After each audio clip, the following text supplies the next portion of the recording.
about to show you might change the way you see yourself forever. Today's topic is decoding the mystery name of Yahweh, the sacred name of God from the Hebrews. By the end of this video, you'll uncover the true meaning of the word Yahweh and how your connection to it unlocks your own personal power.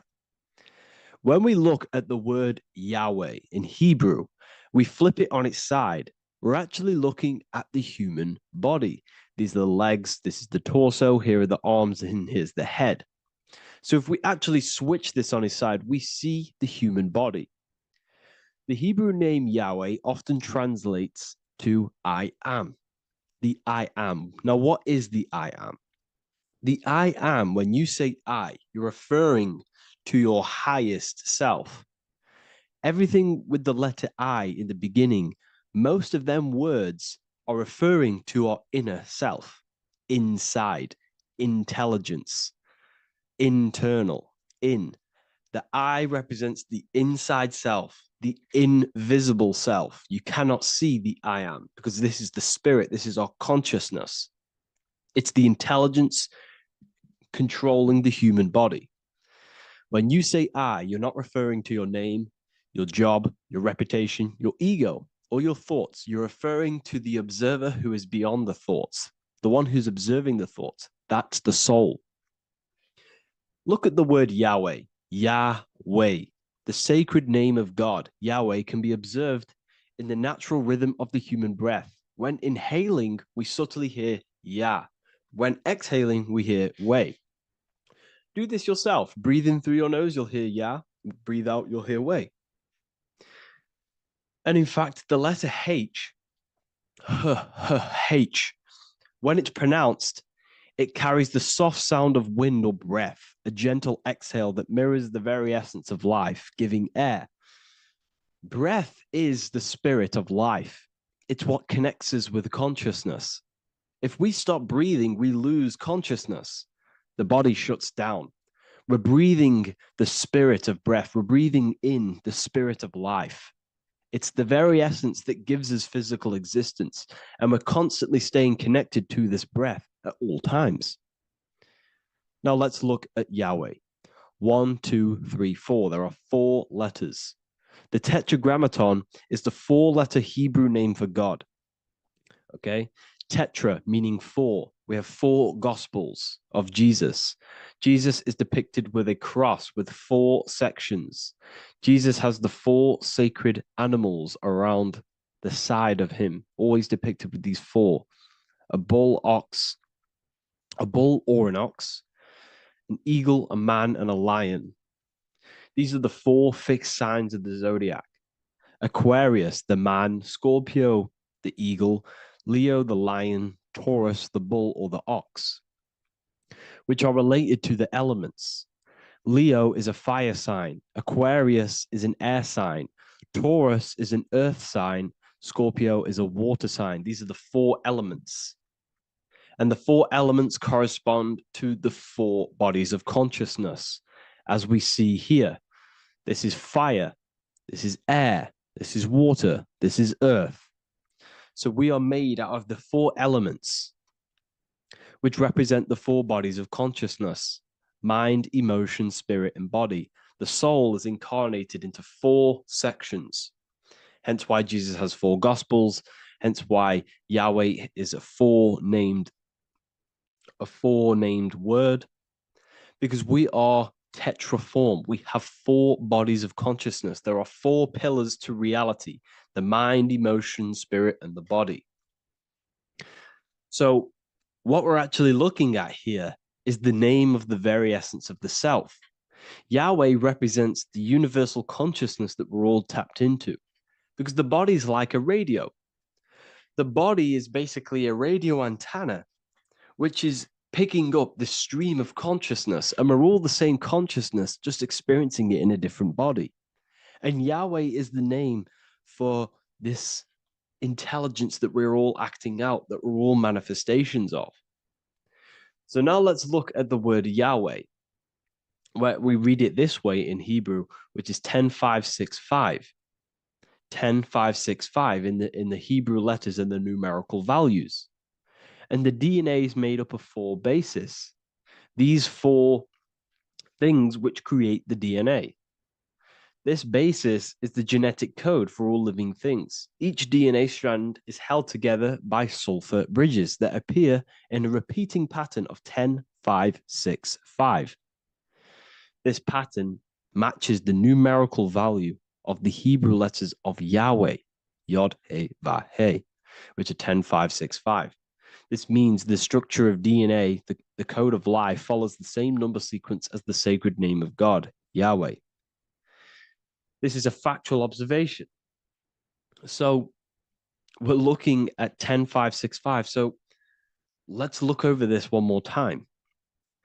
Yahweh represents the breath. Yahweh, inhale, exhale. It translates to I am. It's written in our DNA. The word Yahweh on its side looks like the human body. Now, this is where things get a little bit deeper. 10, 5, 6, 5 adds up to 26. The number God, well, the word God adds up to 26. Allah adds up to 26. There are 206 bones in the human body, 26. 26 adds up to 8. 8 is the number of infinity. We are all the infinite consciousness. Consciousness will never die. It's immortal. It's infinite. We are all infinite. We are not these skeletal structures. We are Yahweh, the universal consciousness.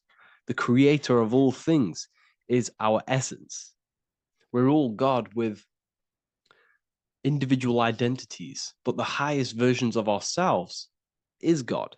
The ego is our own personal experience of God. Does this make sense?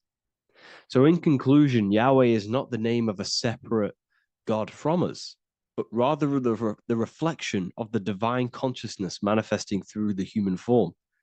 The human body is like a receiver acting as an antenna that tunes into the infinite intelligence and life force we call consciousness or God.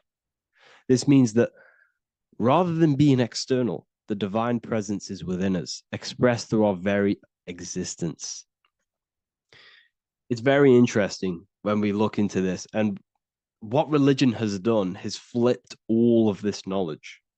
All of this sacred knowledge has been externalized.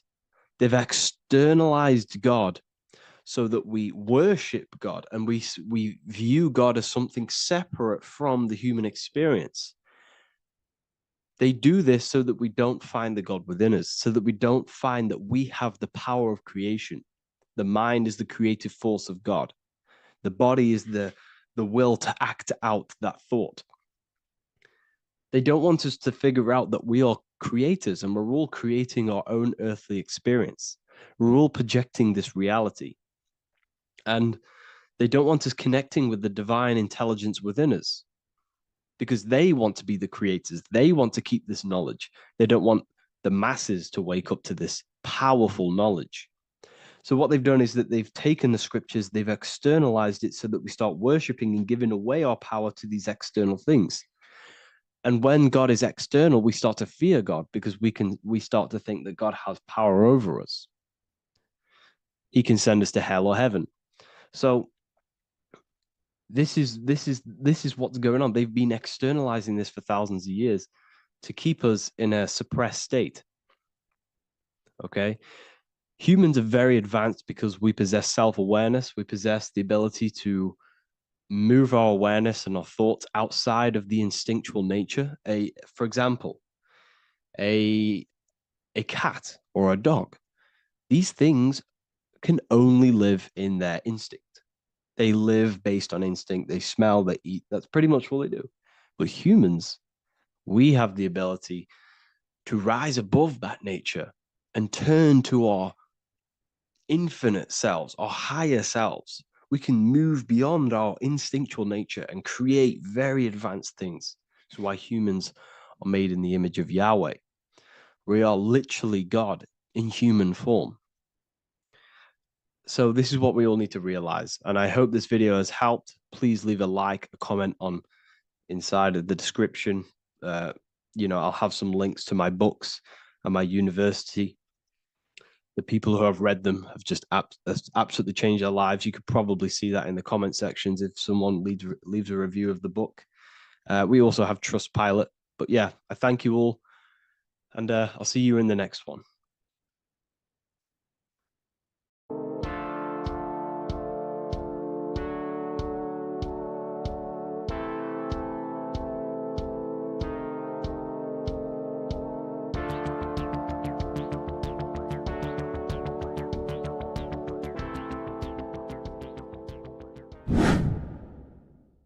The Earth has become a realm in order to trap souls within so that they can harness our electricity, our energy. Even the Bible is talking about how this realm is controlled by the wicked one in John 5:19. We know that we are the children of God and that the whole world is under the control of the evil one. Ephesians 6:12. For our struggle is not against flesh and blood, but against the rulers, against the authorities, against the powers of this dark world, and against the spiritual forces of evil in the heavenly realms. So the Bible is telling us that this is not the only world. There are other worlds, there are other realms that we can go to, considered as heaven. Heaven being a higher realm where there is no evil, no darkness. This is a midpoint realm where there is good and evil. Now, we're going to explain how the soul trap is how it's working and how your soul is being harnessed for its energy and how you are tricked to come back to this realm after death. What you need to understand is first is that you are the invisible intelligence behind the physical body. You are the mind and soul. The soul is the true you, the good you. It is pure love, pure bliss, eternal, never dies. The mind can be corrupted, though. The mind is the intelligence of the soul. It is invisible. It has no true form. The intelligence inhabits the brain. The brain is the computer to control the electrical machine called the nervous system, which is choice, program, and action. You are the invisible intelligence behind the body, and this will prove it even more. You do not even see into the external world. You are seeing an image produced by the brain because the light is being sucked through the retinas of the eyes. The image is produced in the visual cortex at the back of the brain. What does this mean? This means that we are the consciousness in the center of the brain, in the pineal gland, that is experiencing the program being ran by the central nervous system in the brain. This is the sigil of Lucifer. Lucifer in Latin is Lucy. Lucy is light in Latin. Lucifer is known as the light bearer. This is how the eyes work, people. It's not a demon or a devil. The sigil for Lucifer is how the eyes work and how the left eye is controlled by the right brain. The right eye is controlled by the left brain. There is a crossover. It's the same with the body. The left side of the body is controlled by the right brain. The right side of the body is controlled by the left brain. There's a crossover with our hemispheres in the brain. Now, this empty chamber in the center of the brain is where this universal cosmic intelligence is held, known as the most holy place in the Bible, the throne of God. Okay, this is above the 33 vertebrae on the spine. As you can see here, you are the being in the center of this point. All of the nerves are being sent back to this one particular point, which is the seat of our invisible intelligence. You can see it's an empty chamber. Our consciousness, our intelligence is not a physical thing. This intelligence is the true voice inside of your head. This is why your head is heaven, your heart is earth, your heel is hell. Your head is heaven because this is the seat, the throne of God. God is in heaven, because the consciousness, this divine intelligence that's controlling the body, is sat in the center of the brain. The brain is taking commands of this invisible intelligence. When you close your eyes, you can feel your awareness, your consciousness, your intelligence is all in the brain. Your awareness is not in the feet, the heart, the legs, the arms. It's all in the center of the brain. Now, if you meditate deeply, you will find that you are beyond the mind. You are the being observing the thoughts. You are the soul observing the thoughts. Now, with this being said, you are the consciousness experiencing the program being ran by the central nervous system in the brain, because you're not seeing into the external world. It's an image, it's a simulated image produced by the brain and the central nervous system. You do not experience the external world. You do not feel the external world. You feel electrical impulses on your nervous system. Your nervous system is decoding what you are feeling. So the only thing that you truly feel is the electrical impulses on your nervous system. This is why the nervous system is the tree of knowledge of good and evil, because it gives your invisible intelligence, your mind, the knowledge of good and evil. It can detect good things, it can detect bad things. If it's hot, if it's warm, if I need to go, the nervous system is doing this. It is the tree of knowledge of good and evil. Okay? Now this universal intelligence is symbolized as the single eye. Okay? Matthew 18:9. It is better for you to enter life with one eye than to have two eyes and to be thrown into the fire of hell. What does this mean? It's symbolic, it's metaphorical, people. It is metaphoric. Your universal intelligence is the single eye, the one eye. It's the balance between the two poles, between the left and the right, the good and the evil. It knows the right thing to do all the time. This is our inner guide. The inner self is the inner guide. And when you are operating your life off duality, using your two eyes, you'll be thrown into the fire of hell, lower states of consciousness, because you're split. You need to live in oneness, even, balance. Matthew 6:22, the light of the body is the eye. The light of the whole body is the eye. You are a light being. Human. Hue means an attribute of a color. Man is the word manifested. We are light manifested into physical form. Depending on your vibration is depending on what color that you are vibrating on, which is a hue, a human. If therefore thine eye be single, thy whole body should be full of light. Again, it's talking about the single eye, oneness, completeness. When you balance the hemispheres of the brain, we'll go over that later. But anyways, the body is the earth. This is what we need to understand, people. The body is running the simulation, the program that our consciousness is experiencing. So when we leave the body during death and astral projection, we leave the earth. This is how it works. The body is the vehicle for the earth, for this realm. Everything exists within our mind. You have the soul, mind, and body. The soul is the observer, the watcher, the true being. This is why she has many different heads, because the soul inhabits different bodies.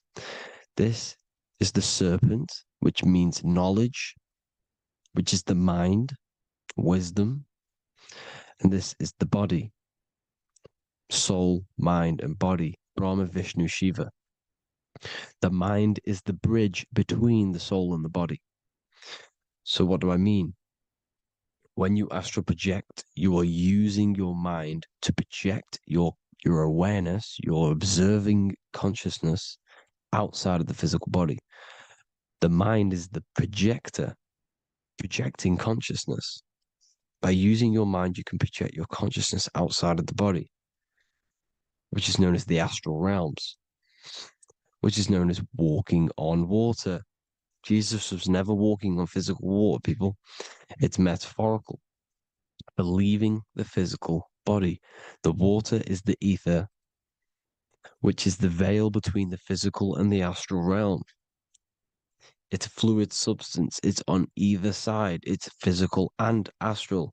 The ether is the fifth element that they hide from us.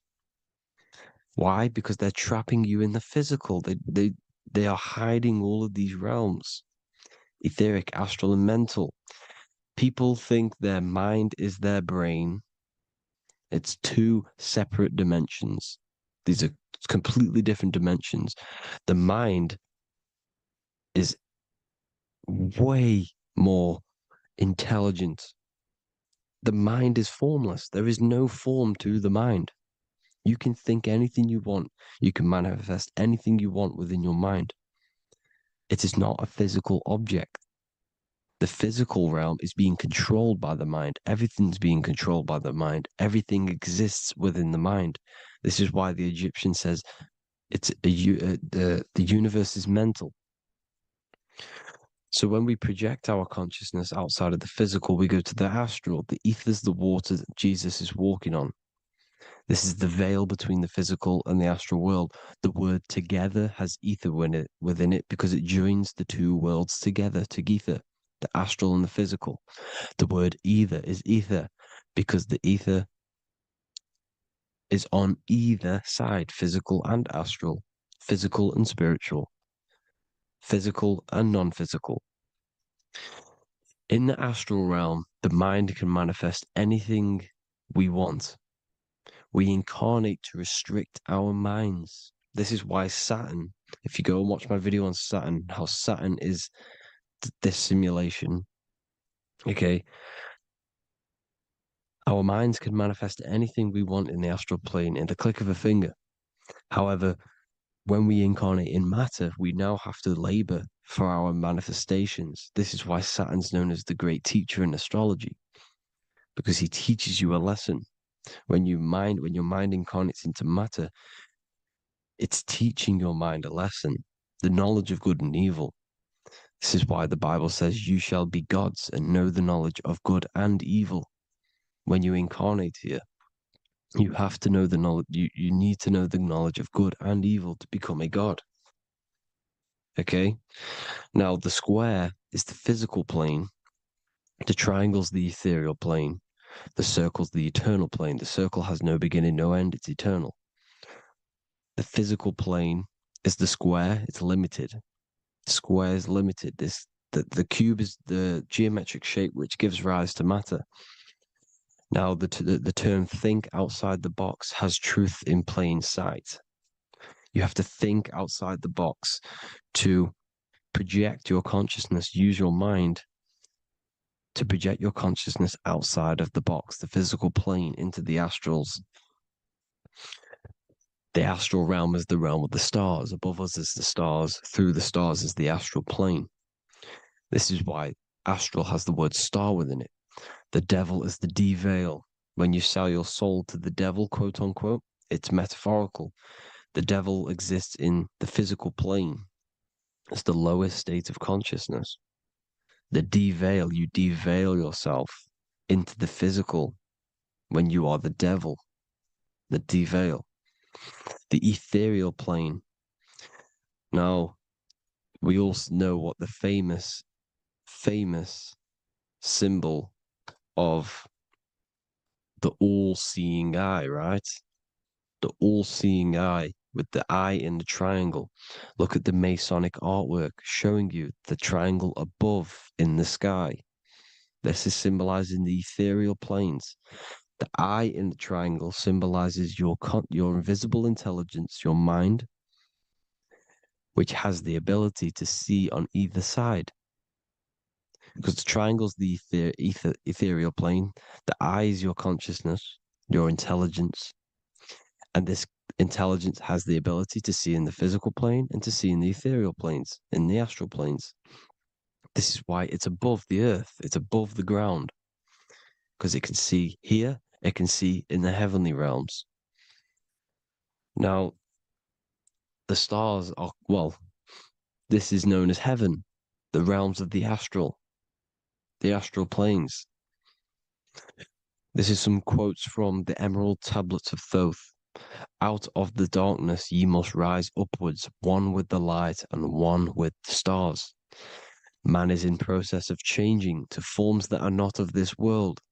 Grows he in time to the formless, a plane on the cycle above. So there's other worlds. The Bible's telling you there's other worlds, there's other realms.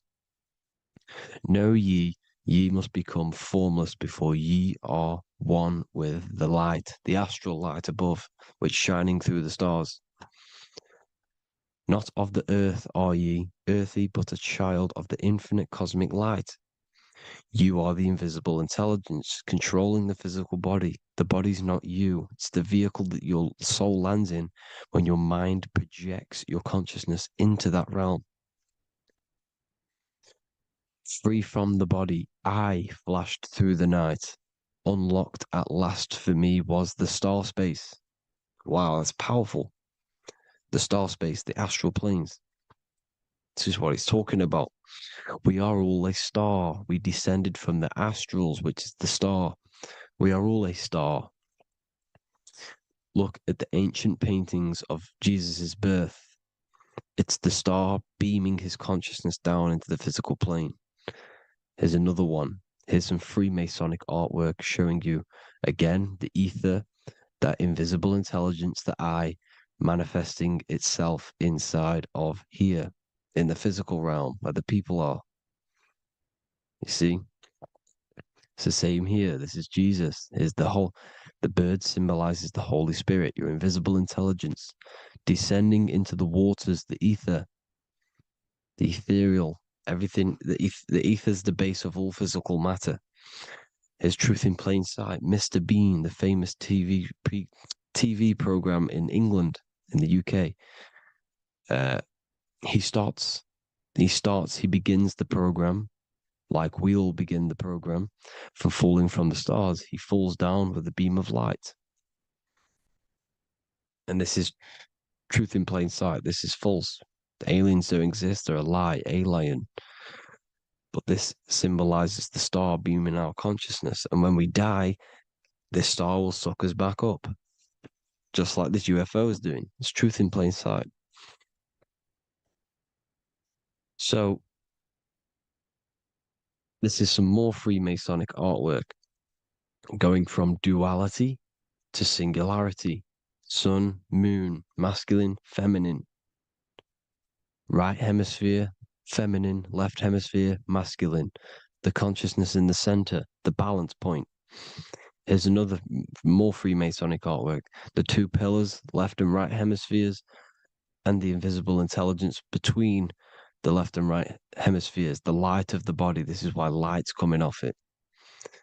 Because it's light, it's pure light. The blazing star. The stairs go from the checkered board, the duality, up to oneness, in between the sun and the moon, the masculine and the feminine. This is symbolizing going into oneness. What did the Emerald Tablet say? You've got to become one with the stars, one with the one with the self. Balancing the two hemispheres so that you can gain, because when the two hemispheres are balanced, you can gain a more deeper connection with your invisible intelligence. Same with the chakras. When the chakras, the seven seals in the Bible, these are seven seals because when you conquer the seven chakras, when you balance the seven chakras, you then gain a more deeper connection with your internal self because your mind is not filled, it's not being ran, it's not being dominated by these seven deadly sins, the seven seals, the seven chakras. These are seven energy centers which are concealing our true form. Balance makes us have a stronger connection with our true cosmic intelligence. Heaven is even. This is why Jesus is pointing at the heart. The even point is the heart. You got to balance the chakras and live from the heart, because the heart is the earth. You're in good and evil. The body manifests the lower and the higher self. The higher self is in the higher parts of the body. Wisdom, intuition, expression. The lower self is in the lower parts of the body. Sex, food, and power. This is how they are trapping your soul, people. Like I said, the mind is the bridge between the soul and the body. So by tricking the mind, not giving it the right knowledge, and keeping the mind stuck in the lower three centers, thinking about power, food, and sex, this is low vibrating energy. It's going to keep your mind addicted to the physical realms. Okay, this is why you need to go even, balance, heaven. Okay, I will explain the soul trap in a second, how it fully works. But I'm telling you all the science behind it so you can understand. When you are doomed, you are domed. This is the dome, the firmament, the firmament, the mind. Ment is mind, firm is firm. A firmament is doomed under the firmament. You must have a loose mind, an open mind to expand your consciousness beyond the stars, beyond the ethereal barrier. You have to vibrate higher than this world. Your consciousness must be expanded more than the physical plane. You need to learn how to astral project. You need to learn how to leave the body, how to operate outside of the body, so that you, when you do leave the body, you will have recognition. You'll have knowledge. You'll have practice. But this is as above, so below. The woman's belly is the earth. It's as above, so below. It's a microcosm of the macrocosm. We are the children in the womb. We are the people in the earth being ready to be born into the heavenly realms. As above, so below. It's a microcosm, macrocosm. Everything is in everything on a bigger and a smaller and a larger scale. Now, when the baby figures out that there is a world beyond its mother, what happens? The baby starts to move around and tries to get out of the mother. Because once it starts to hear the external world, starts to hear people, it's going to wonder, what's outside of why am I in here? What's outside? So the baby will force its way out of the mother. It's the same with our minds, as above, so below. When our minds figure out that there are other realms beyond this world, we will seek a way out. This is the womb, the mother earth, mother nature. It's the mother. We're in the womb. We can be born out of this world, which is being born again in the Bible. When you are doomed, you are domed under the dome, under the firmament, the firm mind. The firm mind will keep you under the firmament. Due to the law of polarity, there has to be other realms. There has to be. Because the law of polarity works in this world, and it will work on every scale possible. It's universal laws. These are universal laws. The law of polarity means that there are other realms polarizing this realm. There is a hell, there is a heaven. There is a midpoint, which is Midgard, which is the one we are in now. Earth, heart. Earth is the heart. Heart is the center, good and bad. The balance between good and bad. Your reality is your level of realization. Your mind realizes other worlds, you will seek a way to them worlds. It's that simple. The soul trap is to keep you stuck in this physical body, which is the earth. This body is the earth. It's running the program, like I said at the beginning.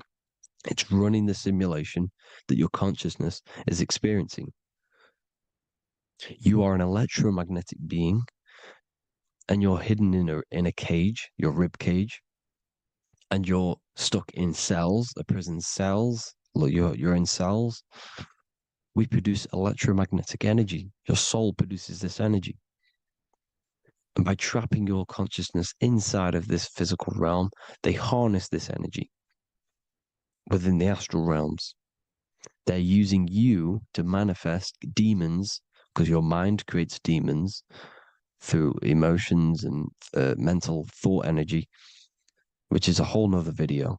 I can make a video on that. You're manifesting everything for them because they're trying to create a hive mind. This is why they want everyone to believe in one belief system, one government, one belief system, one religion, because they're creating a hive mind. This hive mind will manifest and be summoned within the astral planes, because the mind manifests the astral plane. The astral plane is the realm of imagination. The mental plane is the realm of just thought alone. The etheric plane is the energy. The physical plane is the matter. So all of our minds together are manifesting these demons within these subconscious realms, the astral. Now, how are they keeping you stuck to this realm? Well, when you die and you're stuck in your lower three chakras, okay, when your mind and soul detaches from the body, which is the earth, when you leave the earth, you're still going to have these mental addictions to the food, the sex, the materialism, the phone, the cigarettes, everything. This is why they get you addicted to everything possible. The TikTok, the YouTube, they get you addicted to as many things possible. Because when your mind is addicted to these things, and when this mind leaves the physical body, you're still gonna have these addictions. Okay? You're still gonna have these thoughts. And you will be manifested into the lower astral realms because you're thinking materialistic, you're thinking negative, because your level of realization was your reality. You were manifesting hell on the earth. When you leave the body, you're going to manifest hell in the astral planes, which means you'll be vibrating on the very low, which will put you in the lower astral realms. So guess what? You're going to come back. You're going to come back into materialism. You're going to reincarnate. Because you haven't prepared for life after death. You must detach from the external world. Okay? Moon is mind. The sun is the soul, the earth is the body, the moon is the mind. This is why we say lunatic. In your mind, you have a specific mood. Moon. Money, M-O-N, is the moon. Money exists in the mind. They get you addicted to the money. The Bible's telling you this. Do not conform to the pattern of this world, but be transformed by the renewing of your mind. It's telling you.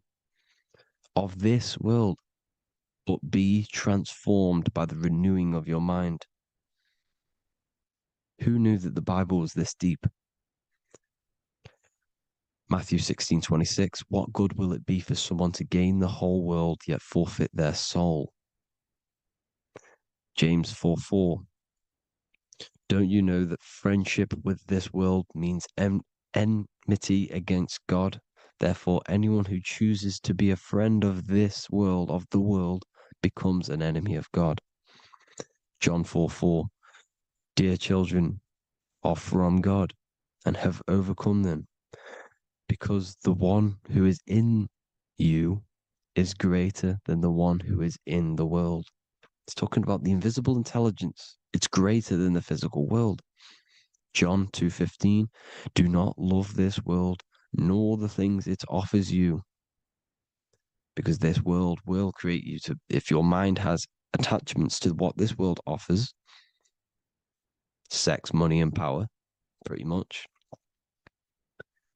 you will reincarnate here. You will come back here, because when you leave the body, your mind will still have these addictions. Do not love the world, nor the things it has to offer you. All of this is in my newly published book. The paperback versions are now available. Finally, for all the people who have been waiting, the Book of Wisdom. All of this knowledge is inside of the Book of Wisdom. The paperbacks are available. There is worldwide shipping. You can get it anywhere, pretty much, any country. My new website, it's amazing. There's going to be some amazing products coming on the new website. But I thank you all for the support. Before I leave, I need to explain what is going on with the soul trap. Like I said at the beginning, the mind's the bridge between the soul and the body's the realm. By tricking your mind with false knowledge, they are keeping your soul stuck to this realm. They get you addicted to all the physical things, and that is it. As soon as you're addicted and you die, you're going to come back. So by tricking your mind, which is the bridge between the realms, they keep your mind stuck within this body. They keep you in physicality. They deveil you, the devil, the deveil. Thank you all for the support, people. If you do want to join the Academy, all the links will be posted below this video for the book, The Academy. Thank you all for the support and have an amazing day.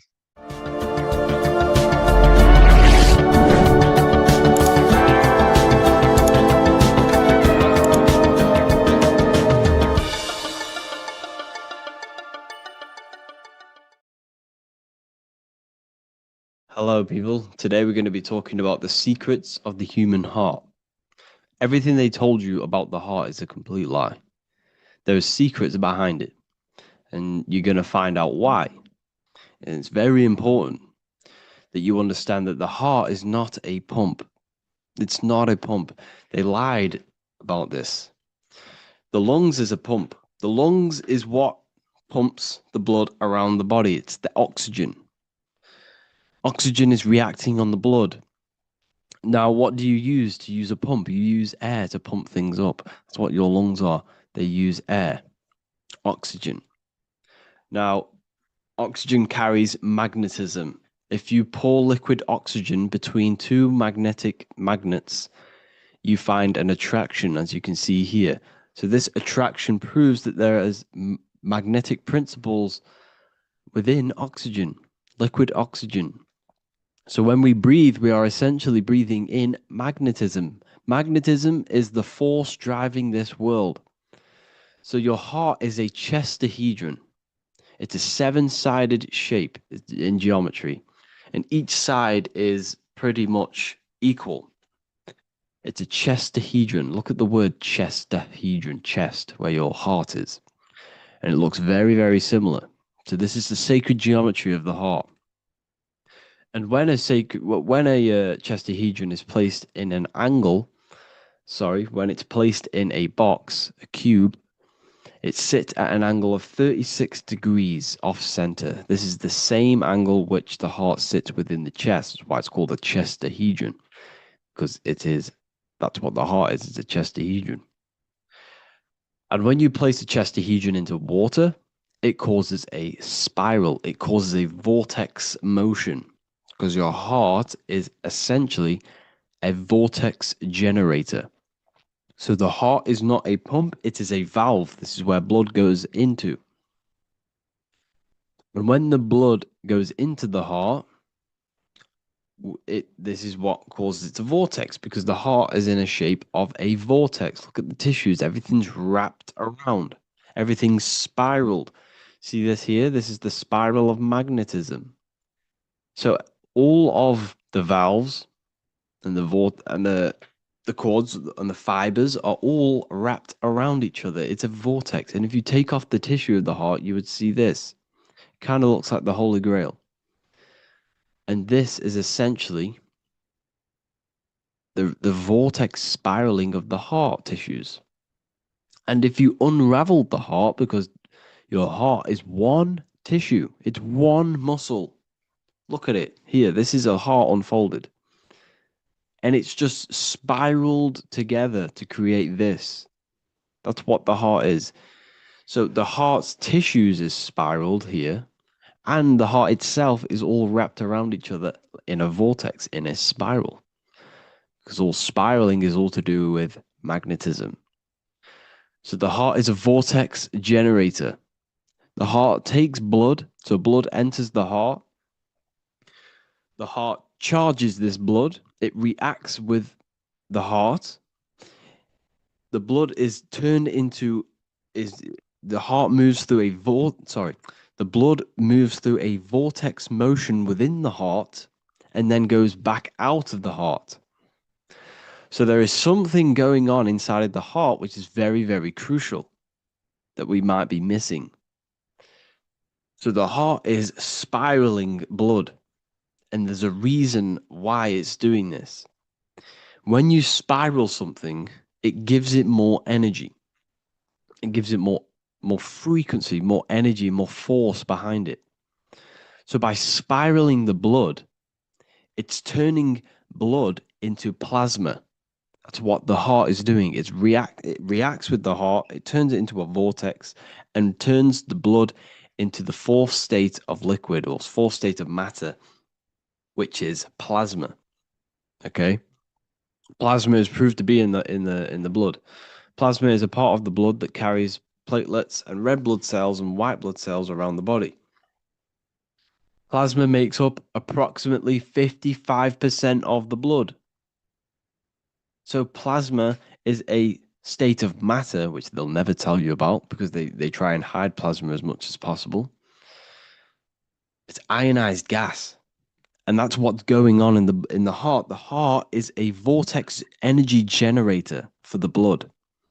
And the body is being fed by plasma. Plasma energy, the fourth state of matter. And if you go and read the Emerald Tablets will tell you this exact same thing. Emerald Tablets of Thoth. They're supposedly thousands of years old, or it was supposedly written by Doriel, who was an occultist. Apparently, he translated them. Either way, he was an occultist. So it's either written by an occultist or it's actually 100,000 years old. In the physical are these channels, the blood which moves through the vortical motion, reacting on the heart to continue its beating. So what is that telling you? The blood moves in vortical motion. It's a vortex. Reacting on the heart. What's it reacting with? There's something in the heart that turns blood into plasma. It reacts with the blood, reacts with the heart. Then it says magnetism, which moves through the nerves paths, carrier of energy to all the cells and tissues. So your body's being fed by magnetism, people. They'll never ever teach you this in school. That your whole body is running off magnetism and plasma. You're literally you are an energy being. When you understand this, you are made of energy. You're running off spiritual etheric energy that you cannot see. They just teach you in school that you're running off blood and oxygen.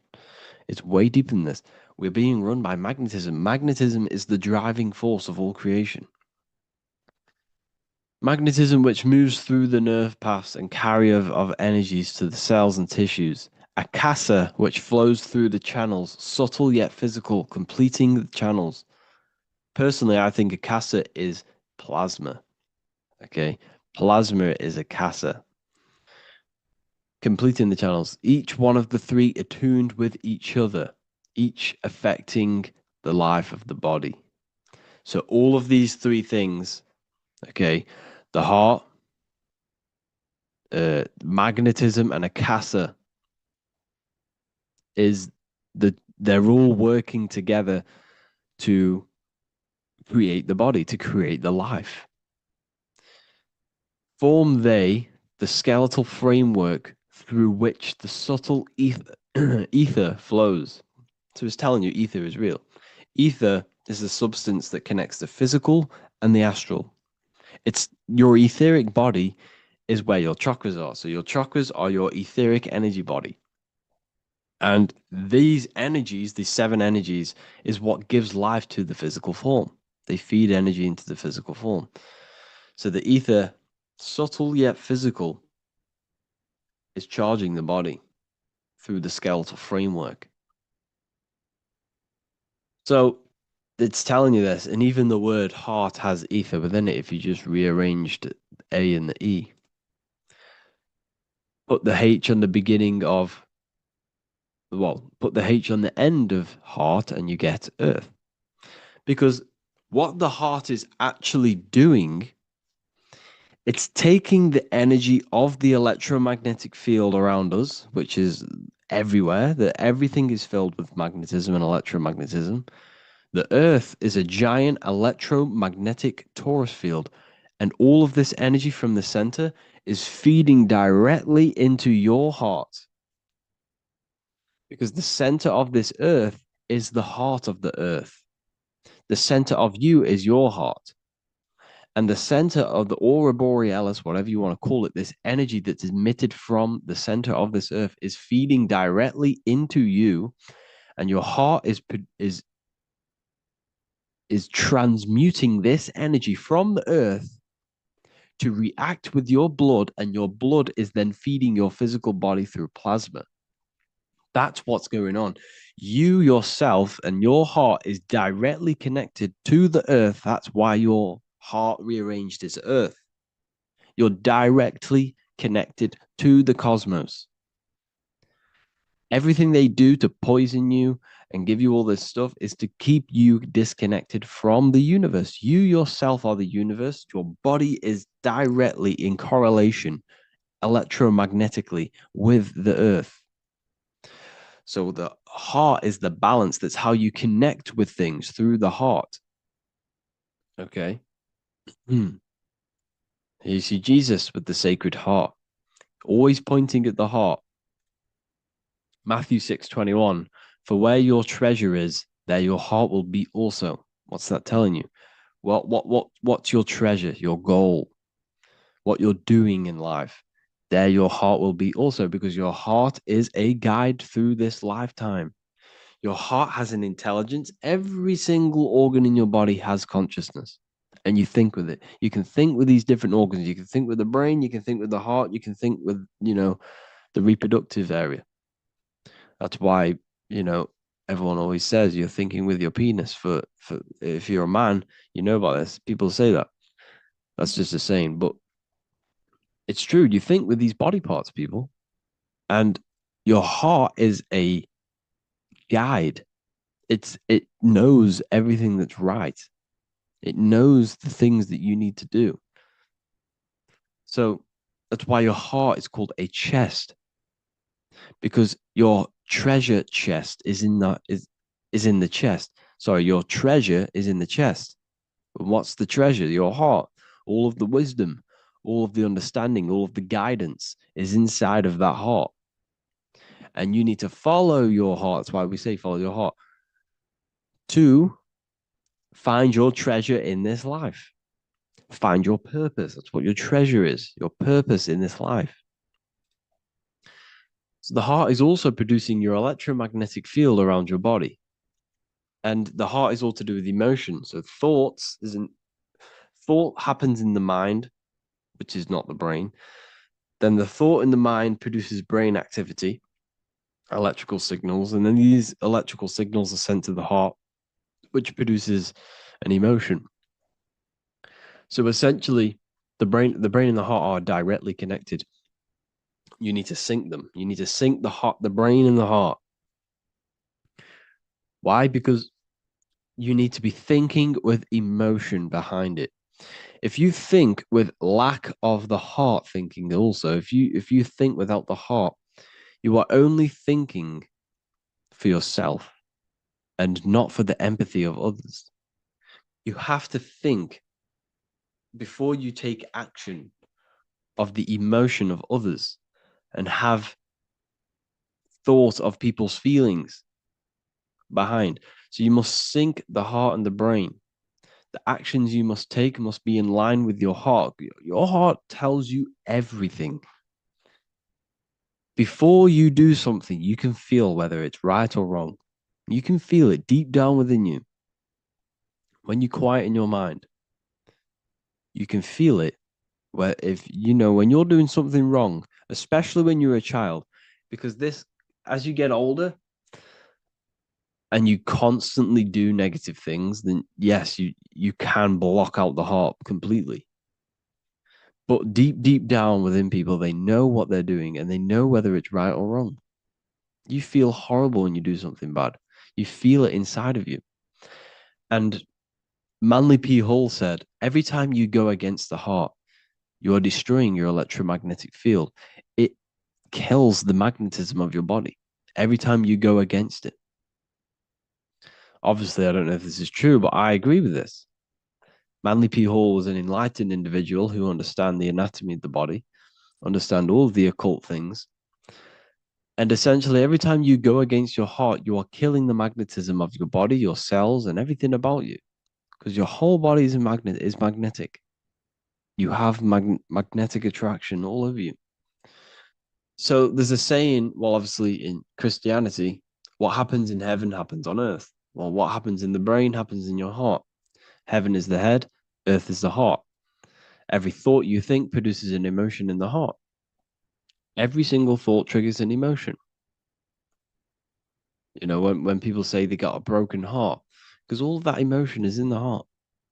Not in the heart, but in the invisible intelligence behind the heart. You must understand there's a consciousness, an invisible spiritual consciousness behind every physical thing. So your brain is dual, your heart is single. Your brain consists of two hemispheres. So when it comes to decision making in the brain, there can be confusion between the left and right hemispheres. This is why when people are confused. But the heart is a singular organ. And if you go onto Google and type in brain cells found in the heart, there are 40,000 neuron cells in the heart, the exact same cells which are found in the brain, in the cranial brain. This means that your heart is essentially a brain for your emotions, what it is. And your emotions tell you what is right and what is wrong. So every thought you think produces an emotion, and whether that emotion is good or bad will tell you whether something is right or wrong. So the heart is the guidance through this life, and your higher self resides in the heart. You have to follow the heart. You have to do what the heart tells you all the time. So I hope you enjoyed this video, people. Please feel free to contact me if you have any video ideas or anything like this. And welcome to the university. I look forward to connecting with you all. What if I told you many people around you have probably sold their souls? It's more popular than you think, and it's very easy to do. Selling your soul is not something that you can just go and meet the devil and do it. It doesn't work like that. But before I tell you exactly how you can sell your soul and how not to sell your soul, what is the soul? So, looking at Jesus, we always see two lights surrounding his head, one surrounding the heart. And as of course, if you've been watching my channel, you know Jesus represents you. He represents the divine essence of the universe made in human form.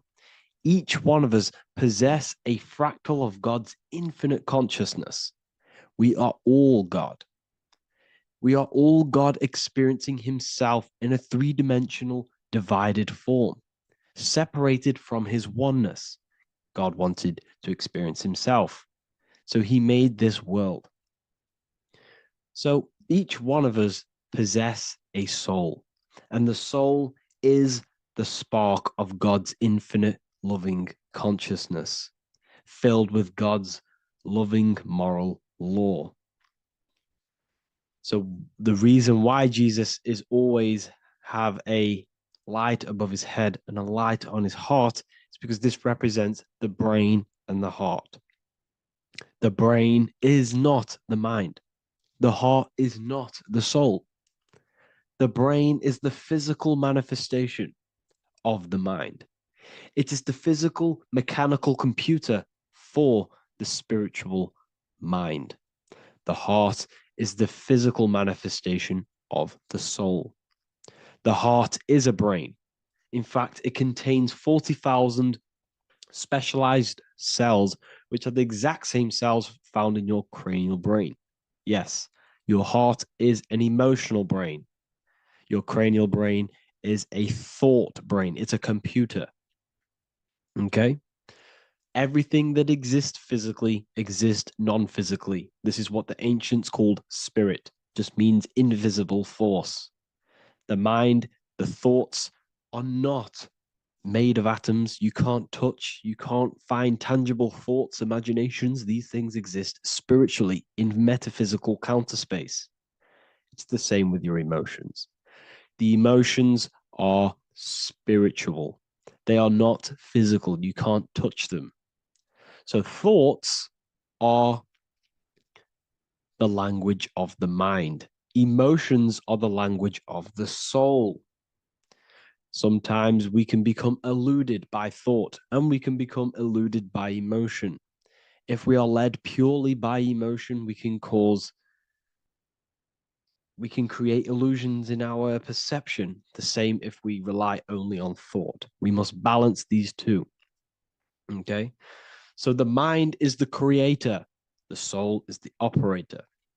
Every thought we think is being judged by our soul. The soul is the judge. The soul tells you what is right, what is wrong. And even the Freemasons depict this spirit and matter in their black and white checkerboards. White is spirit, black is matter. Matter is dead, spirit is life. This is what this represents. Physical reality is not just physical. For every physical object, for every physical manifestation, there is a spiritual force bringing it into existence. Consciousness brings everything into existence. Before you kick a football, there is a change in your inner consciousness before you take that action of kicking the football. Everything exists in spirit before matter. You existed in spirit before you were physical. We also see this in alchemical Freemasonic artwork. This represents the clouds. This is the mind. This is the heavens. And then coming down into the heart, which represents the earth. The light entering the mind into the heart, because every thought we think is being judged by the heart. The heart speaks to you through emotion. The soul speaks to you through emotion. Every thought you think, your heart is telling you that is right, or it's telling you that is wrong. Why? Why is this? Emotions can guide us, okay? Emotions are the language of our soul. Our soul guides us to our soul purpose. Each one of us contains a purpose in this physical life. There is a reason you are alive. There is a reason why you came from spirit into a material reality. Your jealousy reveals where you need to be in life. If you are jealous of someone, this is your soul saying you need to be there. That's where you need to be. Your fear reveals your greatest growth in order for you to reach your life's purpose. If you fear something, this is your soul telling you you need to overcome this in order to reach your life purpose. This is the next obstacle. The soul, your life purpose is not found in your passion. It's found on the other side of your greatest fear. The soul's always seeking, it's always seeking truth. It's always seeking to expand, to learn. The soul must go through pain in order to overcome, in order to grow. That's why we are here, to grow and expand and create. You also see this in alchemical artwork. Again, the mind in the clouds, the heart and the soul. They must work in unity. Each one of us contains the spark of the divine, which is the soul. Okay? Which is the soul. This is the operator. God, generator, operator, destroyer. The generator is the mind. The operator is the soul.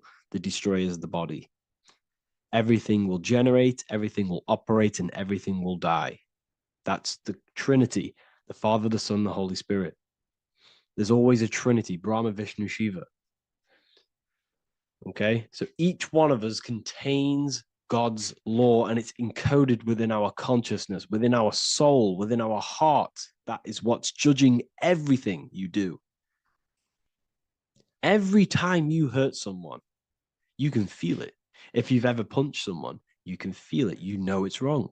If you've ever stole something from someone, it doesn't matter what you've learned in the past. If you steal something, you know deep down within your soul is wrong. This is because each one of us are encoded with God's law of love and integrity. I don't care how tough you think you are and how hard you think you are and what you've done in your life. I don't care. You know what is right, what is wrong, because you are encoded with love. Does not matter how far your mind can take you away, how corrupt your mind can become. There is always a spark of love and empathy in your heart, in your soul. You know this when a child. When you're a child, you're not racist. You don't want to hurt anyone. You don't want to steal. As a child, you're pure love, you're pure awareness, you're pure.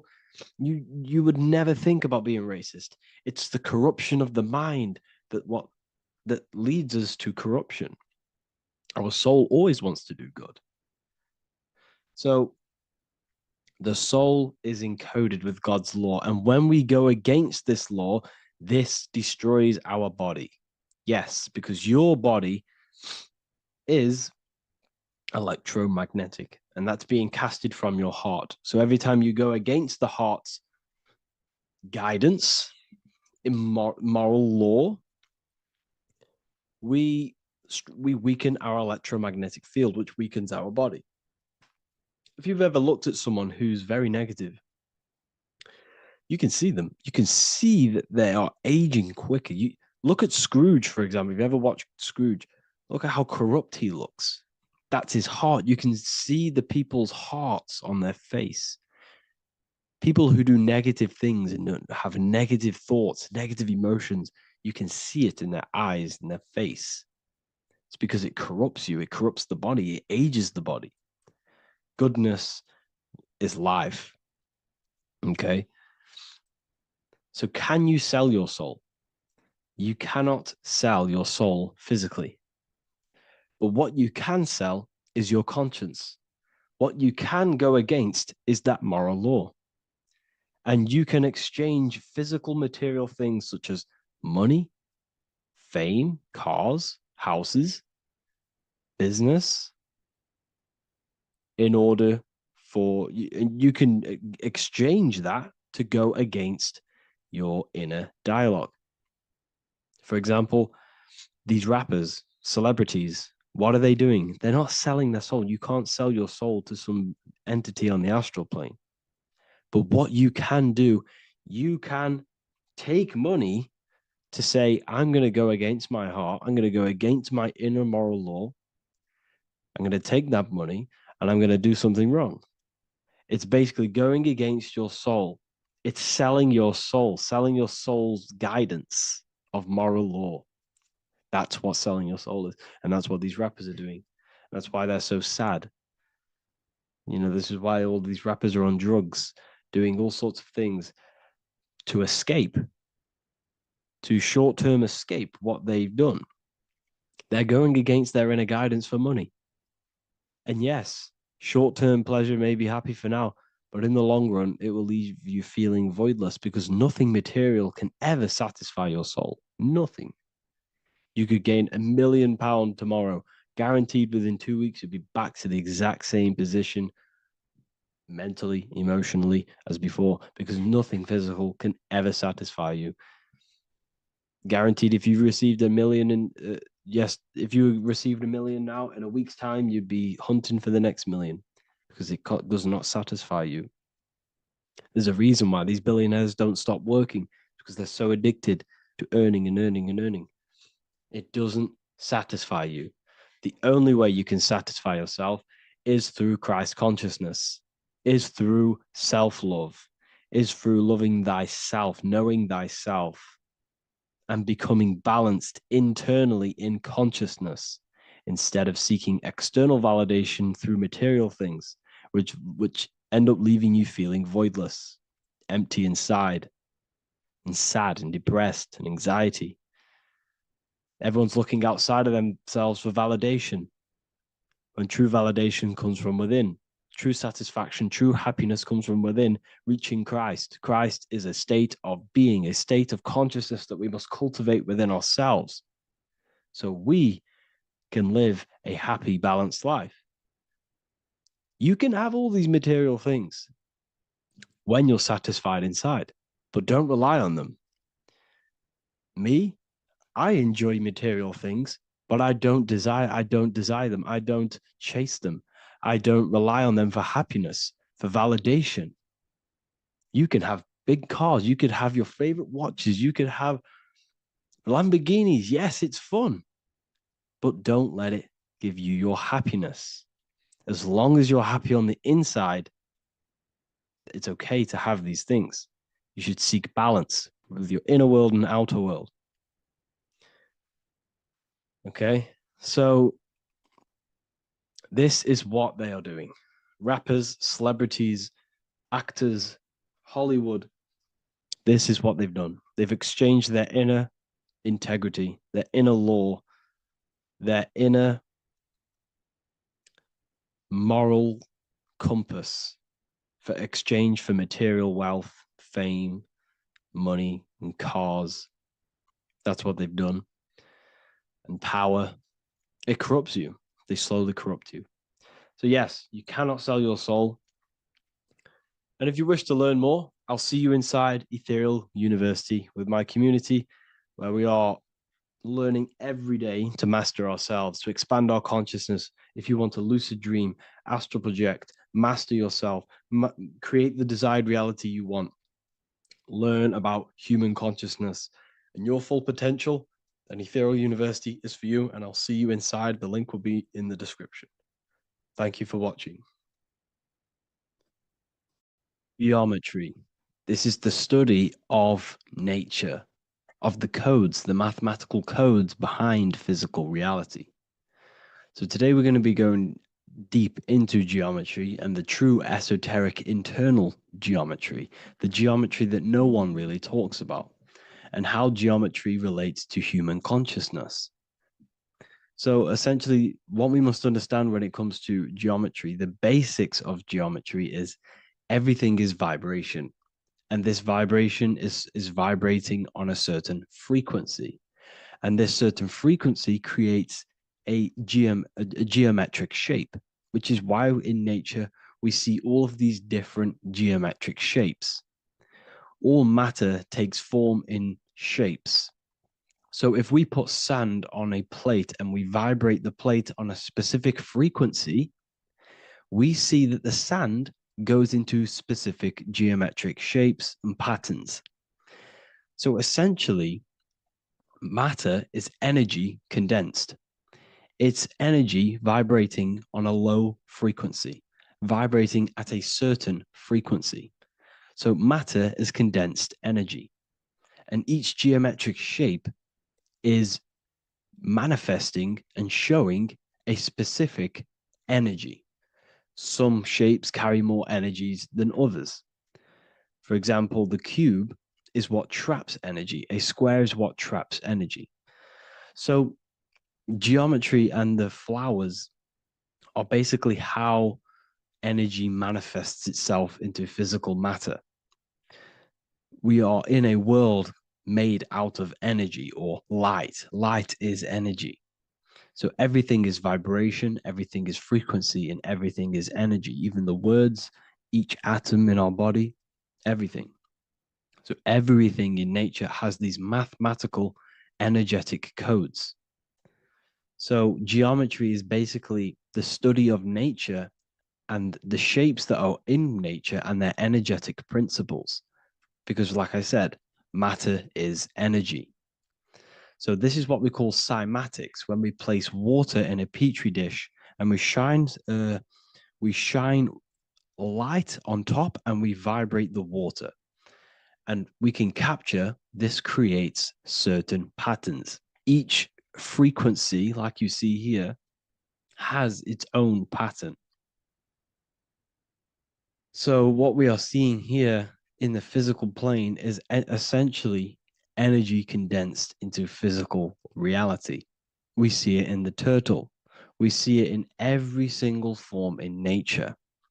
Now, external geometry and normal geometry, we normally get taught that this is God's way of creating physical reality, which is essentially true. However, it's far more deeper than that. Far, far, far more deeper. Okay, so what geometry truly is, it's not God's codes to reality. What we must understand is what the brain truly is. And what we must understand is that we are not in the world. We are not in the universe. The universe is us ourselves, and the world is produced by our brain itself. Okay? So the way you must understand how the brain works, so what you visually see, so geometry is to do with what we visually see. And what we visually see is heavily connected with our eyes, which are an extension of the brain. The eyes are the brain. And essentially how we see is energy enters the eyes, and each eye goes to the optic nerve. And this energy is transferred into electricity, which travels to the back of the brain, to the visual cortex of our brain. And this is where the image is produced, what we see. Therefore, the world outside of us is truly inside of us. It's a projection from within the brain. The brain is an energy condenser, a decelerator, an energy decelerator. Everything outside of us is basically formless energy. It is formless energy vibrating at a certain frequency. So what the brain is, it's sucking in this energy, this light, and turning that frequency, that code, that light code, into a physical reality. It's condensing the energy and turning it into a visual image inside of the brain. Therefore, everything outside of you is not what it looks like. Everything outside of you is basically energy, infinite energy. And our brain is condensing this into a physical reality and projecting it outwardly, which you experience your visual field. Okay? And the ancients knew this. So this is basically called the sigil of Lucifer. Lucifer is known as the light bringer. Lucifer in Latin means to bring the light. This is the sigil of Lucifer, which shows the visual field and the brain. We also see this in the Google Play symbol. It's a powerful symbol showing you the visual field, which is basically a symbol that tells you that reality is inside of the brain. The brain is what produces reality, but consciousness is not produced in the brain. The brain is essentially a consciousness downloader. It's a computer, and it's a reality simulator. The body is a simulation of physical reality. You are inside of the body experiencing the body simulation. The body produces this reality. It's a piece of technology. So Lucifer is to bring the light. Lucifer is the light being produced in our brains. Okay? So this is why they say Lucifer can tempt you. Lucifer can be the devil because it represents physicality. It represents the false light. Lucifer can trick you because it represents the physical world can trick who you truly are. So now that you understand how the brain is basically an energy decelerator and it creates and simulates a reality to your consciousness, you are no longer a person in a universe. You are the universe itself experiencing itself. Therefore, geometry is heavily linked in with the brain. Geometry is essentially how your brain and how your eyes decode energy. So what you are seeing is the mathematical codes of your brain creating reality. So what they teach you is the external is that geometry is God's way of creating this world, and these are the mathematical codes God's created. But now I'm telling you the internal. This is the truth. Geometry is how your brain mathematically condenses energy and light into a physical reality. So therefore, your brain is a computer program. So now geometry is nothing outside of you. Geometry is not something created by something else. It's created by your brain. Your brain produces these patterns through mathematical codes by breaking down energy into physical reality. And this is why you see geometry in everything around you. This completely changes your view on geometry. It's in your ear, it's in your face, it's in everything. Geometry is everything. Okay? So now that you understand this, now, as we were talking about the visual field earlier, the ancients knew about this. The ancient Egyptians knew about this. We can see this symbolism inside of the casket, the Egyptian casket. See, this crossover represents the visual field. This represents the back of the brain. This is the left hemisphere, the right hemisphere. And now some of the most simplest teachings in geometry is that straight lines are masculine and curved lines are feminine. And we even see this in the human body. The feminine human body is curvy and the masculine human body is liney. And even with the genital reproductive area, we have a line and a curve, 0 and 1, the binary code of all creation, 0 and 1, because that's basically all that exists. Nothingness and one, nothingness and God, nothingness and consciousness. That's all that exists. Now that I've told you that, the basics of geometry and the line and the curve and the feminine and the masculine, what do we have here? You see this stick here? This is a curve. And what's the right hemisphere? The right hemisphere is the feminine, the feminine energy, the feminine aspect of our brain. Then we have a straight line. This is straight lines. Now this represents the left brain. So the Egyptians are showing you the left masculine brain and the right feminine brain because of the curve and the straight line. And this is the visual field, the crossover. So there's a crossover in the brain. The left eye is connected to the right brain. The right eye is connected to the left brain. Okay, so the left eye is connected to the right brain. The right eye is connected to the left brain. The solar and the lunar. So, like I said, everything outside of you is basically energy. Your body is basically a holographic avatar, condensed energy produced by your brain. There's nothing actually outside of you. Your 5 senses are electrical threads of light.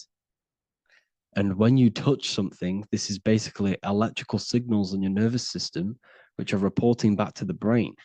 Therefore, what you touch is actually, you're not touching. The feeling that you feel when you touch something is not the true feeling. That's your nervous system you're feeling. You're feeling your nervous system in the brain. It's electrical signals to your brain. So the 5 senses do not decode, well, what you're experiencing as the 5 senses is not outside of you. This is your brain interpreting electrical signals. You don't experience the world, you experience your nervous system and your brain. The nervous system is an extension of the brain. So this is the truth. This is not woo-woo spirituality. This is true consciousness science that I'm teaching you here. Okay? So nothing is truly outside of you. It is a universe. You yourself are the universe, the fabric of the universe itself. The only thing that exists outside of you is essentially energy. That is it. And your body and your brain condenses this energy into reality. So when we look into architecture, why is architecture, the ancient architecture, so important? Because what did I tell you at the beginning? Shapes and physical matter is condensed energy. Each shape holds specific energy. Some shapes hold more energy, emit more energy. Some shapes condense energy. Some shapes transfer energy. Each shape, each geometric shape has an energetic principle because matter is essentially energy. So when we look into cathedrals and the ancient buildings, they were filled with geometric patterns, geometric shapes, because they understood the energy principle. Architecture is basically solid energy. It's physical energy. If we create this pattern here is an energy code. And if you stand next to it, you're going to gain that energy. It's going to be imprinted on your body. So essentially, they filled their buildings with high energy geometric shapes, points, triangles, pyramids are very, very energetic. This is why you have crystal pyramids made, organite pyramids. They're always in pyramid shapes. That's why the Egyptians built in pyramids, because pyramids hold high energy. They emit high energy. So this is why you see all these different geometric patterns. Okay. So in the real reality, in the energetic plane, this building would basically look like this: lines and grids of energy. Okay. This is what it would look like in the energetic plane, a blueprint of the energy body.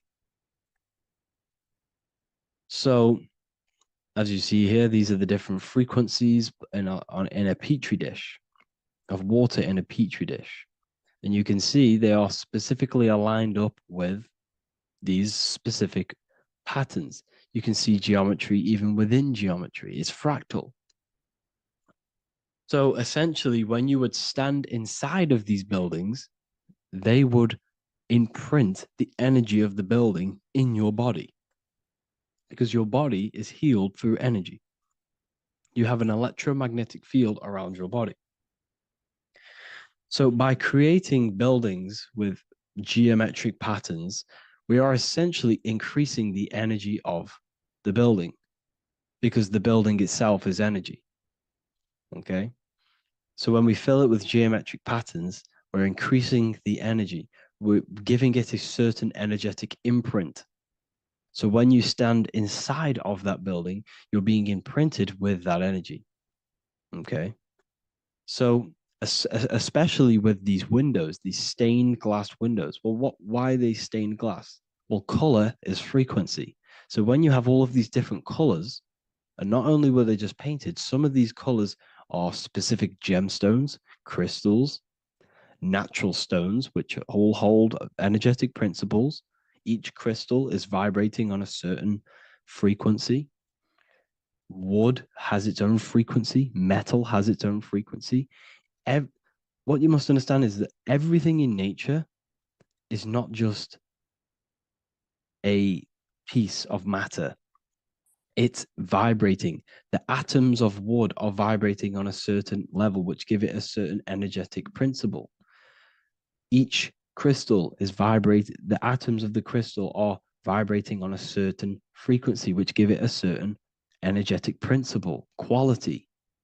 So each thing, this is why the ancients were obsessed with natural stones, natural things, crystals, natural metals, and they wore different metals, different things like copper on their bodies, because they understood the atoms of these natural things are vibrating, which give certain qualities to you if you wear them.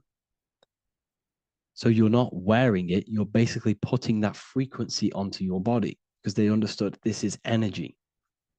If I put copper on my body, I'm not putting copper on the body. I'm putting the frequency and the energy of the atoms onto my skin. And that frequency of them atoms are going to vibrate my skin, that frequency, and heal my body. So this is why this is so important. So each building is an energetic code. Okay. So when you stand in these buildings, it can heal your body. This is why when people walk into these ancient churches, they feel like they've met God. They feel a certain way. They feel so amazing when they enter these churches. They feel holy, for example. It's not because God's there. It's not because these man in the sky dwells in these holy places. It's because the energy of these buildings affect our consciousness.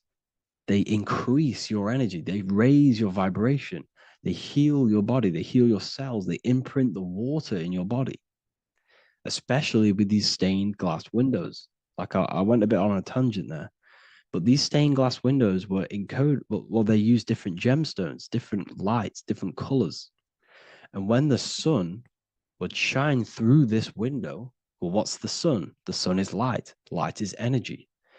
The sun's light would go through this filter of the window of the crystals and the different gemstones and the different colors, and the sun's light would be encoded, imprinted with these crystals, with these colors and these natural glasses, which have healing energetic principles, and when you are inside that building, the sun's encoded energy of the window would be imprinted into your body, into your energy field, and it will heal your energy field, and it would heal your body, your cells on a cellular level.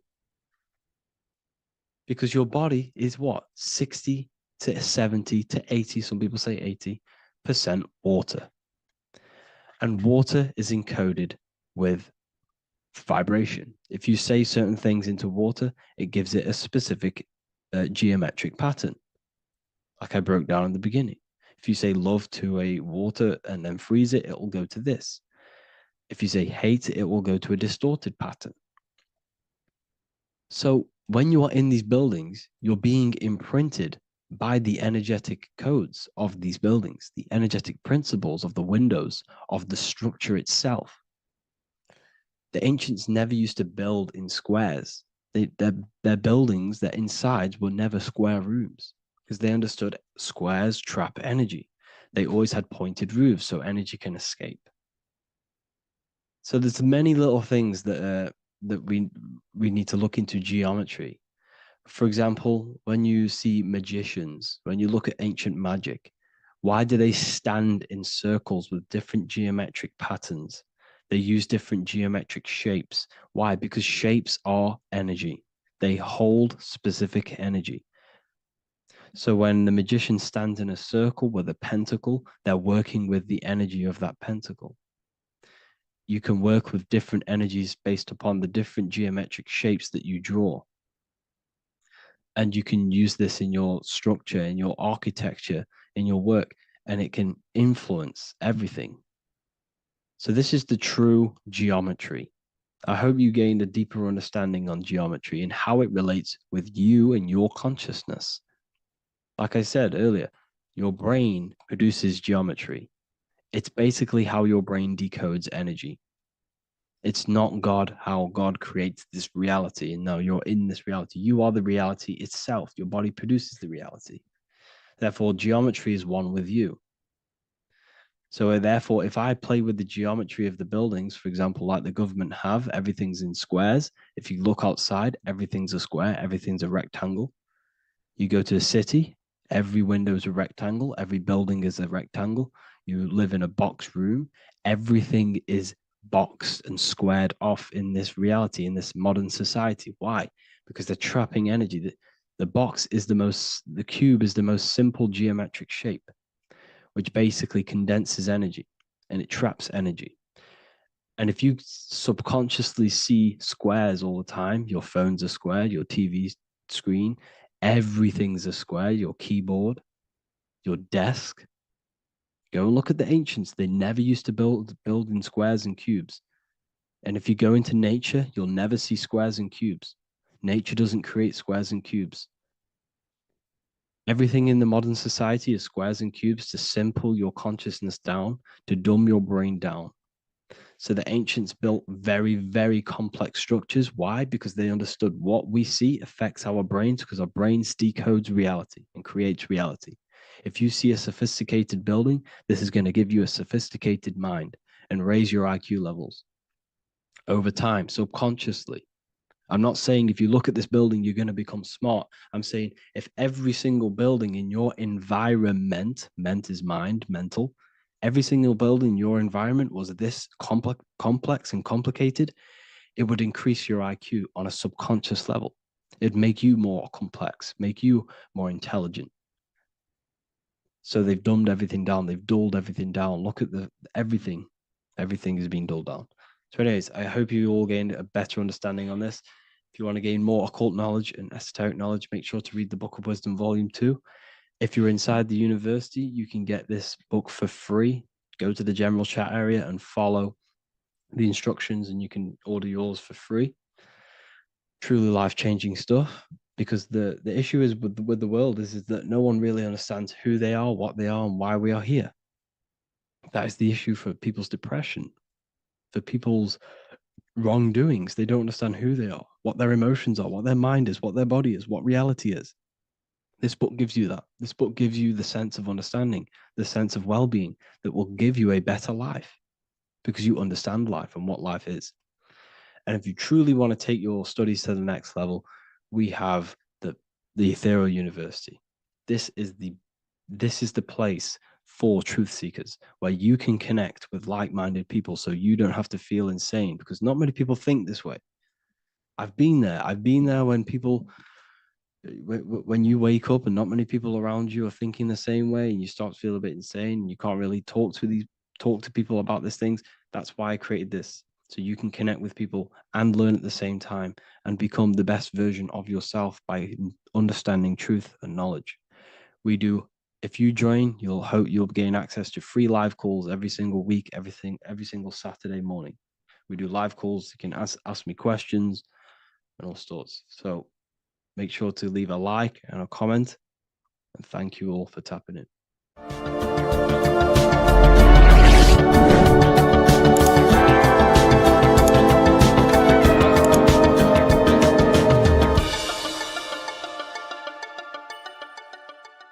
Welcome to Revival of Wisdom. This video is going to be about the flat earth and the breakdown of the whole cosmology. We're going to be digging very deep. I've got a lot of pictures and images to show you, and a lot of dots to connect. So let's start with the Freemasonry art. So this artwork we have here is the Freemasonic cosmology as they know and believe. So what is it symbolizing? We obviously have to start off with the 4 pillars representing the 4 corners of the earth. The 4 corners with duality. You see, there's everything on earth. There's good and evil. Good, evil, positive, negative. Good, bad. This is the checkerboard. This is what it symbolizes. Okay. Obviously, we have the sun, the moon. The sun gives you energy. It's the anode. The moon is the cathode. It's the opposite. It takes your energy. So therefore, you become sleepy when the moon comes out. You see, everything on earth, everything in the universe is balanced. There's complete balance symbolized by duality. There's always 2 opposites. We have the all-seeing eye, and obviously 7 stars representing the 7 planets, but not planets as in we know planets. They're not physical spinning balls of gas. They are energies. They are lights emitting from the realm above this realm. They are lights through the firmament, through the electromagnetic field. So let's go through that again. The 4 corners, duality, positive and negative, cold, dry. Everyone on earth has an opposite. Everyone, there's 2. Okay. And then we have the sun, the moon, the 7 planets with a 5-pointed star. What's the 5-pointed star? Of course, it's the 5 elements: spirit, water, earth, fire, and air. Okay.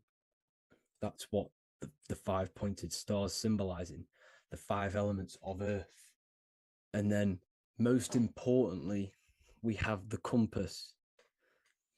The compass is very, very important, hence why it's in the center. The compass is symbolizing many, many things. And one of the most important things, but we'll get into that after.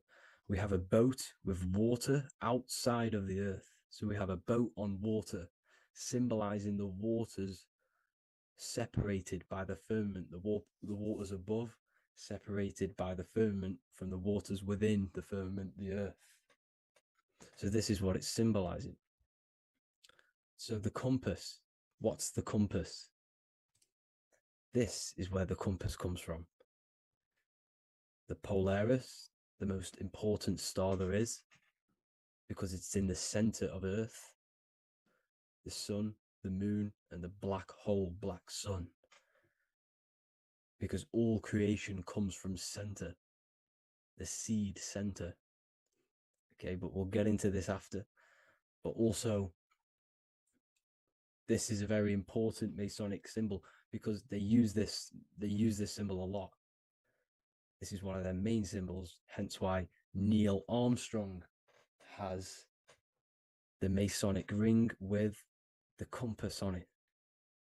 The people who supposedly went to the moon, which obviously they faked to push this globe model, because the globe model is based upon fear.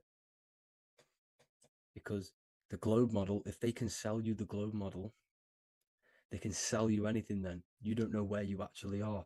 The globe model is to push fear upon the masses, because the globe model means there's not enough resources. There's also risks of asteroids hitting the planet. There's also risks of space extraterrestrial invasions, global warming, asteroids. You see, this is all the fear that they can gain of selling you the globe model.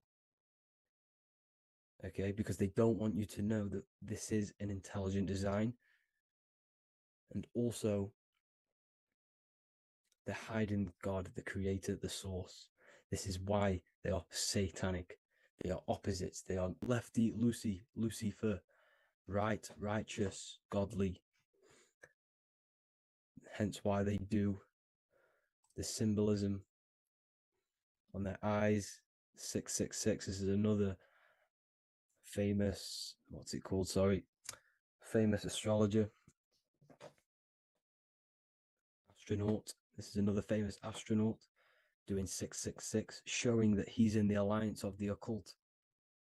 But even look at their 10th anniversary stamps. They have a Masonic compass on there. Also, the Order Out of Chaos. Order Out of Chaos, double-headed eagle. Okay, the Order Out of Chaos ring, which they wear. So all of these astronauts are in the occult. They are lying to you. They are in with this order, this Masonic New World Order, whatever you want to call it. So let's break this compass down a lot more. Because as I showed you here, the center, okay, this is what the compass is symbolizing. Let's go into the North Pole map. This is from 1595. This is a rough estimate of where this map came from. It's from around the 1500s to the 1600s, maybe 1400s. There's not an actual set date on this map because obviously our history has been tampered with. But let's break down this map and the symbolism that they use towards this map, because this map is the map of the North Pole. Okay, so in the center, we have the black rock symbolizing the tower, the pole, North Pole. And what's on top of the North Pole? Obviously, it's Polaris. North Pole and Polaris. Okay, with the 4 islands around the center. Okay, 4 islands around the center. And this is what blew my mind, right? They say that Santa sounds similar. And if you look at this pole that's pointing to the North Pole, you see this line here. So this is obviously from the 1600s. What color is Santa? He's red and white. Just like this map pointing to the center is red and white, and Santa comes from the North Pole. So it's not a coincidence that they use red and white. They're mocking this map because obviously they took over after the 1500s, 1600s. They took over around the 1800s. So they're mocking this map with Santa coming from the North Pole with this red and white line to the North Pole. Notice the 4 islands. Okay. Like windows their symbol, they obviously in the occult, they're part of the New World Order, is symbolizing these 4 islands with the blue behind it for the water. Okay, so this is another occult logo. They're symbolizing this center, because the center is so important. Okay, we'll get into that. Also, we have the Mayan cosmology. This is the Mayan cosmology. This is what they created. This is their artwork, with also 4 major lands around the center. You see there's 4 with green in between them all. 4 major lands with the underworld. You see this underworld is also symbolized by the Masons with the coffin of the skull and bones, the deceased, the dead. Okay, so this is also mentioned in the book of Enoch. Okay, and it's called Sheol. Sheol, the underworld. Okay, and in the book of Enoch, it says all spirits of the dead go to these hollow places, that they are wait until their appointed time of judgment. And it also says in the book of Enoch, there are 4 hollow places underneath. 4 as above, so below, representing the 4 islands. As above, so below. That's where that could link in. Okay. The book of Enoch is very important because it was found in a cave thousands of years ago, and has a lot of truths about this realm and about this world we live in. So let's go back to the Mayan cosmology. So the ancient cosmology, they all must have had some sort of communication. They must all be at peace with each other, because all of their cosmologies linked together. See, the Greek, Babylonian, Indian, the Celtic. Okay, they're all linked in together. They all knew that they were in an enclosed system with an underworld and obviously a firmament. Okay, so this is what they all knew. They all must have had some sort of communication. They were a lot more advanced than us. They knew the center of the realm. Okay, and obviously the United Nations flag also symbolizes their center. You see how it has like a grid with a circle around the center. It's symbolizing that center of the realm, because that center of Earth is so important. The United Nations flag, all have it. See, some different ones will have that circle around the center, because the center is the seed. All things come from a center. So the torus field is so important because it is the spark of life. It's the building blocks of the universe, this creation, because all things have a torus field. Just like an apple with what's in the center of an apple, a seed, because the center is where the energies hold, is where the energies meet, and it creates that spark of life. Just like your heart is the center of your body, and it has an electromagnetic field, because the center, all things come from the center. So this is why the North Pole is so important, because this is why it's so important, because this is where the creation sparked from, the center. This is where the most electromagnetic energy is stored. So this is why the northern lights come from the center. It's electromagnetic energy. This is what the northern lights are. It's being emitted from this black hole in the center. Okay, and obviously what else is on the center? Polaris. Polaris is the center star. Okay, So the center star is what sits on top of this North Pole, Polaris, because it's a pole of electromagnetic energy, symbolized as a black rock, a black hole, pole. You see, because all creation comes from void. Light is born from darkness. Without light, darkness can't be born from light. You see, but light can be born from darkness.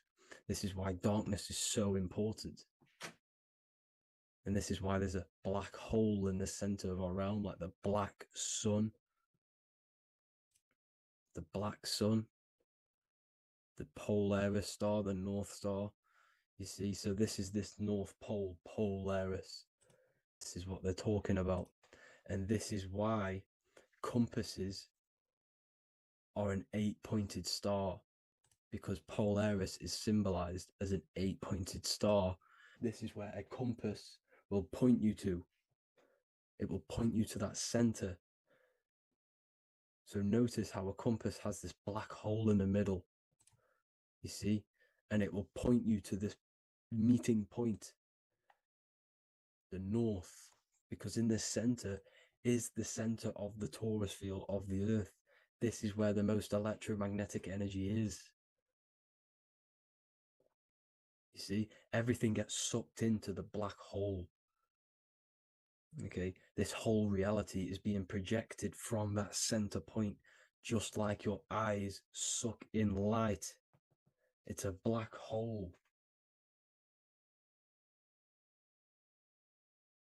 Your eyes suck in the light of this light being emitted from this center place, this electromagnetic energy at the center, which is the seed of everything, of everyone. You see, just like an apple has the seed in the center in darkness, because in the center of the apple, it's dark. It's black. It's pitch black. But that's where the seeds are. That's where the life is. But Polaris is so important because it's that center star which lines up. It is the pole. It's the top of the pole of the torus field. So Polaris would be here at the very, very top. And this is where the compasses point you to. And this is why the star of Ishtar, the 8-pointed star of the Sumerians, also talked about this 8-pointed star, and it's called the star of Ishtar. Okay, and who is Ishtar? Ishtar is the goddess. Okay, so she's not a male, she's a female, because every creation is brought through a female, a womb. Every single human on earth is brought through the womb, the sacred feminine energy, and the womb is pure darkness. There's no light in a womb, just like the center of our realm. There's no, it's a black hole. Okay, and guess what? She's the god of fertility and sexuality. She is responsible for all life. Okay, so the star of Ishtar is the star of Polaris, which is symbolizing the responsibility for all life, the center of our realm, the black sun, the black hole. Okay, so this is what that god of Ishtar of the Sumerians is talking about, the goddess, the womb, the seed of creation. So this would be the portal, more than likely the portal in and out of our realm, because it's the top of the torus field. And what's above this realm is the heavens. So this is where you get sucked in from the heavens. Your soul gets sucked in and brought onto this plane of existence called Earth. These are some space NASA symbols. Look how much Polaris symbolism there is. And notice how it's at the center. You see this circle? This is like a half circle. And at the center is an 8-pointed star of Ishtar. It's the same thing. It's Polaris. It's at the center. And notice on some of these, look, this one is a bear holding the key and an arrow pointing to the Polaris star, so that they hold the key to Polaris. Another one with like a demon holding a key to the what? Polaris on top of him. Also an eagle, which is a Masonic symbol. The eagle holding a key on top of the center. You see? And notice how there's an arrow going up to the Polaris and an arrow down, as above, so below, to Earth. So you can go out of Earth and into Earth through Polaris. And the eagle holds the key. You see?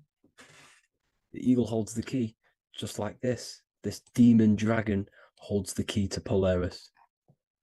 And look at this one, Earth, with an arrow up to Polaris, an 8-pointed star.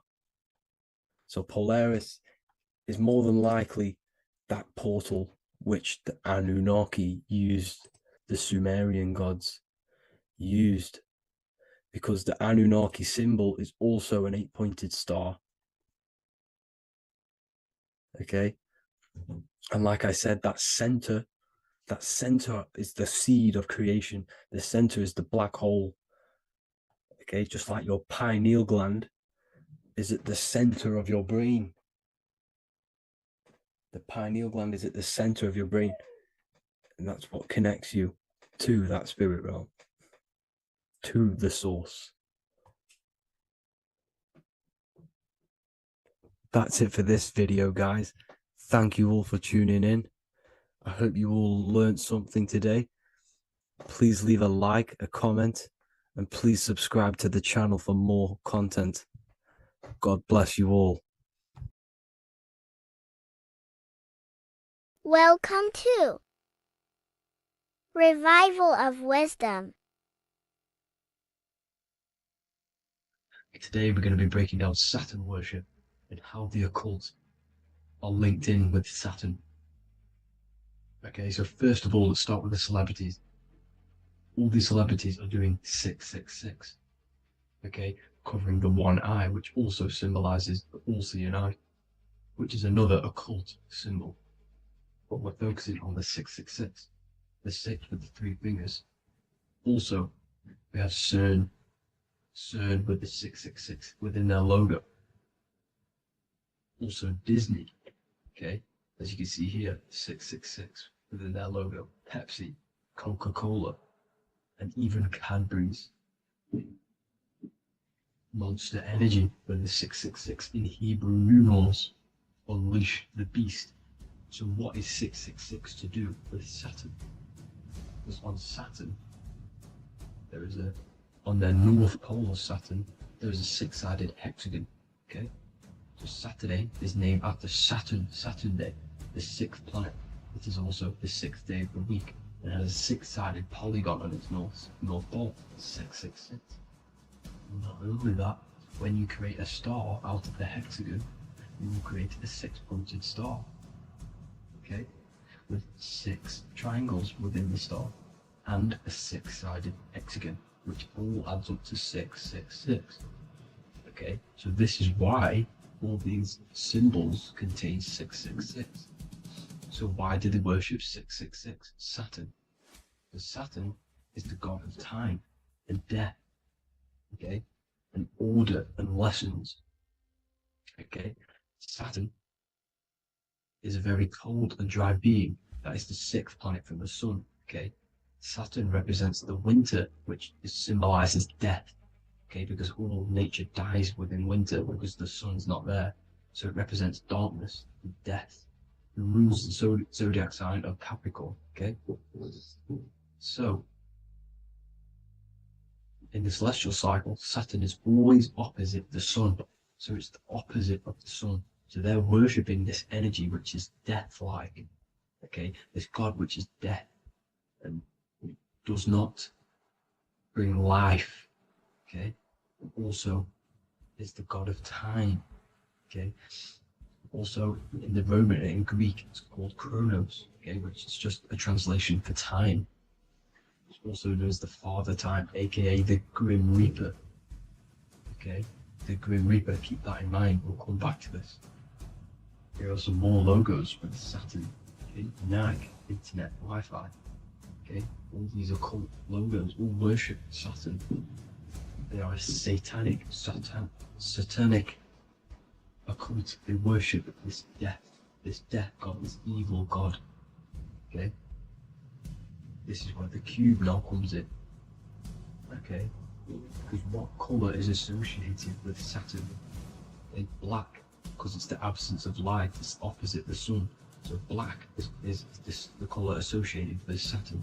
Each planet has its own colour associated with it. Okay, so when you make the cube, okay, as you can see here, the cube out of the polygon, it creates what? A black cube. Okay, and the Kabbalah, okay, Kabbalah means cube, Allah means the God, the cube God. These religions are secretly worshipping this cube God, the God of death, Saturn, Satan. It's the same entity behind it all. Okay, so also we have these black cubes in Australia, Denmark, all around the world, these black cubes, because this occult is worldwide. It's Saturn, Satan taking over this realm. Okay, also with this black cube, they walk around it like the rings of Saturn. It's around the black cube of Saturn with the rings, they walk around in circles. What are circles? Cycles. What is a cycle? Time. The time god. This is why it has a ring around it, because it represents time, cycles. Okay? And this is another depiction of Saturn, always depicted with this Reaper staff. Okay? Keep in mind this staff, just like we associated with aka the Grim Reaper. The Grim Reaper also wears a black robe, representing Saturn with the same staff. Can you see it? This is where it comes in. Okay? The same thing, look, the same staff with the black robe, black representing Saturn, the god of death. Okay, the Grim Reaper, Satan. Okay. Also, when you graduate from university, what do? You wear a cube on your head, a black cube with a black robe. This is Saturn worship. See, this is how Satan has tricked the world into worshipping him, not God, the sun, which represents God. So what is a corona? Because a corona is a crown, a circle, okay? A set of concentric circles of light seen around a luminous body. So Saturn. So this is why they used to worship Saturn by wearing crowns in ancient days. And we still do to this day. The king or queen has a crown, a corona. Also, corona, the drink. Corona adds up to 666, just like Saturn is 666. But like you see in the corona, you see the staff. You see this staff, just like the staff of Saturn, the Saturn god, like the Grim Reaper, with the black robe and the staff, just like the Saturn god. What is the Grim Reaper? It's a killer, it represents death, just like Saturn, the god of death and time. So all these occults and secret societies all worship the 666 god, which is Saturn, Satan. All of our energy is being put into Saturn. Okay, and Satan is harnessing all of this energy. So gradually, this is what the mark of the beast is. Like it says in the Bible, the mark of the beast, or the name of the beast. Here is wisdom, let it know that you have to understand and count the number of the beast, for it is 6. It is the number 6 of a man, and is 600, 6, 666. So this is what the mark of the beast is. They are going to eventually put brain chips, just like Neuralink, which is what Elon Musk is pushing. Okay, so this chip is the mark of the beast, and it's going to be implanted to our hands or brains. Okay, and they will manipulate our consciousness, and it will manipulate our DNA, and it will directly connect us to AI, and AI is linked in with Saturn, Satan, as the demons and the people who rule this world are in love with AI. They want to connect humans to AI. And this will control our consciousness completely and give all of our energy back to Saturn, Satan, this deity that they all worship. Just like when you get married, you wear a wedding ring, the rings of Saturn, over the finger, which represents the sun. So you're basically seeing Saturn over the sun. The sun is the son of God. It represents the sun, represents God. So you're putting Saturn over the sun. So thank you guys all for tuning in. I'm going to leave you guys here. Please leave a like, comment some topics that you want me to talk about. And please subscribe for more amazing content. God bless.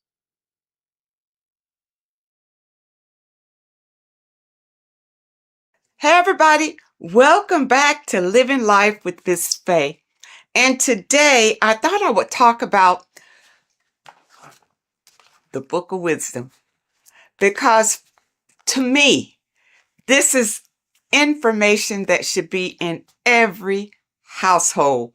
And you really shouldn't pass this by, because information like this may not be out here forever. But this information is so important, especially for you today, because so many things have been hidden from you about the world, about our living in the world, about our own existence. So many things have been hidden. And these books, the Book of Wisdom, this is book 1, and this is book 2, and they both are jammed with hidden knowledge. Now, I realize, I have been promoting this material for some time, because I wholeheartedly recommend that this material should be in everybody's home. Your children should be exposed to this material, because when they go to school, they're taught one thing. They're taught to be, not to be free thinkers. They're taught to be followers in school. And this information goes into why that happens, and why the system keeps you in the dark.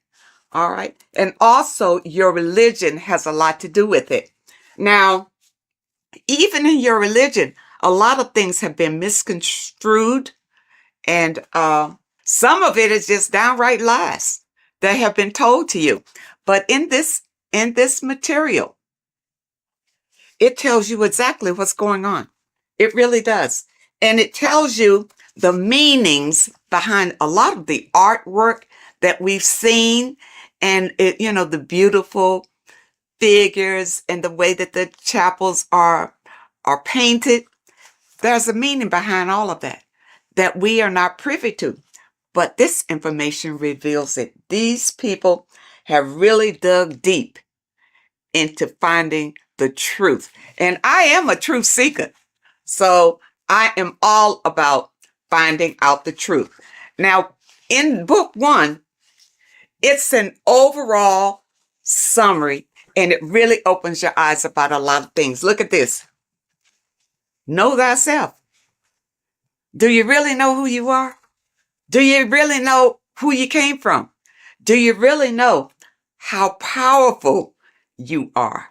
The powers that be don't want you to know that you have power. They want you to live your life in fear, number one, because when you're fearful of everything, then it's easier to control you, easier to manipulate you. And people look at it. When you go to school, what are you taught in school? You're taught to follow instruction. You're taught a skill to work for someone else. You're not taught to work for yourself. You're not taught to think for yourself. You're taught to obey orders. People, you're bigger than that. You're more intelligent than that. And this book of wisdom will help to open your eyes. You're not stuck in a life that you have no control over. In book 1, it talks about man is God made flesh, and it tells you why that is. We're all a part of the God source. That's how we were made, being a part of it. And a lot of us don't know that. We just think we're just out here flapping in the wind, and that's not true. It talks about the influence that the moon has over our lives. You know, in a full moon, you realize that there's a lot of activity that goes on during the full moon because it energizes people.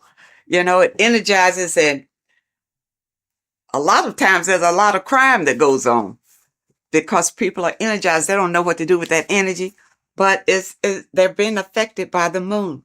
And it tells about Saturn and what Saturn has to do with your religion and what Saturn has to do with our existence. Okay? This book goes into all of it. And what it does, like I said, book 1 is more of an eye-opening summary of it all. And it says here, this discerning wisdom doesn't merely offer easily assimilated insights.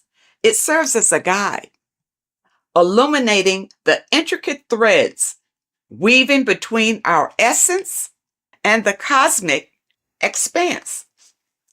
It provides an abundance of information to facilitate the evolution of your mind, your body, and your soul. This is genuine awakening. The author is Harry B. Joseph, and I know a lot of you, if you're on social media a lot or whatever, you've probably seen where he'll tell you some inserts from these books. And volume 2 is a more in-depth look at it. So if you want to go really deep, then you want volume 2. Now, one thing in volume 2 that I thought was interesting, of course, everything in here is eye-opening. But I wanted to bring this one to you because it's about the significance of sex. It says sex is a sacred ritual that transcends the physical realm and also takes place in the astral plane. So, you know that saying, as above, so below? Everything that happens here on this plane happens in the astral plane. So when you have sex with someone, you have bonded with them in the astral plane. And that's why you can't just walk away from a sexual experience and not have the energies from that person, because you have shared energies during this sexual ritual. And really, that's why it's better to wait until you are married to have sex and not have casual sex with all sorts of people. Because even here it says, casual sex, often driven by superficial desires such as greed, lust, and monetary attraction, tends to vibrate at a lower frequency on the astral plane. Now, what does that mean? If your casual sexual experiences are vibrating on a low vibrational astral plane, well, what's in a low vibrational astral planes? Demons, low entities that will attach to you, because that's where you are. They will attach to you and make your life miserable. You see, that's one way how we get these entities attached to us like parasites because of casual sex. You got to be careful of that. And the only way that you can break the tie from a casual sex is through a spiritual awakening. See, when you have casual sex, these entities feed off of that energy. That's why they attach to you so easily. This is what you need to be aware of. And a lot of you don't understand why your lives are in the toilet. It's because of the things that you are doing and the people that you are interacting with. And if you had this material beforehand, then you would be aware and able to guard yourself from a lot of heartbreak and disappointments in your life. Because once these entities attach themselves to you, they're not bringing you any good. They're going to bring you harm. Okay? And devastation. You don't want that. When sexual activity is engaged from a place of love, deep passion, and high vibrational energy, it fosters a protective and positive atmosphere. Protective and positive. When you engage in a sexual experience and you both love each other, it's genuine love. Okay? That's what you get. Not when somebody's fooling you and tricking you and making you think that it's love. And as soon as you've had sex with them, now they disappear. Now they have nothing to say to you. Now they'll tell you that they didn't want to get involved. You know, they're not looking for a relationship, that sort of thing. But no, that's still low vibrational because you didn't wait until you got to know the person. Just had sex with them. Don't do it. And when you have a love-based connection, elevates the energy, creating a shield against negative influences and ensuring that the experience aligns with higher spiritual principles. Okay, and that's what you want. See, this book goes into everything, and it goes into the foods that you should be eating, the foods that you shouldn't be eating, and it goes in a lot of Masonic symbolism because the Masons have been ruling for a long, long time. And we're not aware of it. It just passes us by, you know, because we are in survival mode. And the powers that be have put us in survival mode. We hardly have time to just enjoy our lives because we have to work for the elites. Work hard for the elites, you see. But if you have knowledge and understanding about how they maneuver and how they manipulate and control you, it will help you to improve your own life. In this book, you will discover more than just knowledge. You'll unlock the mysteries that lie beyond the veil of the ordinary. Dive deeper into the cosmic currents that flow through the universe, guiding your mind, body, and spirit toward a higher plane of existence. People, you don't realize how powerful you are because you have been dumbed down from the time you got here and made to believe you don't have any power. There's an external God that you must pray to for forgiveness of your sins, for anything that you desire in your life. You pray to that God, and that God will deliver it to you.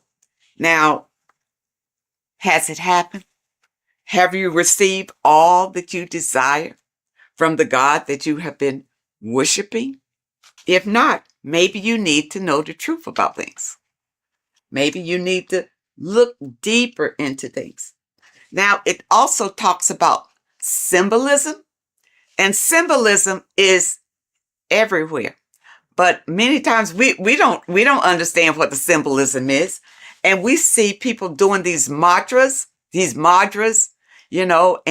we think, it's evil what they're doing. What they're doing is calling in power from the entities that are around them, because they understand that we are all energy.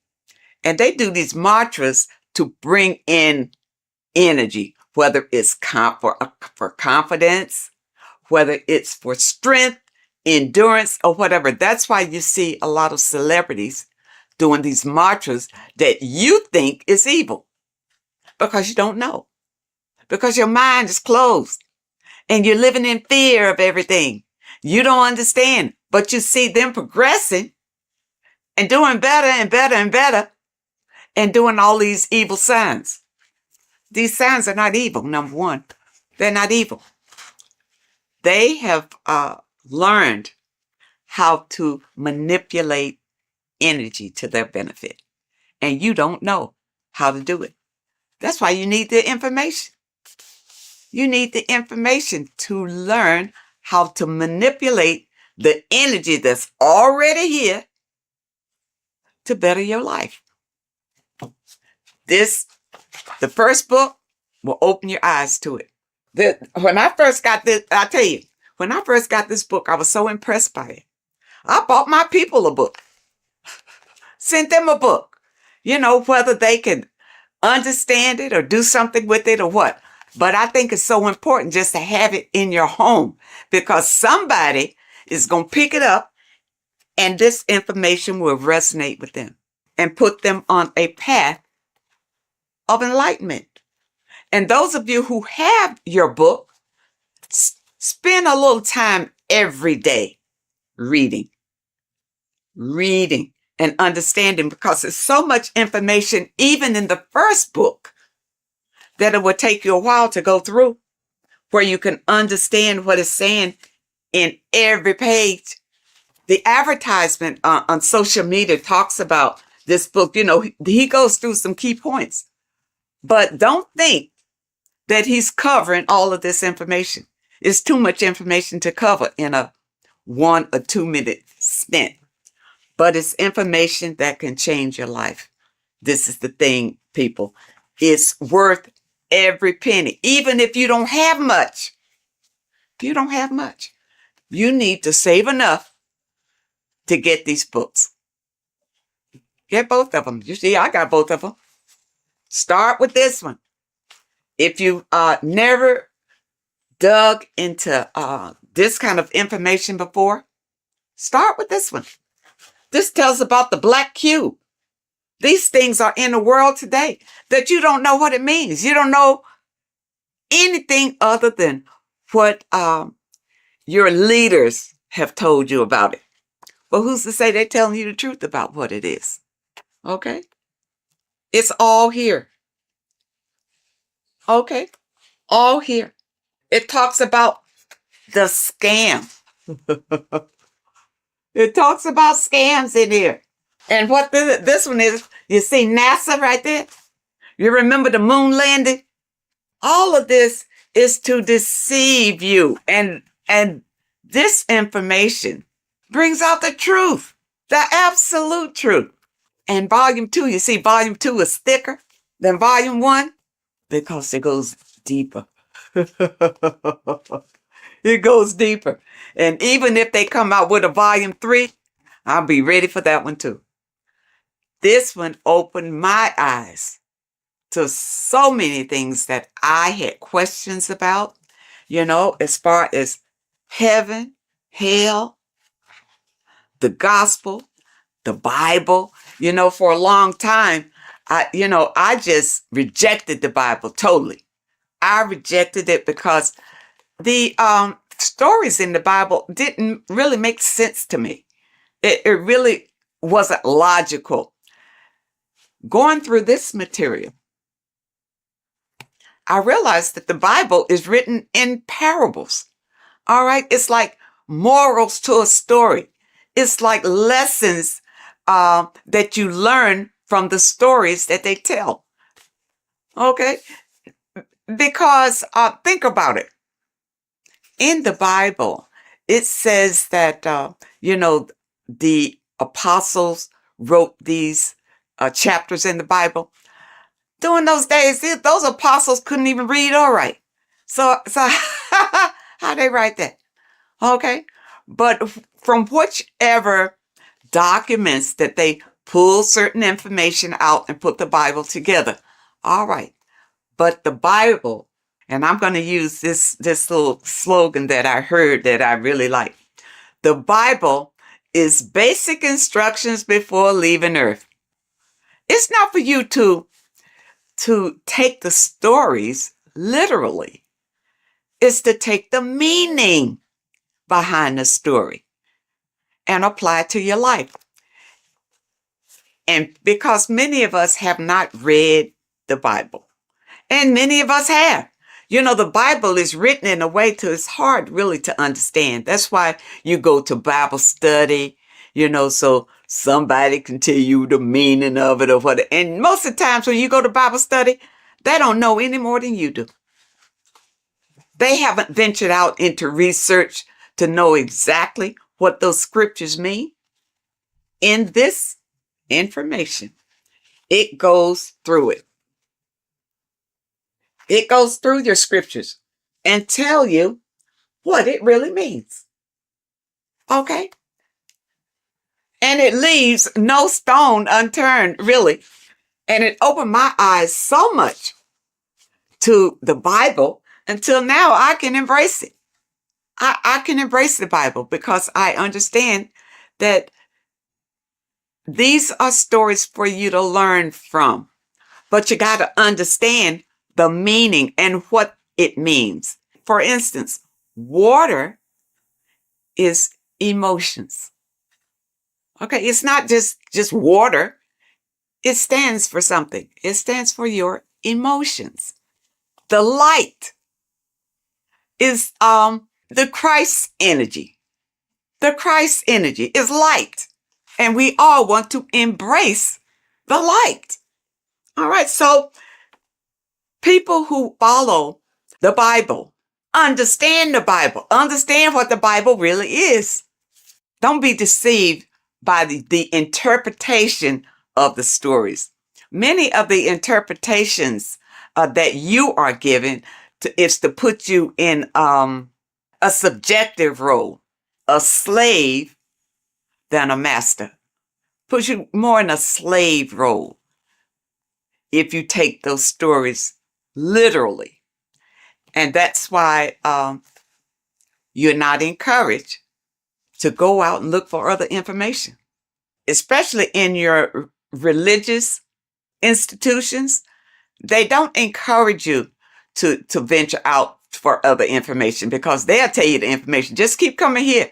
We'll tell you all you need to know. You see, but I understand about religion because I was raised Christian. And the thing about it, even when I broke away, it took some strength because your mind, you have a mindset about it. Being raised as an infant in the church, that's all you know. Every Sunday, you go to church. Yeah, you go to church. Your body is used to going to church. But then when you decide, well, no, it's not working for me. I'm not, my life is not changing. My life is the same. I just come here on Sunday, maybe to be entertained and maybe not, but it's really not worth it. And then you listen to your pastor or whoever is delivering the message. And what he's doing is giving you the spiel that was given to him in theology school. That he's doing. He's giving you the interpretations that he was given. That's all he's got. Because he hadn't done any research on his own. He didn't know any different. You see? And there are many people out here who feel like ignorance is bliss. I know you've heard that. Ignorance is bliss. No, it's not. Especially in today's world with so many changes coming down the pike, and fear is leading it. Fear is right in front, leading all these changes down the pike. And fear is leading it so that you won't buck against it, so that you will be so afraid you'll just hold on tight and hope that you come out okay on the other end. But if you get this material under your belt, it will give you strength and a way to grab the power that you have inside of you so that you won't feel desperate and you won't feel afraid. You'll feel empowered. And that's what we all want. That's why I feel like everybody should have this material in their home. Everybody. And your kids should grow up reading this before they go to school, and their little minds be manipulated to believe whatever the system wants them to believe. Because really, they're just grooming them to be little worker bees, to be worker bees. You see? People, you have the right. You have the right to be the master of your own reality. But if you don't know the information, you don't know where your power comes from and how to use the power that you have, doesn't mean anything. All you got to do is open yourself up to new information. That's all it takes. And your life could change drastically by just the information that is revealed in these pages. And it's I tell you, it's funny because years ago, I guess I was, I was in the Christian faith when I ran across information from one of the folks who contributed to this material. And when I heard him talking about it, it resonated. Something he said resonated in me, and I never forgot it. And then when I found this material again and I saw his name, I think his name was Santos Benucci or something. I don't want to destroy anybody's name, but I know he is referenced in some of this material. This is it. When he talked years and years ago about it, and now here it is in printed form. People, do not let this pass you by. This is your life right here. You think your Bible is? The Bible is great, but it's in parables. You can't understand it the way it should be understood. Okay? But with this being your companion, it will open your eyes like they've never been opened before. And I know a number of you out there have purchased the book. Leave us a comment and tell us how you feel about it. But take your time. These are not fast reads. Either one. And the thing about it is, I keep going back to them.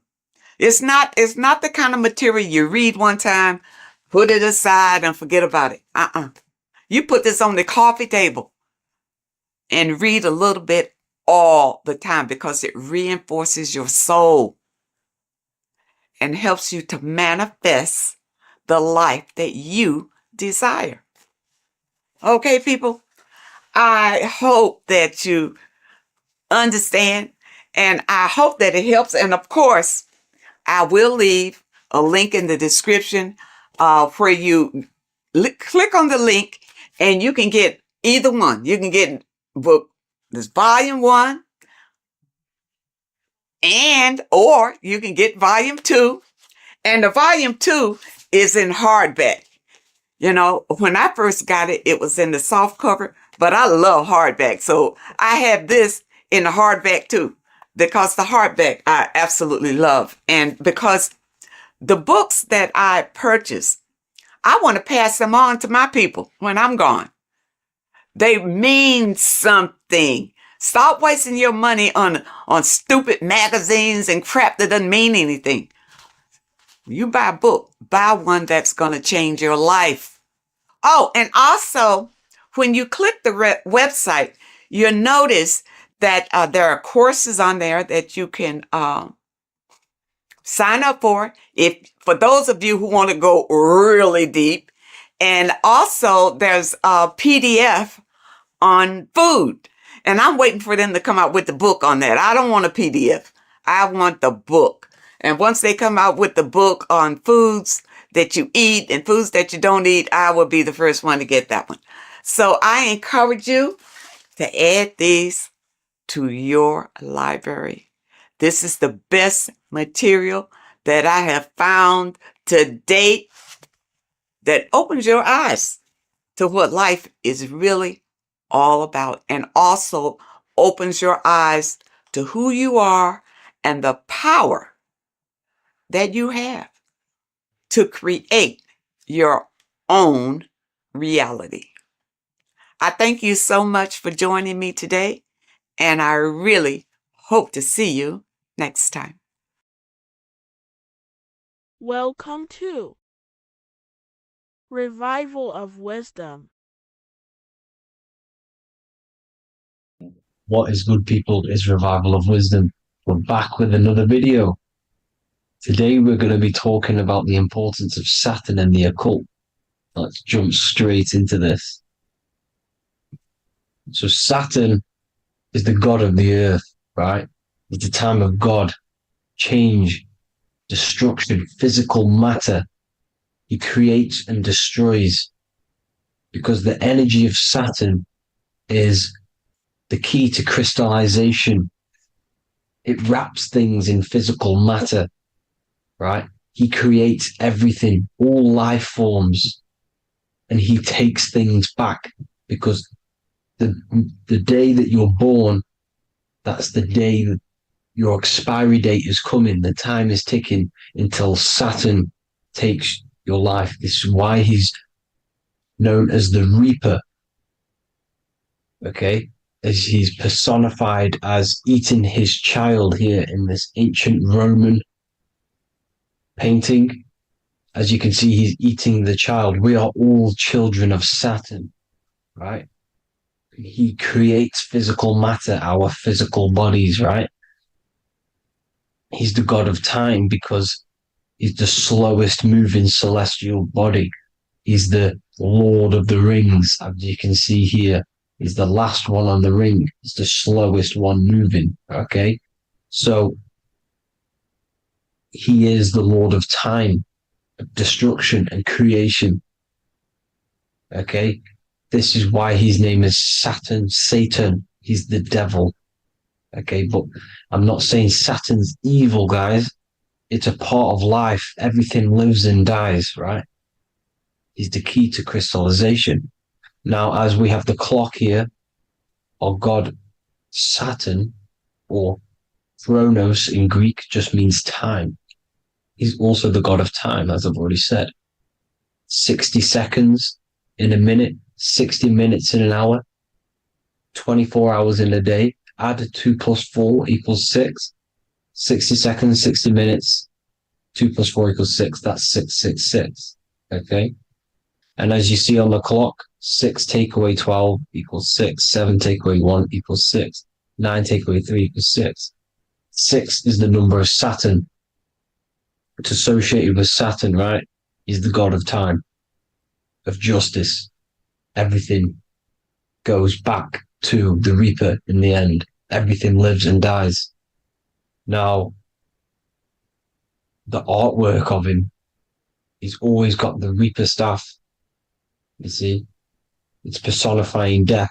Now, when you see this, the Romans were not saying Saturn was a real person, a real god in human form. No, this is personification. This is what the ancients always did. They personified, just like the Bible.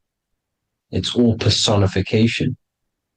So the personifying Saturn eating its children because it eats, it's the Reaper. No one can escape the Reaper. No one can escape death.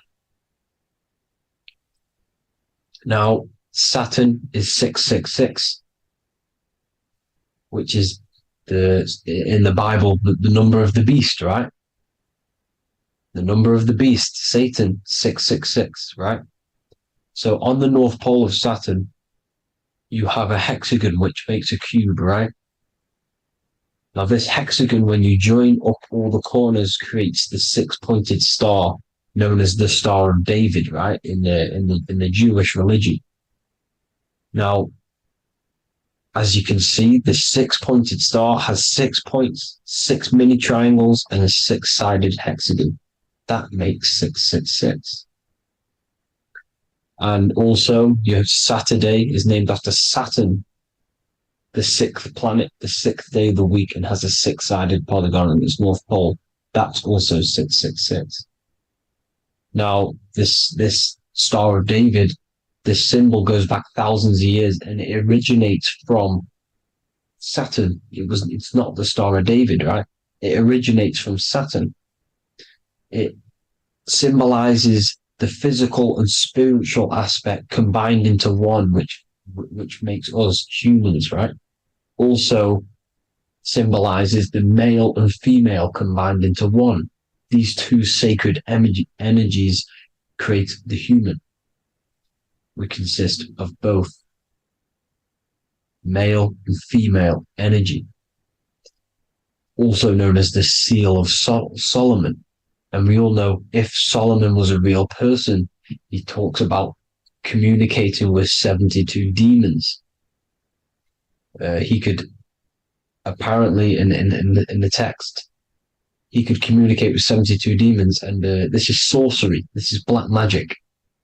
Now, this symbol is associated with hexing people. When you place a hex on someone, that is a form of witchcraft, which a hex is just a curse. When you're cursing someone, this is black magic. Now, the black magician would stand in the middle of the symbol and cast his spells onto other people. Now, this symbol is obviously on the $1 bill, twice on the $1 bill. And it's very, very ancient symbol. And it originates from Saturn. And let's keep going. So the cube. So I've just said how you see the cube on the North Pole of Saturn, right? The cube is limited. It's a 3D shape. It symbolizes limitations to the physical 3D dimension, the third dimension, the physical realm which we are in. Now, as you can see, the color associated with Saturn is black, right? Black is infinite potential. Black is the creation of all things before there was light. Light is born out of blackness, darkness, okay? Now, black is physical matter. And as you can see, the black cube, black symbolizing physical matter, the cube being limited, as the physical realm that we are in is limited. It's not like the fourth dimension where everything can exist in a thought.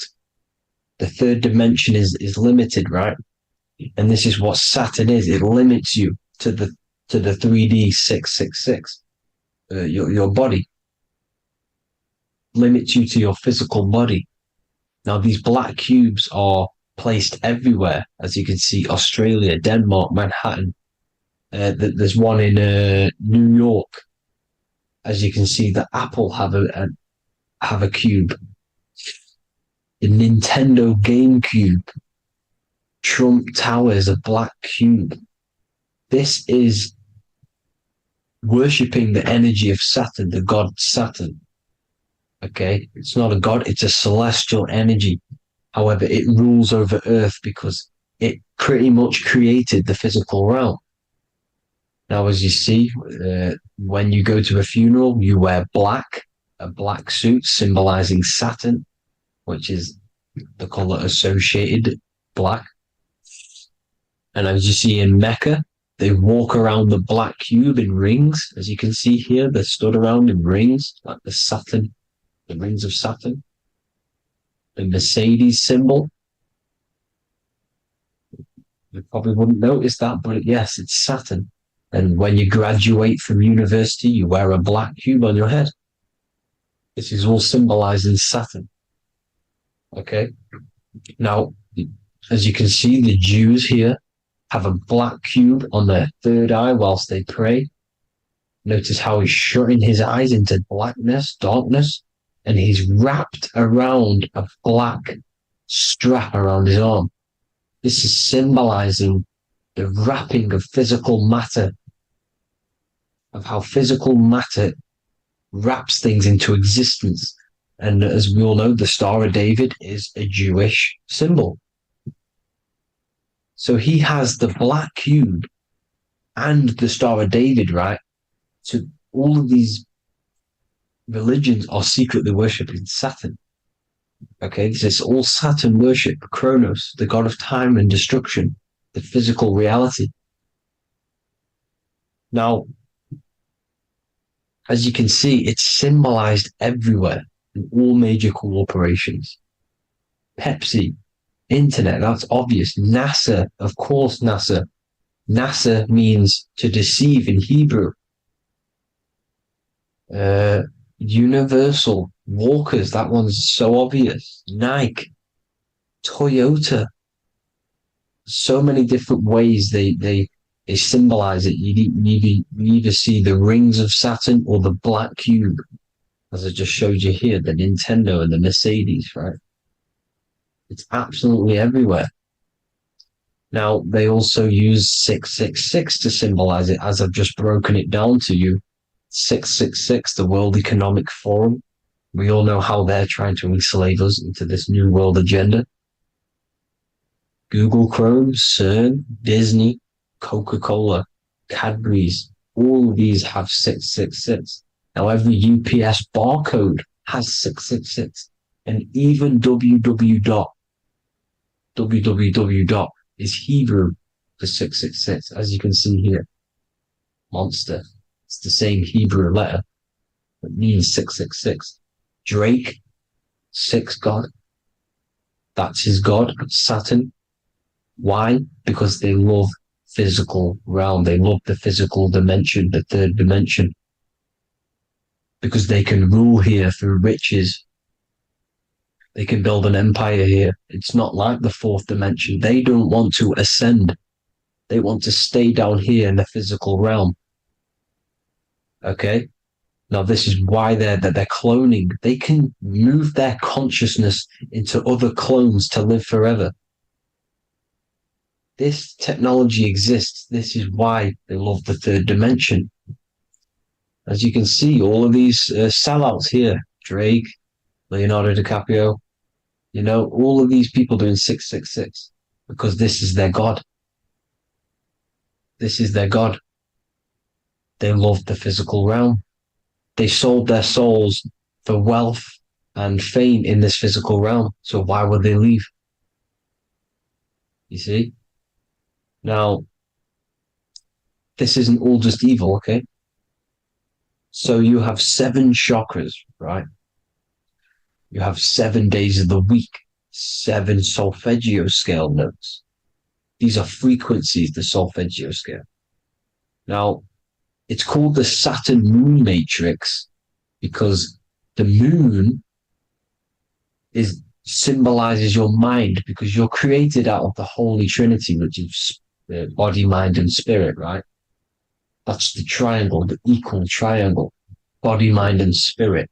Now, the 3 main celestial bodies are Earth, Moon, and Sun. The Earth being your physical body, the Moon being your mind, and the Sun is your soul, hence why it's called solar. It's a solar, soul. Now, these symbols are alchemical symbols. So when you're doing alchemy, you use these symbols to obviously symbolize what we're talking about. Now, as you can see, these are all the symbols of the planets of Saturn. is created out of the moon on top, the moon on the bottom and the earth on top, as you can see here. You see? And this creates the number 5. Now, with the moon being your mind and the earth being your physical body, this is mind over matter, because the earth is your body's matter. This is matter over mind. You don't want to be matter over mind. This is low states of consciousness. You won't be mind over matter. You see, to manipulate matter, to create your own reality. Now, obviously, we all know Saturn is associated with the lowest chakra, which is the root chakra. This is to deal with your animal instincts. When you're down here, you identify as the physical body. You don't know anything spiritual. You're you have a pure physical mind. You don't believe in anything spiritual. This is survival mode, consumption. They want you trapped down here, which is matter over mind. They don't want you to create your own reality, which is mind over matter. You see? Now, that's what Jupiter is. Saturn is the moon on the bottom and the earth on top. But Jupiter is the moon on top with the earth on the bottom. That's mind over matter, you see? So, these chakras are an ascension process from matter, physical matter to spiritual. This is the ascension. This is the stairway to heaven. This is Jacob's ladder. You see? Now, the number 5, which is obviously associated with Saturn as well, which create the symbol for Saturn, created the number 5. You have 5 senses, 5 elements, 5 physical elements. As we all know, Saturn crystallizes everything into physical matter out of the 4 elements. 5 fingers and toes, 5 points of man. Okay, the number 5 is the number of justice. Saturn holds things back. He restrains things from you, makes you learn the lesson. Now, 666 is not all evil. 666 is the atomic structure of the carbon atom. 6 protons, 6 electrons, 6 neutrons, right? We are carbon-based life forms. All life forms are based on the bonding properties of the element carbon. Because Saturn crystallizes everything into physical matter.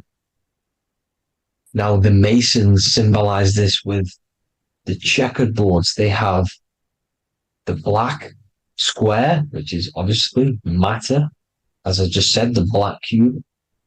And spirit is the white square, because white is eternal light. White and light, you see. Black is physical matter. Now, this is what we are. The point of our soul is to transmute from matter to spirit, but these are interchangeable. This is the constant cycle between spirit and matter, spirit and matter. High vibrational matter turns into spirit. Low vibrational spirit turns into physical matter. You see? Now, we are carbon-based life forms. This is what 666 is, the number of the beast. When I say we, the physical body is the beast. It's the animal. It's the carbon suit to operate in this physical dimension, in this physical realm. See? It's the vehicle used to operate in this physical realm. But your mind isn't from this physical realm, you see? The brain is the physical manifestation of the soul. Okay? So, as you can see here, the spine is an extension of the brain. Everything goes back to the brain. This is literally what your physical body is. You see, this is the nervous system, and everything reports back to the brain, and everything's controlled from this control center. And this spinal column, at the top of the spinal column is your third eye, which is known as the pineal gland.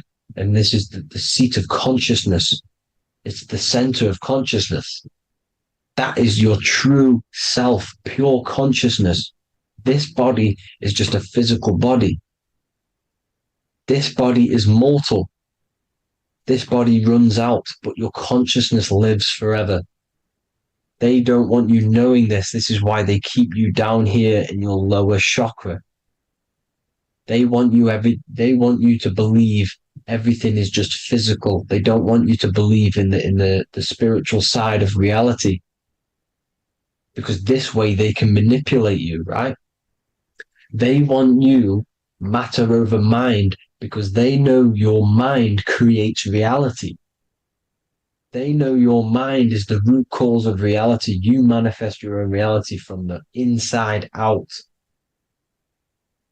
So this is why they control your perception of reality. They control your information in order to manifest their new world order. You, who are ignorant to knowledge and wisdom, you who are ignorant are manifesting their agenda because you accept their information and their perception of this reality.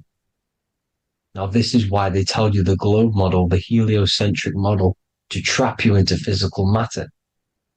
Now, if you understood about this true form of this realm, you'd understand that there's a spiritual side behind everything. The spiritual side, something has to exist. The root cause of reality is higher planes of existence. It happens in the mind before it happens on the physical plane. You see? They don't want you knowing this. They want you matter over mind, which is the symbol for Saturn. Moon over Earth. The Holy Trinity.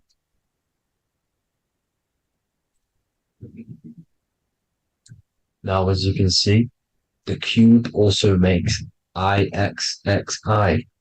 This is Roman numerals. This is Roman numerals, and when it's translated from 9/11. Yes, 9/11. This is the secret code of the One World Order.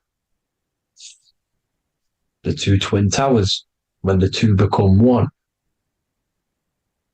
Okay, when the two become one, this is how you reach the higher states of consciousness, the physical and spiritual. Now, as you can see, the 9/11 memorial are two black cubes. It's two black cubes. This is all Saturn worship. Now, I'm not saying that Saturn is an evil celestial body, right? No, everything has a good side and a bad side, right? It's duality. The spirits of Saturn on the dark side are the most evil demonic spirits. Now, these are the spirits that these are invoking through these rituals, right? Yes, 9/11 was a massive ritual. It's a satanic ritual, okay? Now, we all know Elon Musk. Elon Musk is coming with the mark of the beast. And English gematria, this equals 666, right? 666, as I said, is the number of the beast. You are the beast, your physical body. You see how the Bible twisted things up to make things more confusing, right? But it's there. You just have to have the knowledge to be able to read the Bible properly. As we all know, we had this virus. I'm not going to say the name because I'll get flagged. This virus adds up to 666 because this is all part of the New World Order. It's all part of keeping you in this physical dimension. Okay? Now, as you can see here, Novus Ordo Secularum on the back of his shirt, on Elon Musk's shirt, this is also on the $1 bill. Novus Ordo Seclorum. This means New World Order. Yes, New World Order. This is on the back of Elon Musk's shirt.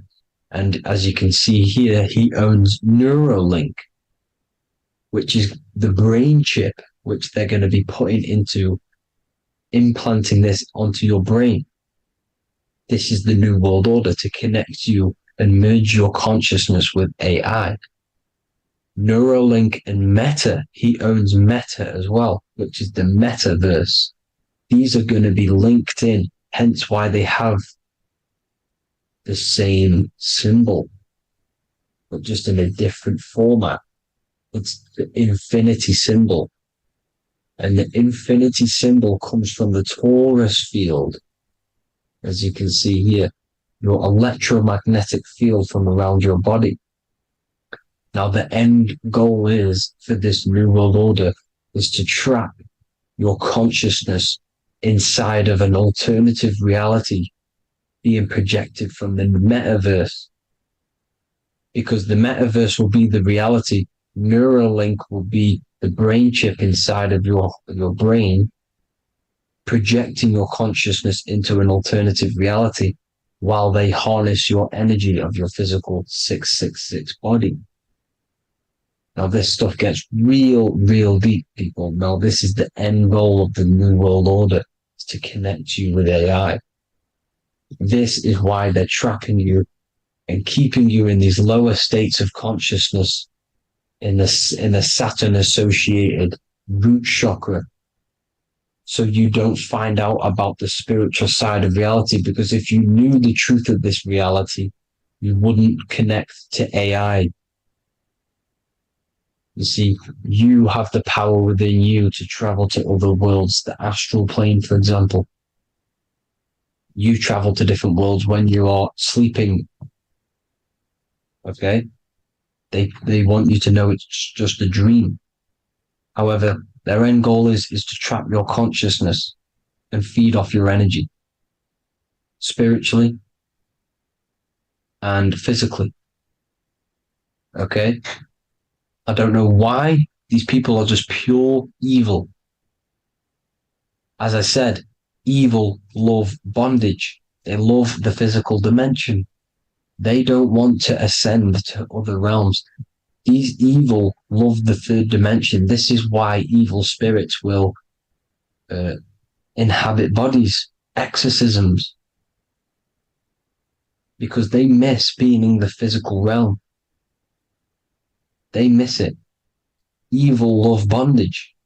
So this is why they're cloning and putting their consciousness in clones to stay in this third dimension, to stay as further away from the source as possible. Okay? This is why they're doing it. And this is how it's all linked in. So I hope you all enjoyed this video. Hope you gained some wisdom. Please feel free to join the Telegram. And please leave a like and a subscribe. Thank you all, people. God bless.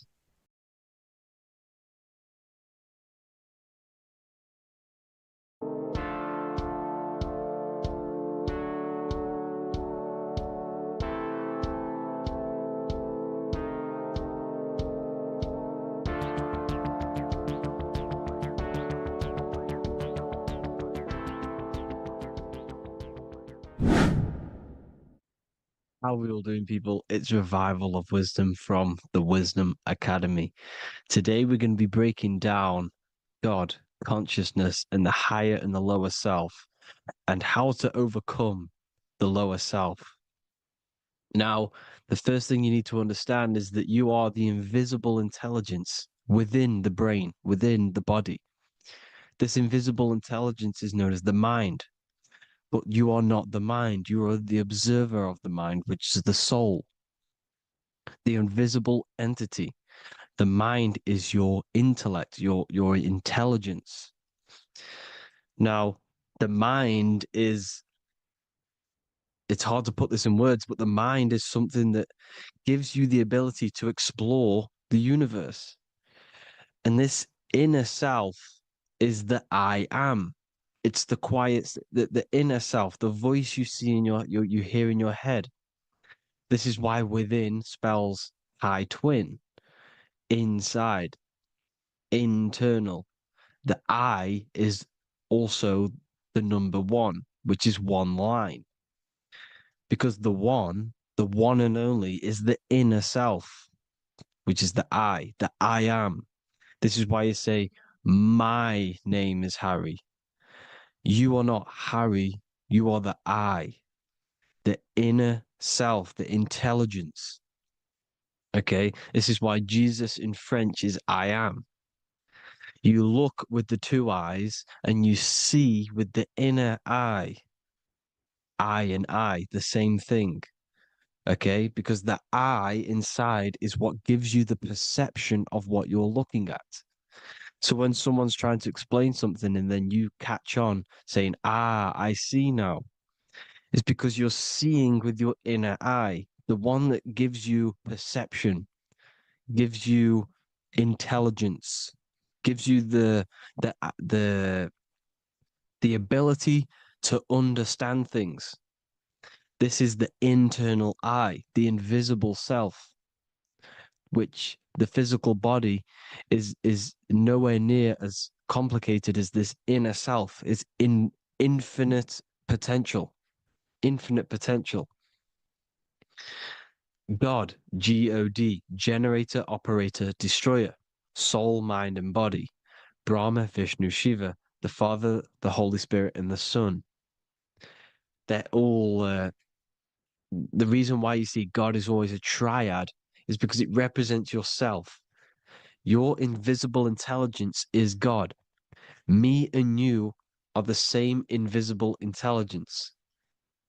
We are the invisible intelligence experiencing the program being ran by the central nervous system and the brain. I always say this in my videos, but I have to, in order for you to understand the things that I'm going to say later on in the video, you need to understand this concept, is that you are the consciousness experiencing the nervous system, the tree of knowledge of good and evil, which is you here. You would be in this invisible intelligence right here in the center of the brain. Now, this is why the ancient Christians show God is in the brain. This is the brain stem. This is the brain. This is also the brain stem and the brain. The brain stem and the brain. It's all depictions of the brain because the brain's the computer, the electromagnetic computer, which decodes the demands created by the invisible intelligence, the I, the inner self, you, your true self.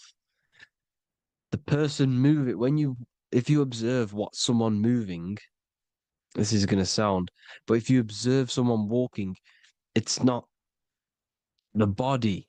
The body is moving, but the thing telling it to move is the invisible intelligence. Before you kick a football, a decision is made within your invisible intelligence, your mind.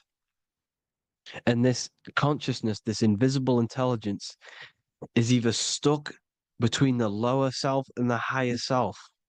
Okay? When the invisible intelligence, meaning the true self, identifies itself with the physical body, it will trap its mind within physicality. This consciousness that we have is either operating in the lower self or the higher self. It's either feeding the material body or it's feeding the spirit. Okay? But because we are physical and spiritual, we need to be even. We don't want to be meditating all day long because we do have a physical body as well whilst we are here. We are playing a game in physical matter. Okay? Now, the reason that you incarnated here is to learn a lesson because the mind can manifest anything it wants within the astral planes, within the world of imagination. It can manifest anything it likes, but it incarnates into matter, into this game, so we can understand labor, because anything in matter, you have to labor to manifest. But in the astral, you can manifest at the click of a finger. You come here to learn the knowledge of good and evil. And your consciousness, I came out a bit off topic there, but your consciousness is experiencing the lower or higher self. The lower self is manifested in the lower parts of the body: sex, food, and power, the lower three energy centers. These centers are like mini brains. You are literally thinking with these centers. And when your mind is stuck within these lower centers, you'll think. Have you ever heard the term of thinking with your penis, or thinking with your, you know what, as a man? Even females maybe, but mainly this is a boy saying you're thinking with your penis. This is a truth. It's truth in plain sight. You think with these energy centers. When you're living off the lower three centers, all you care about is sex, food, and power, eating, sleeping, and greed. Power's kind of like greed. Now, when we move up to the higher parts of the body, when we live our life within the higher parts of the body, this is considered heaven: love, expression, intuition, and wisdom. This is what we need to be aiming to do, moving out of the lower half of the body and living our life within the higher self, the higher parts of the body, thinking with the higher energy centers, thinking with love, expression, intuition, and wisdom, spreading love, expression, intuition, and wisdom to others. Heaven is even. This is why Jesus is pointing at the heart chakra, always pointing at the heart. Earth rearranged his heart, because in earth you're manifested as a physical being. You're in the heart, good and bad. You need to be balanced between the good and bad. Because love can be a demon too. That's a whole nother video, but love can be a demon. Now, the seven chakras are known as the seven seals in the Bible. When the Lamb opened the seventh seal, there was silence in the heaven for about half an hour. This is a verse from the Bible. The Lamb is Aries, which is the higher brain, the cerebrum, the cerebram. Ram, Aries. Because when the Ram opens the seven seals, you enter the kingdom of heaven. Because these chakras seal your invisible intelligence. They seal your true self. You are behind these seven seals, your true invisible self, your true consciousness. Because behind these seven seals, you do not think about anything materialistic. Your intelligence is not material. It's not physical. It's not from the physical world. It does not desire the physical world. The body is the beast. The body's the animal, the lower self, which can corrupt our intelligence. It can corrupt the intelligence. Okay? Now, we need to balance these chakras so that we gain a deeper connection between this intelligence and the brain. Because when there's a strong connection between the brain and the intelligence, your body and the intelligence, you have a strong connection. Therefore, you can manifest what the intelligence is saying at all times. Meaning, when, for example, your higher self, this is intelligence, the higher intelligence is always speaking to you. It's always guiding you. It's always telling you the right thing to do. You can feel it when you're doing something wrong. You can feel that you're doing something wrong, because this higher self, this intelligence knows what it needs to do here.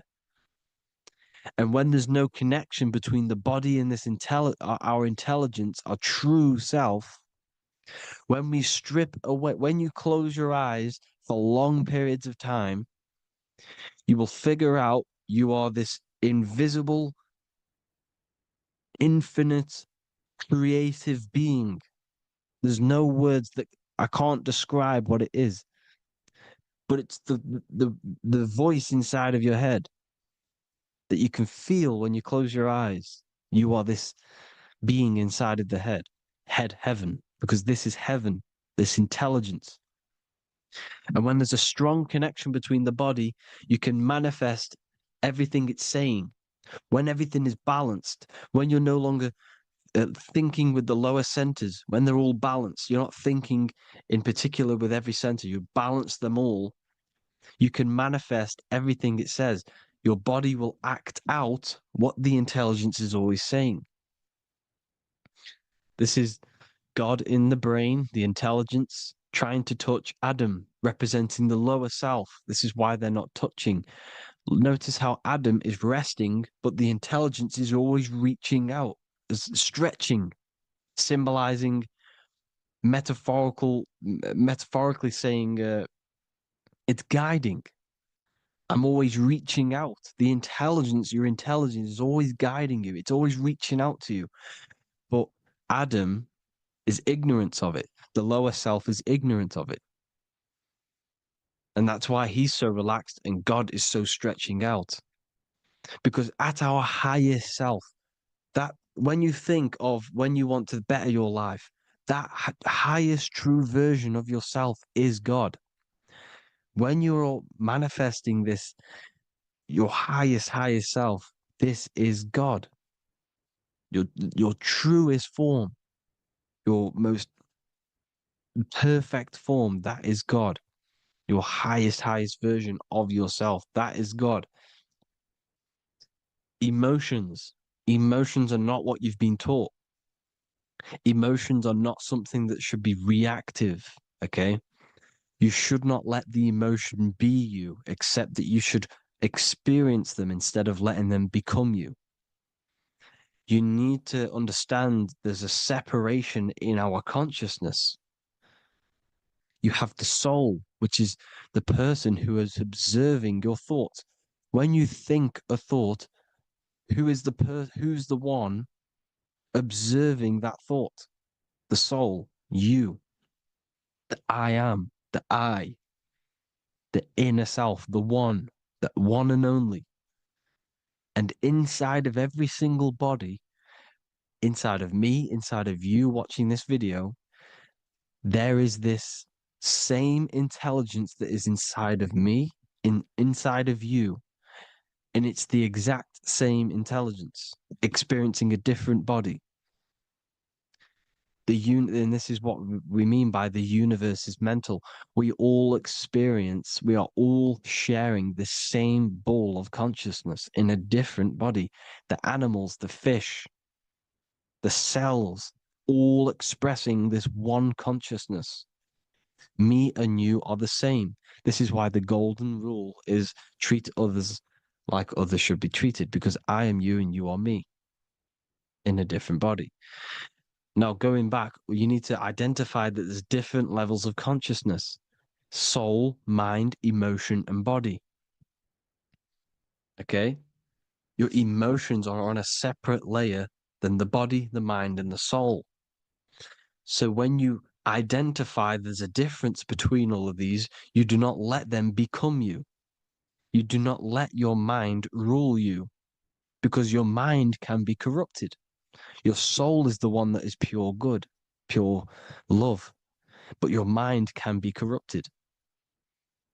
Okay? Your emotions can be corrupted. The body can be corrupted, but the soul can never be corrupted, only layered on top. You can only throw piles of programs within the subconscious, layering the soul down, but deep down inside of every single one of you, there is a loving being. Because love comes from the heart. Love is the universal emotion, expression. Now, your thoughts can become bondage, your emotions can become bondage. Now, what do I mean by bondage? By conquering the lower self, we need to conquer our own mind, because the mind is what's manifesting the lower self. When you're thinking with the lower half of the body, when you're becoming your emotions, you need to experience the emotion, not become the emotion. Do not let the emotion become you. Do not let your thoughts become you, because your thoughts are tools that you can manifest. Your thoughts are the idea.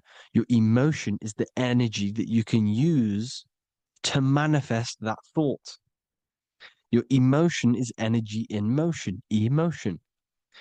You use emotion to manifest, to feel as if you already have the thought. Therefore, you become that vibration. Therefore, your emotions are actually a creational force that is given to you to manifest things because you're a human, a manifester. You're here to manifest things. You're a creator. You are a god. Your inner self, your intelligence, your I am, the one and only inside of you, the inner self, the quiet one, the one that's deep, deep down, the invisible intelligence is it's creating things all the time. All the time. Speak no evil, see no evil, hear no evil. This is the astronauts, they're Freemasons, but they understand this because thinking, seeing, and hearing can corrupt your mind. And when you have a corrupted mind, you'll have a corrupted subconscious. The subconscious will manifest into the body because 90% of your behavior comes from the subconscious mind. So you got to speak, see, and hear no evil. A sin, what is a sin? To overcome our lower self, to overcome our lower self, the 7 deadly sins are not something that goes against an external God. A sin is something that goes against your inner guide, your inner conscience, the inner self that is always speaking to you. It's always telling you the right thing to do. A sin is something that goes against this inner guide. And this is why you can feel something where you can feel you're doing something wrong.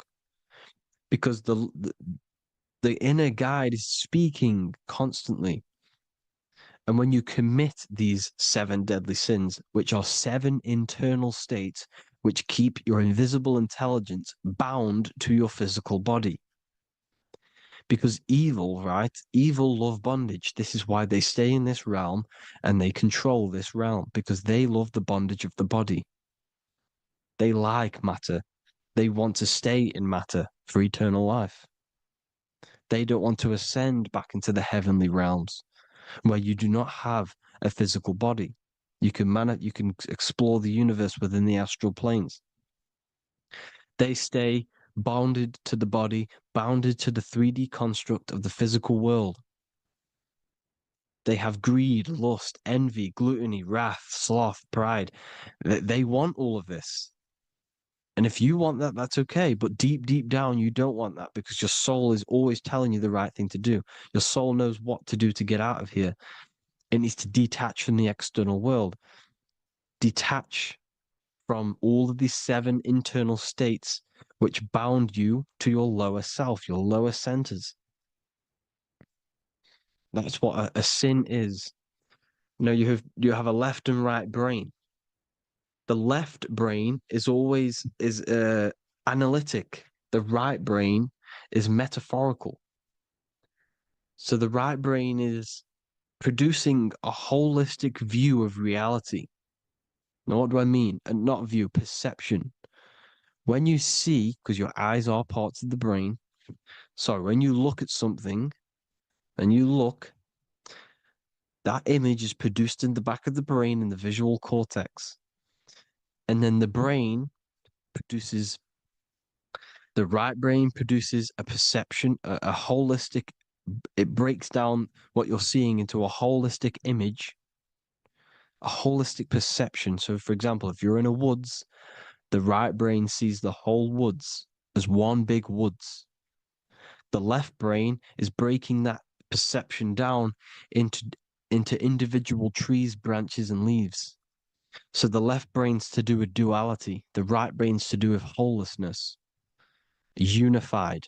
The left brain's dualistic, analytic. This is necessary so that we can pick things up and manipulate them and break things down. We need the left brain, we need the right brain. I'm not saying any of them's bad, but the left brain, sinister in Latin, means left.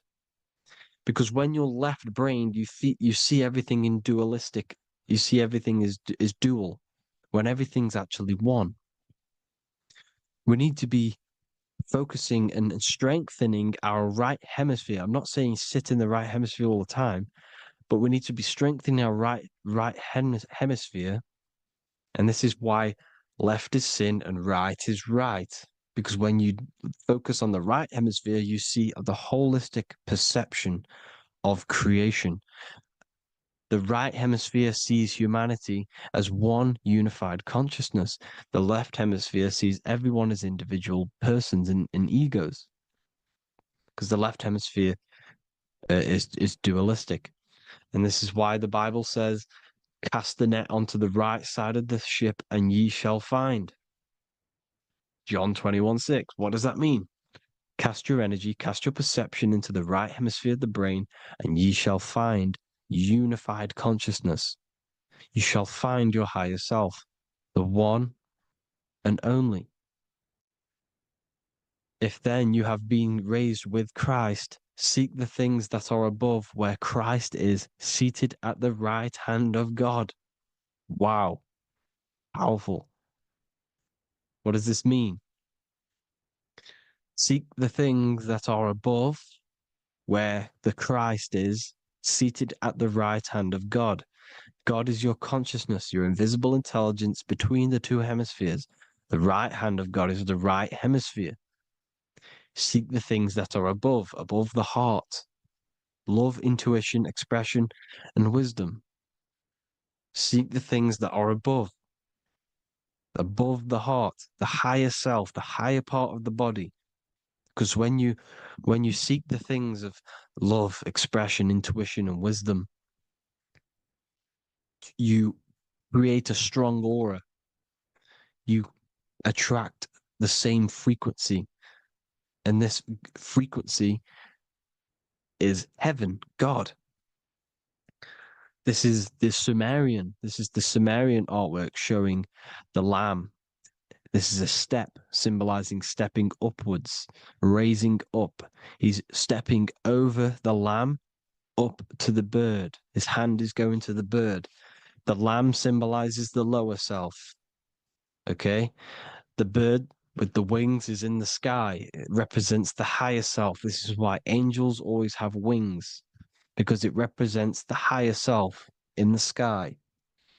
The lamb is a ground animal, symbolizing the lower self. He's stepping over the lamb to the bird, his higher self, his invisible intelligence. Horus and Set, Jesus and Satan. Look, Horus has an evil brother, Set, just like Jesus and Satan. Horus is a bird, higher self. Set is a ground animal, lower self, which is the devil and the angel on your shoulder. You see? The right and the left hemisphere, the two wings. So the devil and angels always speaking to you. The higher and the lower self. It's the battle between the higher and the lower self, between the invisible intelligence and the physical body, because the body's the one that wants the sugar, it wants the pleasure, it wants the sex, it wants the porn, it wants all of the materialistic things, it wants the 7 deadly things. Okay, it wants this. There's a battle between the higher and the lower self, your intelligence and the body. This is why you need to become balanced, so that there's a deep connection between the body and the invisible intelligence, the I am. You need to master your mind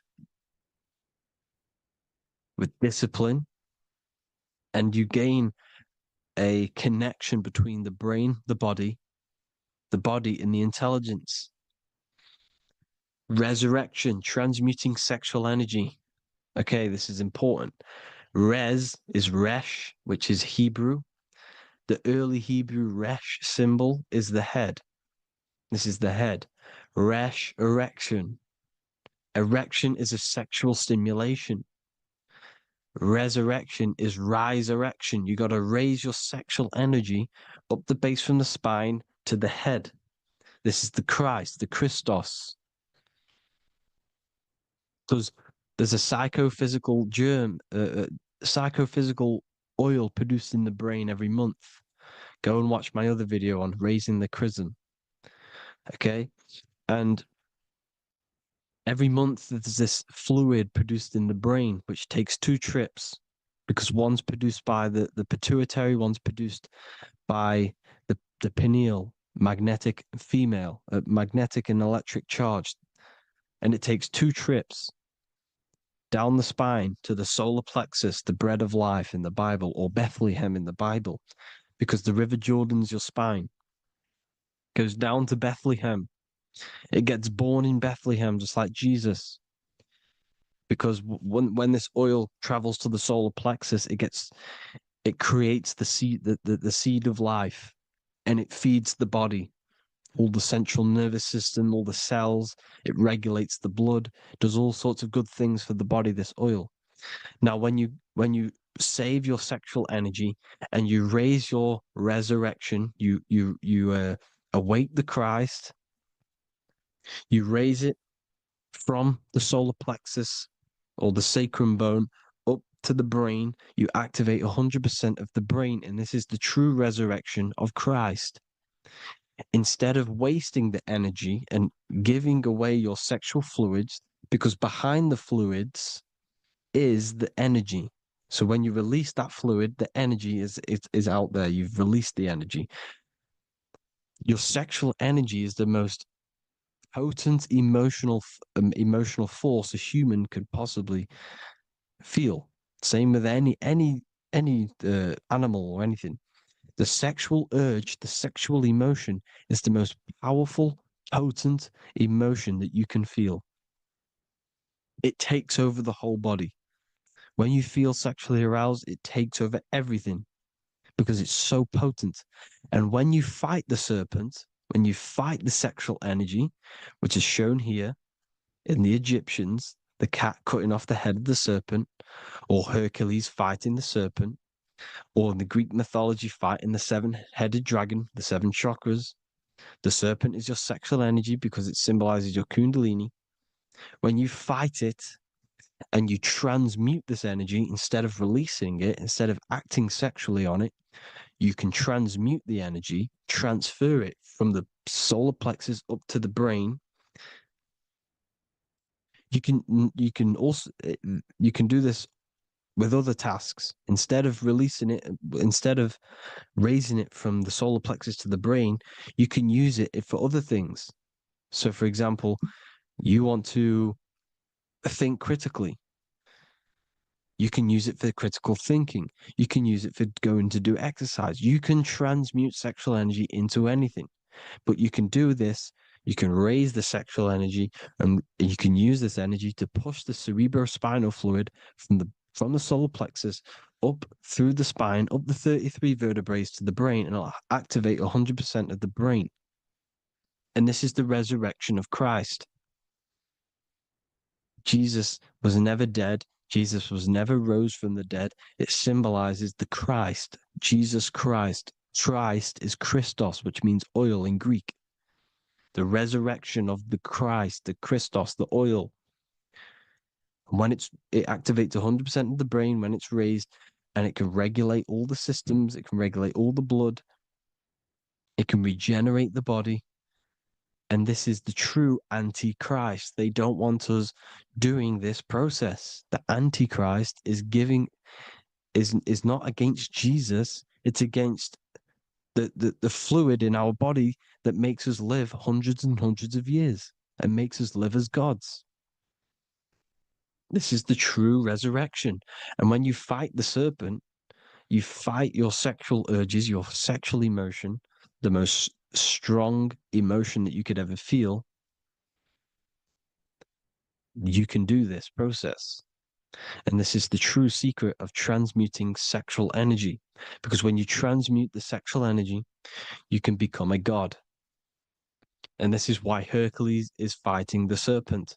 Notice how the serpent is low. He's reaching down to it. It represents the lower self. Because the lower self wants the lust. It desires sex. The body desires sex. There's a fight between the higher and the lower self. But when there's balance, there's even. Heaven is even. When there's evenness between these, this is the kingdom of heaven. This is when heaven is on earth. So at our highest levels of ourselves, the highest level of our intelligence, this is God. God is something that we manifest. We need to achieve Christ consciousness by battling the body. There is no battle outside of the physical body. It's an internal battle. Jesus and Satan have been externalized. Nothing exists outside of you, because I explained in the beginning how you are the consciousness experiencing the central nervous system. Therefore, there is nothing outside of you. It's all internal. Jesus and Satan have been externalized. Why? Because it's business. The church is a business. It's all a business. They've created these figures to be historical when they're not historical. The Bible's not historical. It's all externalized. It's called exoteric, when the truth is esoteric, internal teachings. So anyways, people, balance the chakras, balance the two hemispheres of the brain, balance the conscious and the subconscious. Balance is perfect, the yin and yang. You are spiritual and physical. You live in day and night. You need to be balanced. Oneness. Seek oneness. And this is the true kingdom of heaven. And when we all realize that we are all the same intelligence, the same consciousness expressed in different bodies, when we all realize this, we all realize we're all one. Doesn't matter what race you are. It doesn't matter what race you are, where you're from, your nationality, because none of you are actually from here. None of you are from the physical world. You're manipulating the physical world through the physical body. You are the I am. We all have a soul. Every single one of you has a soul. We all have souls. The reason why they say some people don't have souls is because they're trying to suppress your mind. They don't want you to know that you have a mind. That sounds crazy, I know. But a lot of people haven't realized that they have an infinite intelligence called a mind. And behind that mind, if you can observe your thoughts, the person who is observing the thoughts, you have a soul. Everyone has a soul. Don't listen to all these people saying some people don't have a soul, some people do. We all have a soul. Every single one of us. So anyway, you need to break the lower nature of yourself. At our highest levels, we are gods. Our intelligence, our universal intelligence, the I am, the intelligence that's inside of the brain, is God. Our minds are being corrupted within believing that you are the body, and by the result of this is a society like today, because everyone thinks they're the body, and everyone's living in the lower nature of self, where everyone only cares about themselves. But when we realize we're all one big consciousness ball, we're all the same consciousness expressed in different bodies, there will be peace. So thank you all, people. If you do want to learn more, if you do want to read my book, it's called The Book of Wisdom. I'll put it in the description. It's an amazing book, people.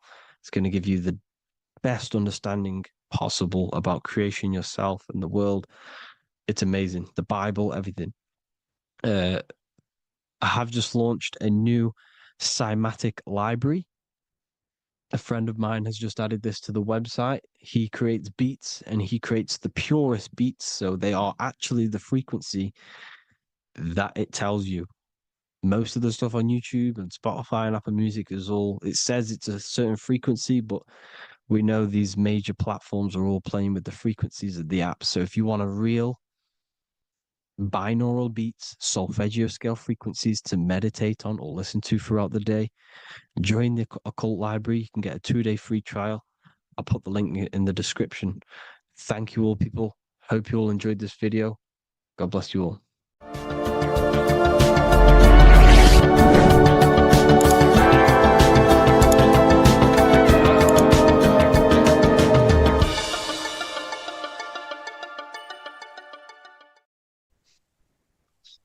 Matthew 21:1, Jesus went into the temple of God. Corinthians 3:16, do you not know that you are the temple of God? Now, what is this telling you? That God is within you. Hence why in Luke 21:12 it tells you the kingdom of God is within you. And the side of your head region is called a temple for a reason. Because the brain encapsulates the mind. The brain is a physical manifestation of the mind. The heart is a physical manifestation of emotion. So we have these different layers of our consciousness. We have an intellectual, communicative aspect of our consciousness, which we would call the mind. We have an emotional aspect of our consciousness, which is the heart. And to communicate with the divine, it's all to do with the mind. Hence why the ancients always symbolize the mind being God. This is why Michelangelo always placed God inside of the brain on top of Sistine Chapel in the middle of the Vatican. He understood that God is in the brain. God is within you, not outside of you. The church tells you that God is in the sky because they are creating a externalization of the truth to create a business and a distraction so that you don't find the divinity within you, so that you don't find your power. Now you have Adam, the physical man, the physical body, the ego, the lower self. And he is resting. He's not trying to reach to God, but God is reaching because the higher consciousness within you is always trying to communicate with you. It's always trying to wake you up to your divinity.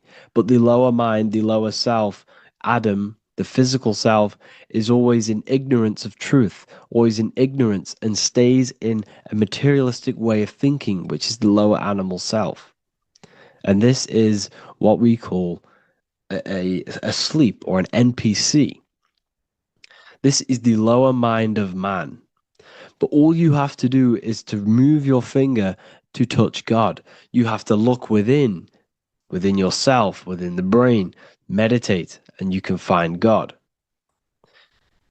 This is why in the Bible we see many references to the human body and anatomy to truly connect with God.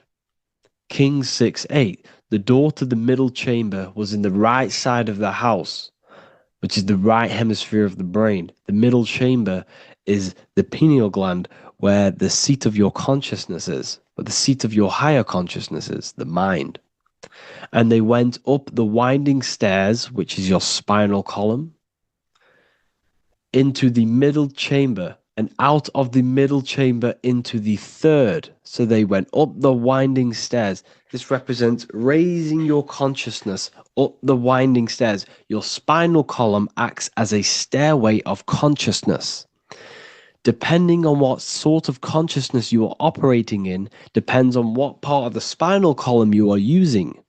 Because the spinal column ascends and descends consciousness. What do I mean? If you are in a reproductive way of thinking and you're always thinking about sex, you're jerking off all the time and you're always eating, all of your brain's power and your mind's power is being descended into the lower aspects of the spinal column, which represents hell, the physical state of man, Adam, the ignorant state. We're basically living off low-level pleasures like an animal. And the stairway to heaven is your spinal column. They went up the winding stairs into the middle chamber, which is your mind, your pineal gland, and out of the middle into the third stage of consciousness, physical, etheric, astral. When you meditate and you start to raise your consciousness during meditation, you enter the astral plane when you turn off thought. But this is the middle chamber inside of the brain. Here we see another painting inside of Sistine's Chapel of God inside of the brain. This is the brainstem. This is the brain. This is the frontal lobe. This is the back lobe. This is the back lobe. This is the cerebellum. Here's the reptilian brainstem. Here's the claustrum. This is what we are seeing here. Anatomy. Here is another one in Sistine Chapel in the middle of the Vatican. This is depicting the brainstem. God's neck looks exactly like the brainstem. Here we see a real brain compared to God's neck, because the neck is just below the brainstem. And this is what they are symbolizing, because they knew that God is within you. God is a part of the human body. God is inside of the body, because the body is a vessel for consciousness, for universal consciousness. Inside of you, inside of me, is the same spark of consciousness. And this same consciousness is spread out into every living essence, because everything comes from the one source, the one God, the one consciousness. Matthew 6:22-23. The light of the body is the eye. If therefore thine eye be single, thy whole body shall be full of light. Practicing the single eye. What is this? This is meditation. This is entering within yourself.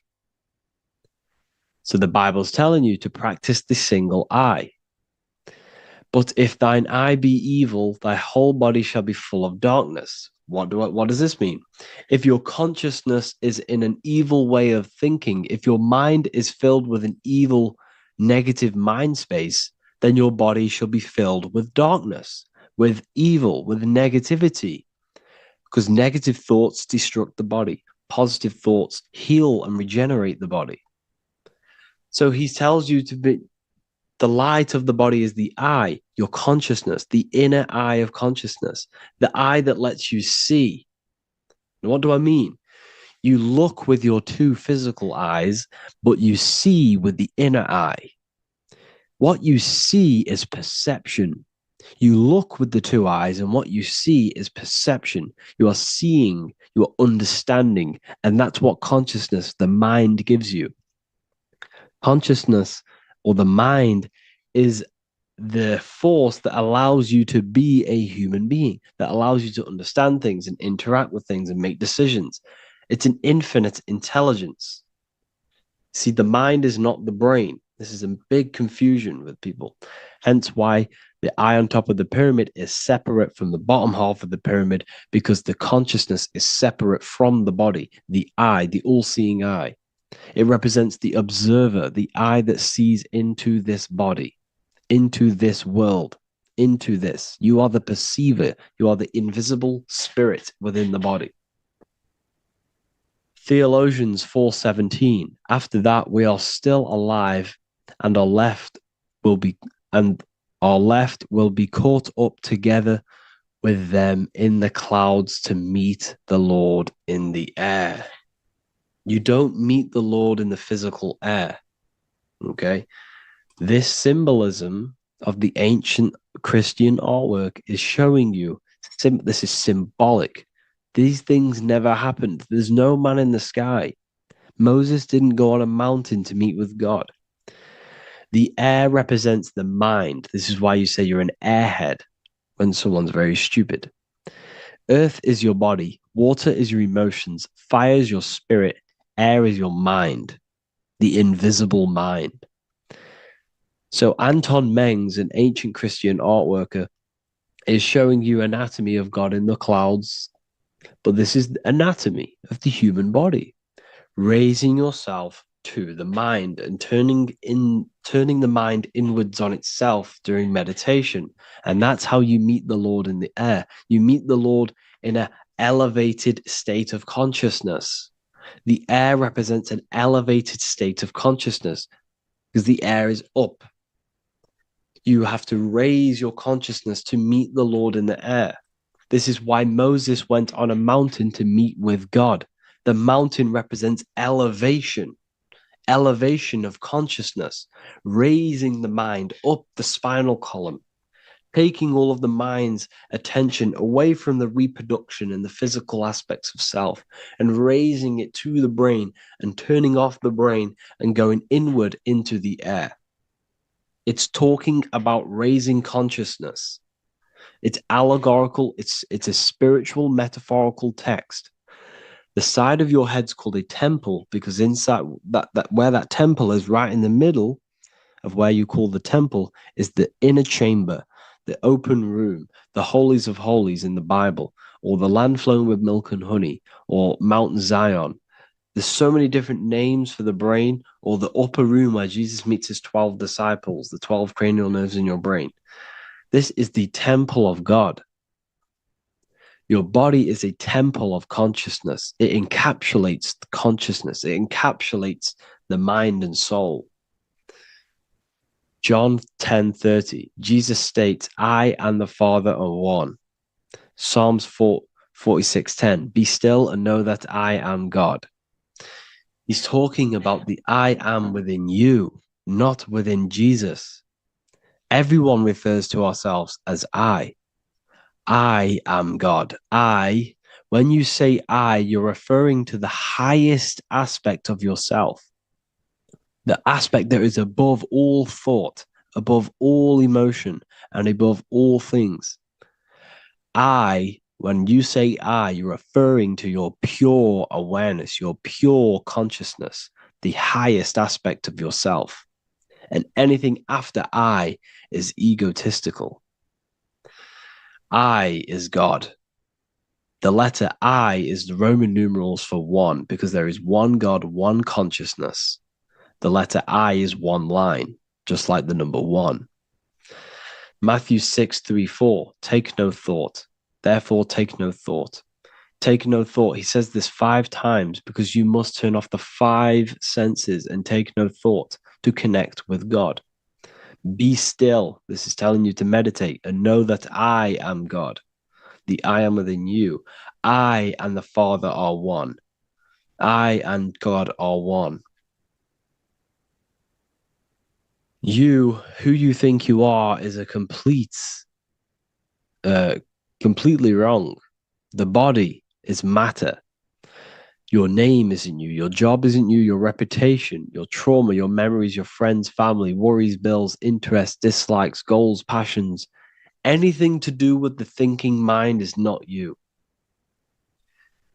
Who you think you are is a part of your thinking aspect of consciousness. But once you remove thought, you are no longer your name. You are no longer your body. You're no longer your reputation. You are the I. You are pure awareness, pure consciousness. Pure consciousness. And this pure consciousness has latched on to this name, this job, the body, and your traumas. Your pure consciousness has attached itself to this character who you're playing in the physical world. And this is essentially who you think you are, but you are not. You are the I, you are the self, you are pure awareness. So in order for you to detach from these things, you must learn how to detach from your name, your job, your reputation. And you do this through meditation by turning off the thinking mind. Turning off the thinking mind allows other aspects of your consciousness to open up. What do I mean? Your whole life you've been thinking, and all of these thoughts has attached you to this physical body. You haven't allowed your consciousness to open up. And you can only do this by taking no thought. That's why Jesus tells you, take no thought. When you turn off the thinking mind, other aspects of your consciousness starts to open up. Other aspects of your being can open up. And this is how you have astral project. This is how you do all these mystical things and things to do with consciousness. It's taking no thought. Imagination, emotions, thought, and memory are all to do with consciousness. These things are not physical. You can't touch thought. You can't touch emotions. You can't touch these things because they are not a physical thing. So you must turn off these things for other aspects of your consciousness to open up. Okay? So essentially, the Bible is a metaphorical, astrological, numerological, metaphysical, spiritual, encoded text that talks about human anatomy, spirituality, and the true nature of the human experience. Everything they would teach you in school is to make you think that you are this body. Everything they teach you in church is the externalization of the true teachings of Jesus. Jesus was telling you to meditate. Jesus was telling you to practice the single eye. Jesus was telling you to look within yourself and find God. He wasn't telling you to pray to him. Mark 16:19, he was taken up to heaven and sat at the right hand of God, the right hemisphere of your brain. John 21:6, cast the net onto the right-hand side of the boat and ye shall find fish. Fish is understanding. The boat is your body, your brain. Cast your awareness into the right side of your brain and you will find understanding, because the right side of your brain is all to do with the creative aspect and the intuition and the spiritual sides of your consciousness. This is why God is here. This is why Michelangelo depicted God in the right hemisphere of your brain, because this is all human anatomy. And I speak about all of this in the brand new Book of Wisdom, Volume 2, which is now available. The start of the revolution has begun. This book is truly going to change the way people see the world. It's got so many more topics than the last one.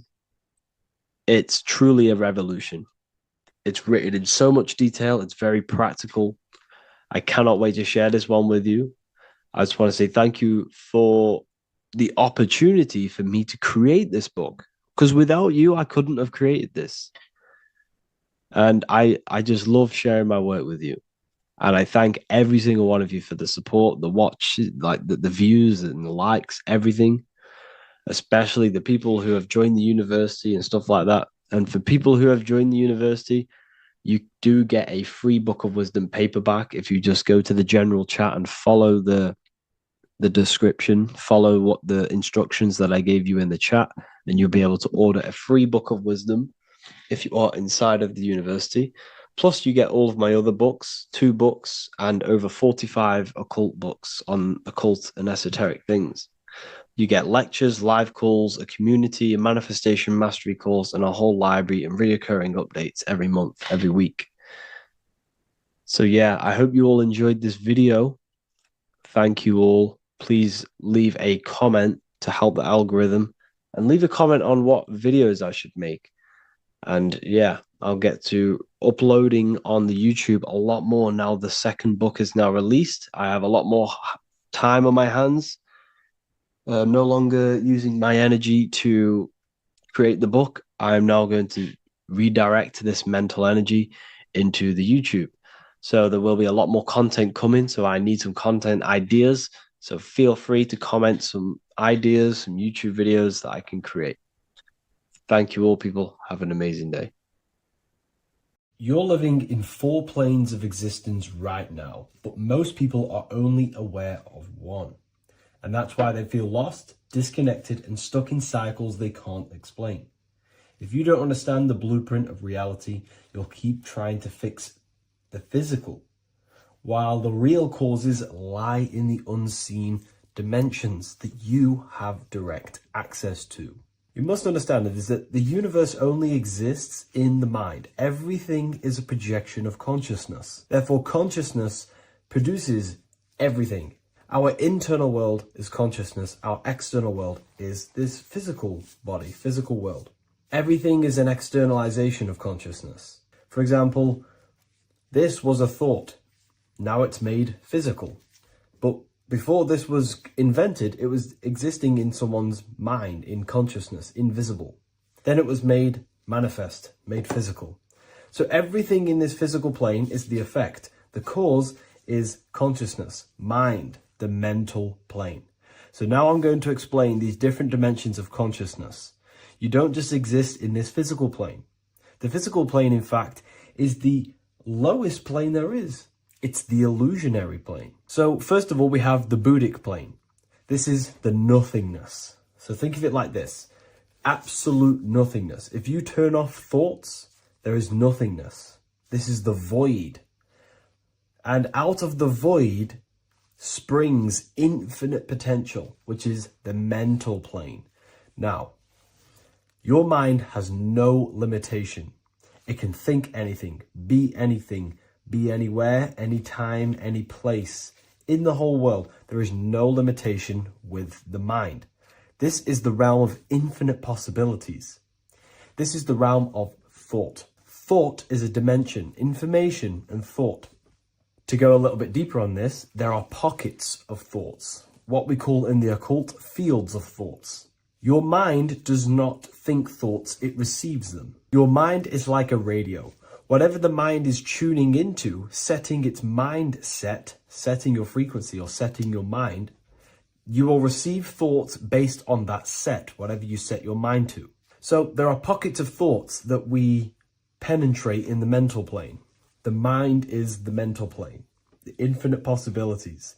This is the spark of creation. This is where all things begin to manifest as an idea in the mind as a thought. So if you want to gain certain information, you need to meditate or do thought exercises where you are penetrating that dimension of thought, that pocket of thought. For example, if you want to find a way on how to make financial wealth, you would use your mind, set your mind on wealth and money and think, close your eyes and think about that specific topic and see where your mind takes you. And you will expand your mind into different pockets of thought and gain information.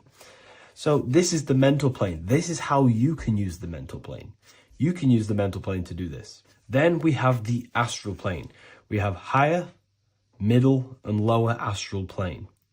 The astral plane is the body for thought. So every dimension, physical, etheric, astral, mental, Buddhic, is a body for a dimension above. Each dimension below is a product of the dimension above. So for example, the astral plane is imagination. This is the lucidic realm of imagination. This is where thoughts begin to manifest into some sort of form. It's not a physical form because this is physical, but imagination is a lucidic form. It's not really physical, but it's there. It's a projection of light. It's astral matter condensed by the willpower of the mind. So depending on the vibration of that thought will depend whether it manifests in the higher astral plane, middle astral plane, and lower astral plane. If you think about more material things and visualize material things, this will manifest on the lower astral plane because material matter is low vibration. Now, that does not mean it's evil. That does not mean it's bad. Okay? It just means low vibration just means more material. But if you think and imagine more spiritual things, this manifests on the higher astral plane. So the astral plane is the screen in your mind that allows you to vision an apple, that allows you to vision anything. It's that mental projection that's inside of your mind. Now, this is what we call the third eye. It's an eye because the eye is the mind, and the mind can see into the astral plane. It perceives this spiritual world, this lucidic realm that we have access to. This is where also infinite potential takes place. This is the realm of spirits, demons, jinns, whatever you want to call them. Spiritual entities exist in this because this is where thought forms manifest into form. This is where thoughts create bodies. Think of it like this. The mental plane is a thought of a chair. The astral plane is the imagination of that chair and all of the different possible chairs that could possibly be. The etheric plane is the energy double of that chair. And the physical plane is the physical chair. So as you can see, the higher we go up, the more formless and lucidic it is. The lower we go down planes, the more dense it becomes. This is formless and this is form. Everything manifests through this process. This highlighter is down here in the physical plane, but the idea began in the mental plane. Everything begins in consciousness before it creates a physical body. It goes through this process. Therefore, if you want to start to mold and create your own reality and create things in your world, you can use these planes to your advantage. You can use your mind to do mental thinking exercises by closing your eyes and expanding your mind into a different pocket of thought to gain wisdom, gain information, gain downloads. The way you do that is simply get into a meditative state, close your eyes, pick a topic that you want to think about, and see where your mind takes you, but always remain centered on that topic. And you can do this for maybe an hour or two or half an hour, and your mind will take you places where you will unlock information. You can even use this to make decisions in your life. Think of the topic and see where your mind takes you. You'll gain information. This is how you use the mental plane for ideas. The astral plane is imagination. You have to reconnect with your imagination very vividly. Your imagination, your consciousness is infinite. It's not a three-dimensional plane. It's an infinite plane. You can think and make form anything in your consciousness, in your imagination. You can think anything and you can imagine anything in the most vast details. You just have to reconnect with your imagination. I have a free book on my website. I'll leave the link in the description. It's an ebook. It's called Activating the Inner Eye. This is going to help you reconnect with your imagination. It's a practical guide on how to imagine. So once you know how to use the mental plane and astral plane, thought and imagination, you pretty much need to use the physical plane to take physical action with this physical body that you have and start to manifest these desires you have in the higher planes. Now, it's very important that we master the mind, because the mind is the very fabric of reality. We become what we think about. Your life is a product of every thought you thought in the past. It is the mind that directs the flow of consciousness. And wherever this consciousness is flowing is what you will create in your life. Consciousness is the most potent force in the universe, and the mind is pretty much the universe in a microcosm form. It is infinite potential, and your mind will continue to expand into new realms of thought forever and ever and ever. You are eternal. You are not this physical body down here. You are consciousness, literally dreaming that you are in this physical body. So everything begins with the mind. We need to be conscious of the thoughts that enter our mental field of consciousness. There is a level of self-awareness that you can reach where you can become conscious of pretty much every single thought that enters your mental field. Now, we have over 7,000 thoughts a day. You can gain such mastery over your mind where you can become conscious of every thought you think. And that is when you gain superior power. Because when the mind is fully under control of self, you can direct the mind's potent force into a specific goal. Most people's minds are dualistic. They want something, but their mind is thinking something else. They have limiting belief systems. They have the little voice that comes in and says, you can't do this, you're a failure. That is a fractaled mind. The mind needs to be singular. It needs to be on your team and not an enemy. Do not let your own mind take away your power. Your mind should be on your team, giving you power, giving you the best possible thoughts and the best possible beliefs. When the mind is in this condition and on your team and not taking away your power through the destructive thoughts, it becomes a potent, powerful force used for manifestation to create anything. And the way we get the mind on your team is through constant meditation to learn how to control the mind and turn it on and off. Subconscious reprogramming through visualization, affirmations, cultivating emotions associated with your goal. All these three ways we can reprogram the mind slowly over time so that it becomes powerful and becomes on your team and doesn't give you negative contradicting thoughts. When the mind is fully aligned on one thing, it can create massive empires and things in your physical reality. So I hope this video helps, and I'll see you in the next one. What if I told you that reincarnation is real and that there is a metaphysical, spiritual science behind this? Most people leave this world just as lost when they entered it. That they carry their fears, attachments, and addictions with them, only to be born again, trapped in the same cycle, repeating the patterns of lifetime after lifetime. This lecture is not just about preparing for death. It's about mastering yourself before death, so you don't take them burdens with you. Because the truth is, whatever addictions, fears, and unresolved emotions you cling to in this life, you carry with you into the next. Unless you break free now. You must master yourself before death. Death is not the end, it is the great passage. But how we transition depends on our mastery of the self. This was symbolized by the Ouroboros, the snake biting its tail. Every ending is a new beginning. It's an infinite cycle of consciousness. Now, your human body is basically an antenna tapped in to a stream of consciousness.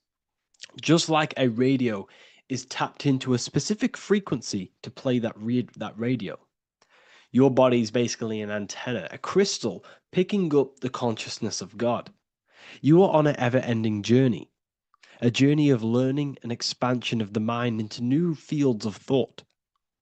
This was symbolized as the Ouroboros. When you die, it is a new beginning. It's a transitioning, not an ending. Everything is eternal in this universe as consciousness is formless and constantly transforms into new forms of life. Let's break down the word death. Death contains the word ether. Now, the ether can be found in the word heart or earth. Ether. Everything in this plane comes from the etheric plane. The etheric plane is the barrier between the physical plane and the spiritual plane, the astral plane. The astral plane is the screen that you have in your mind that allows you to imagine a red apple, for example. This is the imaginative plane where thought forms start to take form. Everything begins as a thought, then the thought form becomes an imagination, then energy, then physical.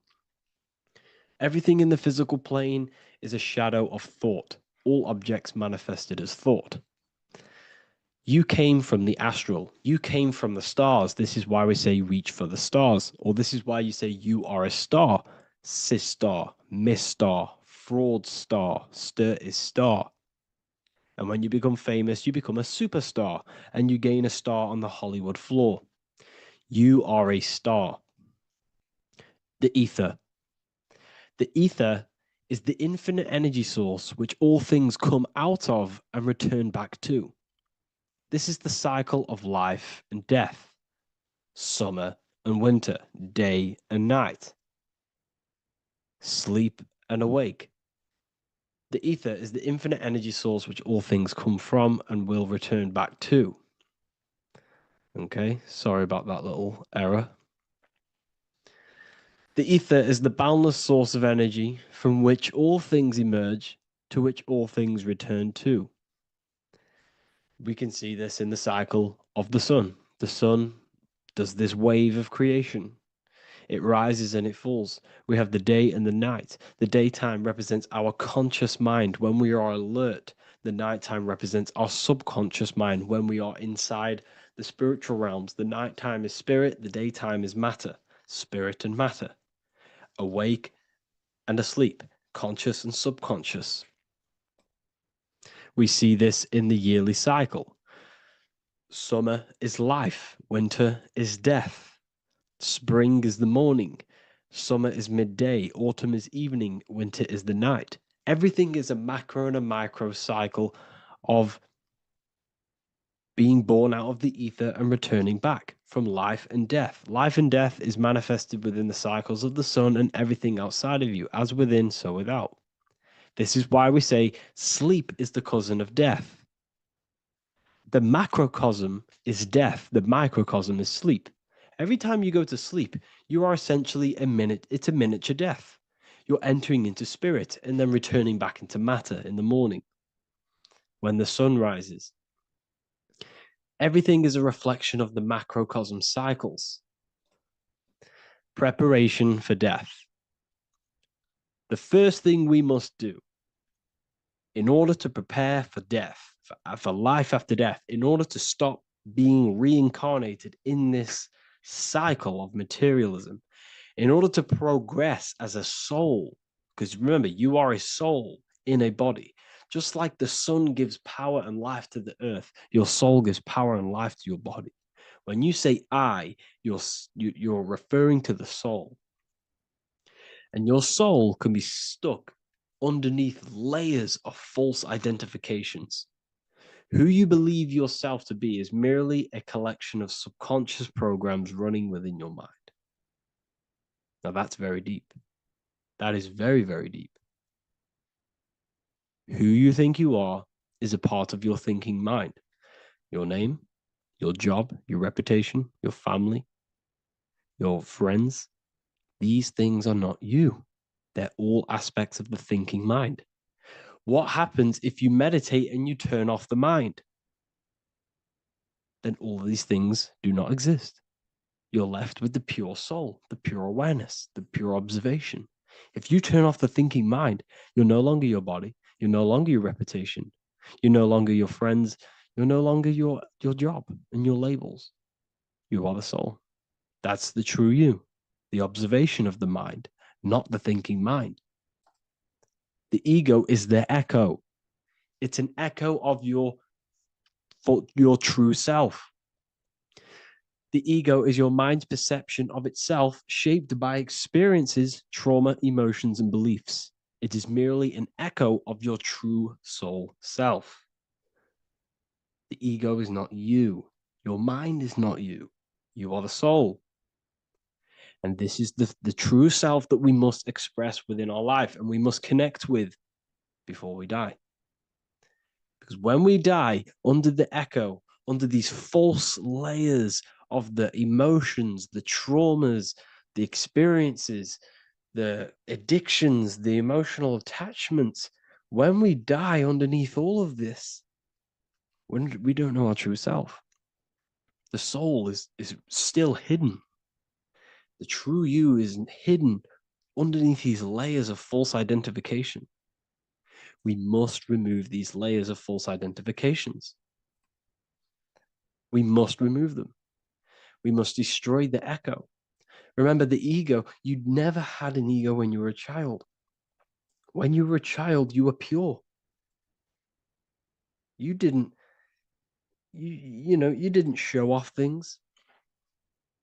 When you were a child, you were pure. You expressed yourself freely with you didn't hide anything. You didn't hide any aspect of yourself. You didn't suppress any aspect of yourself to fit in as a child, as a baby. Because the ego was not here when you came here. The ego grows with experience. The ego is a false perception of yourself while being incarnated in this material world. It's your mind's perception of itself and it's created through your experience. Remember, you are unconditioned consciousness, and your experiences, thoughts, traumas, emotions, and beliefs have conditioned your consciousness into believing you're only a physical body, but you are the soul. We have to remove these layers. How do we remove these layers? Like I said, the best thing, meditation.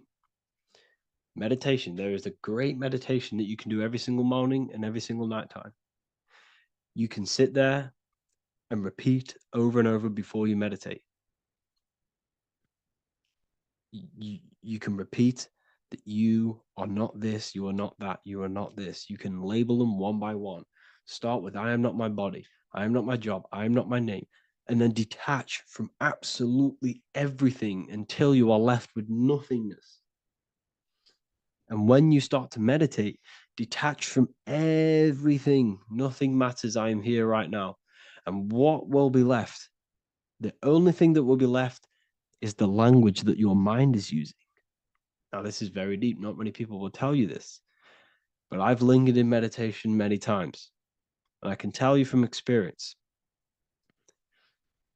that the only thing left once you detach from everything is the language that your mind is attached to. So whether that's English, Italian, French.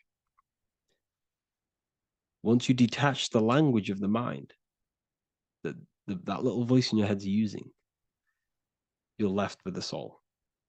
Once the mind is switched off, you're left with the soul, and you have detached from all of these external things. You're left with the soul. That's you. That's the power. That's the source of all creation, where everything you've ever done has come from. Every thought, every idea has come from your soul. Number 2. That's meant to say number 2. Sorry about that. Mental addictions and emotional addictions. Okay. These two are very important. Mental addictions, this could be thought patterns. This could be the labels that we've just been talking about. Then you have emotional attachments, which is maybe you're too attached to an external thing. Maybe you're too attached to your phone. Maybe you're too attached to family. Maybe you're too attached to loved ones. Yes, I'm not saying don't love them, but what I'm saying is do not rely on anything in this world to make you happy, to fulfill your emotional needs. Everything is found within you. You must look within, and if you're looking without, if you're trying to find yourself in the outer world, you'll never find yourself. You'll constantly be looking around in loops. Because nothing, you cannot find yourself in the outer world. Nothing will give you long-term validation. Seeking validation in the outer world will leave you soulless, leave you feeling empty inside and sad and depressed. You have to find yourself within. You have to detach from everything you are relying on to give you emotional stableness. You have to detach from all. Yes, love your children. Yes, love these people, but do not rely on them. Because everything in this world is temporary. Do not conform to this world. The Bible tells you this. Everything in modern society nurtures the body, but neglects the soul. They keep you addicted to as many things as possible. Smoking, you have to detach. Drugs, you have to detach. Alcohol, detach. You cannot rely on anything. This is why this path is very, very difficult to walk. But I'm showing you the way. These are the things you must do before death. You have to detach from absolutely everything. If you die and your mind and soul is still addicted to these worldly things, then you guess what? You're going to reincarnate. You're going to reincarnate because your mind is still thinking about these material earthly things. And if you are operating in that vibration, you're going to project that vibration and come back here. You have to detach. You have to master the soul and master the mind. Like I said, the matrix is designed to keep you addicted to as many things as possible. Your phone, food, smoking, drugs, alcohol, clubbing, all of these things. Everything in society is made to trap your soul and reincarnate in this world. That's why it's very, very, very difficult to walk this path. Very difficult. Matrix, matter tricks. John 2:15 to 17. Do not love this world, nor the things it offers you. For when you love the world, you will lose God. Do not love this world, nor the things it offers you. Do not conform to the pattern of this world, but be transformed by the renewing of your mind. Great quote. Do not conform to the pattern of this world, but be transformed. Let this world transform you. Learn from this, expand from this, but do not be mentally and emotionally attached. Okay? What good will it be for someone to gain the whole world yet forfeit their soul? Like I said, everything in the Bible is telling you the truth. You just got to read it correctly. This is spirituality. This is spirituality. The Bible is spiritual. It's a spiritual text. We must disconnect from everything outside of us and connect with the true soul. Here we have the Egyptians showing you the soul leaving the body. Here we have the soul here. Here we have the Masons showing you the soul coming out. The soul is real. You are the soul. And when you leave this physical plane, you will go into the astral plane. That's where you came from. You came from the astral. You came from the stars. You incarnated into this physical body. Your consciousness fell into this material form to experience limitation, to experience a 3D world. So in order to ascend properly before we die, we have to let go of all the attachments.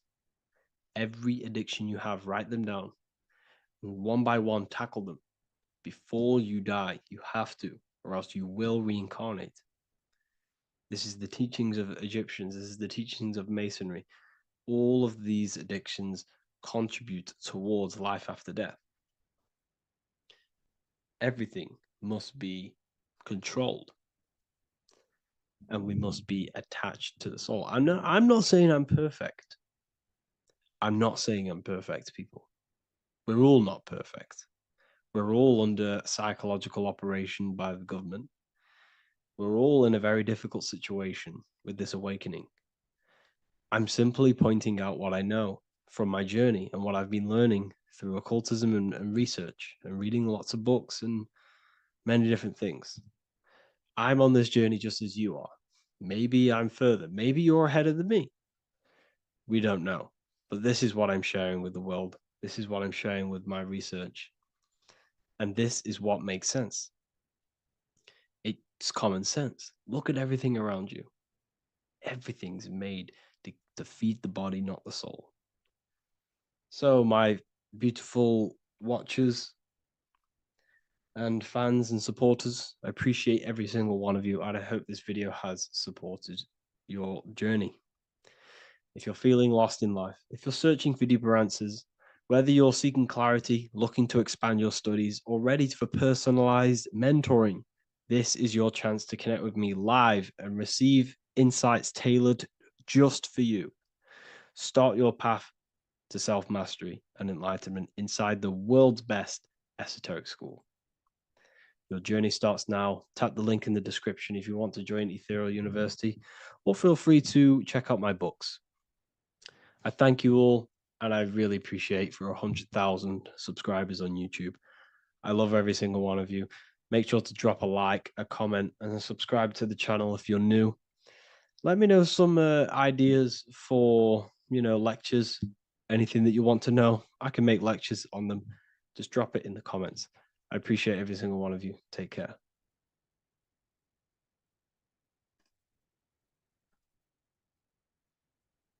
What if I told you the devil is closer than you think, and it's not actually a real person, force, or spiritual entity outside of you, but a being and an aspect of your own mind and psyche? In this video, you will learn exactly what the devil is and the true esoteric meaning of the devil. The first thing we need to understand is that the universe is a mental universe. Look around you. Every action, every building, everything you see around you was begun first as thought in the mind, then manifested. We use the mind to build and shape our reality. The universe, the world, only exists inside of our mind. Therefore, God and the devil exist inside of our own psyche. So first of all, the devil is not a literal being, but a symbol of the lower self. It represents the unmastered, ego-driven part of the human mind, a symbol of destructive thoughts, emotions, behaviors, lives in realms of chaos, fear, hatred, lust, and ignorance. This is why we see the devil as red, because red is the lowest vibrational color on the color spectrum. It also corresponds with the root chakra, which is all to do with survival instincts. Red represents chaotic and intense emotions like hatred and anger. When we are angry, our face turns red. The devil represents our animalistic fundamental needs, our instinctual needs, our survival state of consciousness. We have a survival state of consciousness and a godly state of consciousness. Our godly state of consciousness is creating, not just experiencing in the animal state, but consciously creating reality.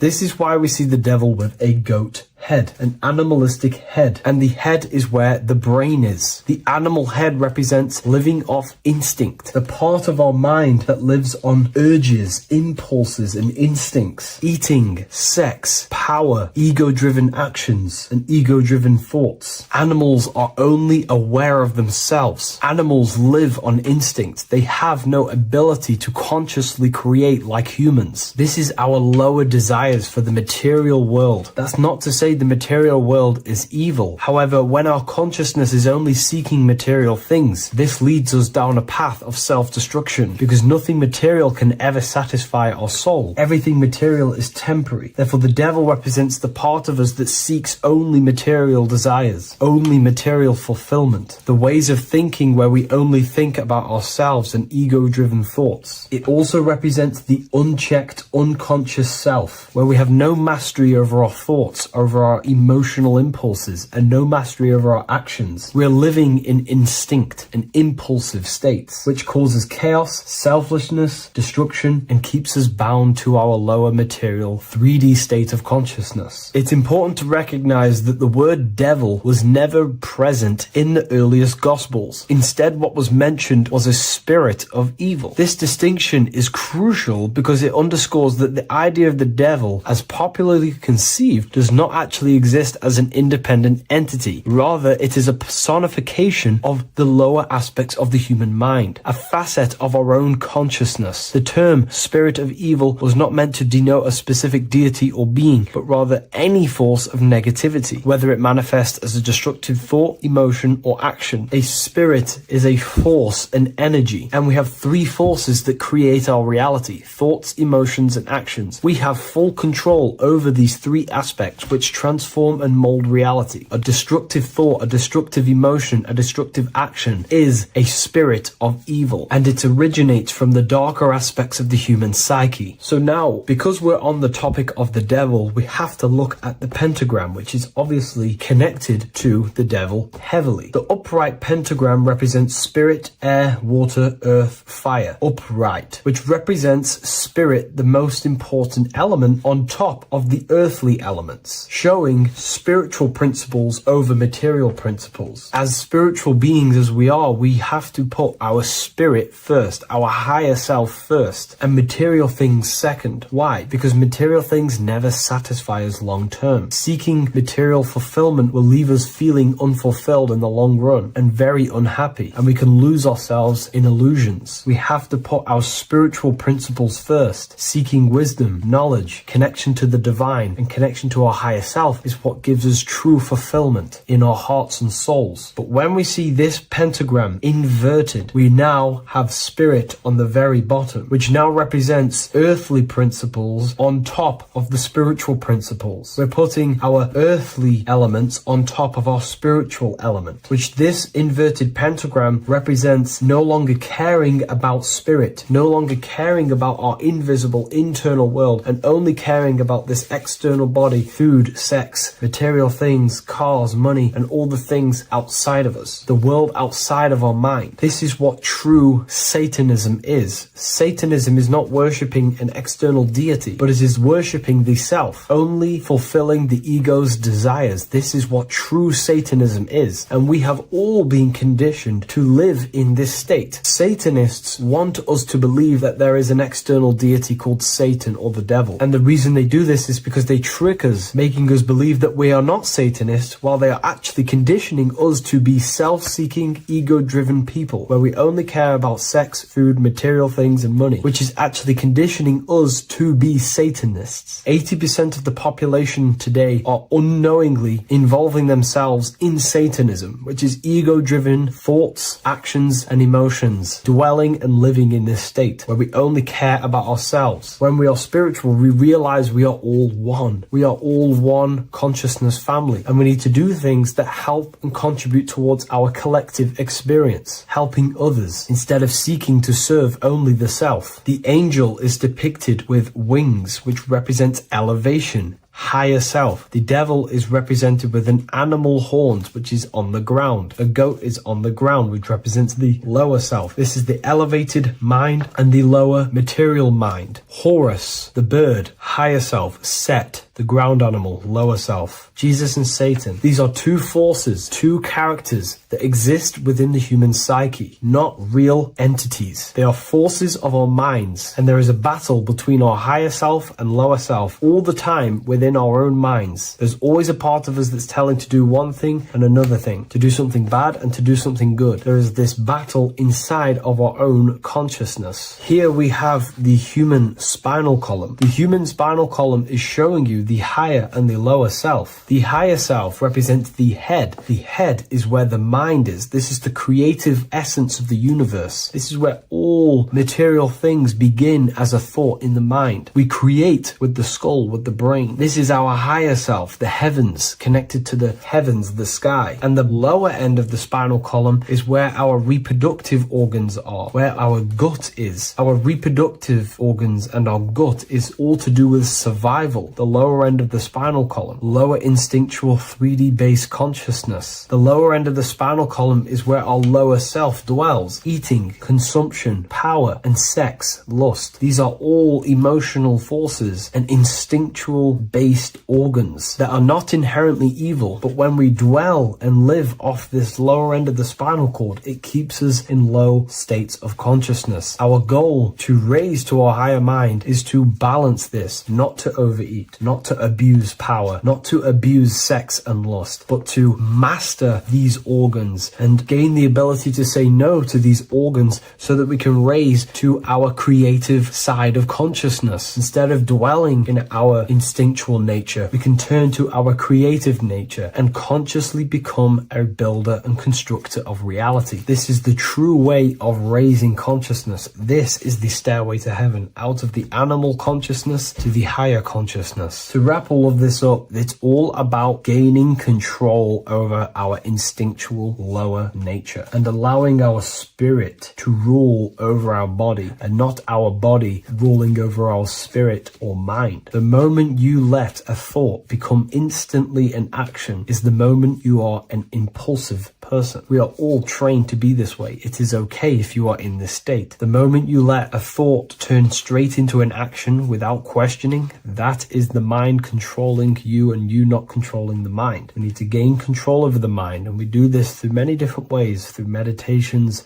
affirmations, and discipline. We slowly gain control over our minds. And once we gain control over our minds, we gain control over our thoughts, and we gain control over the attention that we give certain thoughts. We can then start to uplift our mind, our thoughts, out of our instinctual state to the higher mind. If you wish to learn more about consciousness, I'll leave a link in the description for the Book of Wisdom, Volume 2.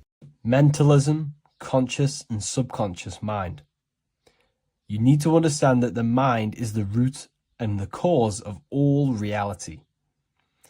I am mind, you are mind. Every single living creature in this physical plane expresses and manifests mind. We are all the invisible substance of mind. We are all the source, which is God. We are all consciousness, which is mind. Before we manifest something physically, we manifest it within the realm of thought, which is the mind. Thought then manifests into astral imagination. This then gives energy within the etheric plane. Then we manifest it physically within the material effect world. Everything begins in the mind, and this is why the government are called government. The word men comes from the Latin word mans, which is an English translation for mind.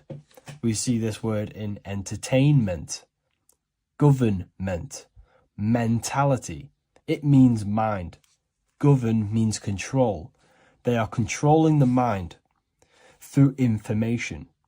Information creates perception within our minds, and so do the words that we use and the language that we speak. It all creates perception within the mind. It is our perception that creates reality. And our reality is a level of realization. Your reality is realization.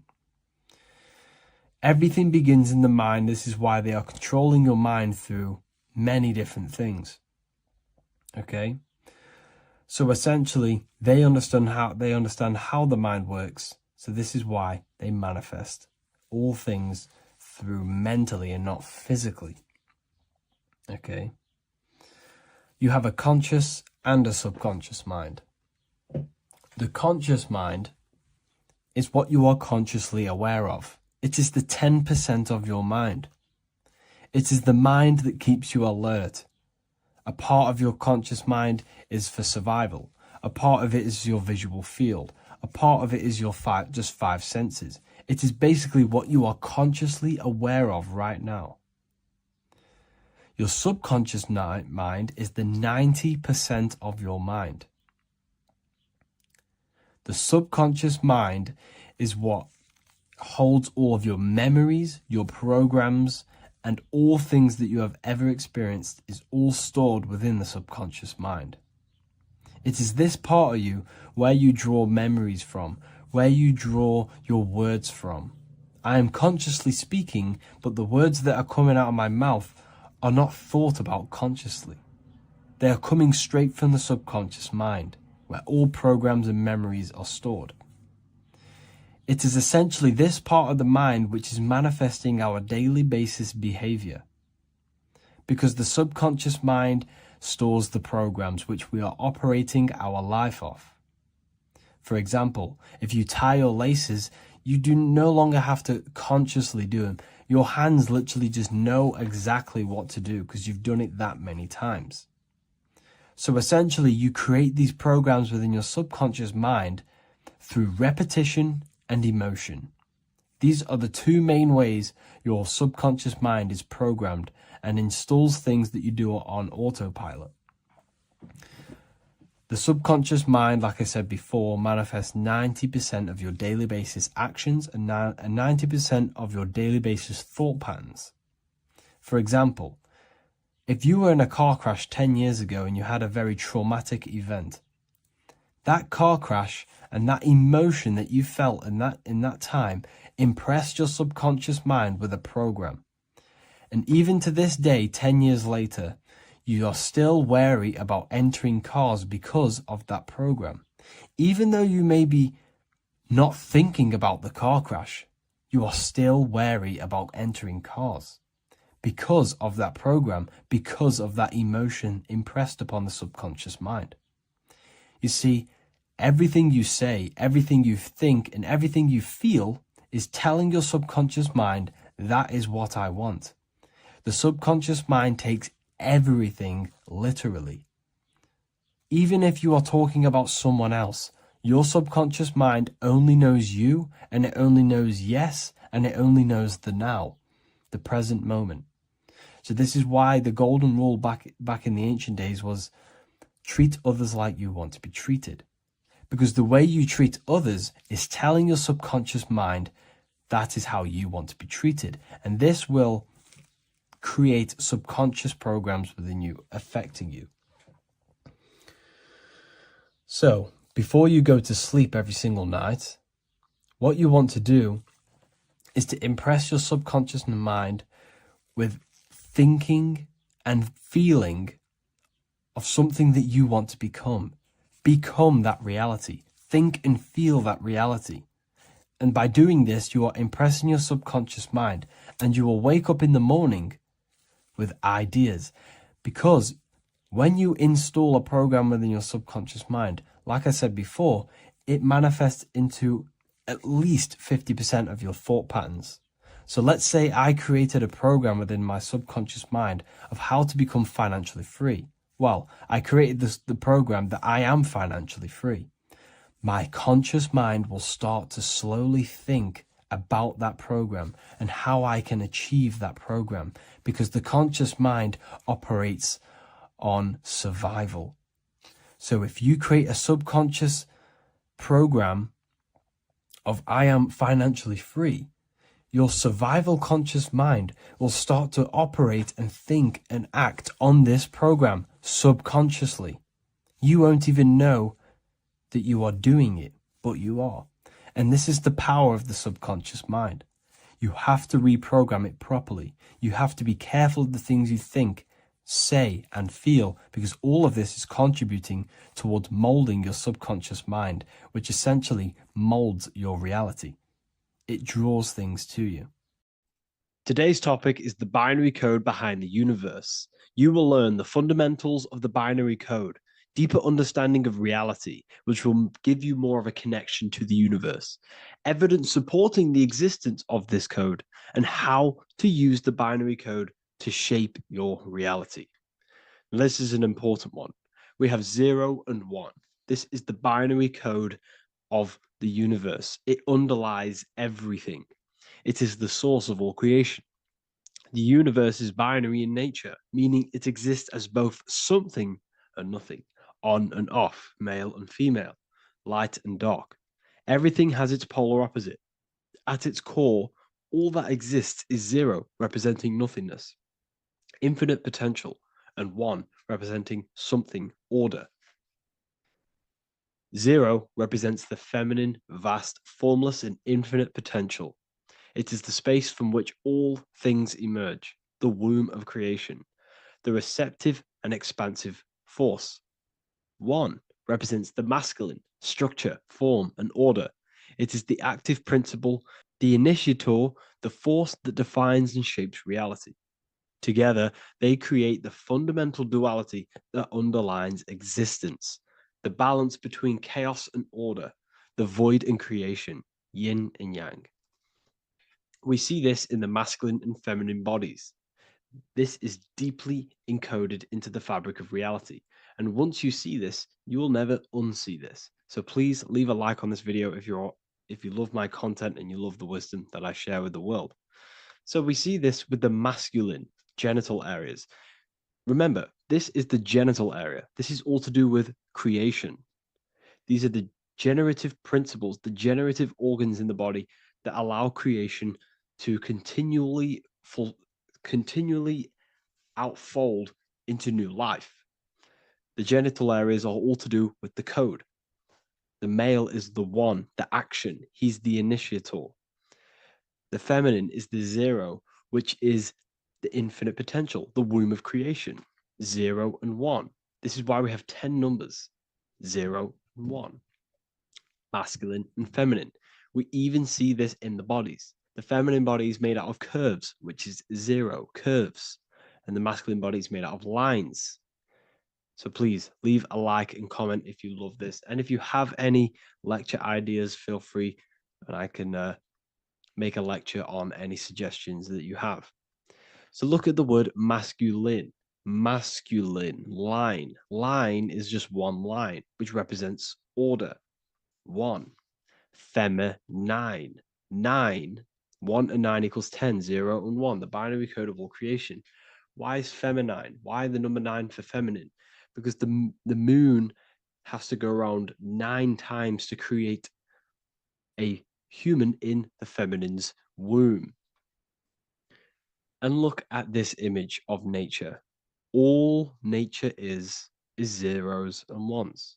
Now you can tell the stick is a 1. It's a line, and here we have curves. It's curves and lines. Curves and lines create reality, creates matter. Everything is 0 and 1. We even see this with the sky. The sky represents zeros. They represent curves, the heavens, the heavenly bodies, the sun. These are circles, the moon, circles, the planets, circles. Down here is matter, representing the square. We have the Freemasonic square and compass, representing lines and circles, masculine and feminine. We see this with Leonardo da Vinci, with the circle representing the spirit, the void, the womb of creation, and matter, which is the body. This is the soul in matter, infinite potential in matter. This represents spirit over matter. This represents the architect of reality, zeros and ones, spirit and matter. This is all the same thing. Understanding this binary nature of the universe, where 0 feminine represents the infinite potential and 1 masculine symbolizes order and structure, can benefit you in several ways. Manifestation and creation is the first way it can benefit you. Now that you understand this, you understand that everything comes out of infinite potential. 0, infinite potential. 1, action equals manifestation equals creation. So you must pull things out of infinite potential. If you have ideas but don't take action, too much 0, nothing materializes. You'll never materialize if you sit there imagining all day, visualizing all day. You have to take action. They both come hand in hand. If you only take action without tapping into intuition and creativity, too much 1, your actions may feel hollow and misdirected. Using both effectively leads to greater success in life, work, and relationships. This is the 33rd degree motto, or this is on the 33rd degree of Freemasonry Scottish Rite logo, and it's called Order ab Chaos, order out of chaos. Chaos is the 0, infinite potential. Chaos is the dimension of the imagination. This is where this all ties in now. Imagination is the dimension of infinite potential. pure potential, formless creativity, and the realm of infinite possibilities. It is the void, the unmanifested energy that contains all that could ever be. That is the imagination. The imagination is the dimension that you are connected to, and you can pull any idea out of and materialize it into a reality. Matter, on the other hand, is order brought out of the imagination, chaos. It is when raw potential is structured, defined, and crystallized into form. This is the fundamental principle of order out of chaos, the process of turning the unseen into the seen, the abstract into the concrete, the dream into reality. That's why we say dreams into reality. Dreams are in the imagination, infinite potential, and the human mind is connected to high dimensions of consciousness, which we can pull ideas, things out of, and materialize it into our lives. Whether that's good or bad, that's completely up to you. But we have access to higher dimensions beyond the physical plane. And this is the secret that the human mind is connected to, and that you are not just a physical body. Okay? The universe itself was born from chaos. Before form, there was only energy and potential. Our minds function the same way. The mind is a microcosm of the universe. Our thoughts exist in an infinite field of possibility, but they only become real when we take action and give them form. If your inner world is filled with chaotic thoughts and impulsive emotions and negativity, then creating order within is essential for balance, clarity, and growth. What do I mean? Order out of chaos, 0 and 1. All creation comes out of infinite potential. The mind, the imagination, is the infinite potential. The material world is the order. It's the effect. Therefore, if your material world has chaos, if your room is messy, if your body is out of shape, if you do not look after yourself, everything in the physical world is just a reflection of what's going on inside of you, what's going on inside of you. So if you have a messy room in a messy house, this reflects as a messy mind, a chaotic mind, and we must create order in our mind. So this applies to all realms of your life. This applies with your mind. It applies with your emotions. It applies with your manifestation. It applies with the physical world, with the masculine and feminine. 0 and 1 is heaven and earth. It's everything. It's duality. It's on and off. It's everything. So it applies to all realms of your life. Okay. So in order for this to benefit our lives, we must, 1, have awareness and observe the chaos. Step back and observe your thoughts and emotions without reacting to them. Recognize that you are not your thoughts. You are the observer of them. You are the soul. You are in between them. You are the midpoint between the left and the right, the 0 and the 1. You are the soul. Journaling or meditation can help you identify patterns and negativity and impulsivity. So it's important that we recognize these patterns. We recognize the chaos within us and we transmute it. 2, implement structure, mental discipline, mindful practices, meditation, breath work, and slowing down your reactions. Cognitive reframing, replace destructive thoughts with constructive ones. This is so important. For every negative thought that you place attention to, place your attention onto 5 more positive. Never think about something that you don't want to manifest, because whatever you're placing attention on inside that mental field of consciousness, you're giving attention to, which then can manifest into your action, and that will materialize into your world. Routine and ritual. Create daily habits that anchor you. Morning routines, exercise, or creative outlets bring stability. We must master the inner world of thought and emotion. We must bring chaos into order. In order to create anything in your life, you're turning chaos into order. Order out of chaos. You're turning 0 into 1. This is the binary code. All things underlie it. 0 and 1.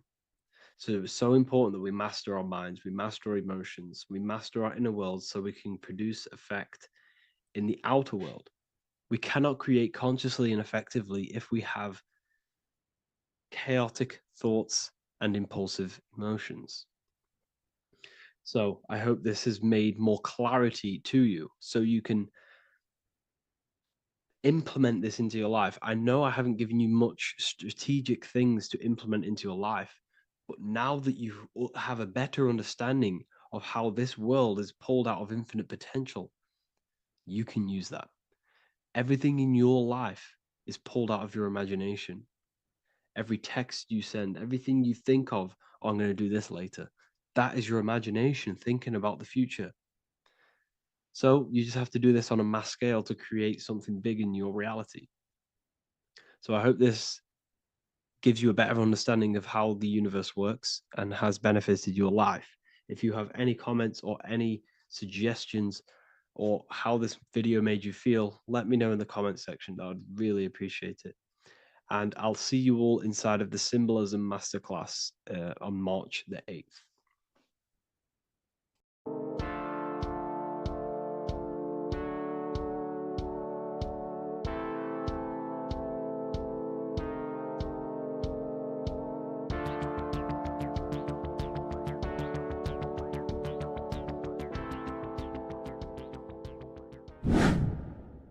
Hello and welcome to another video, people. Before we start, please like, comment, and subscribe if you wish to see more content. Today we're going to be talking about the mental universe and how everything is mental. This is the number one law on the Kabbalion. If you've never read that book, it's called The Kabbalion. A very good book. It's the first law because this is the most important thing you need to understand, is how everything exists within the mind. Behind every single one of these eyes is the same consciousness expressed in different bodies. The mind is what gives perception to what you're experiencing.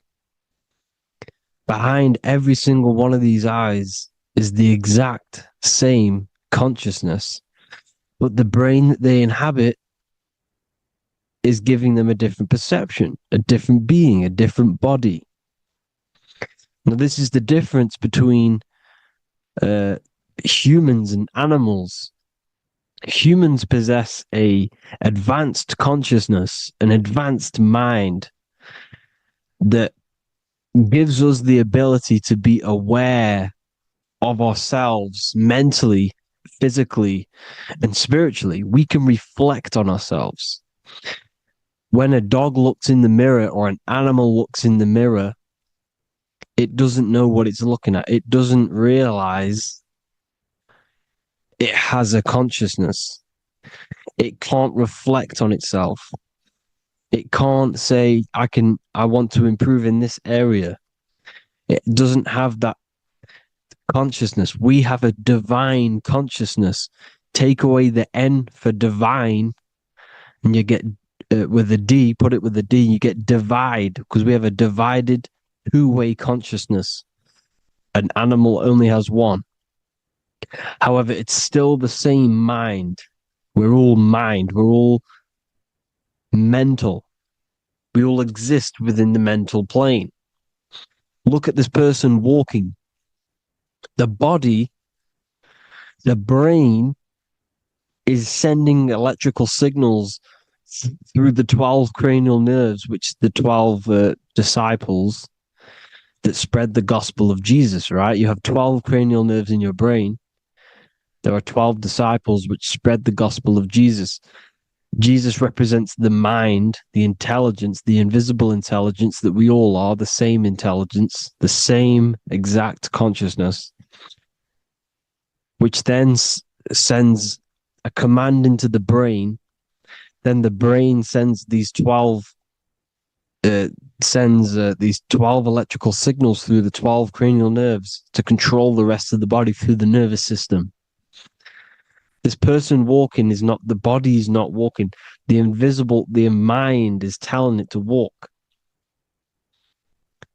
And the brain is it's a supercomputer which is decoding these demands given to it by the mind. Because the pineal gland will have something to do with the ether, because the ether is physical and non-physical. The mind is sending the commands through the ether to the pineal gland, which is then getting broken down into electrical codes within the brain and sent throughout the nervous system to control the body. And this is why in the Sims simulation, because the body's the simulation, it's a false reality. It's the fake reality. It's not the real you. You are formless. There is no form. But the third dimension is a dimension within your mind. Matter, mind, light is all a product of your mind. It's all in the mind. Now, this is why the Sims has this green little diamond on top of the head. Because this is you. This is your invisible intelligence controlling the character. Okay? It's controlling the character. And this character is in the world. Your consciousness isn't in the world. The world exists within you, but the body is a vehicle for that realm that you land in. When you have a dream, your mind transcends this body into another body, duplicates your body into another universe, unite, unite is one. We're all one. It's all one universe, expressed in many different ways, infinitely. And the vehicle that you land in is the body to operate in that realm. This is the all-seeing eye, as you see here. The eye, this is all the intelligence. This is the ball of consciousness, God, expressed in different bodies. We're all this same one in different bodies, as you can see here. And this intelligence is expressing infinitely throughout the universe. An infinite universe. There's no beginning, no end. There was no beginning of the universe. There is no end. It's infinite. Always has and always will. But the mind is what gives you the ability to explore the universe, to make perception of it. We are God in disguise. We are God in disguise. We are God in flesh. But the body can become attached to the mind, can become attached to the body if the mind is not aware of itself. When the mind is that blinded by matter, and we lack knowledge and understanding of what we truly are, a formless, infinite being, a traveler. This is why Freemasons are called Freemasons. Mason means traveler. Free. You're a free traveler because your consciousness is a traveler of the universe. When we lack understanding, our mind bounds to the body because we don't separate the body with our different layers of consciousness.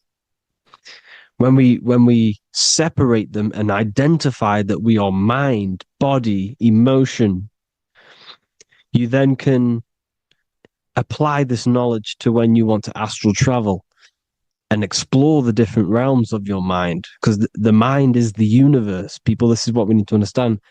The mind is the universe. I am you and you are me. This is the Egyptians showing you this. The Ankh is the symbol of life. This is the one ball of consciousness, mind, giving it the Ankh life to all the different life forms. The cows, the birds, the snakes, and the big Ankh given to the humans, because the humans are the most intelligent. We have the most advanced consciousness. We have the most advanced consciousness. This is why the one is giving a big Ankh to the humans here. Here you see again, this is not the sun. This is also showing, Ankh giving out its life to all things infinitely. And this is the Most High. We are the Most High in disguise. When we strip off the body, we strip off the desires for the physical world, we strip off all of these fake identities that the mind gets attached to. That is God. The universe. You are the universe experiencing itself. I and I. The letter I and the number 1 is just one line. The letter I is the number 1. Because your I am, when you refer to yourself as I, every single one of you who's watching this video refers to yourself as I, which is the one. We are all the one. We are all intelligence. We are all invisible. We are all the one. 1 is the only number. 1, 2, 3. Everything goes up in ones because there is only one. Doesn't matter how far you go down the line with numbers, all of their numbers are created by 1 because there is only one. It's me and you are the exact same consciousness expressed in different bodies. Mind, cause. There is only one cause. There is only one mind. There is only one being. But because we lack understanding of this, we think we are the bodies. And this causes division because the physical world is the most illusionary world. It's an illusion. It's all an illusion. Now you see with the two, you look with the two eyes, but you see with the inner eye, the mind. Okay? The mind is the mental plane is a shared plane. And it gives perception to what you're looking at. The mind. I'm affecting you when I speak. Because the mental plane is shared. We all share mind. We all express mind. When I'm speaking to you, I'm affecting you because we are mind. So the words that I'm saying, which are being manifested from my mind, are being manifested through my body into vibration,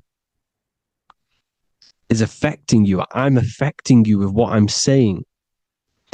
And these words are having an effect on your mind because we're all mind. This is why you need to be careful what you're listening to, music and all sorts. Because music can also create thought loops within your mind. Because the chorus, we shouldn't be listening to choruses. Choruses are loops.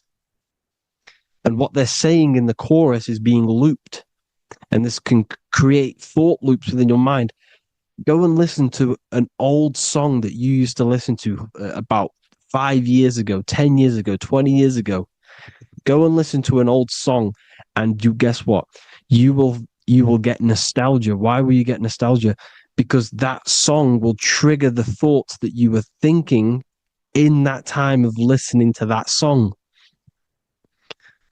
So songs with choruses create thought loops and they reprogram your subconscious mind. It's important why music is very powerful. Mind and mind, same word. See, language is the truth, people. This is why I use language in all of my presentations, especially the English language. It's riddled with occult truth. I is my me. I, you, and me are I, one. We are not the name, we are I. Every single one of you is I because we are all the one, all mind. Now, the only thing that is truly mine is my mind. When you say something is mine, it's an illusion. It's not yours. The only thing that is mine is mind, my mind. Okay? It's my mind. It's the only thing. It's the same word, mind and mind. Like I said before, everything's one. Hot and cold is different degrees of the same thing, of the one substance, of degrees. The 7 colors are different frequencies of the one white light. Everything is one. There is only one. We are all one. Everything is one. Hot, cold, day, night. It's the same degree of one, which is mind. The mind's perception is what's giving it, labeling it hot or cold. The mind's perception of colors is what is giving it red or purple, hot or cold. There is only mind. The mind gives things perception. There is only one, that is mind. The conscious and the subconscious mind. The male and the female, these are married. The subconscious mind is your hidden part of the mind. Okay, it's hidden. You can access it through different meditations and Reiki teachings, and dreams or manifestations of your subconscious. This is how you know mind and matter are one, because your mind creates matter in dreams. Your subconscious manifests everything in a dream, in the astral realms. The conscious is what you're conscious of, what you're consciously thinking of. So me, I am conscious that I am speaking into this mic and creating this video. My subconscious mind is the hidden part of the mind, which is speaking to my heart, telling it to beat. It's telling my food to digest. It's regulating all my blood. It's doing everything in my body without me being conscious of it. Without me being conscious. The subconscious is the feminine. The conscious is the male. The Bible, of course. Proverbs 12:4. Helpful, not helpful, an excellent wife is the crown of her husband, but she who brings shame is like rottenness in his bones. In the same way, husbands should love their wives as their own bodies. He who loves his wife loves himself. You can take that physically, you can take that literally, or you can take it metaphysically. See, the Bible's written in such a way where you can take it as your level of realization. He who loves his wife loves himself. If you love your subconscious, if you love yourself, you speak good about yourself, because your subconscious takes everything literally. If you say, I hate you to someone, your subconscious does not know the difference between me and someone else. It only thinks me, me, me. Why? Because mind is the only thing that exists. You are mind, I am mind. If I say, I hate you, you're saying that to yourself. Your subconscious picks that up and says, I hate myself. And that's telling your subconscious that's what you want. Because your subconscious manifests 90% of your behavior. The programs within your subconscious. Tying your shoelace is a program. You don't need to be conscious of it. You can just do it because it's a program. It's deeply interwoven in the subconscious. Driving your car, texting on your phone. You don't have to think about what letter. You just do it because you know where the letters are. It's a program. Therefore, if you look after your subconscious, they are a married couple. It's your wife. Your subconscious is your wife. And it manifests 90% of your daily basis thought patterns, actions, behaviors, emotions, all the things that all the trauma that you've experienced is stored within your subconscious, which is affecting you. So let's say you were in a car crash 10 years ago, and you had a really traumatic event, you really hurt yourself, and you had a very, very, very strong emotion that you felt of pain, that will still affect you today. And why? Because it will manifest into your behavior. How? Well, you'll be cautious of what cars to go in and who. You'll be cautious because of that event that stood within your subconscious, because of that feeling you felt was so painful and so strong. It's still manifesting into your behavior today. For example, you won't go in certain cars, you won't go with certain drivers. The subconscious stores everything, all your memories, the programs, and everything. So if you trick the subconscious, that's how you manifest your life. If you trick the subconscious, you already have something. And therefore it will manifest into your life, into your behavior, thoughts, and actions. This is why the golden rule is to treat others like you want to be treated. Because I am you and you are me. We are all subconscious. We all have subconscious. Whatever I do to you, I do to me. Because my subconscious picks that up and thinks I'm speaking to me. Mind is very powerful. Whatever I do to you, I do to me.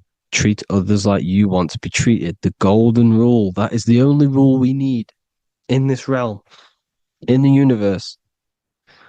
If everyone understood this rule and how the subconscious works and how karma works, we'd live in heaven on earth, the Garden of Eden, the golden age. As a man thinketh in his heart, so is he. Proverbs 23:7. Where your heart is, there will be your treasure. Your heart's the emotions. The storehouse of emotions is where you feel emotions. You have to let your emotions move through you, not become you. You can't let your emotions become you. But except be like the sky and let them pass through you. Be like the clouds and the stars passing over. Let them pass through you. Do not let them become you. And this is how emotions can take over your mind. We are driven by, when a man is driven by emotions, he has no self to control. You must control the mind, because the mind can be corrupted. Because your thoughts are electrical in the brain. Your thoughts come from the mental plane. So how the mind works is that you place your attentions on something in the mind, and infinite information just flows in. Think about it. When you think of a certain topic, as soon as you think of that topic, information comes flying into your mind. Different ideas, ping, ping, ping. It's all connected. It's why we call it a mindset, because your mind sets itself to frequencies. And when we think of something, we tap into that frequency, and just the universe, the mind, the mental plane just flows in information based on that frequency and that thought. The universe is just information. All of the information out there, nothing is new. It's all there. You just have to tap into it. You can tap into these different thoughts, and it's all there. Everything already exists within the mental plane. You don't think anything. You receive thoughts. We all share the mental plane. We affect each other. I'm affecting you. Listening to me is affecting your mental plane, your mind. The physical plane is the lowest plane. It's the world of effect. Everything you see in the physical plane is the effect of mind. Like I said, the person walking is the effect of their mind telling the body to walk. The physical plane is the lowest dimension of your mind. Mother Earth, we are in a mother. We're in the womb still. The Earth is feminine. It looks after you. It provides you with food for free. It grows on trees with water. It's Mother Earth. It's the womb.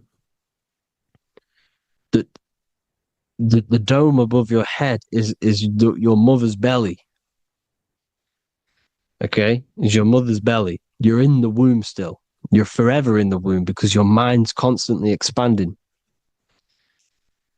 Because when the baby's mind figures out that there is a reality outside of its mother, starts to hear the people on outside of its mother, what does it do? It figures a way out of the mother, and it becomes born again in the water, in a hospital, into the other world. It's the same with our minds.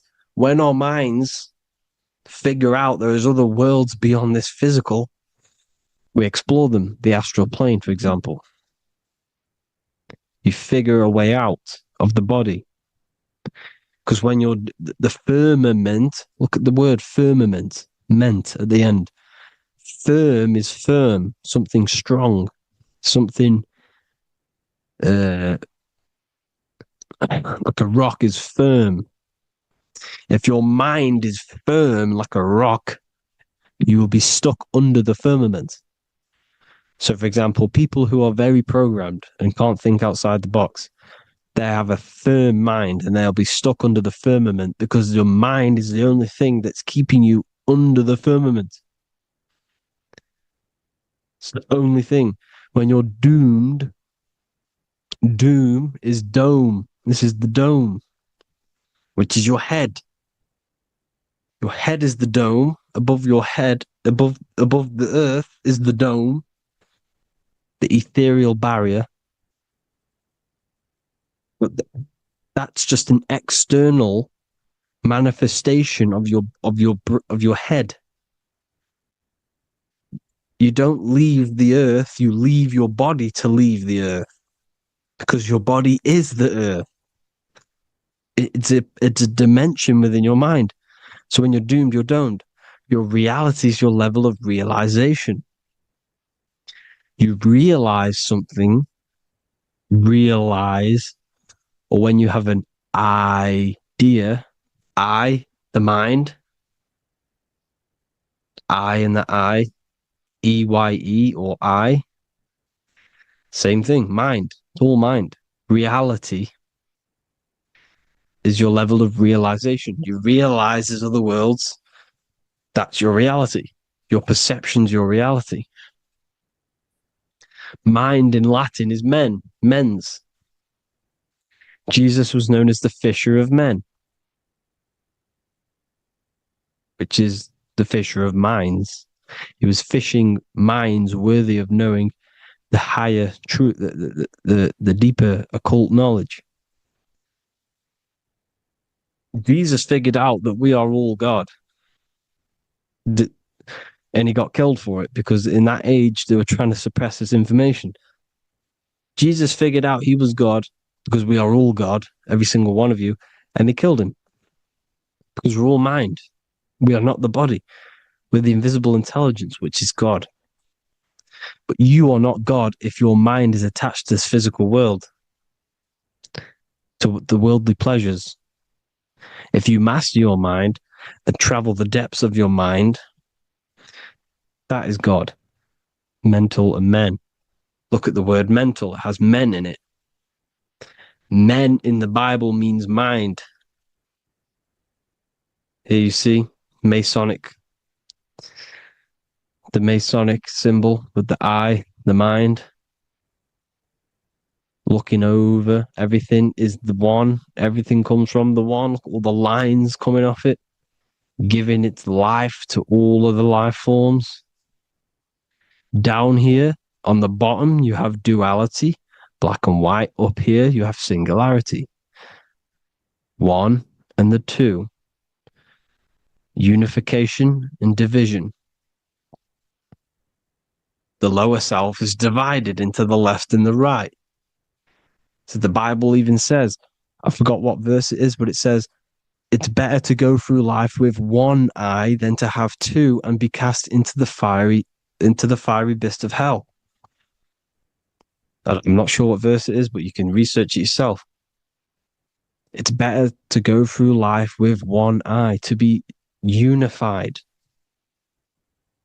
unified consciousness, dimension. No brainer. No brainer. The language tells you the truth, people. Dimension. The dimensions are in your mind. Entertainment. Entertain the mind. Disappointment. It's all in the mind. Environment. The environment that you are in is a product of your mind. Within, rearranged spells high twin. Within is your mind, and your external world is mirrored from the decisions you make in your mind. Advertisement, commitment, it's all meant, it's all mind. Everything is mind. Everything. So, this is important. The collective thoughts and collective beliefs. The collective, because we all share the mental plane. And because of this is why we are in a weakened state of consciousness at the moment. Because the collective thoughts and the collective minds overall are asleep. And they don't believe in anything. You see, everything is true within the mind. You think of something, it is there instantly. You think of a chair, it's there in your mind. You think of anything, it's there instantly. So everything's true within the mind. Anything can happen in the mind. Anything can happen on the physical plane if the collective consciousness, the collective minds, believe it to be true.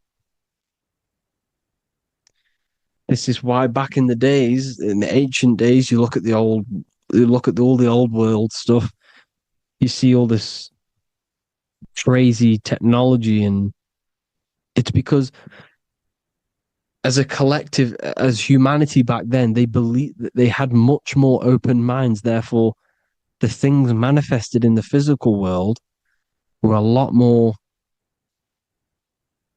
out of the box, so to say, compared to today. For example, magic is not as powerful today because the masses don't believe in it. It's still powerful, don't get me wrong. But if the masses believed, or if everyone knew magic could be real, because it is, anything's real in the mind, it would be a lot more powerful. You see? So and what they're trying to do is create a hive mind worldwide. They're trying to make one religion, an external God. What happens when you worship something external? You give energy to it, because where attention goes, energy flows. Where your mind gives attention to, energy goes there. And when we all believe in external gods and give our worship and our power to these external things, we all give energy to it, which will manifest as a demon in the astral planes. It's a hive mind. They're trying to make a hive mind to summon our energy. Trying to summon our energy. And it through mind, through collective thoughts. The hive mind. They want one religion, one government, one currency, one belief system. And that will create a hive mind, which will limit our consciousness, which will limit what we can do in the physical world. Because if everyone doesn't believe in certain things, it cannot happen, because it's all in mind. Mind is so powerful. I am you and you are me. I hope you all enjoyed this video, people. If you haven't already, join the Wisdom Academy. The Wisdom Academy, we have many occult lectures just like this one. Also, we have just launched Mindwave Hub. If you want genuine frequencies, genuine binaural beats, because the ones on YouTube, the ones on Spotify, Apple Music, they're all tuned to A440 hertz, which shuts down the right hemisphere of the brain. If you want to gain access to your true consciousness, your mind, you need to balance the two hemispheres and balance the chakras. You can do that externally by listening to binaural beats. If you want true frequencies, true binaural beats to hemisync the chakras, hemisync the brain, to gain access to the different dimensions of your mind, well, you can gain access anyway, but it's going to help you if you're trying to learn this. Join Mindwave Hub. The link will be in the description. Listen to the binaural beats, meditate to them, listen to when you go to sleep. They'll massively benefit you. Thank you all, people. Hope you had an amazing, lesson. Hope you learned a lot. And please subscribe. God bless you all.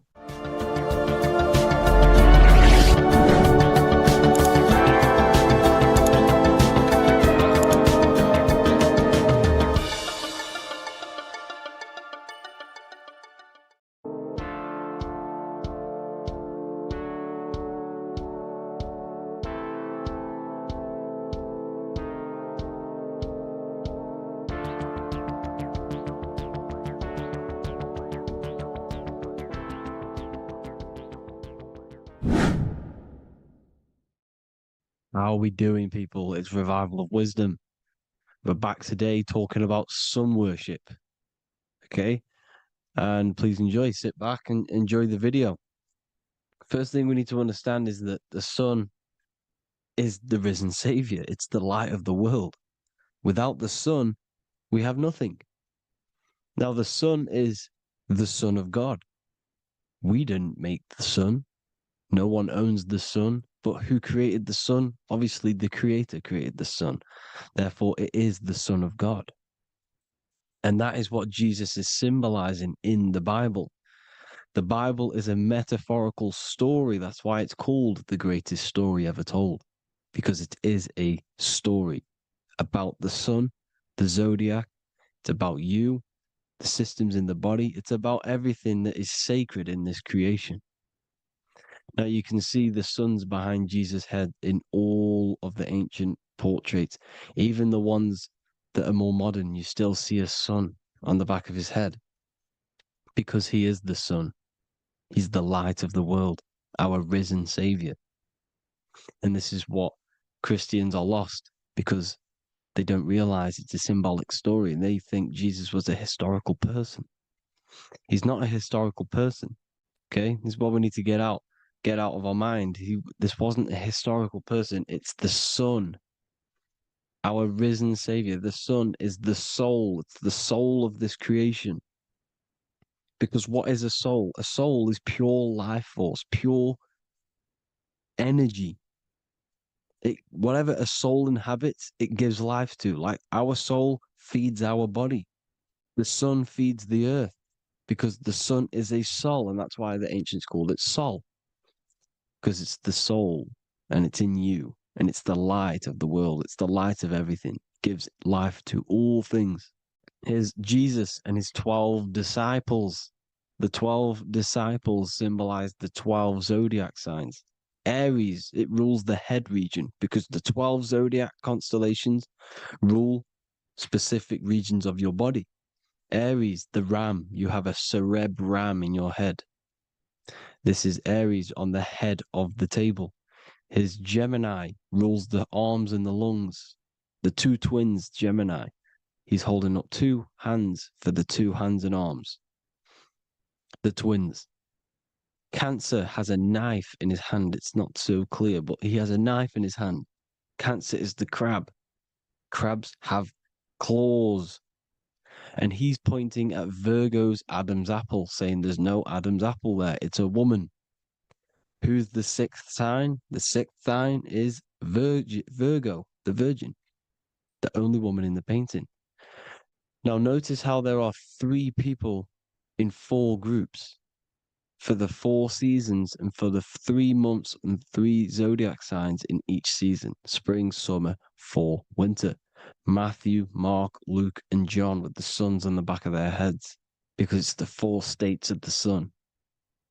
The 4 states of the sun. Now, 6th sign, Virgo, the Virgin, the only woman in the painting with no Adam's apple. Then we have the sun, Jesus, red and blue, red shift, blue shift, electromagnetism. The ancients knew this. He's got one hand open, one hand down, because the sun gives and retrieves. The sun rises and it falls. It gives, then pulls away. That's what the sun does, and that's what he's doing. His arms are out, symbolizing the rays of the sun, casting down onto the earth, giving and then receiving.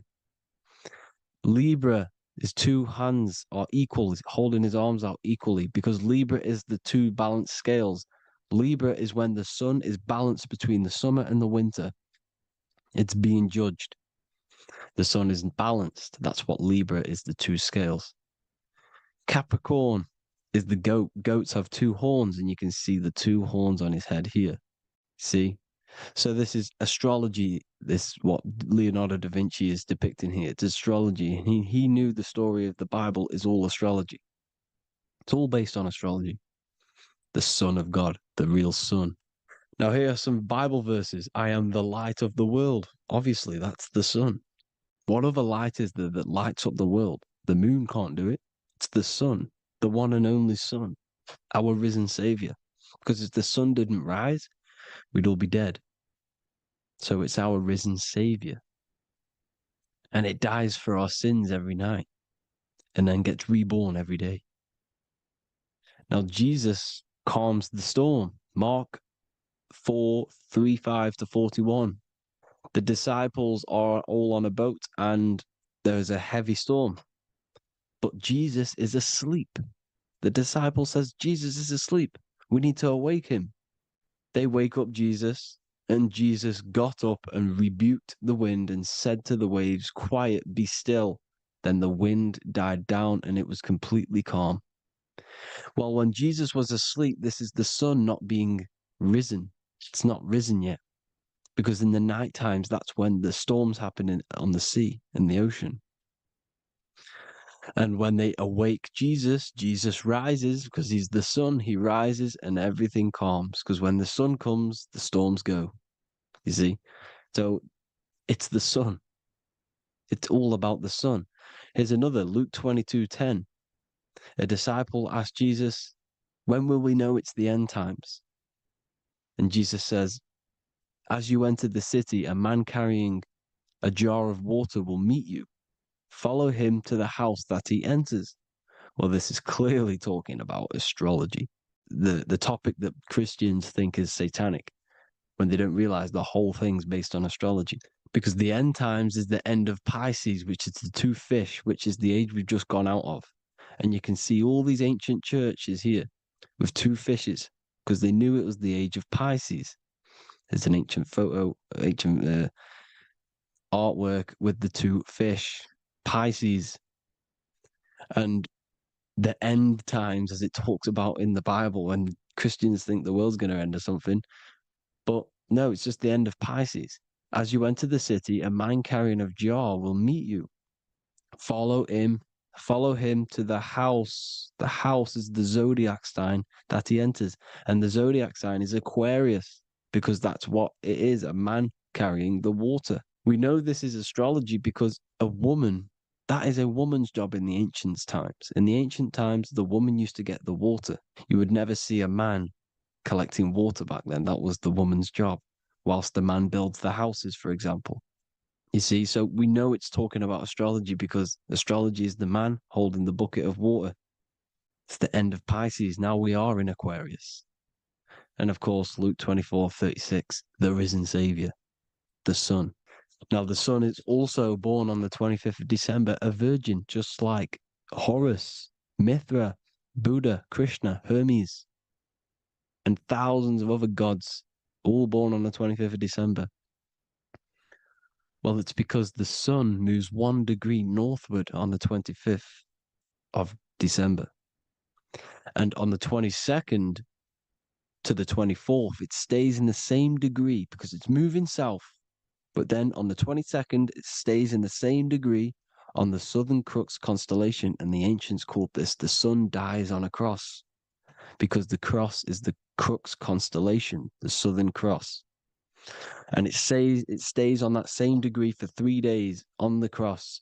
The sun dies on a cross, and then on the 25th, moves 1 degree northward, bringing back the summer, the light, the warmth, the growth of crops. And this is the sun being reborn again, a virgin, because it's pure. And here's Mithra, another sun god before Jesus was around, before Christianity. It was Mithraism and Mithra. Ra is Ra, the sun god, Egypt. It's all about Ra, the sun. You see the crown of thorns on Jesus' head, symbolizing the rays of the sun. And here are the rays of the sun on the back of Mithra's head. Krishna, the sun. Buddha, the sun. Horus, horizon. All born virgins, all did miracles, all resurrected. Dead for 3 days. Well, here he is, dead for 3 days on the cross. And resurrected. Because it's the most ancient religion ever been on the face of the earth. The worship of the sun. And we should worship the sun, because without the sun we are nothing. The sun feeds us, feeds the earth, feeds everything. Without the sun we are nothing. It's been reversed, and now we're worshipping man. When we're worshipping a man called Jesus, was never real.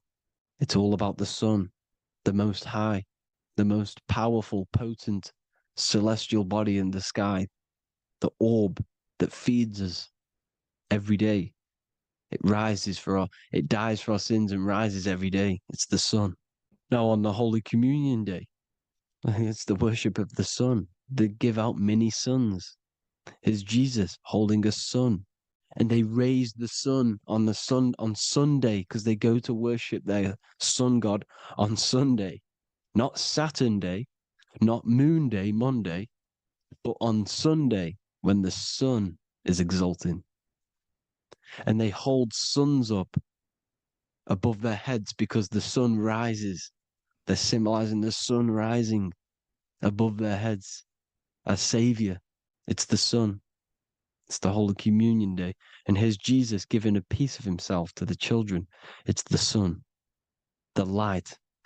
Judas was known as a backbiter, a backstabber, because he stabbed Jesus in the back. He betrayed Jesus. Well, this is just another astrological story about the constellation Scorpio, because the Scorpio is the J, looks like a J. J for Judas, the scorpion, the backbiter. Scorpions backbite, they bite with their back. And what does Judas do? He betrays Jesus by kissing him to let the warriors know who they need to get. So he kisses Jesus, and Jesus gets stabbed in the back. Well, when you get stung or bit by a scorpion, they leave like a kiss. So Judas kisses him and gets betrayed. Well, this is because the sun, when it hits Libra, it's balanced.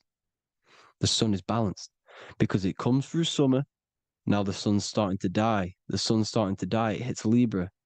And then as soon as it hits the Scorpio, it gets betrayed because now the sun has to fall to winter, and Saturn is there waiting to take over the darkness of the winter. So he gets stabbed in the back by Scorpio, Judas, the scorpion, the backstabber. You see, it's an astrological story. Here's Mary. Mary means marry, which means pure. The sun is pure. No one gave birth to the sun but the God. And it's born every day. It's born every day on every year. It's born pure. There was no controversy. There was no, activity for the sun to be born. It's pure.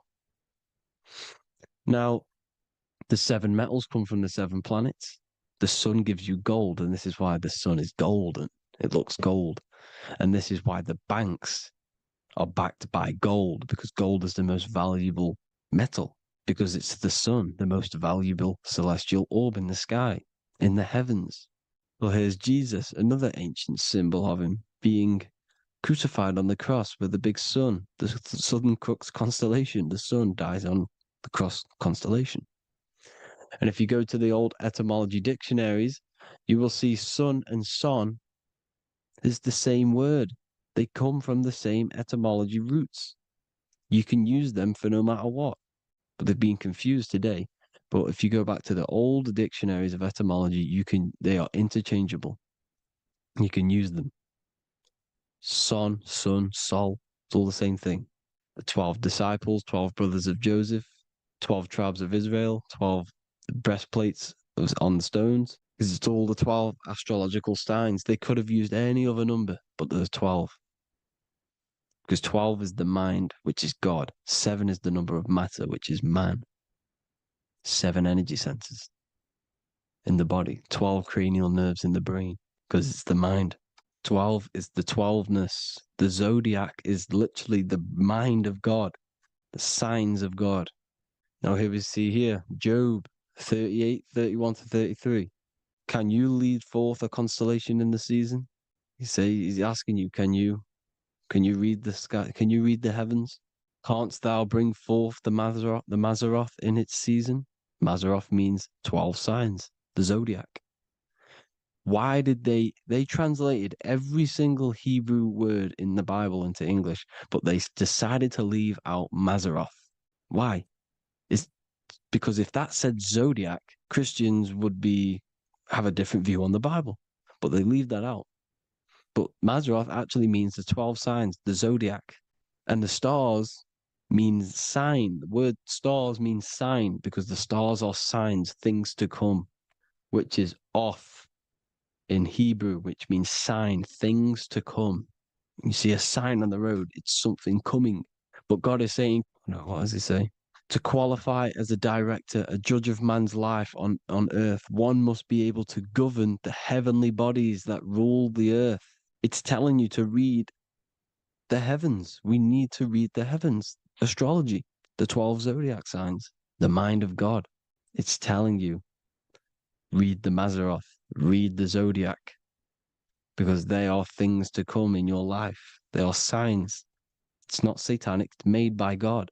God said, let there be lights in the firmament of the heavens to divide the day from the night, and let them be for signs. Signs are things to come. The 12 zodiac signs. It's all about astrology. Here's Mary holding the sun. His son, her son. It's the sun in the sky. The one and only, the most high. The soul, the solo because it's on its own. The most powerful, Ra, radiance. Here's the Pope holding the sun. All 3 popes holding the sun because they're sun worshippers and they know the true meaning and origins behind Christianity. Sun worship. Here's the Vatican is a sundial. Yes, this is literally a clock. Your clock, your watch is a sundial. It's got 12 sections on it for the 12 zodiac signs. 12 hours, 12 Horuses. Now here you see Jesus walking on water. Well, it's the sun, and here's the beard of the sun. Here's the pyramid of the sun, the illuminated one, the all-seeing eye, the sun. Here's the Ankh. The sun creates these symbols. The ancients knew this. Now, when you see these headdresses, these are actually the days of procession of the sun. Aries, Cancer, Libra. It's all about the sun. Here's some more sun worship going back to Egypt. Ra, Horus, Osiris, and Set. Jesus and Satan is Horus and Set. The sun and Saturn. Saturn rules the winter, Satan. Jesus, the sun, the light of the world, rules the summer, rules the day. Satan's the night. Saturn's the night. The sun is the day. The evil brother, Satan. Well, Horus this is where we get the word hours from. There are 12 Horuses. The sun moves in 12 Horuses, 12 hours. Where's Horus? What hour is it? Where's Horus? His Ra, 12 noon, Ra, radiates, powerful, the most high sun. That's why he has a sun on the top of his head. These are the 4 states of the sun. Set, sunset. This is why we say sunset, because the sun is setting. His sunset, his Horus, horizon. The Horus is rising, Ra radiating, and the sunset. Then midnight is Osiris. Here's another ancient symbol for the sun, the scarab. Ra, the sun, scarab. It's got the word Ra in it because it's the sun. And here's the sun on top of the scarab with the wings. Because scarabs roll dung up hills and then they'll let it fall down the hill to gain more matter, to gain more bigger, like a snowball effect. And this is, the ancients saw this as a process of the sun, because the sun climbs up the hill and then it falls. So they used the scarab to symbolize the process of the sun. The sun climbs and falls. Here's an ancient Egyptian cat cutting off the head of the serpent. Well, the cat is cutting off the head of the serpent, symbolizes the sun cutting off the nighttime. When the sun rises, it cuts off the nighttime. It cuts off the serpent. The serpents represent darkness or evil. And there's some more symbology of the sun and the heavens, the arch, the royal arch, the firmament, the sun inside the firmament. These are all ancient churches, and they all depict the firmament, but the sun inside is the ancient cosmology. You see, because it's all about the sun. Everything's about the sun, because the sun is our orb made for us to sustain life. And this, inside of this creation, inside of this firmament, the royal arch of heaven. Here's the Freemasons depicting it. Here's the Masonic royal arch. But you can even see the zodiac signs. Here's Cancer, the checkered board. It's the royal arch of the firmament. Obviously, they don't want to tell you that. You live in space, apparently. Some more sun worship. Here's the beard of the sun on the water.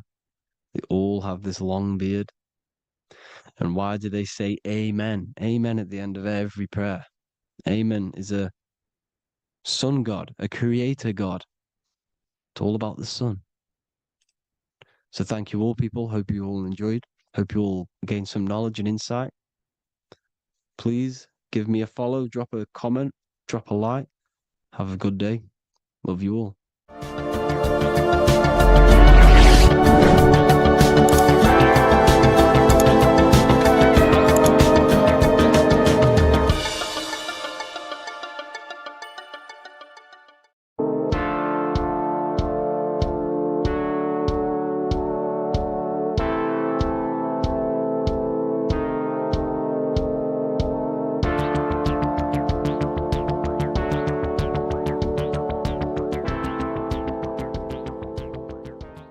Welcome back everyone to another video. Today we're going to cover everything that you need to know about the mind, starting with the two aspects of the mind, the conscious and the subconscious. The male aspect of your mind is the conscious. This is the 10% of your mind. The conscious part of your mind is only aware of everything around you, your vision, your sight, your smell, your taste, your hearing, and your current state of emotion and thought. Every thought that you consciously think about has an emotion directly attached to it. That emotion is then impressed onto the subconscious part of the mind. The subconscious part of the mind is the female aspect of your mind. It is also a whopping 90% of your mind. Subconscious mind is controlling all of the subconscious processes which happen within your body. For example, your subconscious mind is controlling your heartbeat, your digestion of food, and all of the things that you do not have to tell the body to do. It is the hidden part of our mind which is controlling all of the hidden things. The subconscious mind is like a recording supercomputer. Everything that you have experienced in your life is all recorded and stored within the subconscious mind. One of the most important things about your subconscious mind is that it stores your mental programs. Everything in the subconscious mind manifests into behavior and actions within the body. Your daily basis routine and habits are all mental programs within your subconscious mind. These mental programs are created by mainly two ways. 1, repetition, and 2, emotional impact. The repetition is fairly simple to understand. The more you do something, the more it impresses onto your subconscious mind and becomes a program. That program will then manifest into your behavior. However, with the emotional programs, they work a bit different. The stronger that you feel an emotion, the stronger it is impressed onto the subconscious mind. And then that emotion becomes a program.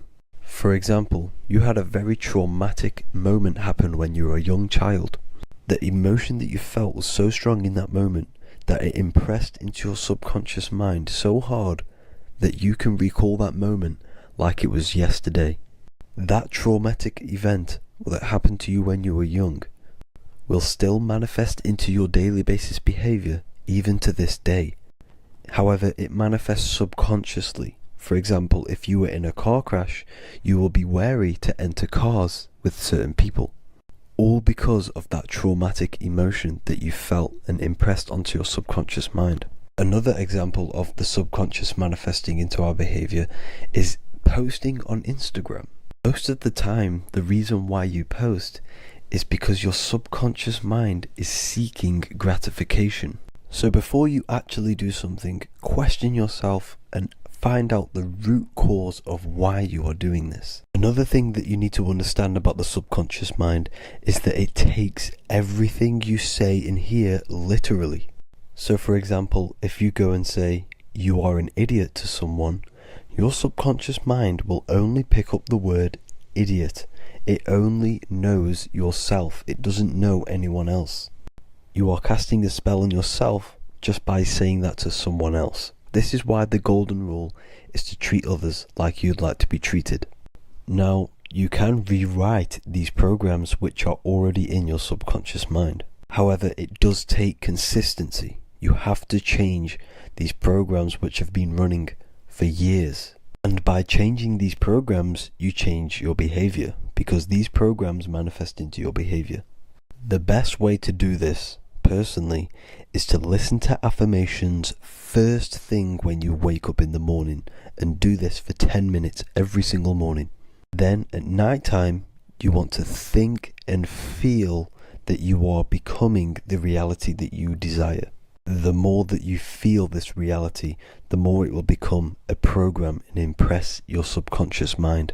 For example, you're trying to gain financial freedom. If you trick your subconscious mind into creating a program saying that you are financially free, this will manifest into your behavior. You will start doing more work. You will start looking for ways to make money. Your mind will be set on the frequency of money and financial freedom. Therefore, you will receive thoughts based around this program. If you take enough action, your life will dramatically change because of this program that you created in the mind. This is why we call it a mindset, because your mind is a frequency tuner which sets its frequency onto different thoughts, because thoughts are frequency.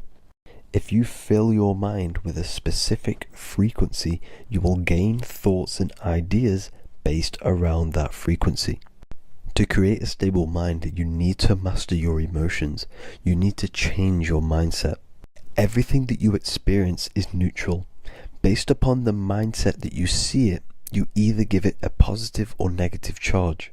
By understanding this deeply, you will then control your emotions. I hope you gained some wisdom and enjoyed this video. Please, if you can, leave a comment and a like, and subscribe to the channel if you like this content. Love and light to you all.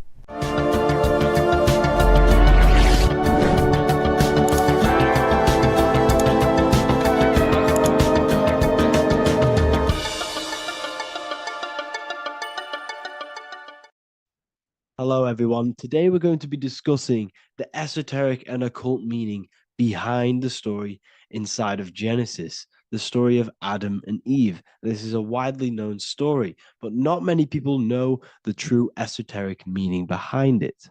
Okay, so today we're going to be breaking this symbolism down. Before we get into this, please leave a like and a subscribe on the channel. I would greatly appreciate it. And please comment below any lectures or anything you wish to know, and I could maybe make it in the future. The first thing we must understand about the Bible is that it is an esoteric and occult book. It is written in allegory. It is written in such a way that we understand the book compared to our level of perception. Now, what do I mean? If a child read the Bible, they would gain a standard meaning and story. behind it. They would gain a normal interpretation of the book, of being good, praise God, and be a good person. However, me, who have studied the occult and esoteric and symbolism for a very long time, when I read the Bible, I see a deeper meaning. I can read between the lines of the allegories, which means the Bible is written in such a genius way that it speaks to your level of intelligence. Depending on how advanced you are mentally and with knowledge, will depend on how you decipher this book and how the parables inside the book can speak to you in your personal life. Okay. So the Bible is the greatest psychological book ever written in history. This is why it's known as the greatest story ever told. It's a story. What we must understand with the Bible is that the Bible creates on the surface a logical way of thinking, which is what we call religion.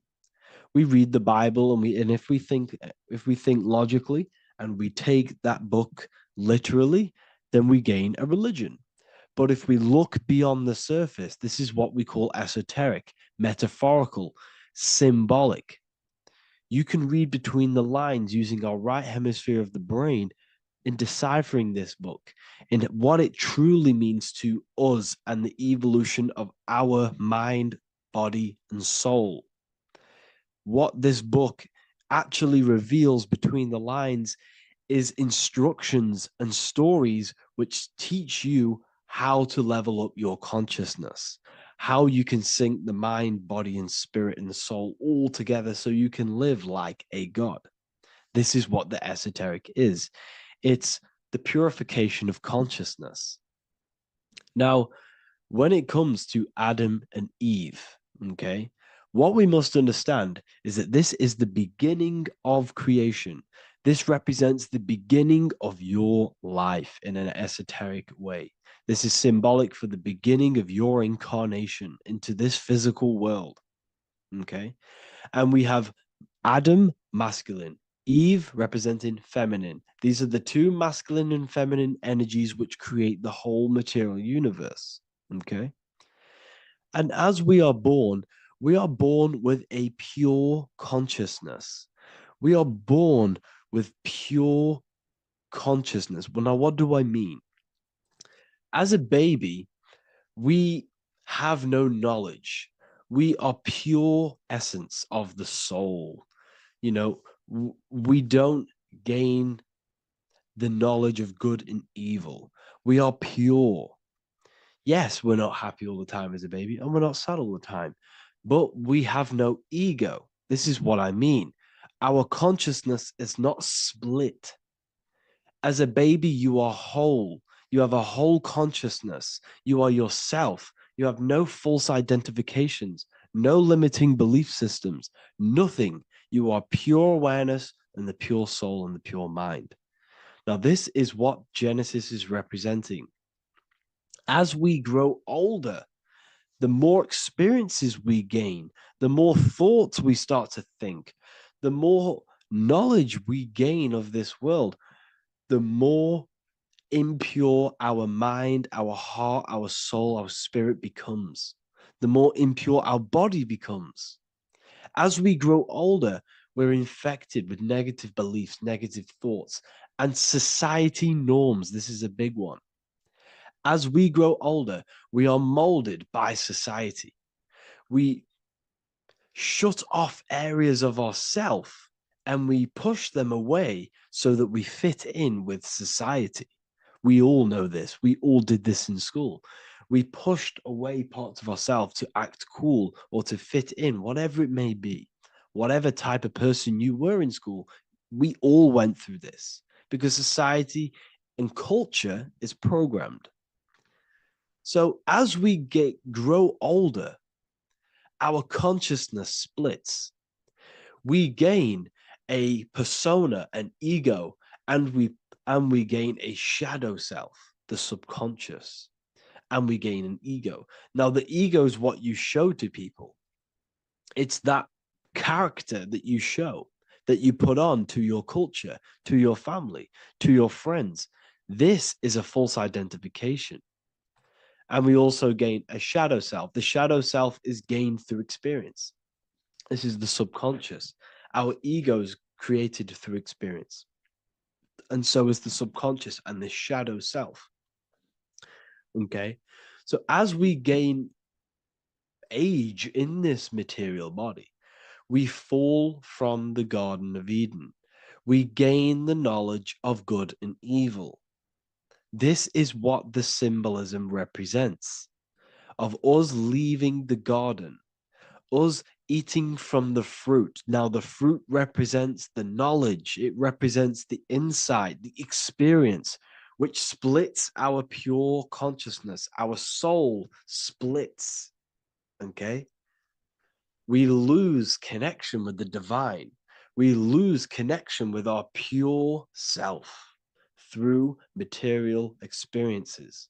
We may lose ourselves in material experiences. We may lose ourselves in lust and material gain, wealth, and all of these lovely things that the material world offers. We lose ourselves in this. Okay? And not only that, there's another symbolic thing that we're missing with being a child. There's another symbolic meaning behind this tree in this story of Adam and Eve. And this is sexual energy. Okay? As we are a baby, we have no ability to create another human life. We have no sexual urges. We have no desire for the material things as a baby. Nothing. As we grow older, our sexual energy cultivates around the age of, it's like 10, maybe earlier for some people or later for some people. This is what we call puberty, when our sexual energy activates. This is when the masculine and feminine energies are present within the body. And we are now given the ability to create human life. We're now given the ability to bring in a soul into the material world. Now, this is what we believe and know in the esoteric world. That is what sex is. You're bringing a soul from the astral into the physical. Okay? So as you grow older, you gain this ability to use the power of creation. You gain this force within you that allows you to open a portal in the astral and bring in a soul to the material. Now, this power can be misused. This power is very powerful and should not be misused. In occult and esoteric teachings, we teach and learn sexual transmutation, how we transmute sexual energy into different areas of our life so we can grow and create. Because sexual energy is creative energy. It creates a whole new human being. So if we retain it, we can transmute it into creativity. So this energy is kind of corrupting us as well. And now I'm not saying growing up is evil, all this thing is evil. This is a natural cycle that we must go through. The soul of us must go through this cycle so that we learn, so that we overcome it, so that we gain mastery over ourselves, so that we expand ourselves. I recommend you watch the Evolution of Consciousness lecture that I did on my YouTube. An amazing lecture. It talks about the evolution of consciousness and how we're on a never-ending cycle of life and death and expansion. So leaving the Garden of Eden is symbolic. You see, Eve represents emotion. She's feminine. Adam represents action. That's why he bit the apple. You see, Eve takes the apple and tempts Adam because she's the emotion. She's the sexual desire. And Adam eats it. He releases. He misuses the power of his creation. He misuses his consciousness because of material illusions and material desires. This is natural, okay? As we grow older in this life, our soul has to experience sin. We have to experience negativity. We have to experience evil, okay? And we have to misuse this power within us to learn about it so we can overcome it and gain control over it. Now, this is why the Bible says in Genesis 3:6, "For God doth know that in the day ye eat thereof, then your eyes shall be opened. Ye shall be as gods, knowing good and evil." This is very, very, very symbolic. We come into this world to experience a dualistic way of reality. We come into this world to challenge ourselves so the soul can grow, because the soul comes from pure love from God. But we come into this world so the soul may know what it's like to be evil. You see, we are like a seed. Our soul's like a seed. And when that seed grows, okay, and it's planted, them roots must grow to hell in order for the top of the tree and the roots to grow to heaven. In order for the soul to reach the higher states, it must descend down into the lowest states. Good and evil. This is the story of good and evil, okay?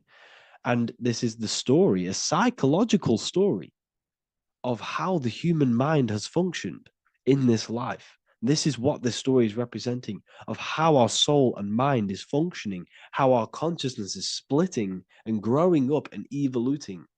Okay. Like I said, snakes represent sexual energy. They represent, snake, when you've been snaked. This is why we say you've been snaked, because it represents a temptation of sexual energy. This is why the Kundalini is symbolized as a snake. This is the serpent within us that we can rise to activate dormant brain cells in our brain. Now that's called the Kundalini awakening. I'm not going to get into that into this video, but this is what it symbolizes, the tree and the knowledge of good and evil, because our body is the tree. Our central nervous system is the tree. The snake is our sexual urges and this false temptation that tempts us to interact with sin, the material world, okay, and go against our higher divine self. This is what it represents. Now, it's very, very symbolic. Not everyone is going to agree with this, but this is my interpretation of Genesis based on my research of occultism, symbolism, metaphors, and me studying the Bible.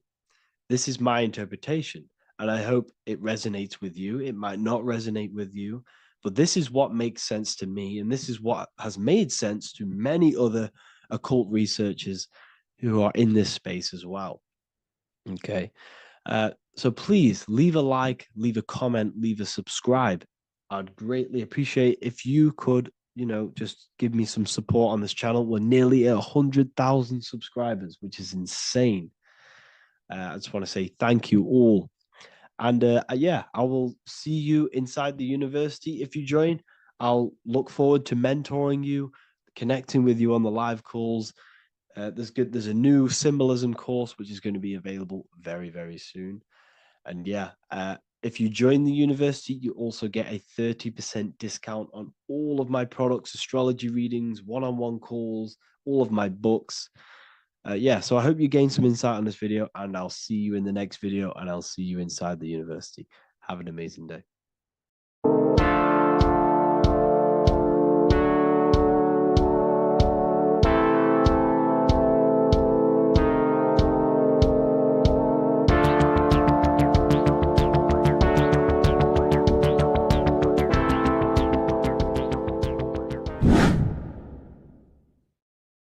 What's good, people? We're back with another video. This is going to just be a quick video. Manifestation, magic, bending reality. So let's jump straight into this. So you have a conscious and a subconscious part of your mind. The conscious is what you're conscious of, what you're actually doing, where you can choose or not. However, the subconscious is the part of your brain which is automatic. So all of the systems in your body, like the digestive system, your heartbeat, these are automatically being ran.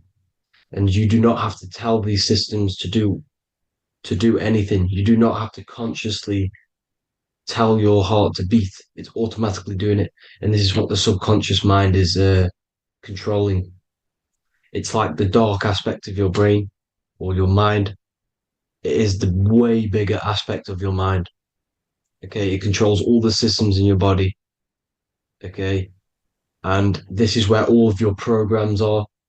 So when you're in it from your childhood, what you've learned in school, all of these things are being kept in your subconscious, maybe traumas and stuff like that.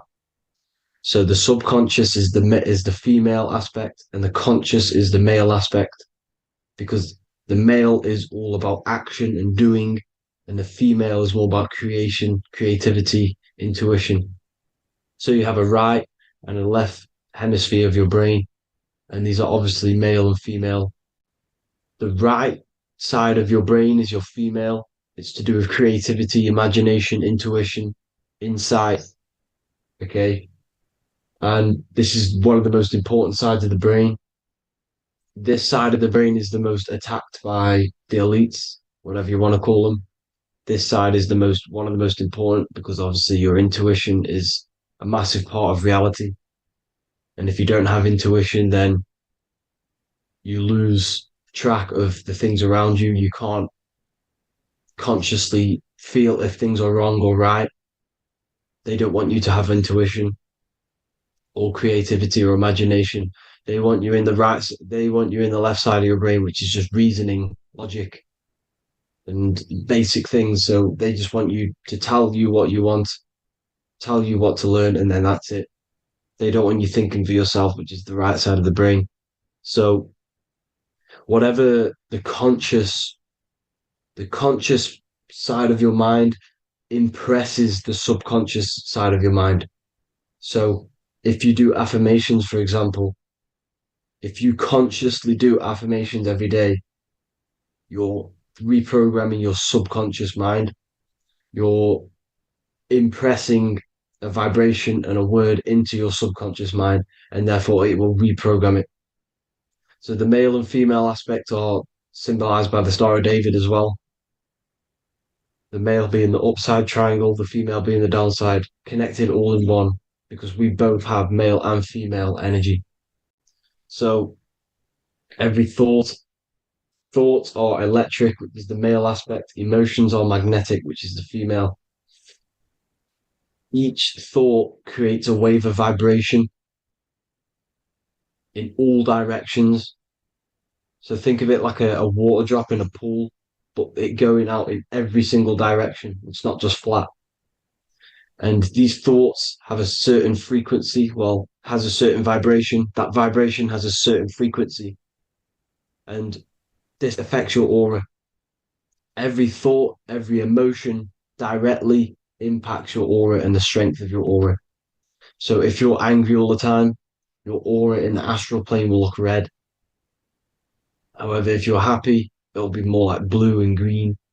So it's very important. Your electromagnetic field is created out of your emotions and thoughts.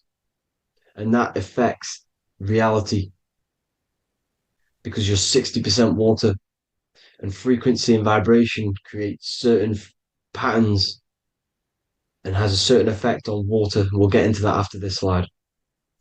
So each thought that people are thinking around you, you are actually subconsciously picking up these thoughts, because it's emitting this vibration in all directions. So this is why you can pick up thoughts of other people on the odd occasion.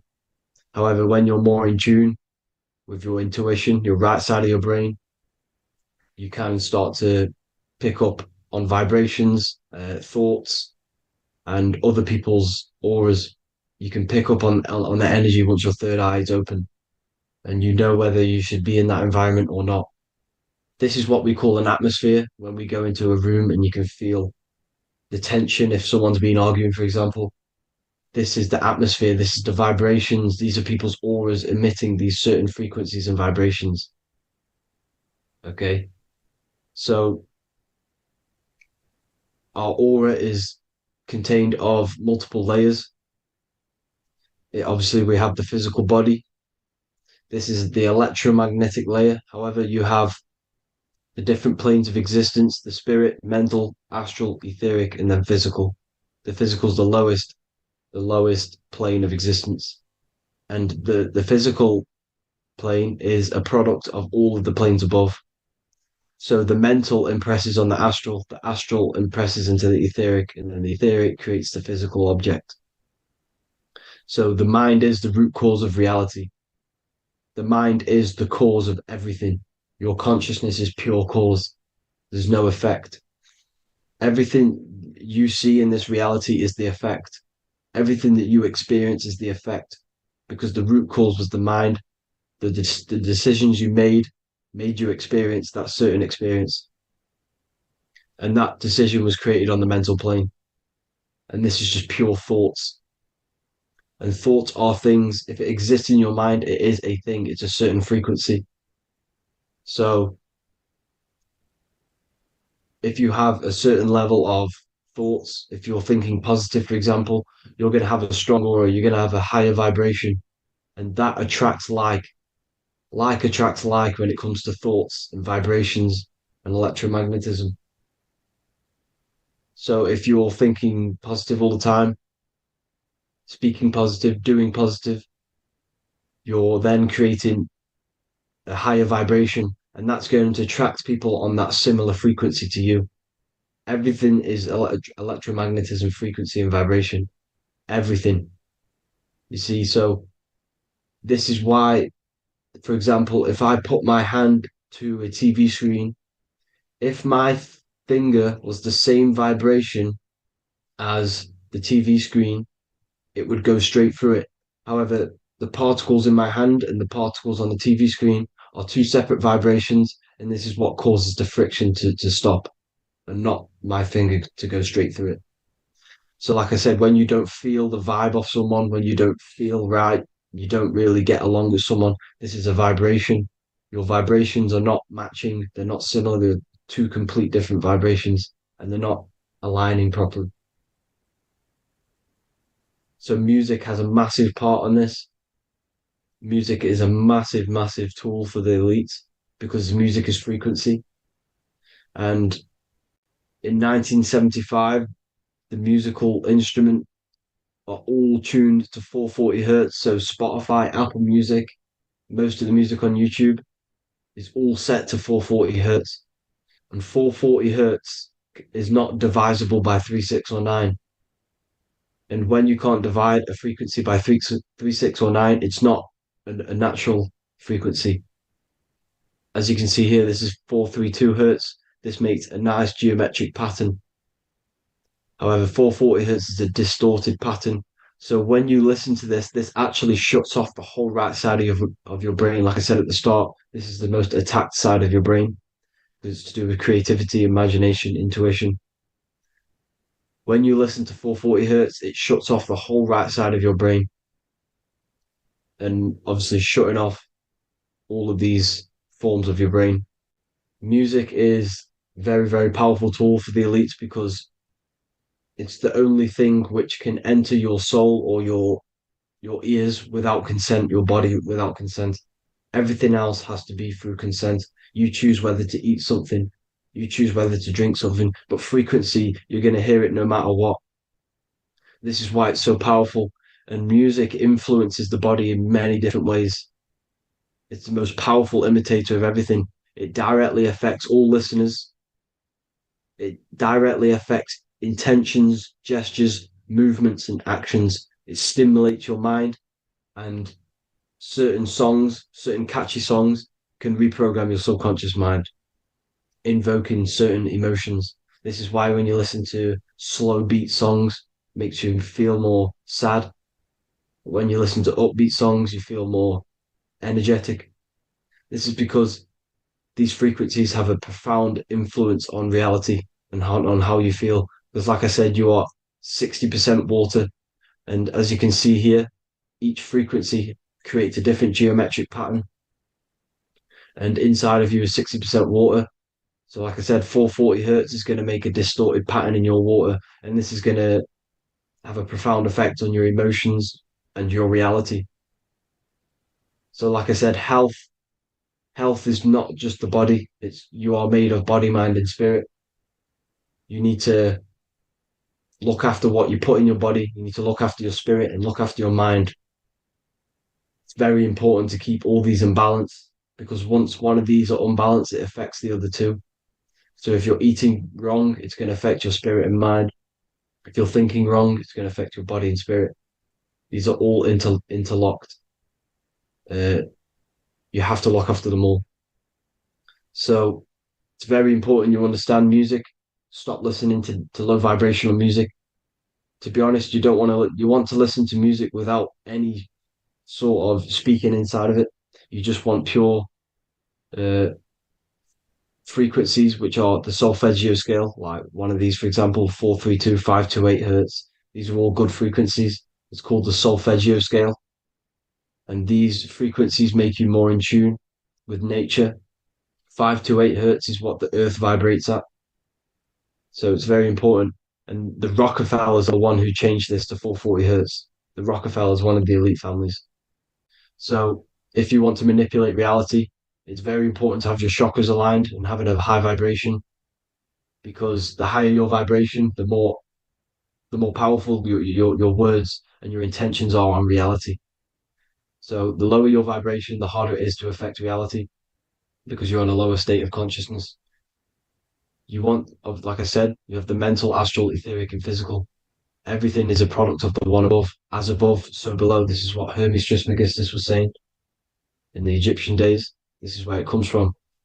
As above, so below. If you affect above, it directly affects below. So like I said, meditation helps on this, helps align your chakras. Think positive, feel positive. Like I said, your feelings are magnetic, your thoughts are electric. So once you combine these two together, you're then creating an electromagnetic frequency. And that will have profound effect on reality. So the law of cause and effect. The law of cause and effect. Every effect has the root cause. Like I said, your mind is the root cause of everything. Every decision you make is having a different effect on reality. Everything happens for a reason due to the root cause, which is your mind. You choose everything that happens in your life. Okay? So it's very important you understand this and you constantly make the right decisions, the good decisions, to have good effects on your reality. You have to be very conscious of this law, because nothing escapes this law. This is the law of all consciousness. So think about it. Imagine a massive ball of consciousness. However, off this ball are different sparks, and each one of these sparks are in each and everyone's body. This spark is governed by these laws, the law of cause and effect, the law of correspondence, the 7 Hermetic principles. It's very important you understand this, because this mass ball of consciousness is what is obeying these laws, and everyone has this spark of consciousness inside their third eye. And like I said, everyone is the same consciousness. This is why if you do bad unto someone else, that will directly affect your reality. So if you hurt someone, it's going to come back to you in one way or another, because you are that same consciousness. This is like a mirror reality. As within, so without. Whatever you feel on the inside, you're gonna see that on the outside. You're gonna experience that reality, whatever you've impressed. So there's different ways to bend reality to your will. This is kind of a sort of magic. So obviously you have black magic, which is manipulating reality to harm and influence others, or to be very selfish. And then you have white magic, which is manipulating reality for the good of humanity. So you do have to be very careful with your intentions, people, when you're trying to manipulate reality, because this is nothing to be played with. If you are manipulating reality for the wrong reason, it's going to come and bite you in the ass in some way or another. Because everything is balanced. Everything balances out in this reality. Nothing escapes the laws. Not one thing escapes the laws. So if you're stealing from yourself, because it's just going to come back in one way or another. Inside of everyone's heart, you know whether you're doing good or wrong. You know, you can feel it when you do something wrong. You can feel it when you do something good. The heart is the center of the torus field. It's balance. And this is why you say follow your heart, because it's the center of the torus field. It's very important to listen to this inner voice inside of you, because that is telling you the right things to do, the right the good decisions to make. And when you keep following that voice, that good voice inside of you, it takes you to your life path. Very important to follow that voice. However, don't let the ego get in the way of it. Don't care what your friends are going to say. It's very important to understand this. So you have different ways of manipulating reality. You have sigil magic. This is where you create your own sigil or symbol. You create your own sigil and symbol, and then you charge it. You behind that symbol, you have an intention. So, for example, if you want to manifest wealth, you create a sigil which represents what you want. You create that sigil, you draw it out, you charge it, because wherever your attention goes, energy flows. So whatever your attention is, you're sending energy that way. So what you do with your eyes and your hands, you place attention on the sigil. Imagine that it's glowing. Imagine that you're sending energy to the sigil, and then you burn the piece of paper once you've done this. And then after this, you meditate on that symbol. You constantly think about that symbol, because that symbol is the frequency, is the thing that you want to manifest. So that's one way. Or you can just meditate on your reality. So imagine yourself having already what you have. This is what they call a mindset. You must set your mind to the frequency what you want to manifest. Okay. So if you want to manifest wealth, for example, imagine yourself being wealthy. What would it feel like? What would you be doing? Imagine a scene in your mind. Constantly do this, and you're putting out that frequency. Like I said, you must think, because the thoughts are electric, and then you must feel, which is magnetic. Together, this creates an electromagnetic frequency, and this is how you attract things to you. You will attract the certain people to come in your life to bend reality to your will. Okay. Or you've got mirror magic. Stare yourself in the mirror, because a mirror reflects light. It also reflects energy. So you've got to be very careful with what you say to a mirror. You've got to be very, very, very careful, because whatever you send into that mirror is directly sent straight back to you. So if you're thinking negative, you're sending negative energy back straight to you, and that's going to have an effect on your reality. Affirmations are very important, because your words are frequency, your words are vibrations, and each word you say has a certain frequency. If it's positively charged, it's going to affect you positively. If it's negatively charged, because like I say, your brain and your mind is like the director of energy. That's what your brain is. And it directs energy into certain things. You can either positively charge it or negatively charge it. And this brain is creating your reality constantly. It's manifesting your reality constantly in the present moment.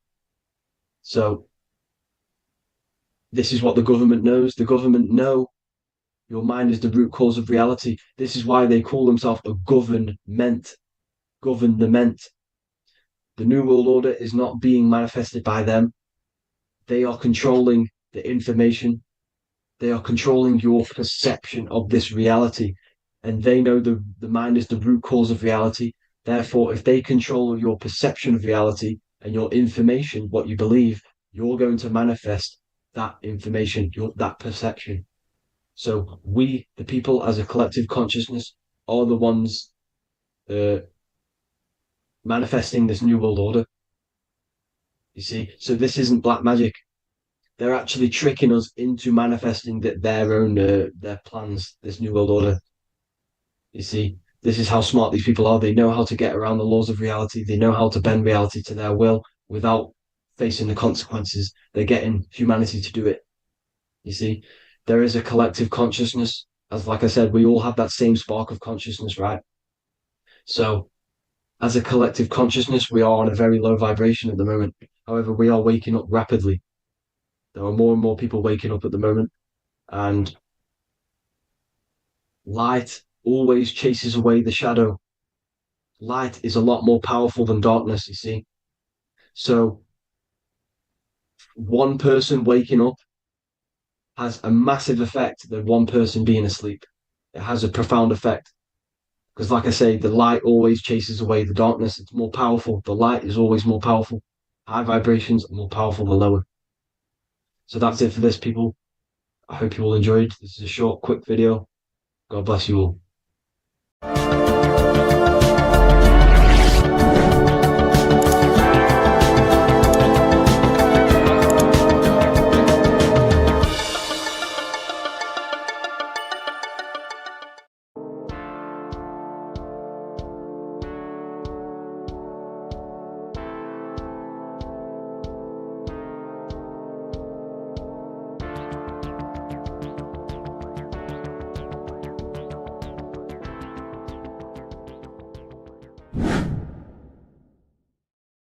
What are we all doing, people? Survival wisdom. Today we're going to be breaking down the Bible and its real, true metaphysical meaning.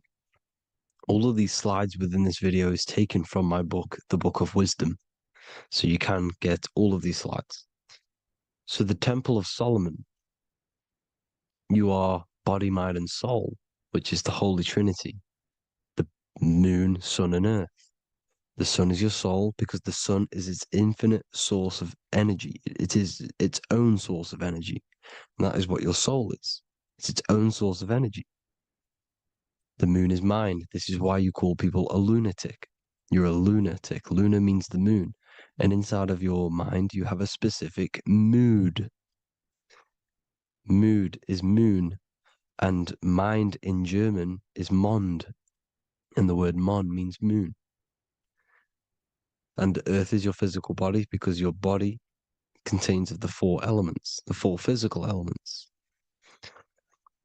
Well, the Temple of Solomon is the temple of the soul and the Mon, the soul and the Mon, the soul and the mind. And it's the temple of the Holy Spirit in the Bible. Everything leads back to one singular point in the center of the brain. The brain is not the mind. It's mind over matter. Okay? The brain is the physical manifestation of the mind. The brain is the electrical computer which decodes the light waves given to it by the mind. This is why everything in the body leads back to one singular point. And we'll go over this in a minute. But this is controlling the physical body. This is the within. If you rearrange within, it spells high twin because within you is your twin, your true self. And it's just an entity in the center of the mind. And if you shut your eyes, you can feel it. Your awareness is in the center of the brain. So there's just an empty chamber in the center of the two cherubs, the two brains. They are two separate brains. They're two hemispheres. And the empty chamber, when scientists chop it up and see it's just an empty chamber, well, because you can't see in that plane of reality. You cannot see the mind. You cannot see thoughts. It is invisible to the human eyes, to the visible light spectrum, to the two eyes.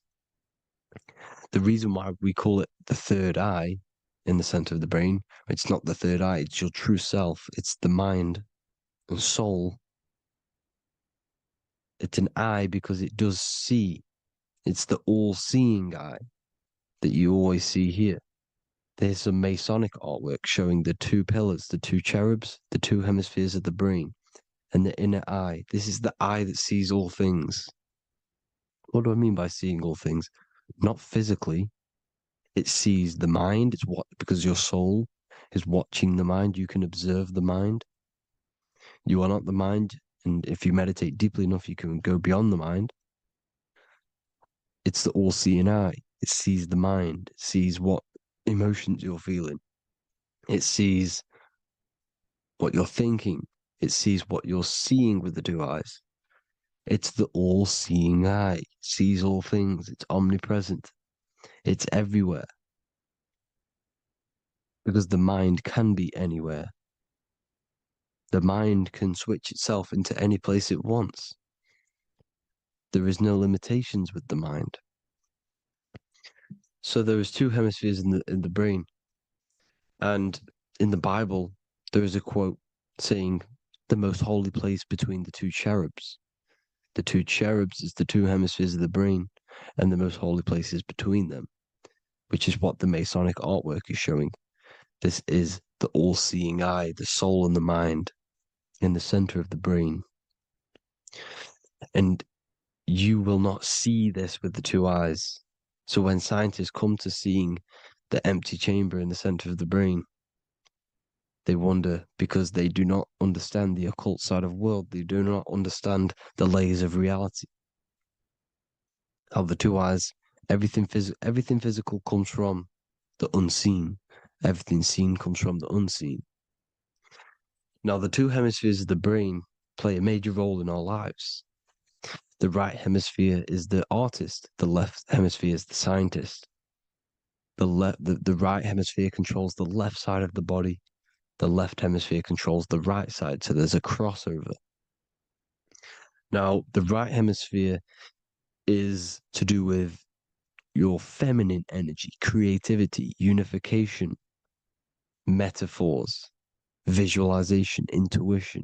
The left hemisphere is to do with sequencing, facts, materialistic details, language, and logic.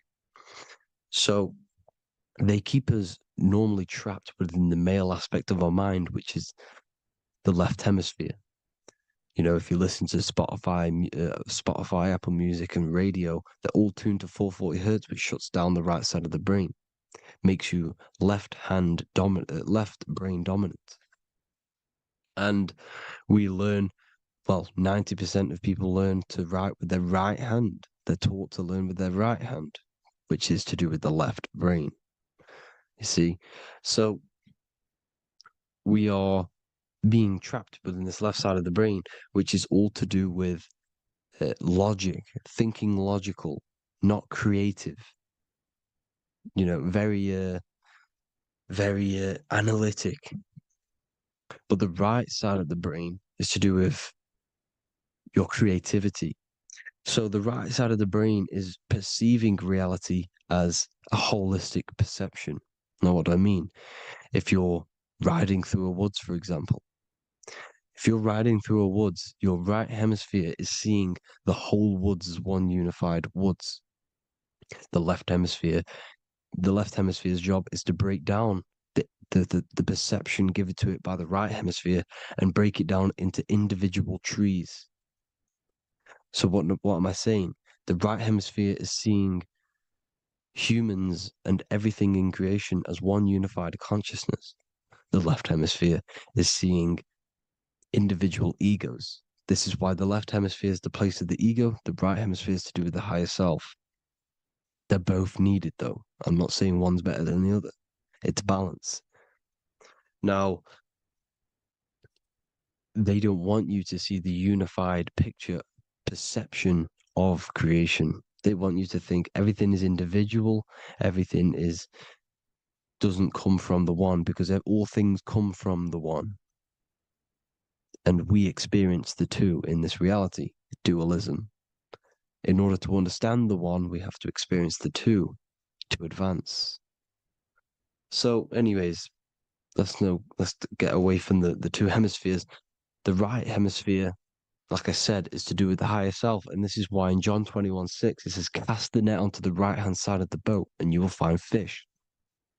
Meaning, cast your energy, cast your perception into the right hemisphere of the brain, and you will find God, unification, and higher self. You will see things from a unified perspective. How we are all one, because we are all the same consciousness. The same spark that is in me is in you. This is why I am you and you are me. We are all the all-seeing eyes of God, just split up into individual bodies. We are all made up of the same essence, consciousness. And that consciousness, that mind and soul, is in the center of the brain. You are just in different avatars. And until we see this, we'll forever be divided and conquered. Until we figure this out as a collective consciousness, we will forever be divided and conquered and ruled over. This is why the Bible says, ye are gods. You are the sons of the Most High, because we are. We are the Word made flesh. We are God made flesh. Mark 16:19. So then after the Lord had spoken unto them, he was received up into heaven, head is heaven, HEA, and sat on the right hand of God. God is the consciousness in the center of the brain. Heaven is the head, and the right hand of God is the right hemisphere of the brain, meaning he sees things in unification, creativity, intuition, the higher mind, the higher brain. When Moses crosses the Red Sea is the corpus callosum, moving from the left to the right hemisphere of the brain to see unified perception of reality. Head, H-E-A, heaven, same root word. This is why the ancients always depict God in the center of the brain. Here you see ancient Christian artwork showing God in the center of the brain, the light. Here you see it here. Here you see Ganesh, an Indian god, which is the brain. Here you see the Father, the Son, and the Holy Spirit in the dome, the brain. This is the brain, because you are God made flesh. That's what consciousness is. The upper room where Jesus meets the 12 disciples. It's the upper brain on the upper room. The upper room is the chamber, the empty chamber in the center of the brain. That's the room. And the 12 disciples are the 12 cranial nerves in the brain, which pretty much rule the body, all the cranial nerves. The tree of life, the cardiovascular system. This is why in Genesis it says the tree of life was in the midst of the garden. Midst meaning middle, because the middle of the body is the cardiovascular system, which is controlling all of the systems in the body. The tree of knowledge of good and evil is the nervous system. It's the spine and brain. This is what's detecting good and evil. The brain is the electrical computer with the left and the right hemisphere, decoding the dualistic world, decoding the light waves given to it by the external world. It is an electromagnetic computer. It is artificial intelligence. It is very intelligent, the brain and the nervous system, the human body as a whole. But the tree of knowledge of good and evil is the nervous system, because it is the tree that detects good and evil, makes you learn good and evil in this dualistic reality. Here you see Adam and Eve around the tree of knowledge of good and evil. Adam and Eve, male and female energies, with the serpent in the tree, and the tree of knowledge of good and evil. Well, this is the spine, the brain, and the serpent is the kundalini up the spine. The serpent is the S. That's why S, serpent, S, the letter S is the serpent. Sex and serpents make an S noise. You know, the Bible cursed the serpent. So we don't figure out the true religion. The true religion is raising the kundalini and becoming God-man and reaching our higher states, our true God self. Because once the kundalini is saved and hits the pineal gland, it activates 100% of the brain, when we're only using around 20 to 10% as of right now without the kundalini awakening. So when you use it, you're activating 100% of the brain. You're activating all the dormant brain cells. You're regenerating the body. And this is the serpent in the tree of knowledge of good and evil. This is the spine, brain. This is Adam, Eve, the male and female energies. The light of the body is the eye. Therefore, if thine eye be single, thy whole body should be full of light. Matthew 6:22. This is the single eye in the center of the brain. It is not the pineal gland. It is what's inside the pineal gland. You have to go beyond the physical world, and there are no words to describe things that are not physical, metaphysics. And the whole body should be full of light. Well, this light is the same pyramid that you see. You are the pyramid with the all-seeing eye on top. This is why the ancients built the pyramids with the stairs in the middle, symbolizing the spine, because once you open all the chakras and balance them and raise the kundalini, you activate all of the brain, which gives enlightenment. The word enlight in ment. Ment means mind, light in the mind. Enlighten the mind. And this is enlightenment. We are the temple. And Jacob called the name of the place Peniel, for I have seen God face to face. Within spells high twin. Within you is the God self, which you need to manifest into the external world.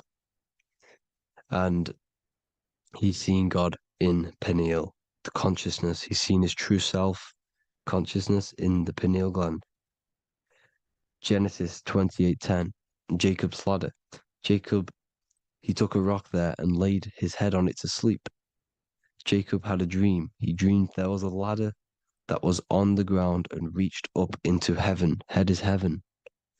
The rock he fell asleep on is the sacrum bone, because he's symbolizing the oil that comes down the spine, hits the sacrum bone and rests there, falls asleep, and it looks up and it sees the ladder to heaven.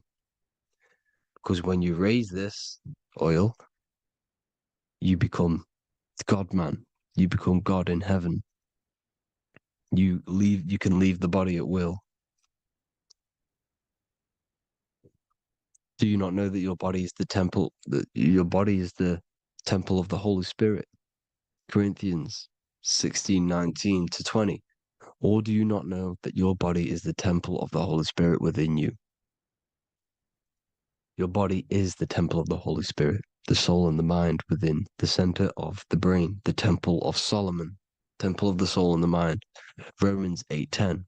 Christ is in you. It's not external. When you give where attention goes, energy flows. When you give your energy to external things, your attention, your worship to external things, you're giving energy, meaning it's draining you, and you're feeding something within the astral plane, a mental thought within the astral plane. So with you realizing that the Christ is in you, that you don't have to worship anything outside of you, this means that you're internalizing your energy. You're not giving your energy, because where attention goes, energy flows, which means you become more present. You become healthier because you're not giving off all of your special electromagnetic energy that's charging you. This is why the religions run by the Vatican is all external. They're exoteric. Exoteric means external teachings. The esoteric is the internal, the hidden teachings. In Psalms 82, I have said, ye are gods, and all of you are children of the Most High, because we are the Most High, split up into individual bodies. That's what consciousness is. Consciousness is the Most High, and we have to raise ourselves to the Most High. Brahma, Vishnu, Shiva, the Father, the Son, and the Holy Spirit. Why is it always a trio? It's a trio because it symbolizes us, the soul, mind, and body. The mind is the bridge for the soul to be in the body. What is the soul? It's the life force. It's the watcher. It's the all-seeing eye. The soul sees into different realities, and it gives life to the body of every reality it goes in. This is why you always see light around the all-seeing eye, because it is the energy, the life force, the light, life, L-I. Life is light, and it's the eye because it sees into the different realities. It sees into the dream world. When you're going to sleep at night and you dream, it's not a dream. It's another reality. You're a multi-dimensional creature. We live in a multiverse. There's infinite amount of yous. And there is a version of you which is the highest self in a reality somewhere. And this eye has the ability to switch realities, which is exactly what astral travel is. Astral travel is the ability to switch reality beyond the 3D construct of this world. The Father, the Son, and the Holy Spirit, Brahma, Vishnu, Shiva. The Brahma, the soul, inhabits different bodies. This is why they have different heads. Vishnu, the mind, symbolizing gnosis, meaning knowledge. This is the serpent. The serpent symbolized knowledge. Shiva, the body. The Father, the Son, and the Holy Spirit. The bird, the soul, because the bird symbolizes the soul. This is why you have here the Egyptians showing you the soul leaving the body. Here you see here with the twin head, the same head, and it's a bird. This is the soul self. This is the ego self. The Egyptians knew this. They knew all of this. Of course they did. Now the whole story of Jesus is all metaphorical for the process which goes on within your body. Your neck and head is the Holy Grail, which the sun and the moon creates. Sorry, the sun and the moon creates the fluid within the Holy Grail, the brain, the skull. And the moon creates the milk. Sorry, the moon makes the milk. The sun makes the honey, the land flowing with milk and honey in the Bible. The land flowing with milk and honey is the center of the brain in the Holy Grail. Here you see the Masonic artwork showing you the sun and the moon creating the fluid in the spine. Here's the serpent. Serpent symbolizing the two Kundalini channels, the Ida Pingala up the spine. Here's the furnace raising the Kundalini, raising the oil, heating it up, and rising it to the crown. You see? So here you see more Masonic art, seeing the sun and the moon creating the holy fluid in the brain, in the cup, filling the cup. This is why it's a cup, because it's the Holy Grail.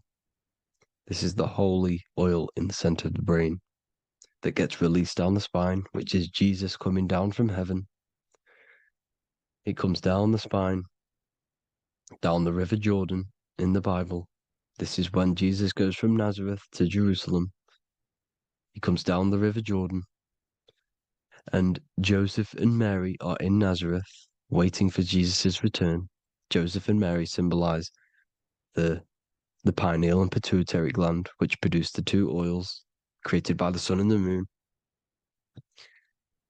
And he returns. When he returns, he gets crucified at 33, because there's 33 vertebrae at the back of the spine, and it crosses the vagus nerve.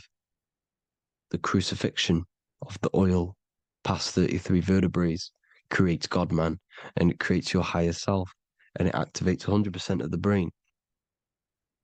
And you turn into spirit, you turn to your spirit self. This is why Jesus dies. He didn't physically die, it metaphorically dies, and becomes his higher self. The ego self is left behind. It's the same with the whole story of Jesus. Jesus comes down from heaven, which is the oil. He dies in a cave for 3 days, which is the oil in the cave. Here's the cave, and resurrects after 3 days. If you resurrect the oil, comes up and gets crucified at 33 in Golgotha. Golgotha translates to a place in the skull. The three wise men from the east. Well, if you look at the Masonic artwork, they'll always show you a ladder up to the east. Okay? Here you see north, south, west. This would be east. Here you see east here. East here. The ladder up to the east. The east is the top, up. Three wise men from the east. The thalamus, pituitary, and pineal gland in the center of the brain. The most important glands in the body. Here you see the Egyptians with the spine, the sun, and the two hemispheres of the brain. What did I say at the beginning? The sun is the soul. The sun is its own source of energy. It's the life force, which gives life to anything it inhabits. The soul is the same thing. That's why sun and soul mean the same thing. So, what I'm saying is consciousness is God. And this is why when it refers to as God in the Bible, means your higher self, pretty much. And returning back to this higher self, because God is something that you need to manifest Consciousness is God, and your body is a reflection of the creation by God. This is why everything in the body corresponds with the stars. The stars rule the body. We are an image of the stars. This body is an image of the whole of creation. Aries rules the head. This is the cerebrum, the ram in the brain. Is the ram, Aries. And we have something called the cerebrum, Aries, the ram. This is the Lamb of God moving to the higher mind. Taurus, which is the lower brain and neck, the cerebellum, the bull Taurus, the lower mind, and the cerebrum and the cerebellum, the ram and the bull, is what makes you ramble on. Ramble meaning walking. The higher mind and the lower mind working together makes the body ramble. Ramble is what makes you walk along. Thank you to Santos Bonacci. Gemini, the two twins, rules the two arms, the hands, and the lungs. These are the two twins of the body.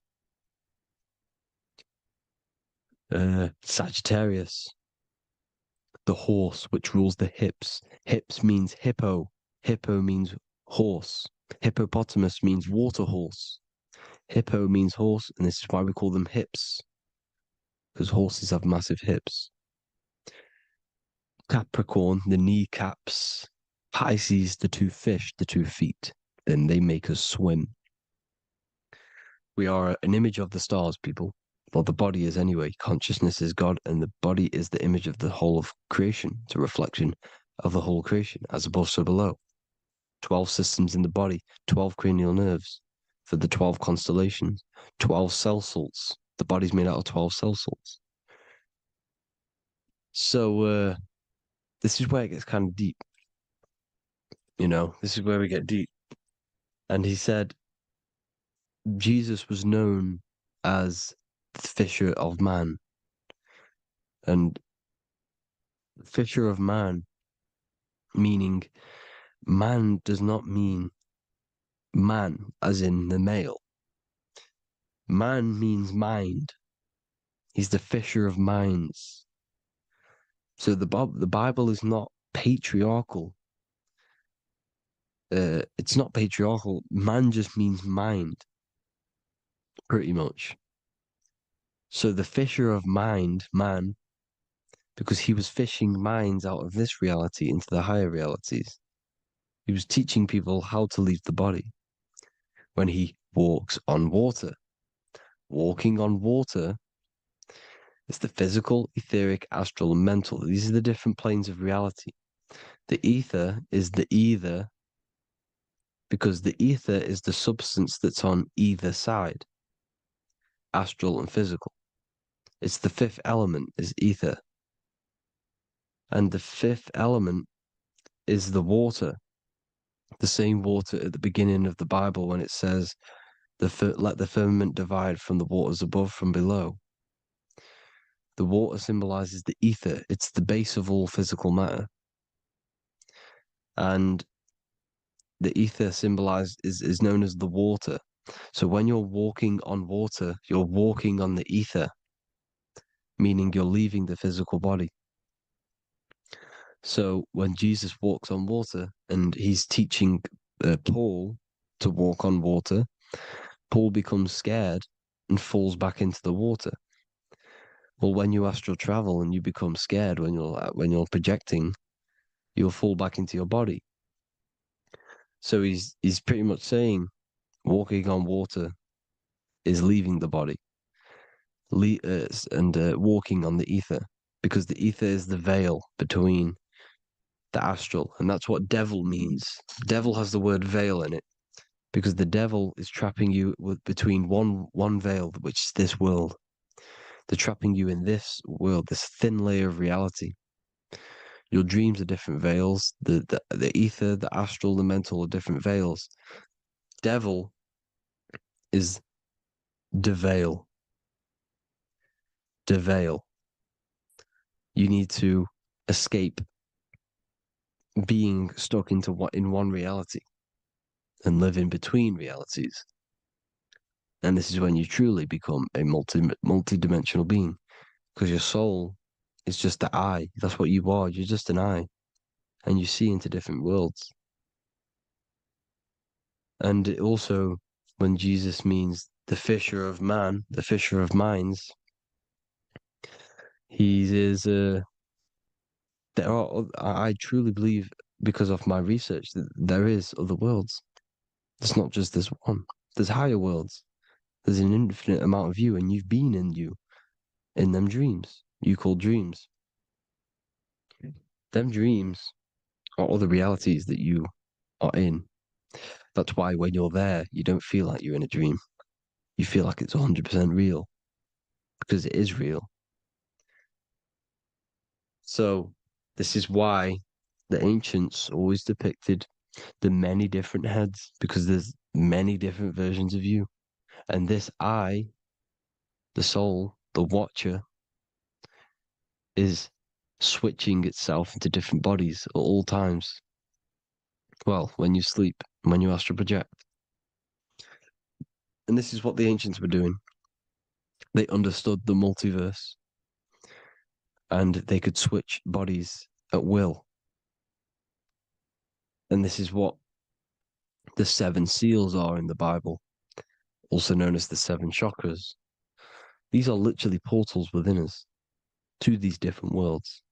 We're in the heart at the moment. Earth rearranged spells heart, meaning middle. This is where good and evil exist. It's the middle point, the midpoint of realities. So I hope you all enjoyed the video.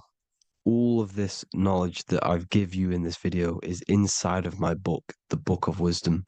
The Book of Wisdom gets updated every single month with new pages. It's a one-time payment for a lifetime worth of research and knowledge by me. So if you do want to get it, the link will be in the description. But I hope you all gain some amazing insight. Please like, comment, and share to help the algorithm, and drop a subscription.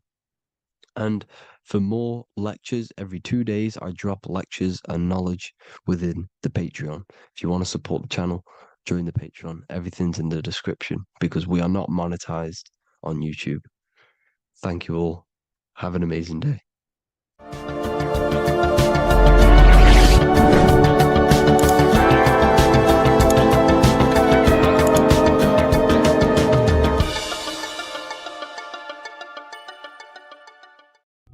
There's an ancient symbol hidden in plain sight, one that holds the key to transformation, power, and unlocking your true potential. It's been used for centuries by mystics, rulers, and even modern science, but almost no one understands its true meaning. Once you do, it will change the way you see yourself and the world forever. Stay with me, because this could be the key to your own awakening. The symbol of the snake, or the serpent, is a very powerful symbol that refers to something within you, that we all are on this journey. So first of all, we see this symbol in ancient Egypt on the top of the pharaoh's head. We also see this with Buddha, with the snake on top of the Buddha's head and below. We also see this in Rome, with the Roman god Mercury holding the staff with the snake. We see this in Adam and Eve's story, with the snake tempting Eve. We even see this today on the medical facility. But what does this mean? Why is this symbol being used for thousands and thousands and thousands of years?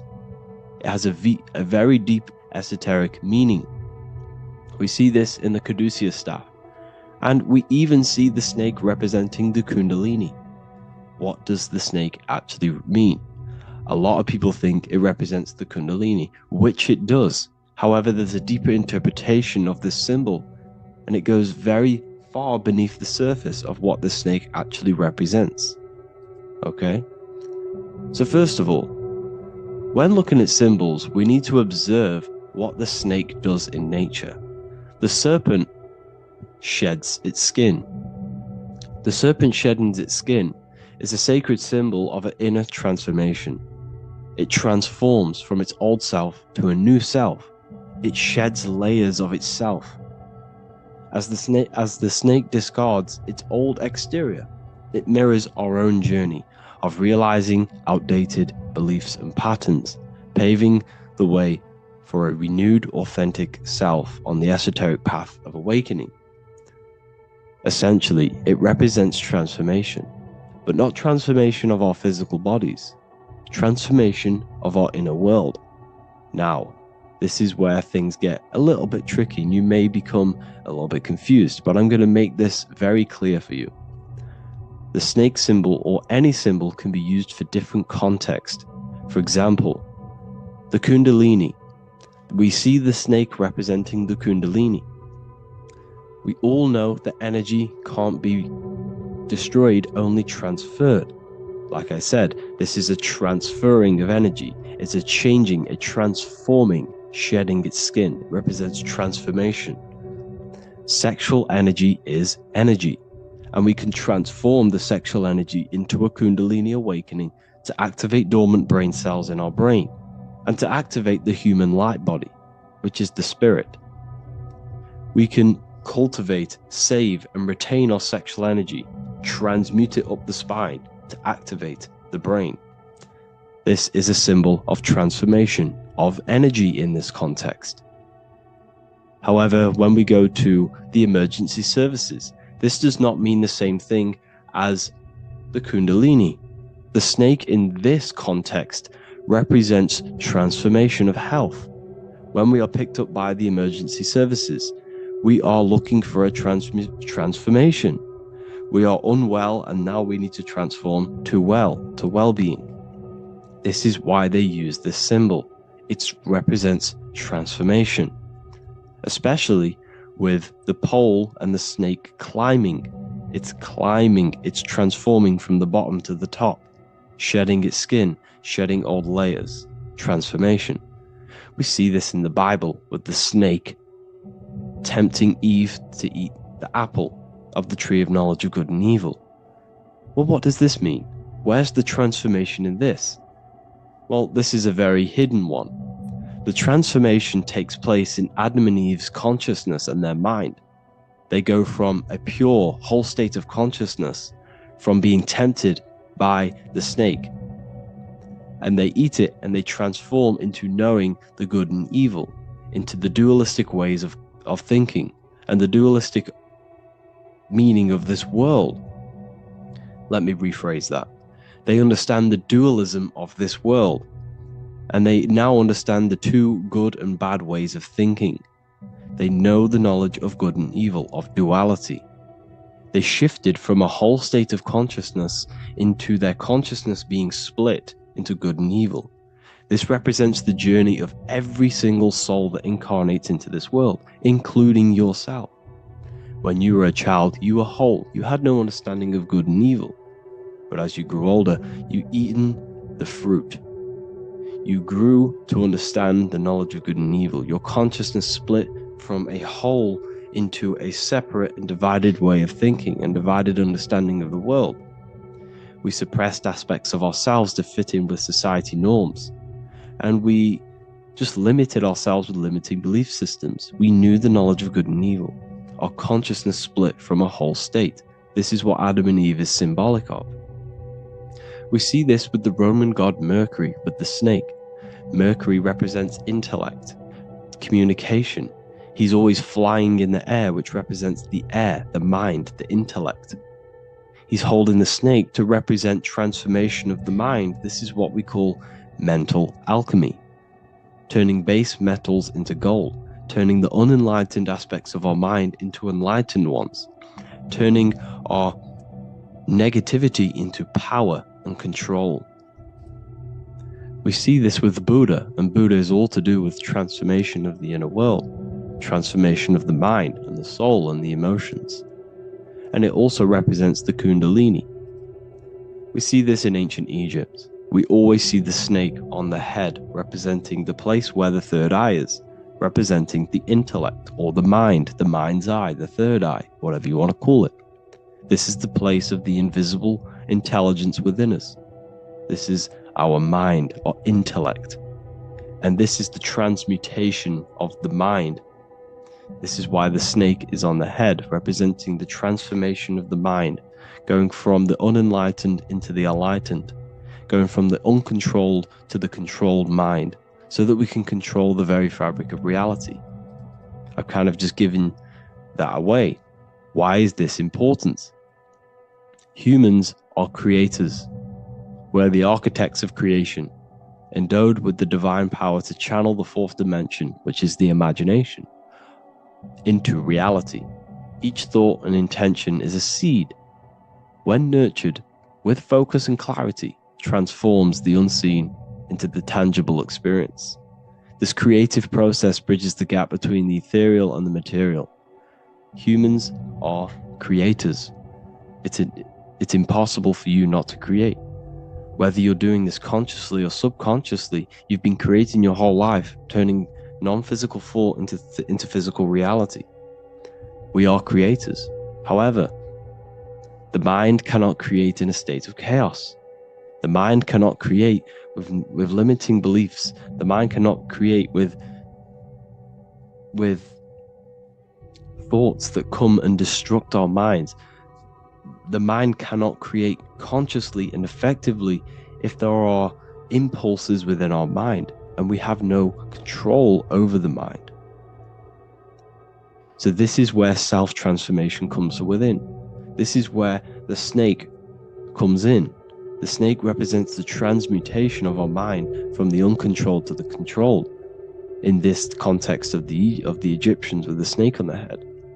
It's all to do with mental alchemy. In the occult tradition, the mind is seen as a delicate instrument that demands constant vigilance. Left unchecked, it reverts to archaic and destructive thinking patterns.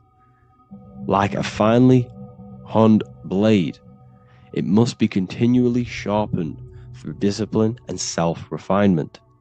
In this unending process of unveiling and mastery, we learn to shape reality, harnessing the power of our thoughts to manifest the highest potential. It's all to do with mental alchemy, and this is how the snake is connected to you.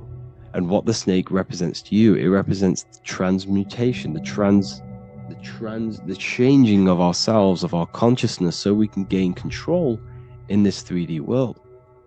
If we lack control, then we'll constantly be manifesting chaos.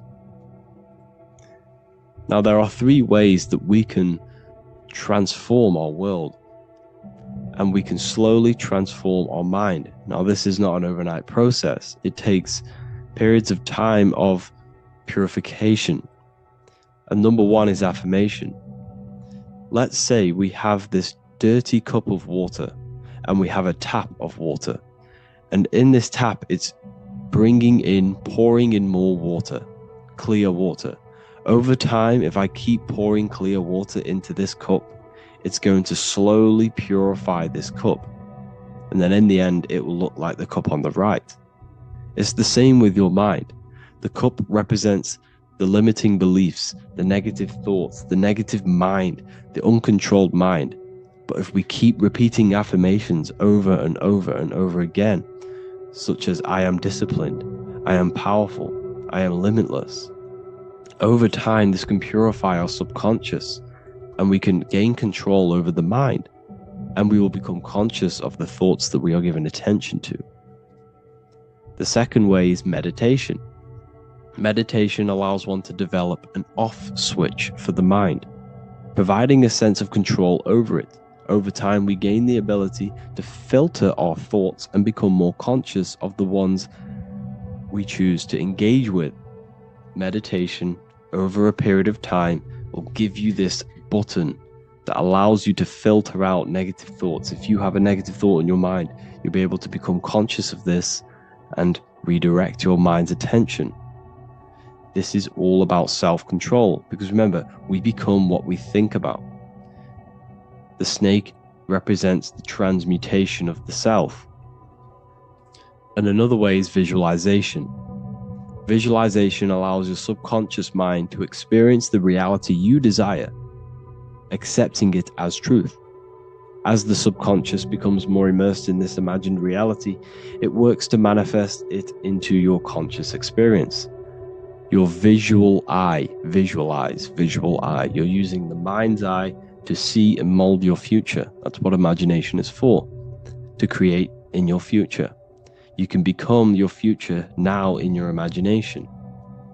And this can slowly purify your consciousness, slowly purify your mind, which will then, if you do all three of these over periods of time, you will see great transformation from the inside out. And your outer world will start to mirror your inner transformation, because it's as within, so without. You change your inner world of consciousness, of thought and emotion, you'll change your external reality and your circumstances. So I hope this lesson has gave you a great understanding of what the snake actually represents. And now that you see it, you will see this everywhere. Every time you see a snake, you know it represents the transformation. So please, if you can, leave a like, comment, and subscribe, and turn on the alerts to make sure you never miss a video. And if you have any video suggestions, feel free to make a comment and I can make a lecture on it. I appreciate you all watching this video today, and I'll see you all inside my university if you're inside, and I'll see you all in my Telegram if you join, and I'll see you in the next video, of course. Thank you and take care. In this video, we're going to be talking about the evolution of consciousness. You are born human, however, you possess consciousness, which is the awareness behind your being, the awareness behind your thoughts, the experiencer behind your five senses, the experiencer, the observer behind your thought, emotions, and senses. You are an eye, an invisible consciousness looking through a lens, which is your body. Your body produces this physical world that you experience. Your brain produces this world. Your brain and body is a technological computer. However, you are an infinite, ever-expanding consciousness behind this physical body. And there is an evolution of a consciousness, a cosmic journey of expansion. And this is why we see so much pyramid symbolism in the occult and esoteric world, and especially within Freemasonry. Because the pyramid represents climbing, an evolution, a raising state of consciousness, a journey. Steps symbolize a journey upwards. This is the raising and the evolution of consciousness, our inner world. The transmutation of our inner selves, of our souls and consciousness and our minds. So when we see this pyramid, we're seeing a evolution, a way up to source consciousness. And the eye in the pyramid represents your source consciousness. It represents illumination. It represents divine guidance through this evolution of consciousness. This is why we see the ladder. Consciousness is ever expanding on an infinite journey of evolution. Each individual is a part of this cosmic process, contributing towards the ongoing expansion of both mind and awareness. As we evolve, we collectively explore deeper levels of existence, expanding the boundaries of thought and consciousness. The mind has the ability to expand infinitely into new realms of thought, into new dimensions of mind. The mind cannot be filled up. It is not a physical substance. The body can be filled up because it is a physical thing, but you cannot fill the mind. Therefore, the mind is constantly expanding, ever expanding into new fields of thought. So what we see in Freemasonry, the ladder, is again a journey, an elevation of consciousness. When we are born with an infant consciousness, and as we gain older, we gain an adult consciousness. Our inner world, our inner mind, and our emotional intellect changes and evolves. We are significantly different from when we were very young as an infant. It's because our consciousness evolutes, it changes, it alters like water. So just like this evolution of your own consciousness as growing up, there is consciousness of beings existing in cycles beyond our own. And their consciousness is unimaginably different from ours. They operate on a higher level of understanding and knowing, experiencing reality in ways that transcend our current comprehension. Our minds right now cannot comprehend the highest states of consciousness. There are entities, there are beings beyond our own, existing in higher dimensions of consciousness that we cannot comprehend because they have expanded. They are on a further way up the ladder of consciousness. However, we are all on the same journey. None of us can take the same journey. There is one ultimate goal, reaching source consciousness. However, this is always ever expanding. However, we are all on a different journey. There is one truth, one source, one goal. However, there are billions in different ways of reaching it, and we are all on these different paths to source consciousness, to this ladder, this evolution of universal evolution. Okay? Their awareness is attuned to new dimensions of existence, reflecting a more advanced stage in the cosmic journey of consciousness evolution. So when you take DMT, you are shot into these higher realms of consciousness where you meet these beings who look similar to these images. They are not speaking to you physically. They don't speak to you three-dimensionally through vibration and words. They speak to you mentally. If you have done DMT, then you know this. And if you have met these beings, then you know this. You might have even met some of these types of beings on mushrooms or any psychedelic drugs. Because ultimately, when you take these mind-altering substances, it's altering your consciousness.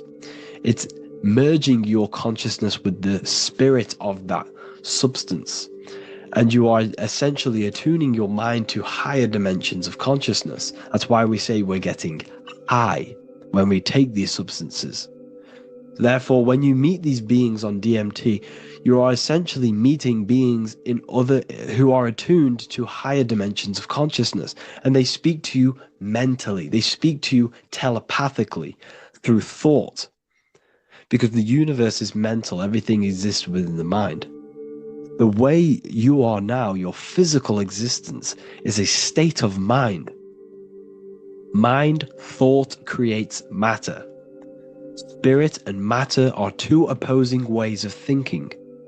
If we have a very spiritual mind, we have an expanded mind, we are a spiritual person through the mind. However, if we have a very low state of consciousness where we think about food, sex, lust, and all physical things, then we have a physical consciousness. Matter and spirit are two opposing forces, two ways of thinking. The mind attunes itself to different levels of understanding in different dimensions. So, essentially, this is what we're looking at. The body is a vessel for the fluidic, formless consciousness, a temple that houses the essence of our awareness. While the five senses are limited to perceiving only the physical plane, the mind transcends these limitations, capable of perceiving the full scope of reality. It is through the mind that we access deeper truths beyond the material, tapping into boundless nature of existence. Physical existence is a thin band, a thin layer of reality. It's like 0.001% of reality. And your five senses are only tuned into this layer of reality. But the five senses are, by design, only allowed to perceive physicality. But the mind has the power to expand beyond this physical five-sense state. The mind has the power to expand and evolute. It is a conscious decision whether you want to take this path or not. You can stay in a three-dimensional way of thinking, or you can expand your consciousness from within. It's not an external journey. There is no God going to save you. You must save yourself. Therefore, behind every single one of these eyes is the same source consciousness. However, we are all different cells in a different journey. The organs in your body, the cells in your body are all alive. They all possess same consciousness, universal consciousness. However, we are all on a different journey of evolution. As above, so below. As the baby is in the mother's womb, when the baby becomes conscious, there is a world outside of its mother. What does it do? It presses and seeks a way out to be born in the other world outside of its mother. It is the same with your consciousness, your mind. When your mind becomes aware that there is realities beyond the immediate surroundings, it seeks a way out. And this is exactly what I'm doing to you now. I am now expanding your mind and telling you there is other ways of reality. There's other dimensions of consciousness which you can access through inner transmutation, through different ways of thinking, spiritualism, and meditating and connecting with yourself and detaching from external things. We can upgrade our consciousness. Your body is a womb. Why Jesus says you must be born again to see the kingdom of God, because you are born physically and then you must be born again spiritually, awakening your inner consciousness. So like I said, as the baby is in the womb, it's the same principle. As above, so below. You were a baby, you were in your mother's womb, and you figured out there is a world outside of your mother, so you seek to way out your mother to be born in another world. It's the same now. You must do this now. This is your spiritual evolution. This is the evolution of consciousness. It's ever expanding. When you die, this is a transition. You must learn to not fear death. This is another part of your spiritual journey. You must master death. Therefore, like I said before, the mind has limitless capacity to expand into new realms of thought, continuously exploring uncharted ideas and concepts without boundaries. The mind can ever expand. It can never be filled. It can never ever know everything. There is infinite fields of knowledge, infinite fields of thought. Your current state is just one stage on an infinite pathway. You won't remain human forever. The human experience is a crucial phase where we learn to balance polarities, master the fundamental laws of the cosmos. It is a period of growth and transformation, preparing us for the next stages in our cosmic evolution.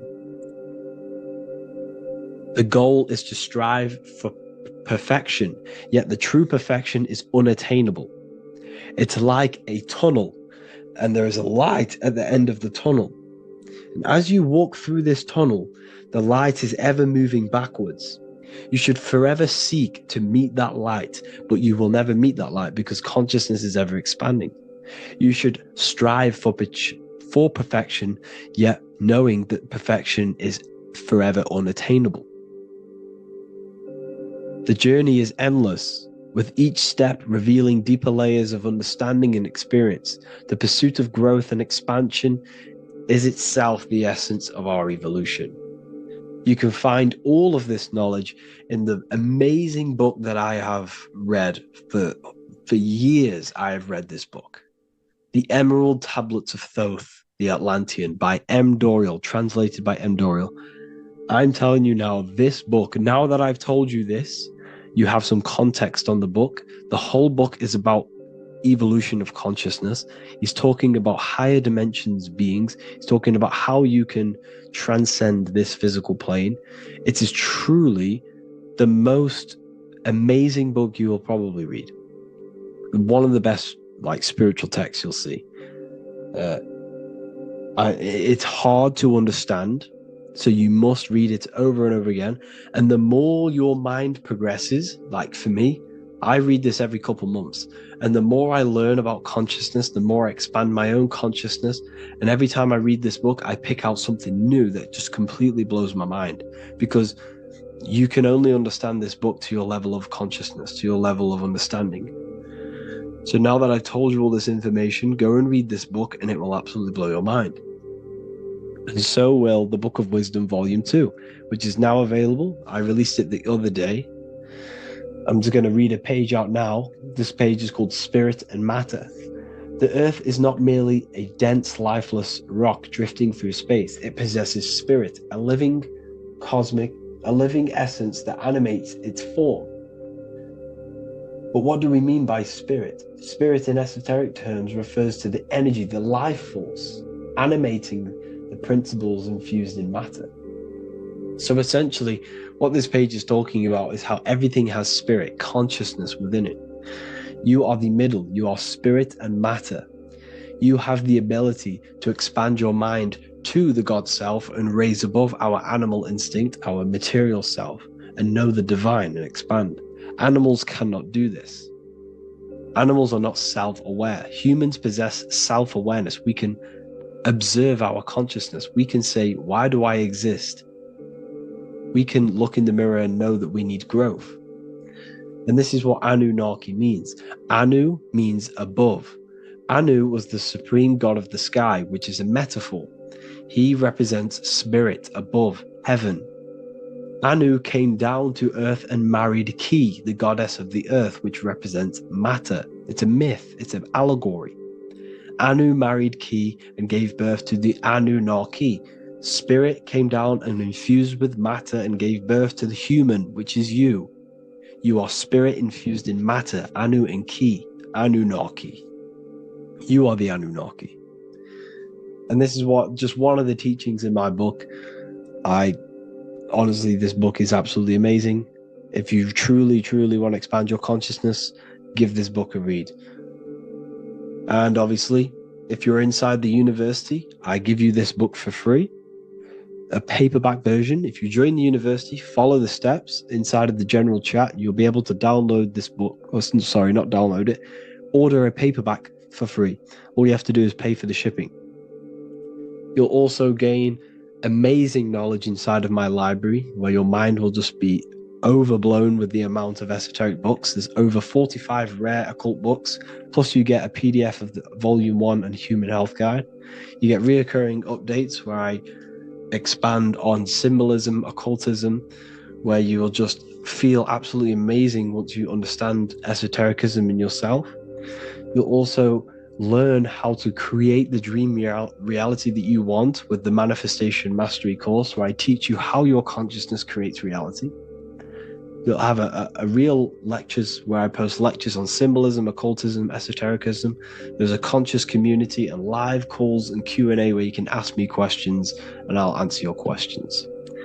I just want to say thank you to everyone who has joined the university. Thank you for even liking and watching this video. Any support I just appreciate every single one of you. Please, if you can, leave a comment and a like on this video and let me know any videos you want me to make in the future. And I will start uploading a lot more to the YouTube. So yeah, thank you all for tuning in today. Have an amazing day. This isn't just spiritual fluff. Your words are vibrational commands that teach your subconscious what to believe and what to create in your reality. Now, I'm not going to sit here and tell you how words are these vibrational things that create reality. In fact, they are. However, the power of words does not hold in the vibration of the word. Yes, it has a little effect on plants. Yes, every word is a vibration that speaks to every cell in your body. However, this is not the main power of words. The main power of words is restructuring your consciousness and invoking energy inside of your own consciousness. I'm going to go over these two in detail for you. Your life is an externalization of your consciousness. Your belief system, your internal world, are building blocks to create your external world. What you believe in is how you see reality. It is the filter that you see to see reality. If you want to change reality, you have to change your consciousness first. There's no point trying to create a change, a manipulation in the external world, because it won't last very long. You have to restructure your inner temple, your inside world of thought and emotion. For example, your external reality is an externalization of every thought you thought in the past. Your life circumstances are just a result of every thought you thought in the past. You become what you think about. So if we can control what we think about, we will control who we become. Words are a powerful way to restructure your subconscious mind, which will then restructure what you think about. For example, if I said the word chicken all day long, I'm going to be thinking about chicken all day long. The words we repeat enter our subconscious mind, and our subconscious mind molds our conscious mind of what we are consciously giving attention to and thinking about. And that becomes our emotion. Our emotion becomes the energy, the charge behind our action. And all this creates who you are and your reality. If you want to create a change in your external world, you need to repeat the end result as in an affirmation. I am abundant. I am disciplined. For example, if you're trying to stop a certain addiction, don't say, I am going to stop smoking. Say, I am disciplined. By saying discipline, the subconscious mind accepts the word discipline and not the word smoking. If you repeat smoking, I am not smoking, your subconscious mind will just pick up smoking and then do more smoking. So if you are trying to create discipline in your life and trying to stop something, say, I am disciplined. The reason for this is powerful because you're conditioning your consciousness. You're conditioning your subconscious mind and filling it with the word discipline. And I'm not going to say do this a certain amount of times a day or do this in the mornings. I want you to do this as much as possible. I did this as much as possible. Whenever I had free time, whenever I had a free minute, I would say these words either physically or mentally, just to condition your consciousness. Words are the most powerful way to restructure your belief system and restructure your inner world, which will then mirror in your outer world. Words are also a powerful way to invoke energy. This is why when you see these magic occult rituals, you see people chanting and doing these things. It's because if you slowly chant a word, you can actually invoke the emotion. There are three aspects of creation: thought, emotion, action. Emotion is energy in motion. By repeating a word over and over again, you can actually begin to invoke that energy, that emotion inside your heart. And you can start to feel the reality as if you are already living it. And this is just another powerful way to condition your consciousness to become a certain thing before you have it. This is what magic is. Magic is all to do with reprogramming the subconscious mind, aligning the subconscious with a certain belief or reality, which will then produce an effect in our thoughts, our emotions, and our actions, which will then create that reality. So if you want to create something in your life, literally just repeat, I am something. I am is referring to your consciousness. I am is the highest aspect of you. It is the true self. Whatever you condition your consciousness will be mirrored in your external reality. I am abundant will condition your consciousness to feel and believe you are abundant, which will then seep into your thinking. And then you will start to act more on this because you are thinking about it, which will then change your external reality. Words are vibration, and vibration is powerful. However, if you truly want to change your reality, you have to change your inner world of consciousness. And words are the best way to invoke feelings to become the reality you want. And words are the best way to condition your consciousness to a certain belief or a thought. And by doing this, you're actually creating a root cause. The cause is your consciousness, your mind, and you have to restructure the mind to create that reality. Words are a great way to restructure your consciousness and create reality. If you are struggling with the internal chaos, if you are struggling with emotional chaos, if you are struggling mastering your mind, or if you are isolated from your high intelligence, because intelligent people are not welcomed in our population today. I have created an amazing space, Ethereal University. Check it out. I'll leave all the links below. And I'll see you inside, where you can learn everything you could possibly imagine about occultism, esotericism. I'll see you inside.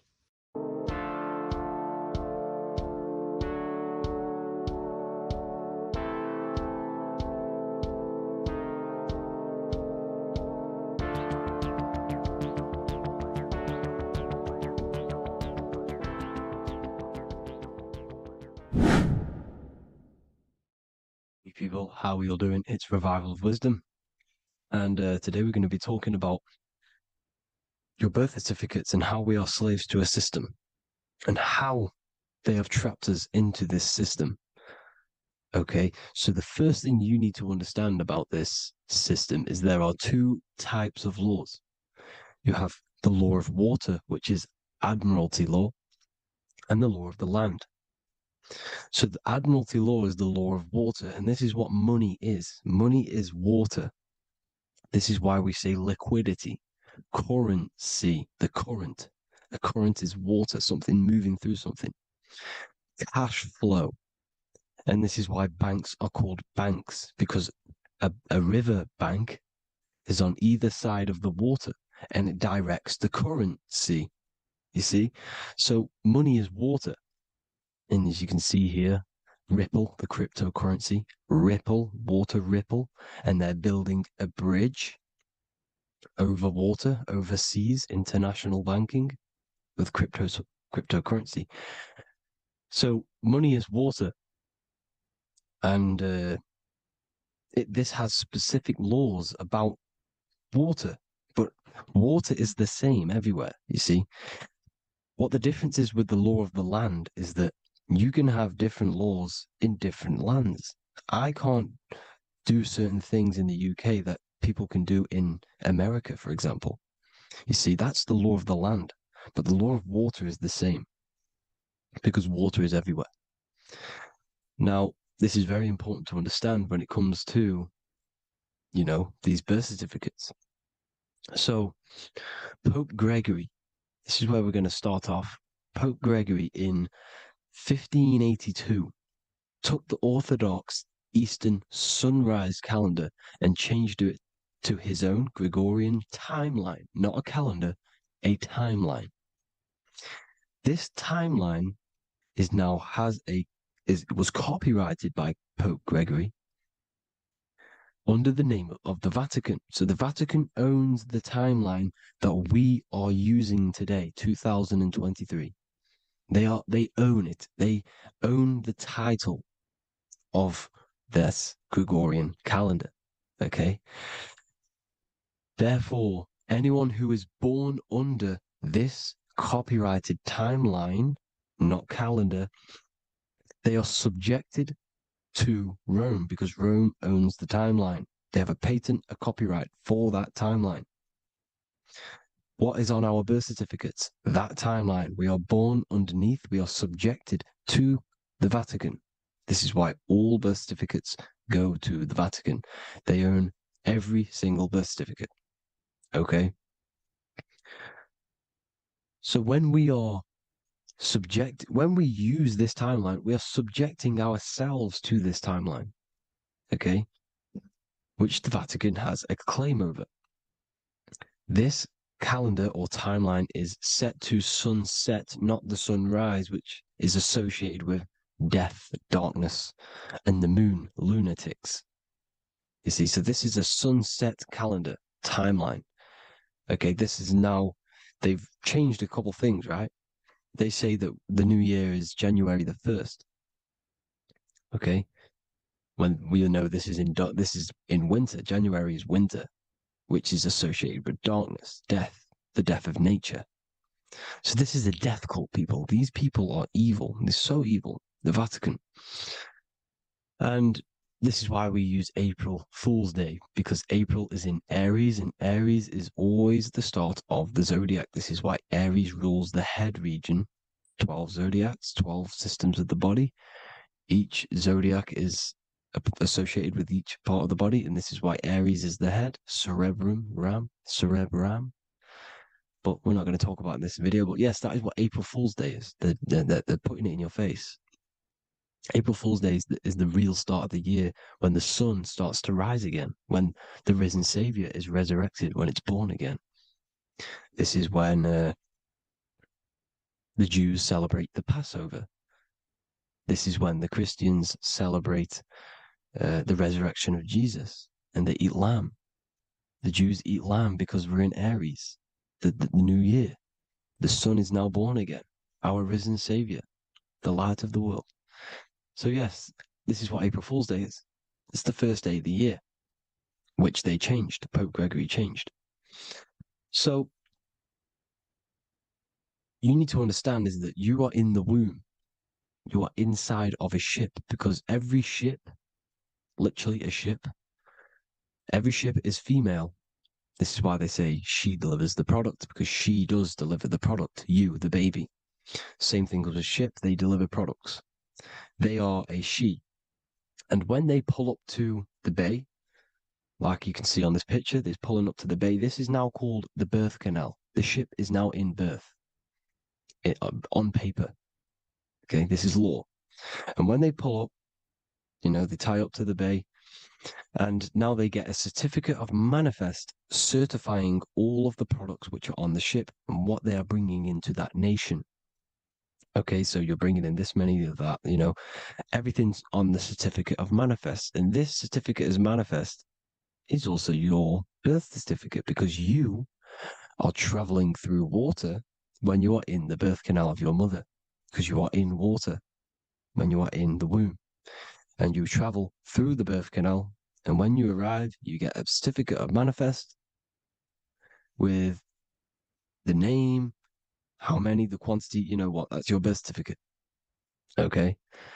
And this is what it is. We are a well, we're not a corporation, but we represent a corporation, which is your name in full capital letters. That is your corporation. You cannot physically tax a body, but you can tax a corporation. This is why we get charged. This is why we get taxed, because it all goes down to the corporation which our name represents, which we are subjecting ourselves to. We are subject, my name, I am subjecting myself to this name, and that name has a corporation which I represent, which I subject myself to. You see, this is how we are attached to this straw man, this character that they have built on paper. So it's a character which is on paper. This is what we represent. So when the woman gives birth, she delivers the baby, and then she has another substance. Now I'm going to break down how they attach this name to us, how they do it. Okay. Our mother is carrying us the product in the womb, the water. And it goes, for example, it goes from the United Kingdom into a state-owned, corporate, federal-owned hospital, which is government-owned. She does not declare the package when she enters the building. Aha, so keep that in mind. When she delivers the package in the federal territory, she does not declare the package either when she leaves. Therefore, there is no evidence that we exist when we arrive. On paper. On paper, there is no evidence that we came into the building or left the building. We have not been declared. So we do not exist on paper at this point. When the woman gives birth, she delivers the baby, and then she has another substance, which is called the afterbirth material. Okay? This afterbirth material has the same DNA as our physical body, with the body, mind, and spirit. Okay? This is how they get this corporation. Hold on. The afterbirth material does not get claimed by the mother nor anyone. Therefore, they salvage that substance, because we are under the Vatican. Every state is all Catholic. Your birth certificate is Catholic. No matter what religion you think you are, every single birth certificate is Catholic, because we are subjected to Rome. All roads lead to Rome. Rome runs all of this. Okay? We're still under the Roman Empire. Okay, so Rome are Catholic and they believe in salvation. This is how religion comes into this. This is how they use religion to get this. So they salvage the afterbirth material and they claim it, and they salvage it and give it and charge it to Rome. And they give it a name. Here's the legal term, born alive. Here's what it says. Each product of such birth is considered live, born, and fully recognized as a human person. So each product of such birth, so that could be anything, the afterbirth, the person who actually comes out, the baby. So your afterbirth, which we do not take with us, we take the baby with us, they keep that in the hospital, they collect the afterbirth, and they salvage it, and they give it the name, which it is us. We are a representative to that afterbirth material, which they put the name on, they claimed, which is subject to Rome. So we are walking around our whole lives as a representative to that claimed salvaged afterbirth material, which the federal state have. Okay. We are under the Catholic Church, Vatican. Therefore, the afterbirth material is a child of God. See, on paper, therefore, they believe in salvation and salvage the afterbirth material. This material has no mother or father. The state pick it up. It becomes a war to the courts and gets charged to the state. So we are a representative to that character they salvaged because it is the exact same DNA as you. Subject is the name or the title, and the matter is the physical aspect left behind in the hospital, which represents us. You see? So now we're moving on to Unum Sanctum. Unum Sanctum was in 1302, a very, very important year.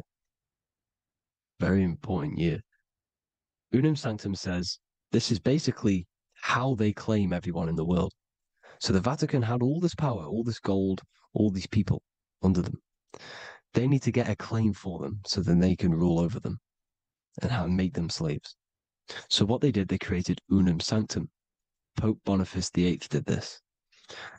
And it says, the spiritual man judges of all things, and he himself is judged by no man.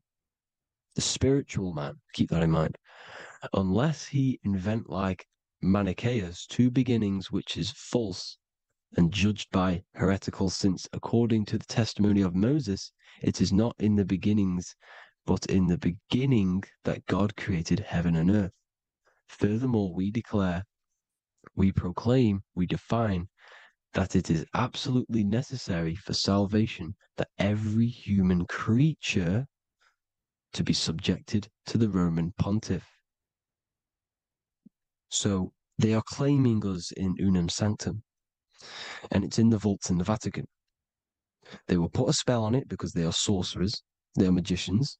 They put a spell on it, they lock it up, and whatever goes on that piece of paper goes. And this Unum Sanctum is claiming all of us. So what does it say in the beginning? The spiritual man judges of all things, and he himself is judged by no man. The spiritual man, the man with the body, mind, and soul, the first baby that comes out the birth canal. That's you, your body, body, mind, and soul. You have the Christ, which is I am, which is grace. Grace means here, now, in the present. You have the Christ, which means I am. Therefore, you have a soul. If you can say I am, you have the Christ. You have a soul. But a creature can be anything with no soul. You see? So no man can judge the man with the soul. However, as it says in the second part, we proclaim, we define that it's absolutely necessary for salvation that every human creature to be subject to the Roman pontiff. So they are subjecting the afterbirth, not the man with the body, mind, and soul, but the afterbirth to the Roman pontiff, to the Roman Catholic Church. We are the ones who are claiming to be the afterbirth material, which is our birth certificate, which is our representative. We represent that because it is our DNA. This is how we are stuck. We are stuck because we represent this DNA, which is on paper, recorded. You see? So we, being untaught, uneducated in these subjects, we are subjecting ourselves to this system, to this slavery, because we just want to live. We just want to live happily, just peaceful. Think about it. Where's all this coming from? Where's all this war, all this killing, deaths coming from? We just want to live. It's coming from the Catholic Church, these evil death cult, which has subjected us. which has used us as slaves, and we are still slaves, and it's just going to get worse and worse and worse. So this is how we have subjected ourselves to be the slaves to this system.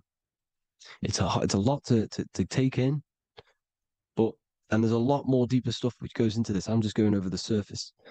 I'm going quite deep, but there is little details that I still need to learn myself. But this is the general how that we've been stuck to this slave system. So we are batteries, okay? This is why we get charged. When you go in a court, you get charged, okay? Because you're a biological battery. This is why cities look like motherboards, because we are feeding energy to this matrix. Okay, when we look outside of ourselves, when we give power to so-called Jesus Christ, worshipping idols outside of ourselves, where attention goes, energy flows. We are feeding the matrix with energy. By looking within, placing your attention within yourself, you are taking back your power. Because the I am is Christ. The you, the soul, is Christ. It's God. The awareness is God. Okay? However, we are subjecting ourselves to this system. We're subjecting ourselves to this system, and the feeding of our energy. So what we need to look for the future is that, think about it, with the end goal is to change our DNA, is to literally make us robots, transhumanism, slaves. This is why we have smart cars, smartphones, smart watches, smart meters, smart cities. And all of this is going to be connected by the smart grid, which is 5G. This is why 5G is rolling out. 5G is going to connect all of these technologies to one. It's like a big net system. And you know why they're doing this? It's because all of this is going to be connected through AI, through this 5G, and that 5G is going to be controlled by the elites. So you say anything wrong, you do something wrong, you say the wrong thing online, they'll turn off your car, they'll turn off your phone, they'll turn off your smartwatch, they'll turn off your TV, because it's all going to be connected and controlled by the smart grid. And this is what the Great Reset is, people. But they're going to trap us inside of these 15-minute smart cities, so we can't leave the area, because they're going to use climate change as a tool to enslave us to not travel because of so-called climate change and the fumes that we are putting into the air, which is all BS. They're doing this to push these new cities, to push all of it. But listen, they're trying to get inside of your body. The only way they can do that is to get you addicted and using this technology. First, they got on the body with the smartphone. Well, first of all, we use the technology. We get used to it with it in our hand. The next step for them was to get on the body, which is the Apple Watch, as you see down here. They have now successfully got onto the body. The next thing is to get inside of the body. This is the brain chip. You see how they've slowly lured their way in, slowly got you addicted to this technology, got you dependent on this technology. And what they're going to do is that they're going to mold society to be dependent on the brain chip. So in order, for example, if you want to go and pay for food, you're going to have to get a chip to pay for the food, because it's all going to be digital money. And that digital money will be connected to the chip, and you'll need the chip to pay for things. You see? So this is how they're slowly transhumanizing us. These phones, these apps, these things which are all we are all using was created by Freemasons. Mason means traveler, because they travel the depths of the mind. They understand human consciousness. They understand the brain. They understand the mind. By the deepest root cause, they understand it. This is what Masonry is. It's the occult. So these technologies is designed by these people. This is why they're so addictive, because they understand how it works. They understand how to get people addicted, because they understand human consciousness, the brain, the body, and the mind. So this is the advantage Freemasons have over us. And these secret societies, which have gone through the orders of Freemasonry and progressed onto these secret societies, which are the evil side, because I'm not saying Freemasonry is evil, okay? But the societies which they go beyond Freemasonry, because you can go beyond the 33rd degree into these secret societies, and they use this knowledge for the bad, to enslave people. And this is what's going to happen. Transhumanism. So I hope you all learned some insight for today. Please do a bit more research on, the birth certificate and stuff like that, the straw man. And have an amazing day, people. Please like, comment, and subscribe. Peace.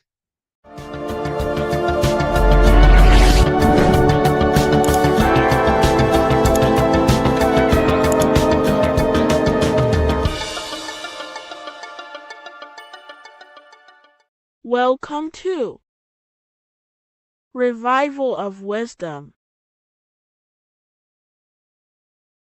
Today, we're going to be talking about portal symbolism, what portals are, okay, and how they show them to us, because they have to tell you the truth, guys. This is the thing with the universal law. They have to tell you the truth. And they tell you through symbols, they tell you through movies, and different things like that. But let's jump straight into this. So first, I want to talk about the Freemasonry symbols. Okay, so first we got, obviously this is some Freemasonry art, but notice how you've got the ladder with a key. Okay, so this is ladder symbolism with a key. So maybe this is talking about ascending. Okay, because look, because this is ascending into the heavens, because it's a ladder with humans going up it with a key. In order to ascend, you must have the key. Okay, so what else do we have with a key?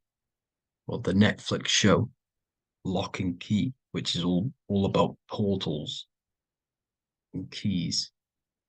Because what the keys do, they open doors, gateways. Okay, so what's interesting about this is that they've got this key here, which represents the Kundalini energy rising up the spine. Okay, but we'll come back to this. But it's that same portal key symbolism. We've also got the Vatican. The Vatican is in the shape of a key. Okay, so you can see the start of it here and the end. So this is key symbolisms. Keys open doors. And notice how it's got the 8-pointed star. Okay, what is the 8-pointed star? Okay, we'll come back to this. This all ties in, guys. I'll break it all down for you. But then you've also got the god Janus. Janus, okay, is known as the god of the doorways. He's an ancient god of Rome, and they worshipped him. However, he's not a god, he's more like a high-level ranked demon. Because he is the god of the doorways. And notice how he's got two faces. Because doorways always have two sides. You're going into somewhere, there's always two sides of a door. And he's always depicted with two sides of a face and a key, because he holds the key to the doorways, to the portals, to other worlds and realms. Okay, as you can see, he's always got two faces and a key. Okay, so now we have the Sumerians, the Anunnaki, and they are always depicted with the two faces. Why do they have the two faces? Because they're symbolizing doorways, and the Anunnaki come to Earth through doorways and portals. So these are what these gods are symbolizing in their artwork. But they always have the 8-pointed star. Okay, what is the 8-pointed star?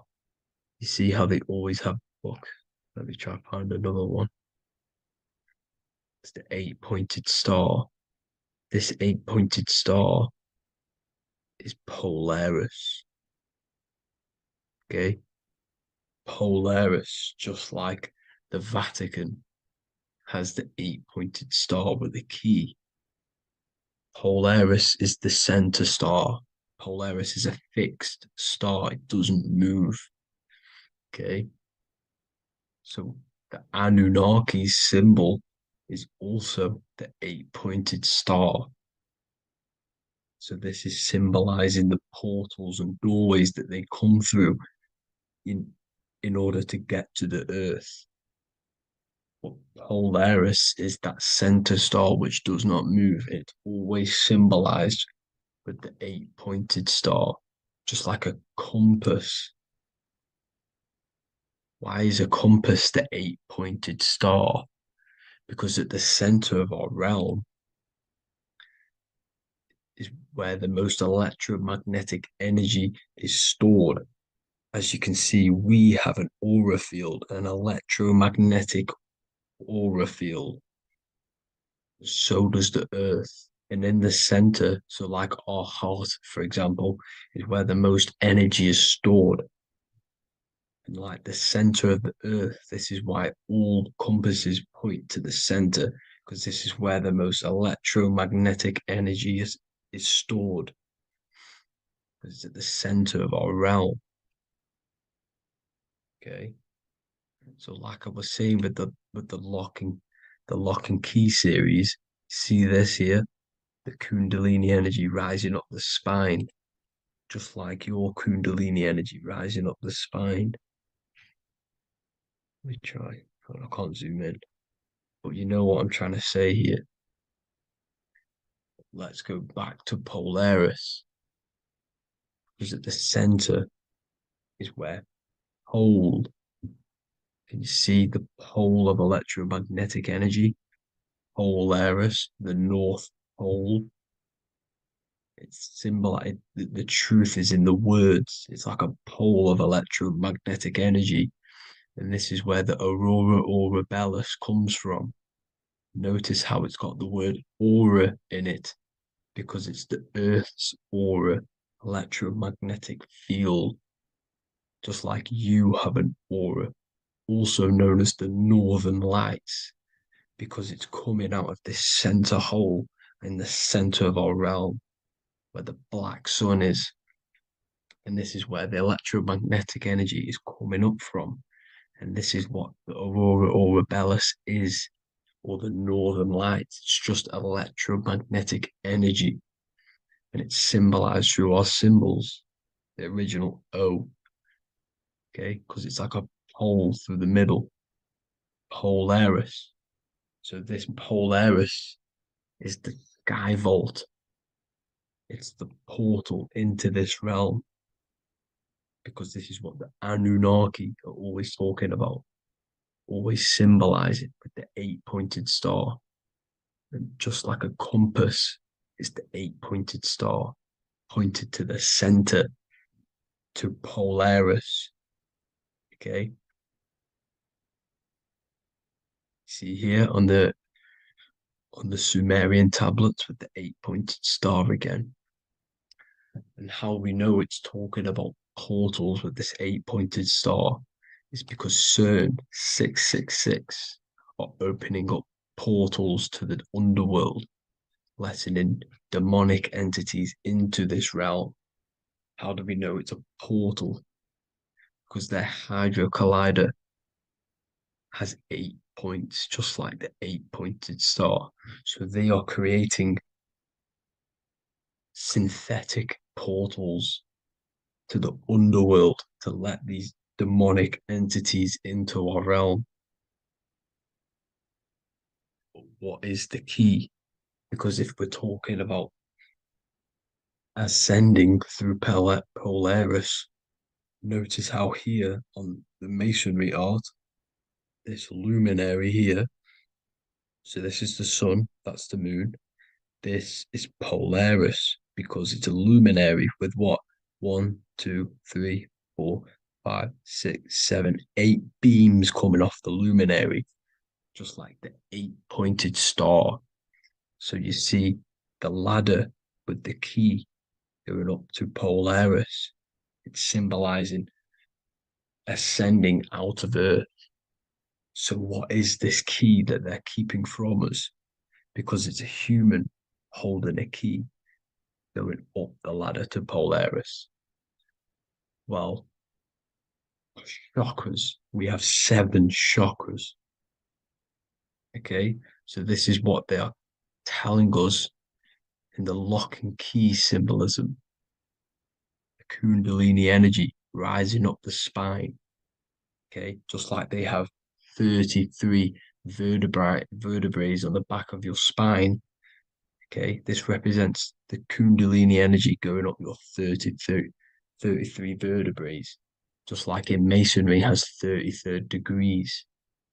Okay, so what is the key? Your chakras. Your chakras have to be unlocked. Okay, you have to unlock your chakras, and you can't unlock this one without going through this one. You have to go through them all. It's like a ladder, just like Jacob's ladder. You can't go from the bottom to the top. You have to unlock each one. Okay, just like you have 7 chakras, you have 7 layers of your aura. Okay, you have to unlock your chakras to the highest point in order to reach Christ consciousness. And this is the key that they're talking about. They're symbolizing the organic portal within each and every one of us to ascend out of this realm. Okay, so this is the key that they're talking about, and they're holding back this knowledge to keep us trapped in this 3D realm. Okay, so like I was saying with the 33 vertebrae and the Kundalini energy coming up the spine, 33 vertebrae, you can see this sort of symbolism going up to the light, because it's the light.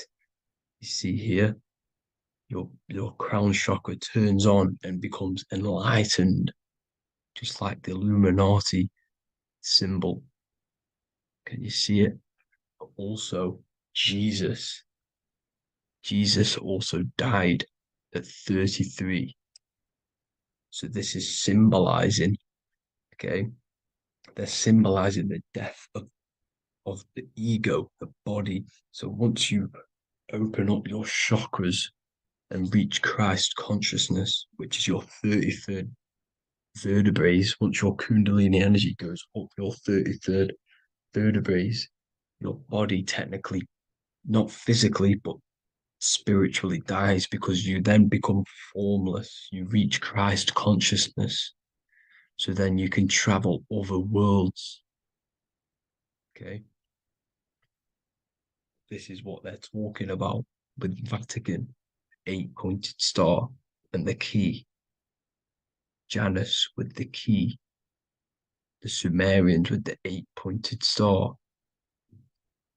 Anunnaki, the 8-pointed star.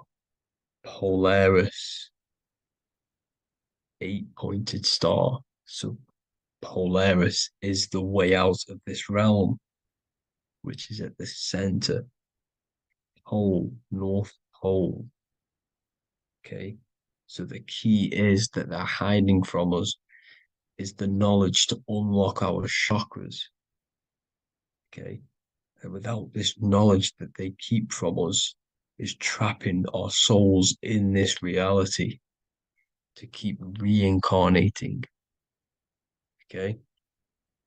Well, thank you all for tuning in. I'm going to leave you all there. Make sure to leave a like and a comment in the comment section. Let me know some topics to talk about so I can break it down for you. God bless you all.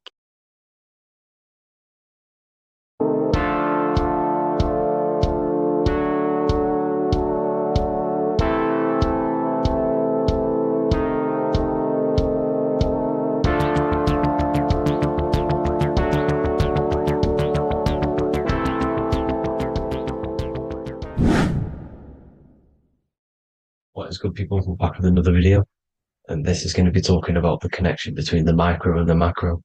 You know, you are the universe, everything is inside of you. So the first thing you need to understand is that the law of mentalism, we are a thought in the creator's mind, everything's being thought into existence. We have a spark of this mind, this same mind of the creator, and everything is a state of mind. Particles or atoms, whatever you want to call them, are a mental thing. They're a product of the mind. Everything's thought into existence. Thoughts influence everything. Thoughts are energetic effects which send out waves into the quantum field around you. And your consciousness is actually the universe experiencing itself, expressing itself, and viewing itself. So we are the creator, but viewing itself in separate bodies. And this is why they call the material world the world of illusions. Because everything's separate here, but we all forget that we are all one. We've all been brainwashed to think we're all separate, but we're all one. We're all the same mind, the same consciousness, everything. So everything's created out of toroidal fields. God created the toroidal field. That's the only thing that exists because the atoms are toroidal fields. And it's the basis behind all creation. As you can see it in the owl's eyes. It creates the infinity symbol. And this is the apple. That apple is a toroidal field. And the toroidal field is made out of dielectricity, which is ether. Ether is black light, and this is counter space. This is another realm. This is what creates God to be omnipresent, to be everywhere at one place at all times. He is everywhere because ether is everywhere. And ether is infinite potential. It connects everything together, and that's what energy moves through. It moves through the ether, and that's black light. Everything is light, as it says in John 4:2. God is light. Everything's a vibrational state of light. So the torus field is made out of dielectricity, ether, black light, magnetism, which is white light, which is the center of the toroidal field. And magnetism radiates, it has no vibration. And then when white light splits, it turns into electricity, which is physical material, and that has a vibration. This is the Holy Trinity. The sun, the moon, and Saturn. Saturn, the god of materialism. If you've watched my videos on Saturn, you know that Saturn is crystallizing everything into physical matter. And that's why his old name was El. The ancients called him El. And this is why we get El electricity. This is where El electricity comes from. Because El electricity is only a product of the physical world, which is redshift, blueshift, Adam and Eve. And this is what creates the redshift, blueshift is what is a product of magnetism. When magnetism, white light splits, and this gives us vibration. And this what creates the toroidal field, which is the basis of all physical creation. The sine wave is created out of the magnetic wave and the electric wave. The electric wave is the blue wave, and the magnetic wave is the straight wave, which is radiation. This is vibration, frequency. So the magnetic wave is straight, and then you have longitude and amplitude, which is depth, which is dimension. You see how the electric wave has depth and a dimension. This is why you get the cross. This is the cross of Earth. This is the symbol of Earth, of bondage, of physical matter, because it consists of magnetic wave and depth, which is electric wave. And this is where you get the sun cross or the earth cross, whatever you want to call it. It's the cross of physical matter, and the ancients knew this. This is why they used that symbol. Redshift, blueshift, which is the toroidal field, is the basis of all creation, physical creation. And this is why you have the police siren is red and blue. The Matrix movie, red pill, blue pill. You have red blood and blue blood in your body. The Democrat and Republic, the two parties, red and blue. Like your taps on your taps, you have a red and blue tap. One's generative, and one's destruction.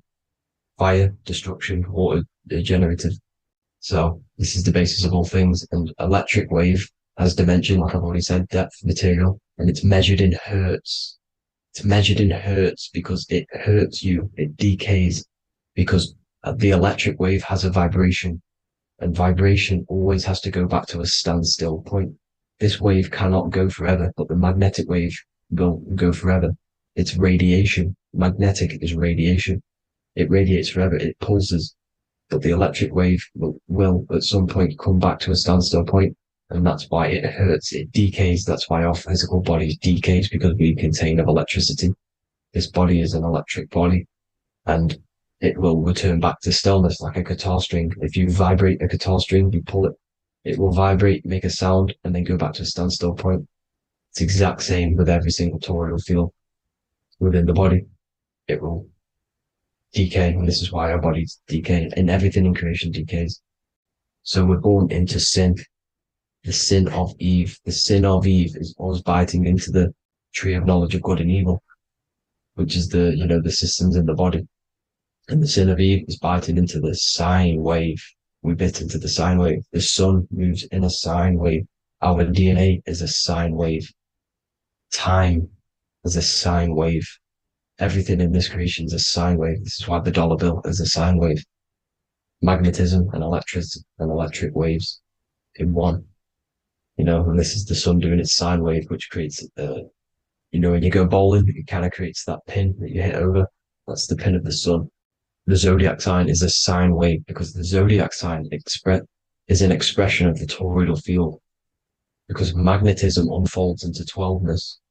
And that's why you have 12 zodiac signs, 12 systems in your body, 12 cranial nerves in your head, in your brain. So if you can imagine this, see where my pointer is. Always starts with Aries. Aries is the head. It's the first thing that's created in the womb.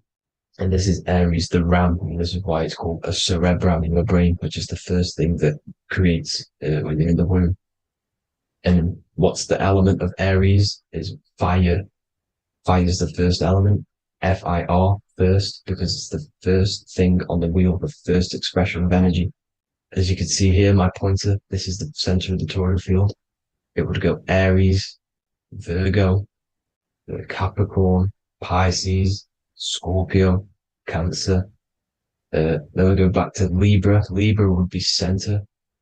But you see how the toroidal field is the expression of the 12 energies. That's what the constellations are, the energy expressions of the toroidal field. So it would go outward, starting from Aries here, all the way back to Pisces, which is beyond the bottom half. But Libra would be the center. That's why Libra is the equinox. It's the equinox. Libra is when it goes from summer over to autumn. It's the equal. It starts to transition into the winter side. Equinox, equal, which is Libra. And that's why Libra has the two scales. It's symbolized with the two scales. That's because of, the sun moving over. It's being judged. It's equal now, but then it's going to tip over into the winter. That's why Libra is here, the center of the sine wave. And like I said before, magnetic energy unfolds into 12ness. Magnesium is number 12 on the periodic table. It's the sacred number. And this is why the scientists are NASA is trying to bring in another constellation to destroy the holy science of astrology. So Aries rules the head, which is Mars. Taurus rules the neck, the lower head. Gemini, the two twins, which is your lungs, your two twins, your arms, two twins. Cancer, the breasts, or the chest area. Leo, the heart, which is the sun, which is fire, the center of the toroidal field. Virgo, the belly, which is the intestines. Libra, the kidneys, the two scales, the kidneys, balancing out everything. Scorpio, the sex organs. Sagittarius, hips and thighs. Capricorn, I've missed that out, which is the kneecaps. Capricorn, kneecap. Aries, which is the ram, which is the cerebrum in your brain. And then Aquarius, the calves and the ankles. And the Pisces, the two fish, the 2 feet. So everything corresponds, as you can see here. This is an ancient way of depicting it. of the folded human. And this is everything. Each constellation rules that part of the body, gives energy to that part of the body, makes you do certain things. So magnetic energy unfolds into 12ness, electricity unfolds into 7s. That's why when you get electric, the light spectrum that we see, it consists of 7 colors. Why we have 7 planets. The 7 planets give us our 7 metals and the 7 solfeggio scale frequencies. So the rotor, this is the rotor, and rotor is an anagram for Torah. The Torah, which is I think it's the Hebrew Bible. Don't quote me on that, but it's one of the holy books. Which is the Torah, the Taurus. Everything goes back to the Taurus field because it's the basis of all creation.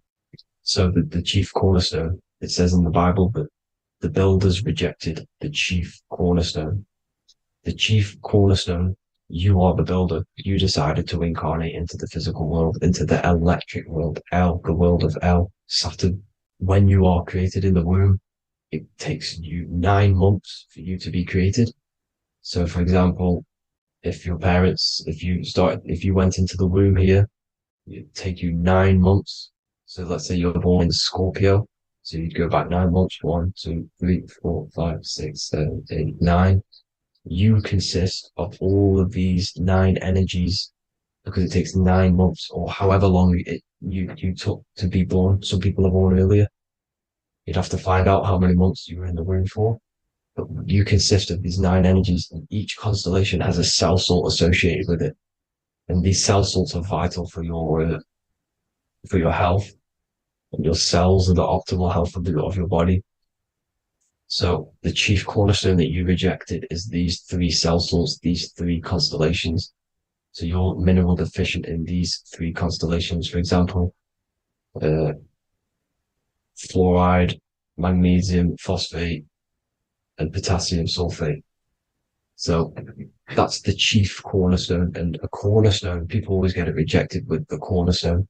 The cornerstone is not, it doesn't say the cornerstone in the Bible, it says the chief cornerstone. The cornerstone is a cornerstone of a building, but a chief cornerstone is the top of the pyramid. This is where we get the pyramid of the wheel.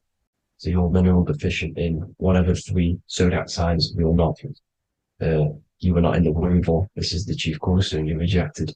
So the human body is the micro. It is the universe in a physical form. It consists of everything in the universe. Just like your consciousness is the universe watching itself, experiencing itself. Your body is the whole universe. 12 systems in the body, 12 zodiac signs, 7 chakras are the 7 planets. The Holy Trinity of you is your Temple of Solomon, the soul and the mind, the sun and the moon. You know, everything is in you. You consist of everything, all the energies, everything. Heaven and hell. Heaven and hell is a mind state. It's a state of the mind. Head, H-E-A, which is heaven, and the heel, the bottom of your foot, is hell. And the bottom of your foot is the soul. So they're basically saying, well, it's wordplay. They're saying that your soul is in hell because, you know, with the elites being in control. So they call the bottom of your foot the soul, trying to say that you're in hell. The Christ is in you. And this Christ is Greek for Christos. And Christos is Greek for the oil. And this oil is produced in the cerebrum, the Aries, the ram, the cerebrum. It goes down the pineal. Well, the pineal and the pituitary are underneath the cerebrum. Goes down the pingala and the ida. The pingala being the positive charge connected to the pineal gland, pin, and the ida connected to the pituitary. And this is the 2 serpents going down the spinal column. And this is why Jesus goes from Nazareth to Bethlehem, and then Joseph and Mary are waiting for Jesus in Nazareth. Joseph and Mary are the pineal and the pituitary gland waiting for Jesus to come back up the River Jordan, your spinal column. So this is the oil. This is the story of Santa as well. Santa comes from the North Pole. Why? Because the North Pole of the Earth is the center of the toroidal field. And the North Pole of you is your spinal column, which is the North Pole of the toroidal field. The North Pole, he comes from the North Pole. This is the North Pole. This is the South Pole of the toroidal field. Comes from the North Pole, which is your mind. And he goes down the chimney and then back up the chimney. This is the chimney. And he drops off the present, which is the Christos, the oil. And this is why Jesus is crucified at 33, because he crosses over the vagus nerve at the top of your spine, when this oil comes back up the 33 vertebrae, these are your vertebrae here. When it goes up to the 33 vertebrae, it gets crucified at 33 because it crosses the vagus nerve, and he's crucified on a cross at 33. This is the story behind Jesus and Santa. The Ark of the Covenant in the Bible is the two hemispheres which cover the vital parts of your mind, the brain side, which is the cerebrum, the pineal, the pituitary, etc. So the two hemispheres are the two angels, the Ark of the Covenant. This is the Ark of the Covenant covering the two vital parts of your brain. So these are the optic thalamus is another part, and it protects the Christ oil, which is inside at the center of the brain. See, the Bible is all a massive metaphor about yourself because you are the universe. You are a microcosm of the universe. Your consciousness has experienced itself, and the universe experiencing, and your body is the whole universe. Your head's heaven. So Moses crosses the Red Sea. These are the two hemispheres of your brain. This is the corpus callosum, the Red Sea. So he's pretty much saying that he's uniting the two hemispheres of your brain, because most people in this generation are stuck in the left brain, which is just logic, reasoning, science and maths, writing. And this is what school teaches you to do. It keeps you stuck in your left brain. And you want to cross over to you want to cross the Red Sea, which is the corpus callosum, to the right brain, which is awareness, art awareness, creativity, imagination, intuition, insight, using the higher mind, creativity, imagination. If you don't have intuition, then you can't read energy, you can't pick up on bad things. This is what Moses is symbolizing by crossing the Red Sea. And it's also the upper room where Jesus met the 12 disciples. 12 disciples are the 12 cranial nerves in your brain. It doesn't just represent the 12 zodiac signs, the 12 disciples. It symbolizes many different things. It's like I said, energy the universe consists of 12ness. So you have 12 cranial nerves in your brain, and that's the 12 disciples as well. And they want you stuck in your left brain, which is the five senses, materialism. So they say in the Bible that Satan blinds the mind. Satan is Saturn. If you've watched my videos, Satan is Saturn. And you consist of the Holy Trinity, which is the sun, moon, and earth, the soul, moon, the soul being your sun, the solar, the moon being your mind, the earth, your physical body. And Satan blinds the mind. Why? Because we enter a soul system. This is a soul system, not a solar system. And Saturn is the Lord of the Rings, which is the outer ring. When your soul enters the soul system, your soul starts to materialize. It hits Saturn. Why? Because Saturn starts to materialize you. You take on the 7 virtues, which are the 7 planets, which are your 7 chakras. And to get out of this soul system, you must get out of your lower nature, your animal nature, which is lust, desire, greed. The number of the beast, 666, which is Saturn, Satan. So you enter the soul system, you take on the 7 energies, which you turn into physical matter. And this is your descension from heaven to what you say hell. And then you must raise back up from matter to spirit. They say Satan blinds the mind. Why? Because your mind gets materialized. Your soul and mind get materialized. And when you get materialized, it's an intense experience. You lose the divinity within you. You forget the divinity. So Satan, which is the first planet, the first energy you take on, the material body, he blinds the mind. He makes you forget everything, your divinity. Then you must remember, ascend up Jacob's ladder, the 33 vertebrae, to heaven. And this is a microcosm of the macro, because you will ascend back up to heaven if you do this, when you leave your physical body, when your body decays. So when it talks about in the Bible, completely destroy them, the Hittites, the Amorites, the Canaanites, all the ites, this is what God says to the Israelites. It says completely destroy them. It's basically symbolizing saying destroy your lower nature. The Canaanites, cannibals.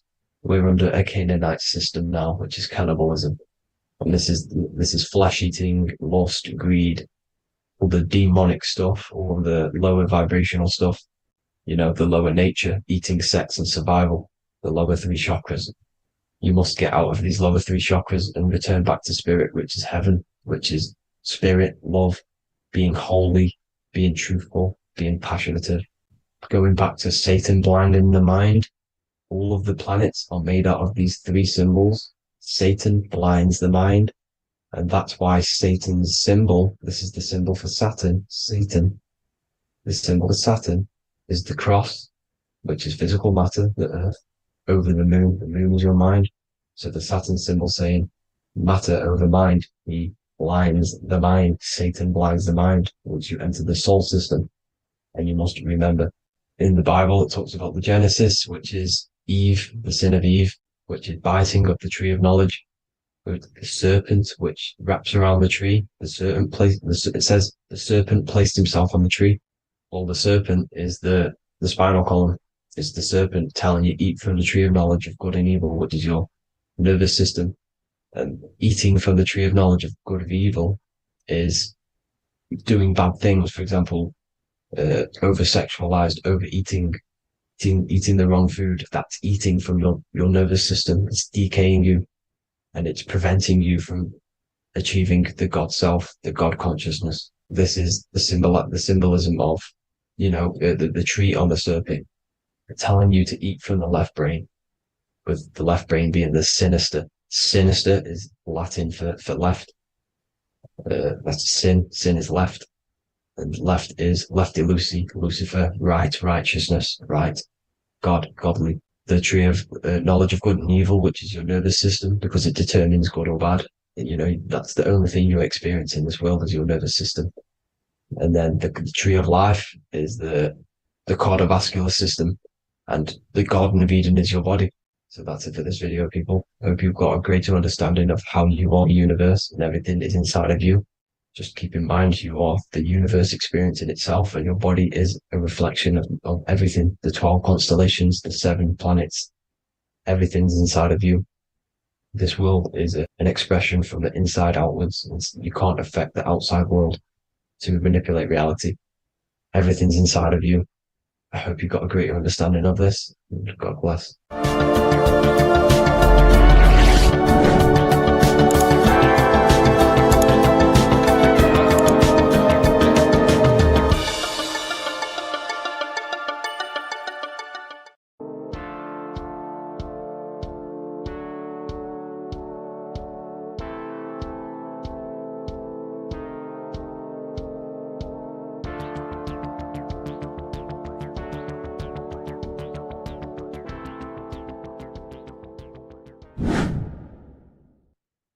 Left and right hemisphere, and what are they doing? How does it contribute towards your perception in this world? And this is what we're going to be talking about in today's video. We're going to be breaking down the 2 hemispheres of the brain and how they function in your life. So first, we have the left hemisphere. This is the logical hemisphere. This is the analytical, divided, scientific, or verbal hemisphere. The right hemisphere is creative, wholeness, artistic, symbolic, and metaphorical. The right hemisphere does with non-verbal things. It produces a holistic perception. It is more to do with creativity. Because what you must understand is that we are not in the external world. The world is produced by our brain. We see with our brain. Our eyes are a part of the brain. What we touch is the brain's interpretation of electrical signals on the nervous system. What we smell is the brain's interpretation of smell through the nose. What you taste is your brain's interpretation of chemical reactions on your taste buds. So what you are experiencing is the brain. The brain is a computer creating a simulation.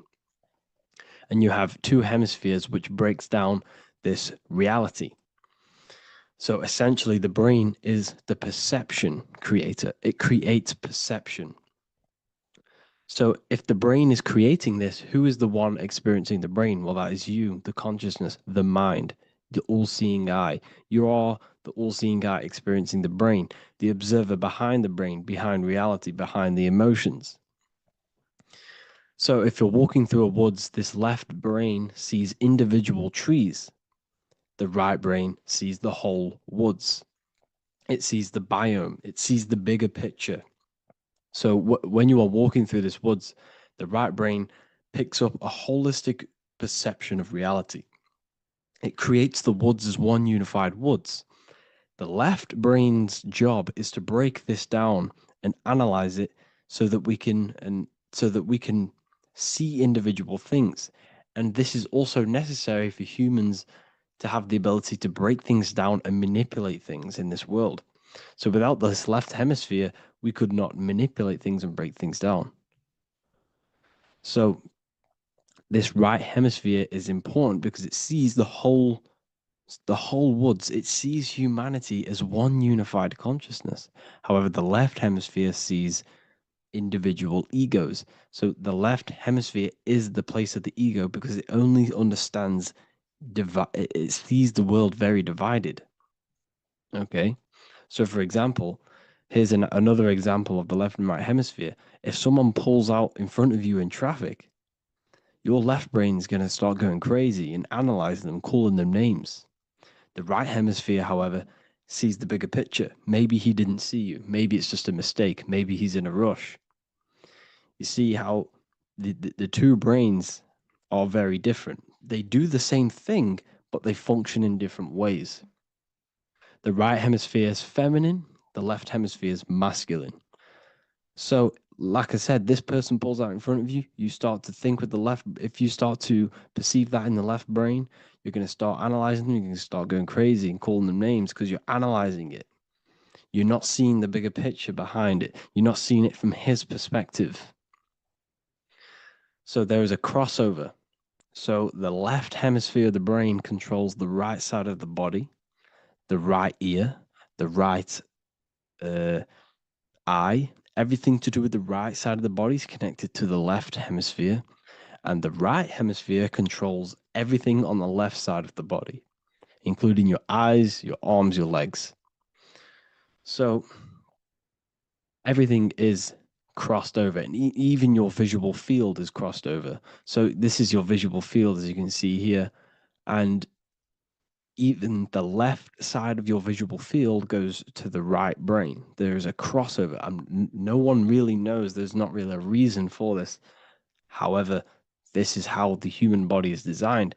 As we all know, the human body is the most advanced piece of technology on the face of the earth. They cannot replicate the human body. And they tell you it has no creator. This is crazy. People are that brainwashed, they can't even understand that their body is the most advanced piece of technology. Your body is so advanced, the computers that you use are mimicked of the body. Everything they create is mimicking nature, but they don't show you how intelligent nature is because they don't want you to understand you're in an intelligent design. So anyways, let's get back on track. There is a crossover in the brain, and this is why they teach you to write with your right hand.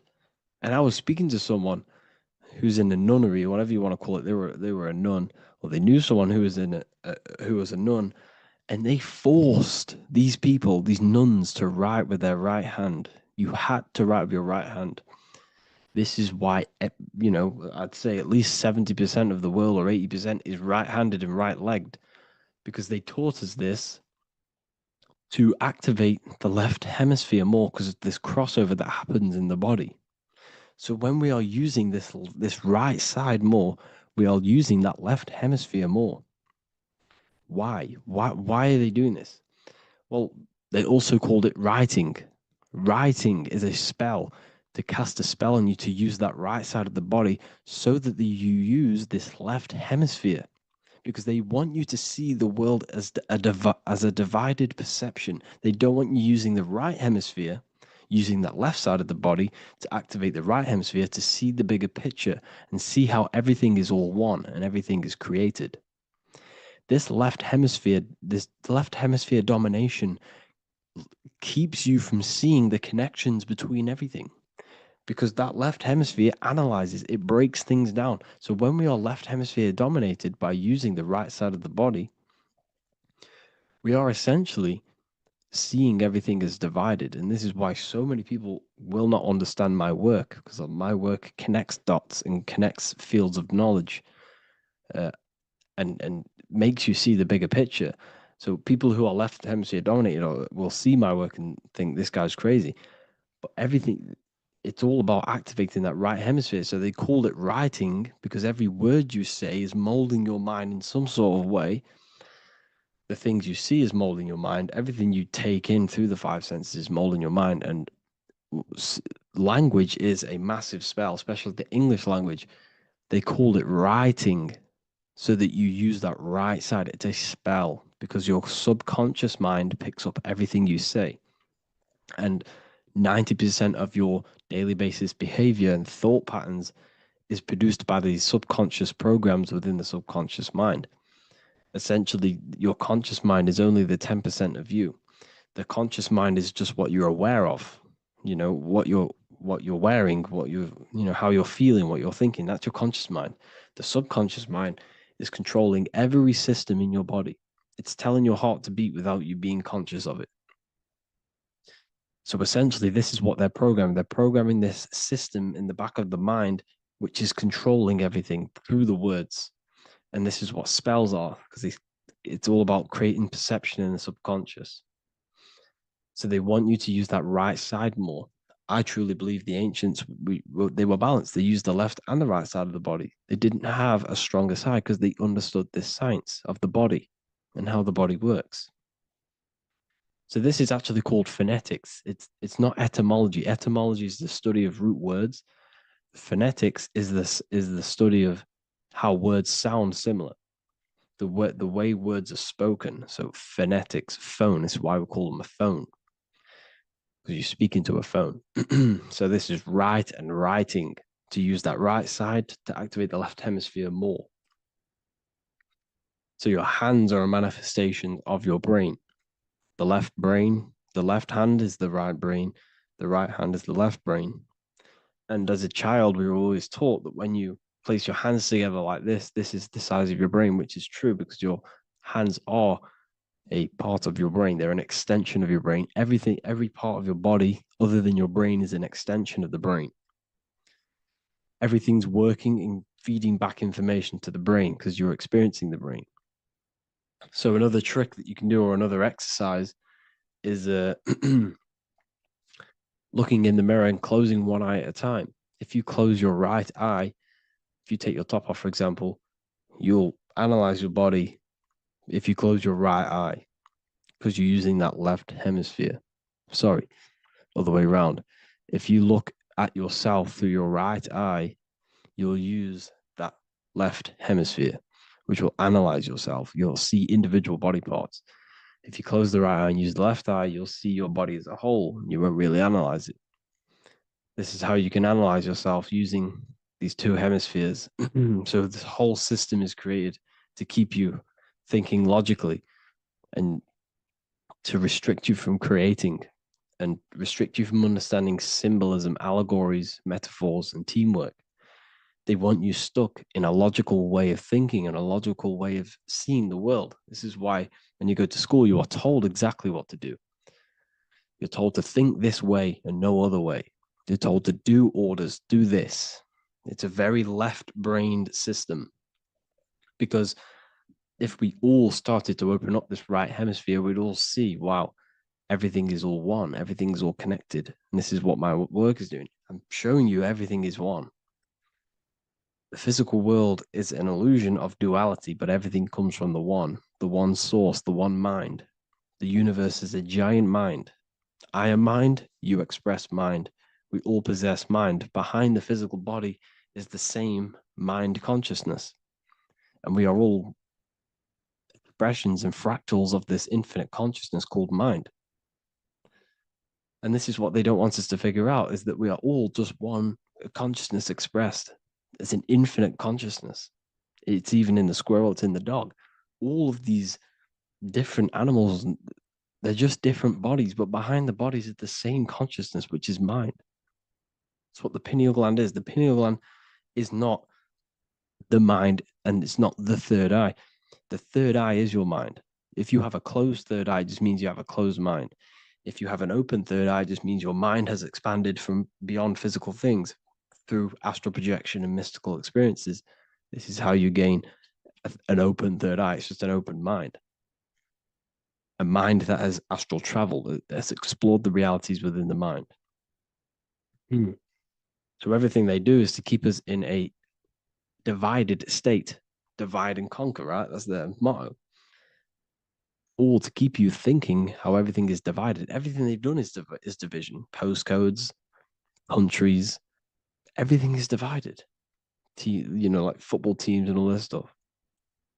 It's also a natural process when you grow up, because as you grow up, your brain is constantly analyzing the world. So this is sort of a natural process of how you become more left hemisphere dominated, because your brain is always analyzing.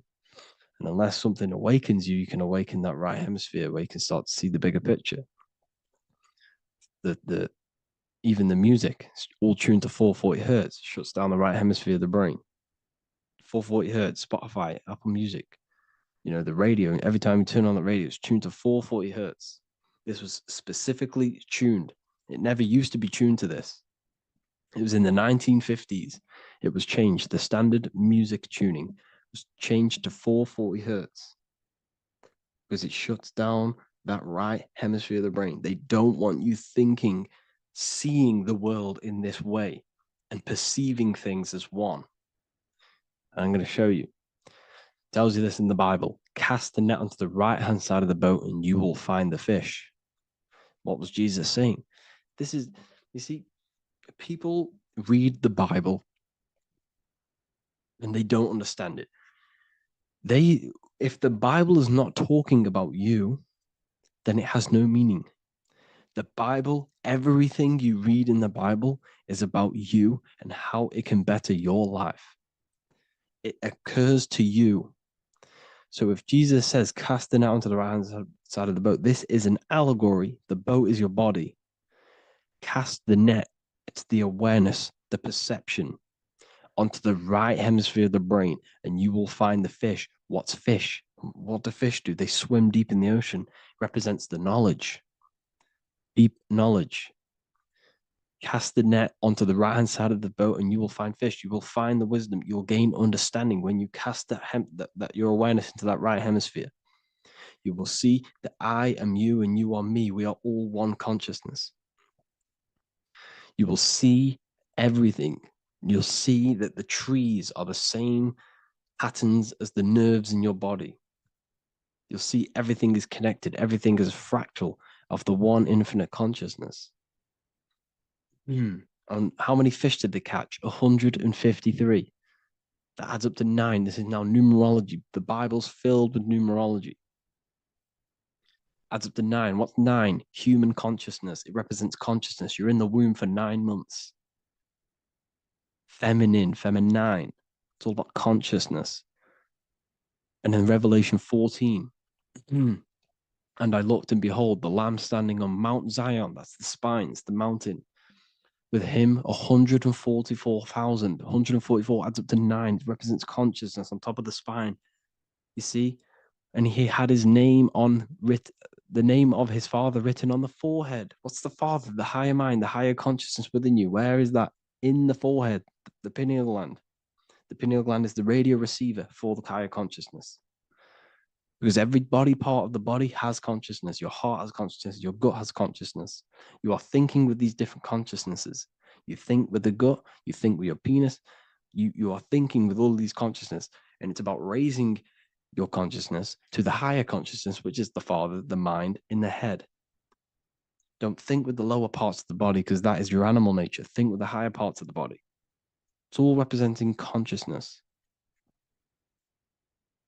How to activate the right hemisphere of the brain? Well, it's all to do with non-verbal things. So music will activate the right hemisphere. Make sure it's tuned to the right frequency, though. 432 hertz, 528 hertz. Any frequency that adds up to 3, 6, or 9 is good for you. Meditation, turning off the thoughts, and you raise yourself to the higher brain. Symbolism. Symbolism is all right hemisphered. Reading between lines, metaphors, determining the Bible, it's all right hemisphered. Seeing the bigger picture, it's reading between the lines. So tithing in the Bible. these people in the churches are giving 10% of their money to the church. It's nothing but a scam. What these people have done is they have externalized the Bible. They have taken the Bible and literalized it so that they can make a business out of it. So what they're doing is a tenth of the produce of what it says in the Bible, a tenth of the produce of the land, whether grain or fruit, is the Lord's and is holy. So what's that saying? The tenth of it's basically saying give the 10% to the Lord, to God. What does that mean? Well, what's the land and the fruit? This represents physical things, the physical things that you have. The tenth of the physical things that you have. What's that? That's your ego. All the physical things that you have is all to do with your ego. That's the lower self. The ego, what is the ego? It's the mind's perception of the physical self. You had no ego when you were a child. Okay, when you were a child, you had no ego. As you grew older, you created the ego. But the ego is the full self. It's the echo. Ego, echo. It's the echo of the full self. So it's saying give the ego over. Take away the animal self. In that left hemisphere, that's all to do with the left hemisphere. That left hemisphere sees the ego. It sees individuality. It's divided.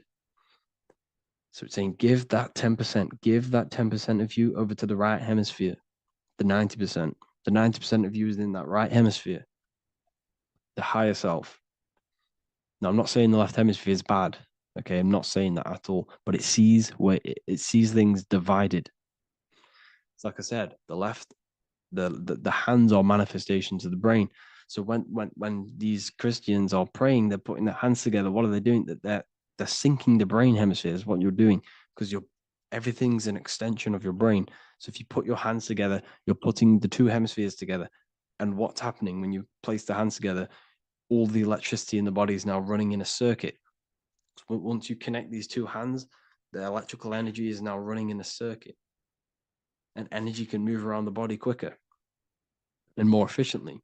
So when you pray, when these people are praying, they don't realize that they're engaging in ancient forms of meditation, of balancing the two hemispheres.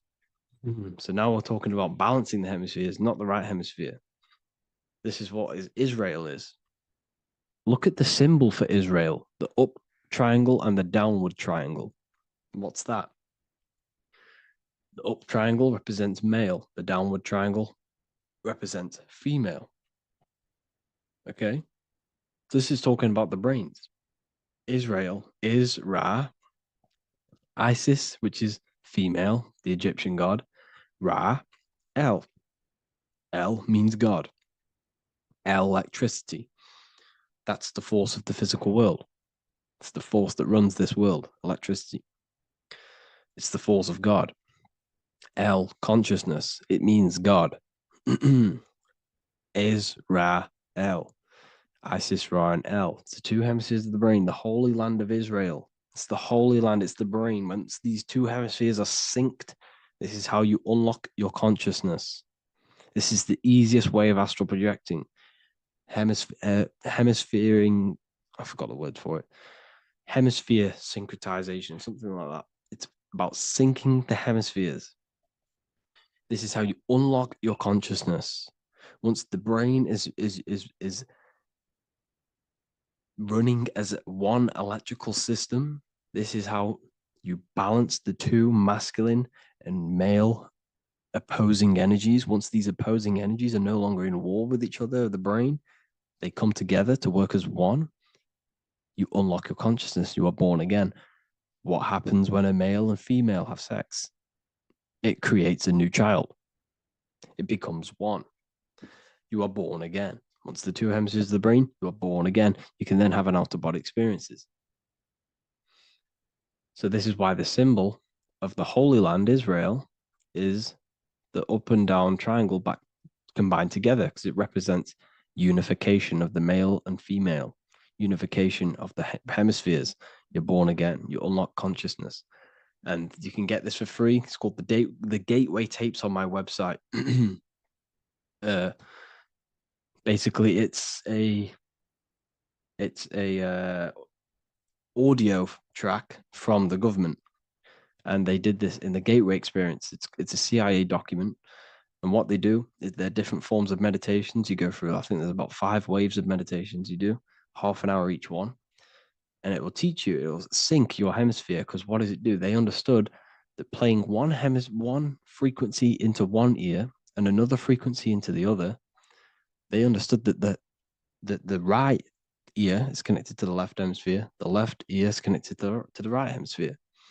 So when you play 2 different frequencies into both ears, what happens? The brain picks this up, the 2 hemispheres of the brain picks this up, and it syncs it. It syncs these 2 hemispheres, these 2 frequencies together. So now the brain is working as one to sync this frequency. So this is how you can sync your hemispheres through listening to these frequencies. Okay, you can get them for free and do the meditations yourself. This will definitely help you. This is an easy way to astral project. So it's all about syncing the hemisphere and seeing reality from a unified perception. We should all aim to get out of that left hemisphere. I'm not saying don't use it, but we should now start to see we should not start to read between the lines of the Bible, read between the lines of the symbolism they're showing, study symbolism, study allegories and myths. What are they trying to tell us through these allegories? And, this is how we start seeing things in a better way. Once we understand that we are all microcosms of an infinite consciousness, we can all come to one, because love is the unifying force of this infinite consciousness. We are all divided. We are all disconnected from our hearts. Once we all connect with our hearts and see that everything is one, we can all start to love and come together as one, because love is the unifying force of consciousness. So if you haven't already seen, I now have launched the Ethereal University. I will be doing lectures like this one, but even better, deeper, and even releasing knowledge that I can't talk about online as they are censored. I'll be doing lectures every single week. I'll be doing live calls every single week. You also gain access to my library, which is filled with over 45 occult books, filled with knowledge. Okay, I'll show you now. Plus, you get my book, The Book of Wisdom, PDF form, and the Human Health Guide, PDF form. You also get all of this stuff, the health section, Q&As, ethereal meditations. We've got some celestial studies, cosmology, and numerology coming soon.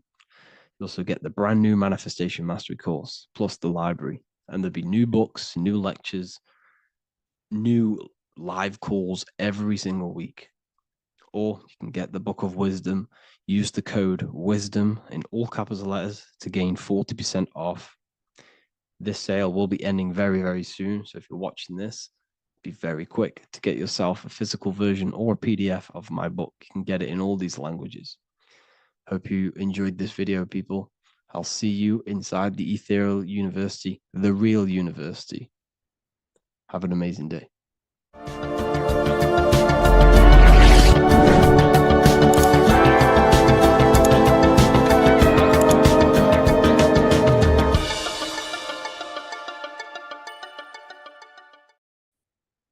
What if I told you that you are under a spell, and this spell is controlling you in every aspect of your life, and you don't even realize it? Spells are not what you've been taught. They're not fantasy magic wands that are casted over you. No, no, no. Spells are much, much deeper. A spell is a belief system that is installed into your subconscious mind, which holds power over you. Okay? If I install a belief into your mind and that belief holds power over you and controls you, that is you under my spell. A spell is a belief that someone has installed into you. Okay? You have a subconscious mind. The subconscious holds power over 90% of your daily basis behavior, thought patterns, and overall emotional state. Because the subconscious is the back end of our mind. the mind that we don't really have access to. It's the shadow self, where all of our programs, all of our memories, all of our traumas, all of our everything that we've ever experienced is recorded and kept in this vast database called the subconscious. Now, the subconscious is the 90% of our mind. We are only aware of 10% of our mind, which is the conscious mind, which is what you're using now, what you're consciously aware of. But there is a subconscious mind that holds power over your conscious decisions, and you don't even realize it. For example, as a child, you had a very, very traumatic event happen. Let's say as a child, you were not loved enough by your parents. And this feeling of you not being enough for your parents and feeling alone as a child implanted this seed. And this seed was planted by your emotions, a strong emotion. And over time, as you grew older into an adult, this seed grew and grew and grew. And what this seed grew into is you being very needy, you always seeking validation from others. Okay. But you taking this conscious decision 10 years down the line actually stems from this hidden cause within your subconscious mind, within this little feeling, this seed inside your subconscious where you don't feel like you are worthy. So this results in a conscious decision of you seeking validation from others, being very needy from others. Okay. This is what the subconscious is. The subconscious holds power over us. For example, posting on social media. Why are you actually posting on social media? If you take a selfie with your new watch, new car, and you go and post that onto your social media, why are you actually doing that? On the deepest root cause, it's not because you just want to post a picture. No, it's much deeper. It comes from a subconscious belief or a subconscious emotion of you seeking external validation, whether you believe that or not. But that's what it is. If you're posting on social media, you're seeking attention, you're seeking validation from others on a deep level, on a subconscious level. You may not even realize this because it's subconscious. Now, this is what a spell is. Money is a type of spell. Remember, money doesn't actually exist. Money does not exist. Money is a physical object inside of the material plane. But the physical object has a belief in the mental plane. See, the mind is the highest plane. This is the root cause of reality, the mental plane. Okay? So our belief in our mind has given this piece of paper value and a meaning. But in reality, it's just a piece of paper with a belief behind it. But this subconscious belief behind this piece of paper is controlling your daily basis behavior. It's controlling your emotional state and controlling your life without you even realizing it. Without you even realizing that it's all an illusion. Money does not exist. It's the belief that gives the piece of paper a power. And the way we break the spell is by realizing that the money doesn't actually exist. The whole world is under the spell of money, and it's controlling all of us. But the spell is the belief. Once we all wake up and realize money has no value, it doesn't actually exist, it's only a belief. There is no actual money. That's how we break the spell. The spell is broken when we figure out that we are under the spell, under the belief, under the illusion of this piece of paper having value, and it's controlling our lives. That's why the word money has mon within it. Mon is moon, and the moon represents our hidden aspect of our mind, our subconscious, and the sun represents our conscious mind. So you have two versions of yourself. You have the self that you show to everyone, the conscious mind, and you have a shadow self called the subconscious, which is the hidden aspect of you. For example, do you really love your partner who you're with, or are you just with them for, is there a subconscious fear of being alone? Do you really want to be with this person, or is it stemming from, are you staying with them because it's stemming from this fear of being alone, of being lonely? Or are you just with them because you have a subconscious sexual addiction? And all of your conscious decisions are actually coming from this little seed of wanting sex or not being alone. You have two versions of yourself, the conscious mind and the subconscious, the shadow self and the self that you show to everyone else. Okay? And the subconscious is what's holding power over you. When you drive your car, you don't consciously have to think about changing gear. You've done it that many times. It's on autopilot. That's the subconscious doing it. You can be walking down the street. Your conscious mind can be thinking about what you're going to cook for tea later, but your subconscious mind is controlling your body and walking your body. You don't have to think about moving the body. You just do it because you've done it that many times. It's a program. It's a belief in the subconscious that's giving this movement power. You see, the subconscious holds a lot of power over you. Our beliefs hold power over our daily basis behaviors and actions. Okay, like I said, posting on social media, this is seeking external validation. There's a subconscious stem, there's a subconscious urge bringing this desire into conscious reality. So we must break the spell of our emotions controlling us, our traumas from a child controlling us. For example, another example of this, let's say you were in a car crash years ago, and this car crash led you to having a very traumatic event, very traumatic emotion you felt in that car crash. You felt a lot of pain. That was impressed into your subconscious. And even to this day, you're probably scared of going into trains, going onto cars, going inside of vehicles. And you might not even be aware that it's actually stemming from this event that happened 10 years ago. That's the spell. That's the spell that's holding power over you. And you don't even realize it. You realize the spell when you realize you're being controlled by this old belief, this old trauma. That's what a spell is. A spell is not something I cast over you with a wand like Harry Potter. Spell's much deeper. It's the hidden aspects of our mind that hold power over us, that control us. Okay? So how do we get rid of the spell? How do we break the spell? By installing new belief systems, by installing new programs into our subconscious. The subconscious is impressed by repetition and emotion.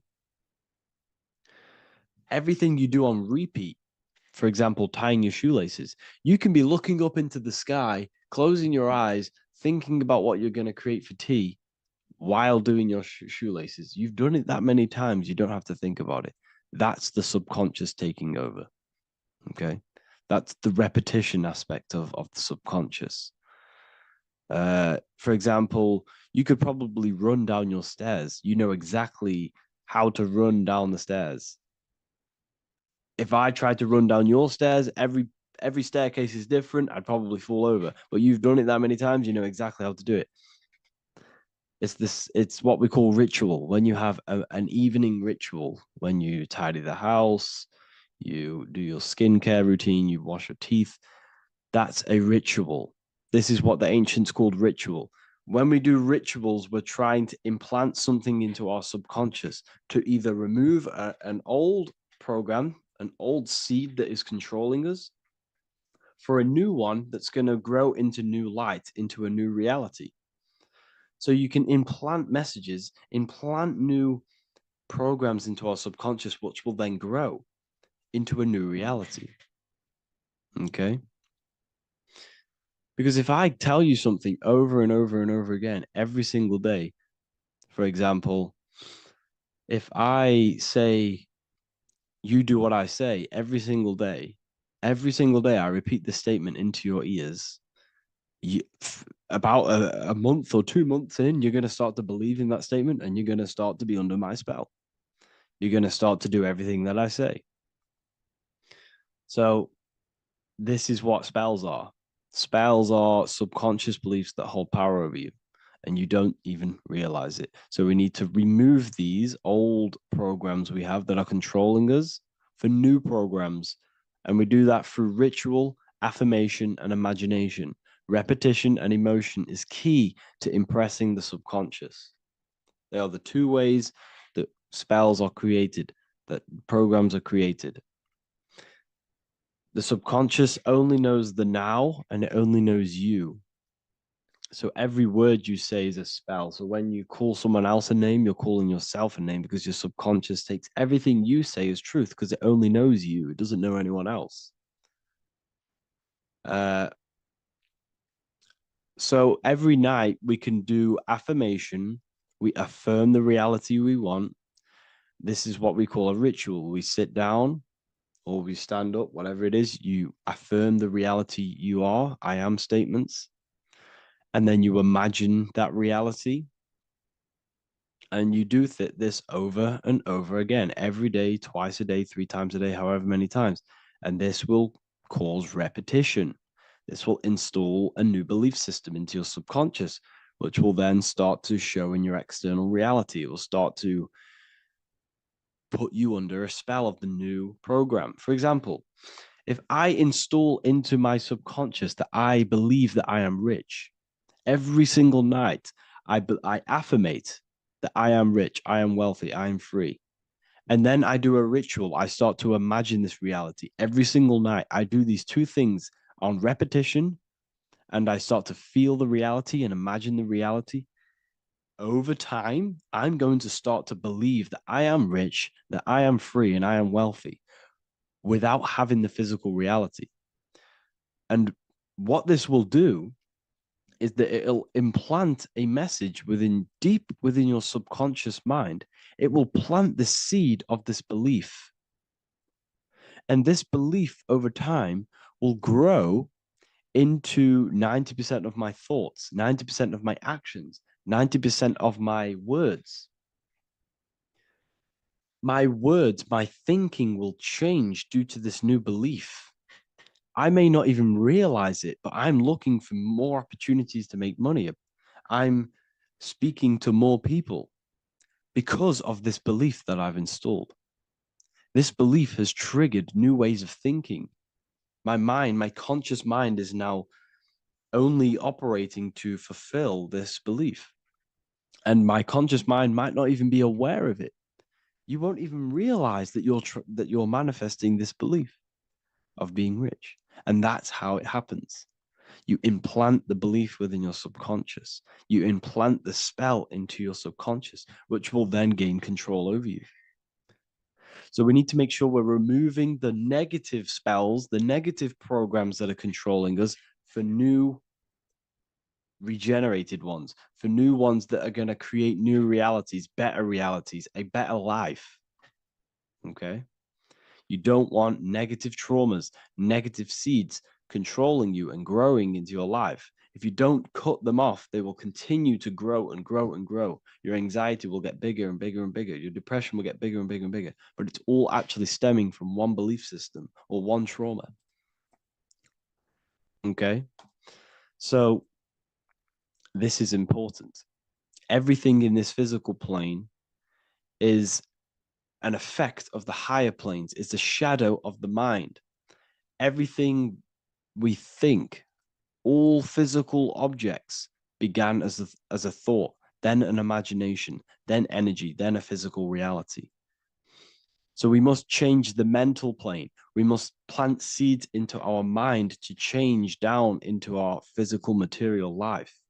It's about manipulating this higher plane so we can create change and effect in the physical external material plane.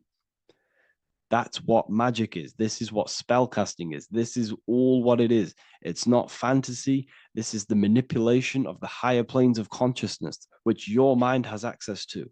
You have access to these higher planes. Okay? This is exactly what I teach in my university. I teach different rituals. I teach specific rituals to get rid of certain things, certain belief systems. I teach all different rituals, all different ways for you to create your own reality and live the best reality you want. We also have all of these different courses. We have Activating the Inner Eye. This will teach you exactly how to lucid dream and activate your inner vision of imagination. We have the Sexual Alchemy course. This will give you the power of transmuting your sexual energy into creativity. We have electromagnetism studies. We have esoteric exchange, an exclusive live call that we do every single week, and I connect with all of the students. They can ask me questions, can speak with me one-on-one inside of these live calls. We have the real numerology section. We have the health section. We have a lecture section. Look at all of these lectures we have on occultism, symbolism. All of these lectures are designed to gain you power, to give your personal power back to you, to make you realize things about you. We have a meditation section. We have a library section where you can download all of our library, all of our books, different books on occultism, symbolism, Freemasonry, astral projection. And of course, we have the Manifestation Mastery course, which teaches you exactly how to create reality so you can live that desired reality that you want. This is the last chance to lock in the price of $55 a month. This is less than $2 a day. You can really level up your life because the price is going to increase as the value of the university increases, because there's a new symbolism course coming out. And if you join now, you'll get this course for free, because obviously when this course releases, the price will go up.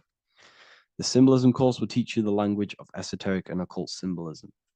I'll leave the links in the description. Make sure to leave a like, comment, subscribe to the channel if you want to see more content. Thank you all, people. Have an amazing day.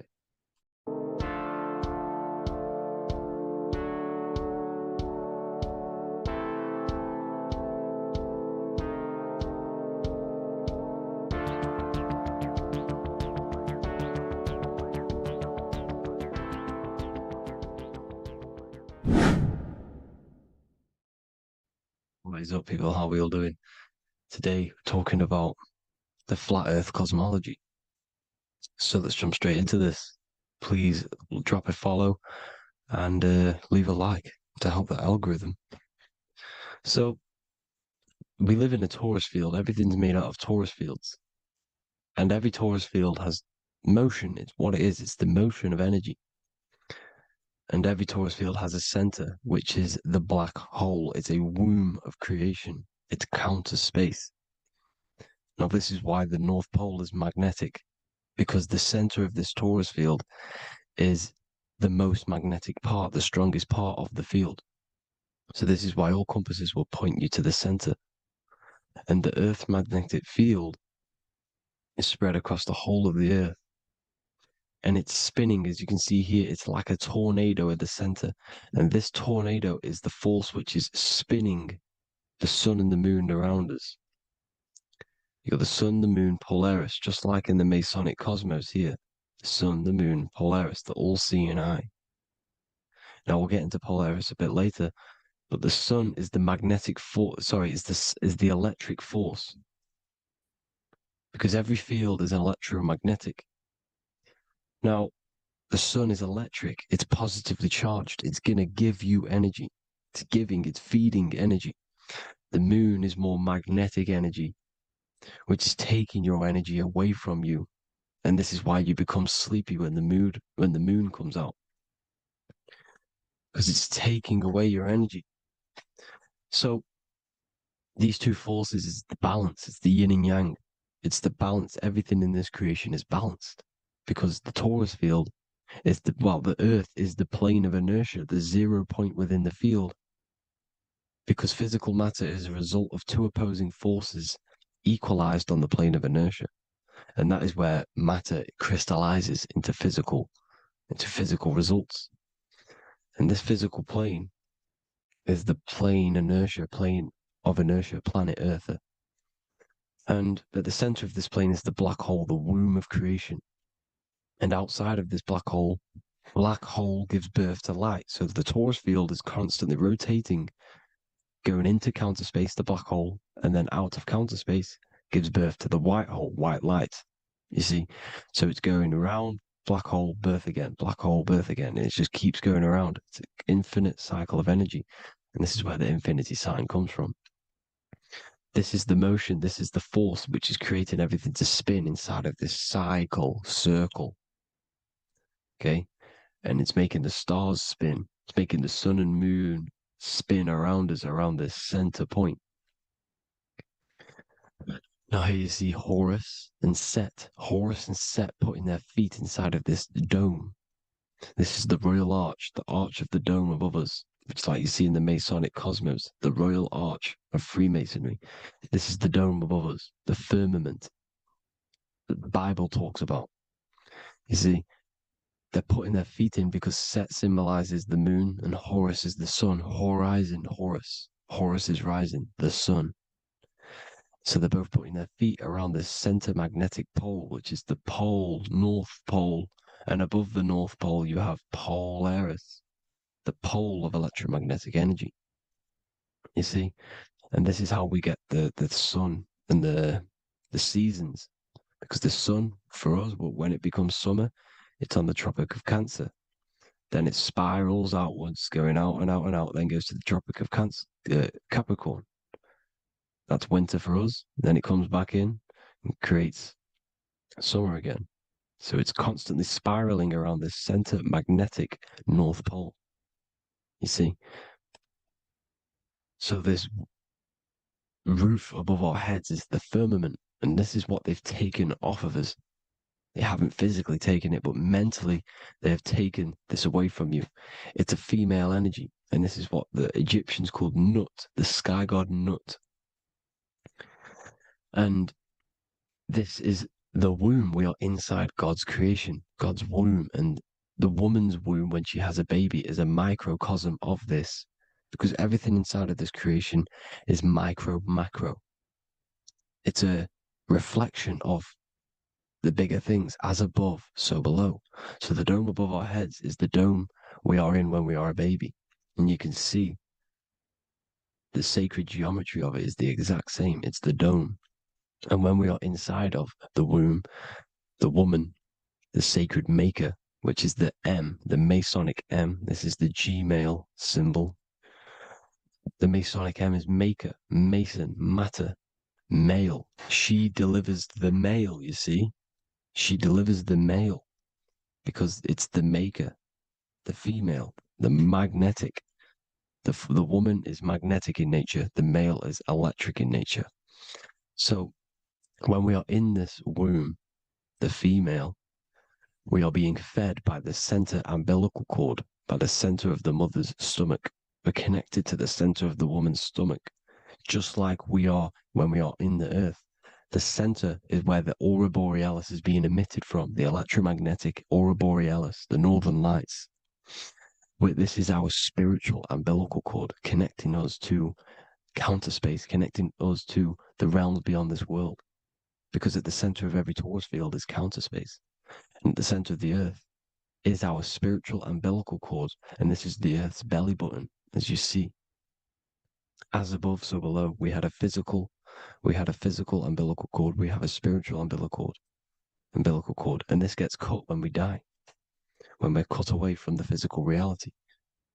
You see, here's the ancient Egyptian tablet showing this female. You can see the hair, it's a female above us because the female energy is nurturing, helping, looking after. And that's exactly what the dome is. It's protecting us. It's the Ark of the Covenant, the Ark covering us, you see? And this is what they've taken away from us. By you believing in space, it completely destroys the idea of this being a sacred creation. They've taken the roof off your head, whether if you believe in space, you believe that there's chaos, there's planets, there's asteroids that could kill us at any moment. But this isn't true. They've made you fear your own creation that you're inside of. They've made you fear what's above you. You see, and it's to hide the power of astrology, the power of the lights in the firmament, which are constantly flowing through the ether. These powers which are above us are sending rays down to the earth, which are influencing our psychology and how we behave. And this is what astrology is. It affects human consciousness. It interacts with our consciousness. And there's a different energy every day because the planets are in different houses, different alignments. And this is, we'll go into this a bit deeper later on. So the world tree, this magnetic north pole, the pole of electromagnetic energy, was symbolized as a tree, the great tree at the center of the earth. You see? And this tree is symbolized everywhere. You can see here how the center person, this Egyptian person, is holding up the sky. This is the North Pole, the hyperboloid, at the center of every torus field. And this tree was in the Mayan cosmology. This is an ancient depiction.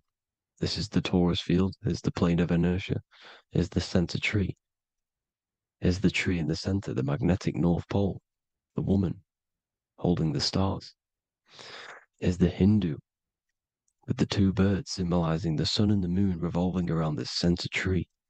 The Mayan tree, his Horus and Set around the North Pole. They all knew this flat earth cosmology. They knew these secrets. It's so sacred you understand the creation that you're inside of. Because if you don't, you'll be led astray. You don't know where you are. You're lost. You see? And here's the Masonic art with the rays of the stars coming down with the tree in the center. So it was personified as a tree. And we are in Asgard, Midgard, the middle garden, where there's good and evil. So the 7 layers of heaven, which is talked about in the Quran. Each planet has a different layer of the firmament, and this is the 7 layers of heaven, and these are our 7 layers of the energy centers in our body. So we start in the stars, so we are stars in a physical body. And this is why we say Mr., sister, fraudster, sinister. Stir is star, and we are in the stars, and our star descends into the soul system, not solar system. And as we descend into the soul system, we enter Satan's kingdom, Satan's world. As it says in the Bible, Satan is the god of this world. Well, if you've been into my research for a while, you know Satan is Saturn. Saturn's world, because Saturn's the outermost ring. He's the Lord of the Rings. And you enter his kingdom, the kingdom of time. And this is why Saturn's the time god. As soon as you go past the rings of Saturn, you're now in the soul system. You're now in time. You're now bound by space and time. And you're bound to the earth plane, the heart. Earth is heart. It's a rearrangement, it's an anagram for heart. And the heart of the electromagnetic color spectrum is green, and that's why the earth is green. And above green is blue, and this is why the sky is blue. In order to go to heaven on the macro scale, you have to go through the blue sky, through the 7 layers of heaven. In order to reach heaven in your body, whilst you're here, you have to go through the blue chakra to your head, which is heaven. It's micro, macro. Everything is micro, macro inside of this creation. It's an ancient, I think this is a French image, piece of art from the ancient French, with obviously the 7 layers of heaven, which they all depict. And notice how it's like a dome. We'll go into this dome symbolization, the Royal Arch of Masonry, which is next. But these 7 layers of heaven give us the 7 metals, the 7 days of the week, the 7 diatonic tones, the 7 chakras, the 7 everything. It's God's favorite number. And this is why the Masons use the G inside of the compass, because the G is the 7th letter, and God starts with G. You see? So it's 7. God is 7. Here's another depiction of the heart, the soul system, the 7 layers of heaven. La Fermenta. You see, La Firmament, with the stars on the outermost layer. Here are the 7 planets: Jupiter, Mars, La Sophie, the sun, La Luna, the moon. So Saturn. So we are in the heart of this soul system. In order to ascend, we need to ascend up our chakra system, reach 144,000 hertz. God consciousness, the God man. You have to unfold God man, master of the mind, mastery of the mind. So what are the stars? The stars make everything unique. The stars are constantly rotating around the center, magnetic North Pole, the tornado at the center, which is stirring everything. It's stirring the ether. The center is the ether, and the four elements are born out of this ether. There's five elements: ether, spirit, water, air, and earth. The ether gives birth to the four other physical elements, which the whole of creation are made out of. About them four elements. Four is the number of stability. You know, a chair, a table has four legs. It stables things. It's a foundation, and these four elements are the foundation of this creation. You see, and this magnetic North Pole is stirring this, and the four vibrational states of the ether are the four elements. Now let me get back to the stars. I just wanted to give you that. The stars are being stirred around this center point. Center. It's stirring everything. And they're always in different alignments. Every millisecond they're moving in different placements of the stars. And the planets are called the seven wanderers because they're not fixed. The stars are fixed. But the planets are called the seven wanderers, the seven layers of heaven, because they move faster and slower than each other. Each planet is slower and faster. Has a different rate of speed it's moving. So these alignments are mixing in with the energies of the different 12 constellations. And this is why you have a unique characteristic. You have a unique look, a unique energy, a unique personality. This is because when you were born and you took your first breath, that energy which was in the ether, because the ether is all around you, and energy travels through the ether.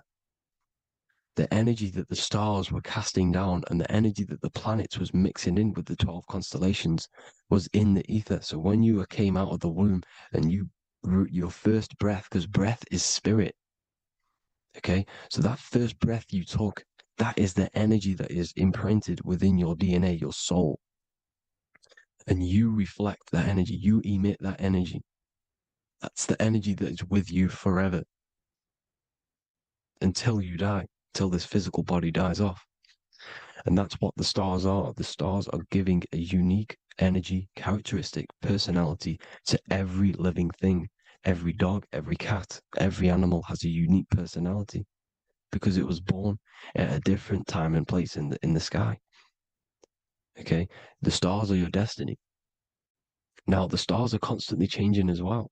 If you look at stars through a telescope, they're constantly changing and forming different forms. You can see here, it looks like water. It looks like light through water because it's the ether above us, a sea of ether. And this light is being emitted through it, and it's just constantly changing, giving different energies, each star. So this is why this is what the zodiac is. It's the expression of energy. It's the expression of the stars. And each constellation has many different personality, different energies, different traits. Each planet has different traits, depending where your planets are, depends what energies you hold. No two person have the same energy. There's no one. It could be similar, but no one's the exact same. It's because of the stars. The stars are never in the exact same split place. The planets are always in different houses. So here's some Royal Arch symbolism. Here's the Royal Arch of Masonry. As it says here, the sun and the moon, the constellations. Here's Cancer, the 7 planets, the 7 stars. Here's the Royal Arch. This is the firmament. Here's the duality. Black and white, duality, good and evil, rest and motion, dielectricity, magnetism. See? So this is what the Royal Arch is. It's symbolizing the cosmic dome above us. The womb we're in. We're inside God's womb. And here's George Washington, the Freemason, inside of the Royal Arch. You see? With the G, the Masonic G, God, 7. Here you see another depiction of George Washington with the stars in the dome above his head, his Polaris, the sky vault, Polaris. We'll get into that later. Go inside of all of your ancient churches, you will see the dome. Go to the Vatican, you'll see the dome. All of your ancient churches have this dome because it's the dome above your head. The ancients knew this. This was known. We did not live in space. It was known back then. They all knew. This is Crown Court, which is one of the most important courts in the UK. You can see it's clearly so much Masonic symbolism. You've got the 4 pillars of Masonry. The Royal Arch is like an arrow pointing upwards to Polaris. As the Disney World is under a dome. And his Polaris, the Sky Vault. You see? And also 666 in the symbol. There's more. 7 layers of heaven. Here's an ancient depiction of the firmament. Here's the astral plane outside of the firmament. The Royal Arch. You see? It's everywhere. Here's Polaris, the 8-pointed star. Polaris is in between the sun and the moon. It's at the center of the Taurus field. And Polaris corresponds with the pineal gland as well because it's the all-seeing eye. See? So, is Polaris, the 8-pointed star, which is at the very top. It's the very center. It's on top of the North Pole. And it's an 8-pointed star that's always symbolized as an 8-pointed star. Here you see the Vatican. The Vatican is a giant key with an 8-pointed star. See, it's a key. Here's the dome. Here's the Space Delta, the USA Space Delta logos. Here you see the Egyptian god looking from the center of the North Pole, looking upward to an 8-pointed star, Polaris. An arrow pointing up to Polaris. Here's another, the bear holding a key with an arrow up to Polaris. 7 holds the key to Polaris. Here's an eagle holding a key above the North Pole to Polaris. Polaris, and here's another one. There's another bird, like a dragon, holding a key to Polaris. Because Polaris is definitely something to do with leaving this creation. Okay, maybe, I can't say for sure, but maybe it's to do with Ascension, and this is why the Vatican hold the key to the 8-pointed star. And this is why the space, well, we all know space is a lie, but they're showing Polaris and its sacred symbology. Maybe it's to do with something leaving this creation, going to another. Here's some North Pole symbolism. As above, so below. You see the four seasons of the Big Dipper constellation going around Polaris. This is Polaris, this is the Big Dipper constellation, and this is the swastika. This image gives us the swastika, because all the symbols we use are created in nature. They're created somehow in nature. This is how we get them. As above, so below. This is the map of the North Pole with the 4 rivers, looking like the Big Dipper constellation. It's the Masonic, here's the ancient cosmology with the 4, you see the 4 islands, Mayan cosmology, 4 islands. This is the alchemical symbol for Earth, 4 sections. The windows, because the center of the North Pole is a window to another dimension. The 4 lucky 4-leaf clover, which is supposed to be lucky. It's just, it's truth in plain sight. And here's Hitler looking at 2 flat Earth maps. So this swastika has been used for thousands of years, thousands and thousands of years. And it's symbolic for the most sacred land on this plane, the North Pole. Shambhala. Do some research on Shambhala, people. It's a it's a Hindu mythology about the sacred lands at the center of the earth. And it's known to be full of enlightened beings. And it's all symbolized at the center. You can see their paintings of Shambhala. It's all at the center, the North Pole. And it's known to be the most godly place ever, because it takes you to a portal to the higher places. And maybe this is something to do with Polaris, connecting you to this sacred lands at the very center. But anyways, people, thank you all for tapping in. Hope you all learned something. Have an amazing day. Please follow, subscribe, like, all the links in the description for the courses, the PDF. Please have an amazing day. God bless.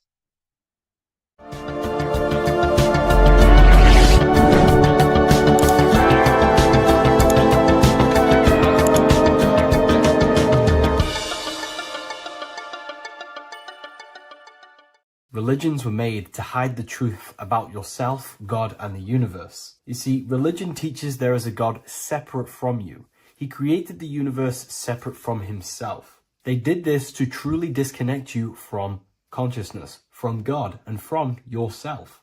Now let me explain. It's going to be very difficult to understand this from a left hemisphere dominated perception. The left hemisphere sees everything individual.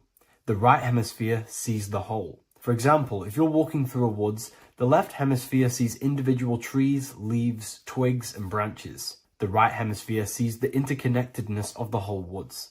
We've been trained our whole life to be trapped in the left hemisphere, to think logically, scientifically, with evidence. This way of thinking traps you in illusion, division, and separateness from everything. Plus, in science, they teach you the universe exists outside of you.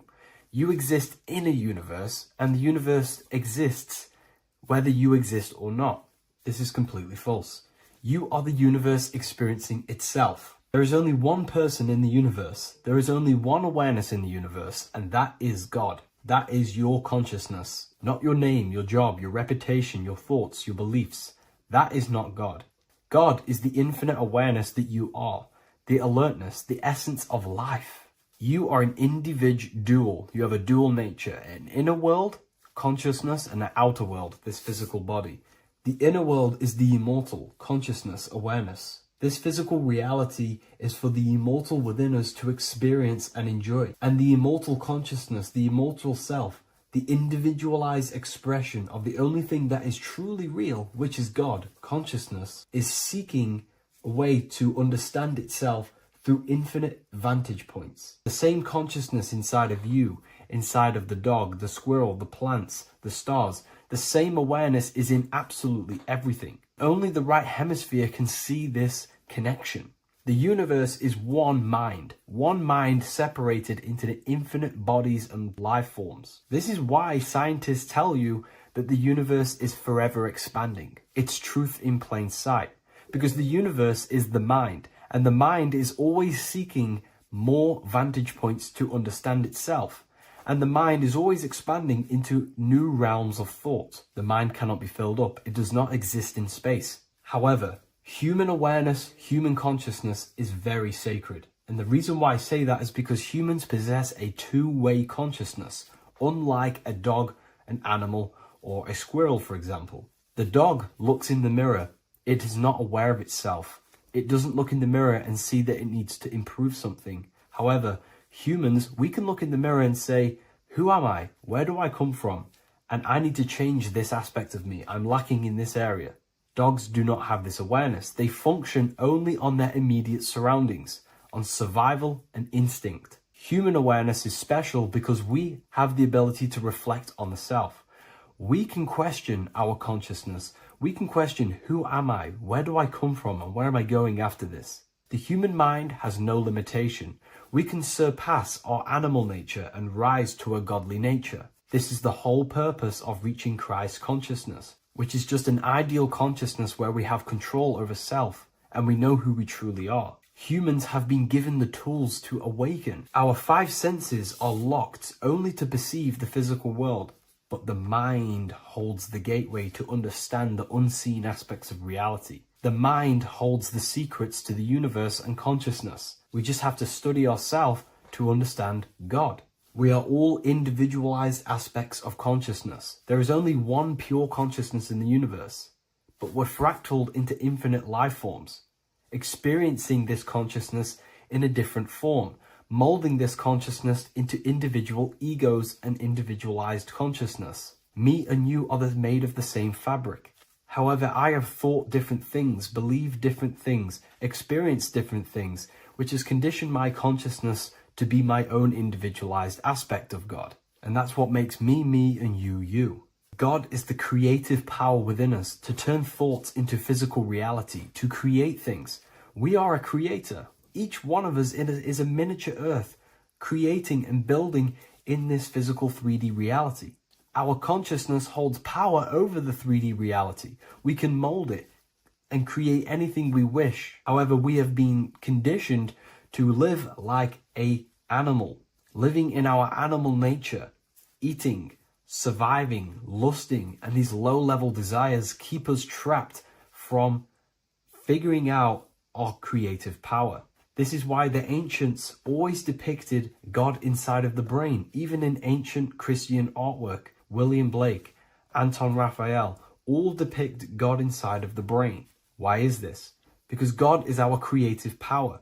The spinal column acts as a type of ladder of consciousness. If you just think about sex and act on sex, eating, consuming, and living in a survival animalistic state, then your consciousness is functioning on the lower end of the spinal column, where your reproductive organs are and your gut organs are to consume food. In order to activate the God within us and to us to truly know God, we have to be aligned with the God consciousness. We have to unlock the God within us so we can truly actually experience God and understand it. However, God exists beyond our personal consciousness, beyond our human identity. In secret societies, satanic rituals and satanic societies, they are seeking a way to escape the human identity through ritual work, meditation, and trance-like states. A trance-like state is like the state that you enter just before you fall asleep, where there is no thought present in your mind, because you are not the mind, you are the observer, you experience the thoughts. And when we escape the human identity through rituals, meditation, or trance-like states, we can actually experience beyond the veil of this material world. However, satanic rituals do this in a negative way. Satanic rituals include ways to make the human mind tap out by pushing the human minds to the limit through pain, suffering, and even torture, to allow the mind to pass out so you can temporarily pass on the veil of the physical world and escape the limitations of the human identity and the human thinking mind. Now, you do not have to do it this way.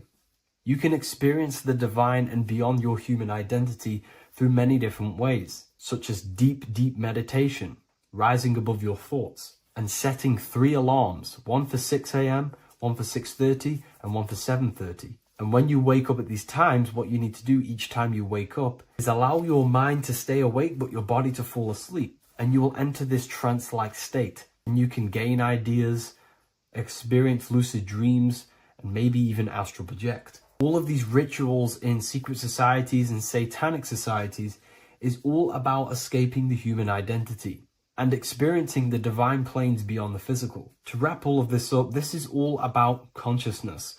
Consciousness is the infinite awareness of the universe, just fractaled into separate bodies.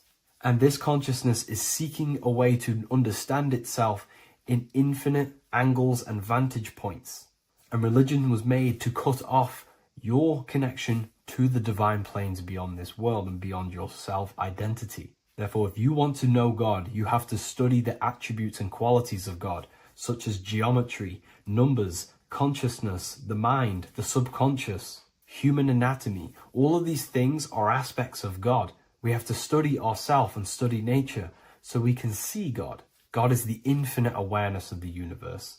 If you love this video, please leave a like and share it with a friend. I'll leave a link in the description for the Book of Wisdom, Volume 2. The Freemasonic square and compass is not just a symbol that represents Freemasonry, a lodge, or a secret society. It is a symbol of gaining your own personal power. Now, in this video, I'm going to be breaking down this symbol in the most detail I can possibly go into. Most people live in a state of illusion.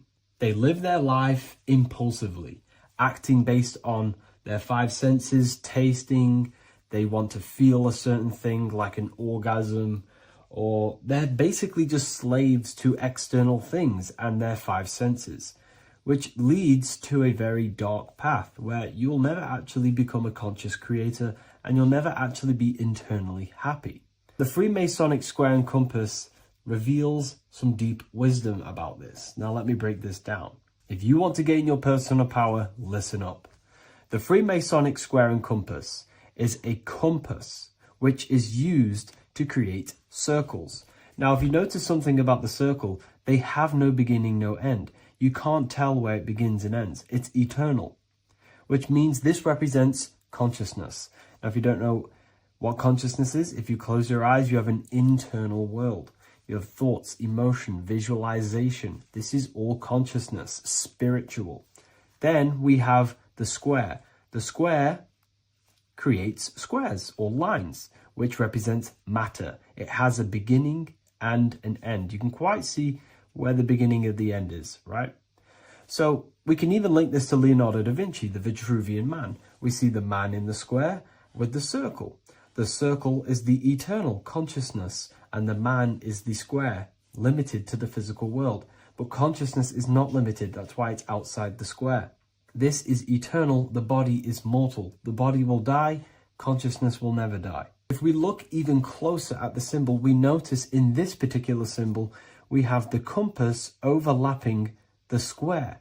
This is very, very symbolic. This represents spirit over matter, also known as mind over matter, consciousness over matter, the circle over the square. Like I mentioned earlier, most people are slaves to their senses. They go through their day and all they do is chase validation and feelings. They eat all day to feel good, which means they're a slave to their taste. They're slaves to their feeling. They masturbate, which means they're a slave to orgasms and external things.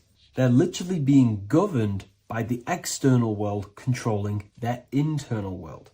They're literally living life on autopilot. And don't get me wrong, I was guilty of this too. We're all guilty of this when we join this world because we're not taught this sacred knowledge. Until you actually stop and recognize this, you'll be living life on autopilot, literally not even living. You'll be running off subconscious programs, seeking external validation and being ruled by these five senses. The square underneath the compass represents consciousness on top of matter, which means the internal world is controlling the external world.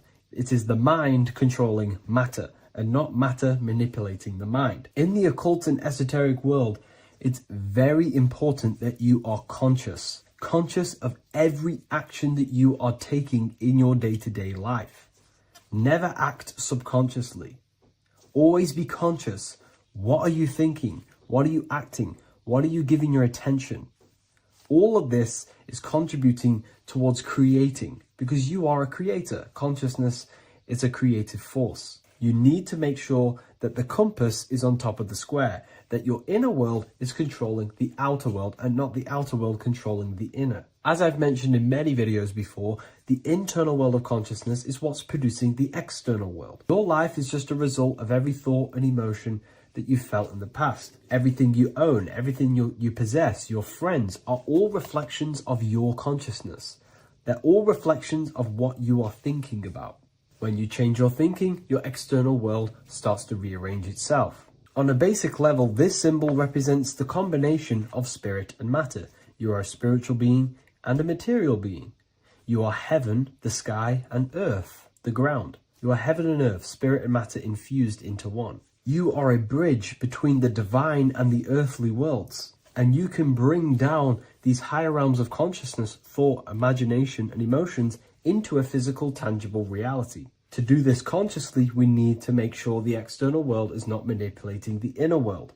Because if your internal world is being controlled by external circumstances, for example, you have a circumstance happen in your reality, an emotion triggers inside of you, and that emotion is a command to create more of that. And the thoughts that you think are creating more of that negativity. So it's a constant cycle of negative manifestation if you let the external world control your internal world of consciousness. So we need to make sure the compass is on top of the square, that the internal world are commands and not reactions to create your external reality. And not only just to create, but to actually enjoy life. If we let the external world bother our internal world, this means that we have some sort of mental or emotional attachment to the external world.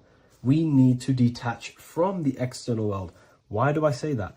Because it's temporary. It's an illusion. We are going to die one day, and none of this will matter. You need to understand that everything in this world is temporary. You have to be okay with losing things, losing family, losing things in this world, because it's guaranteed to be temporary. We need to make sure the internal world is order and not chaos, commands and not reactions. Now, at the back of the Book of Wisdom, Volume 2, the book that I've wrote here, I go over the different meanings of the different arrangements of the square and compass. Sometimes we see the square overlapping the compass, which is the opposite of what we've just broken down.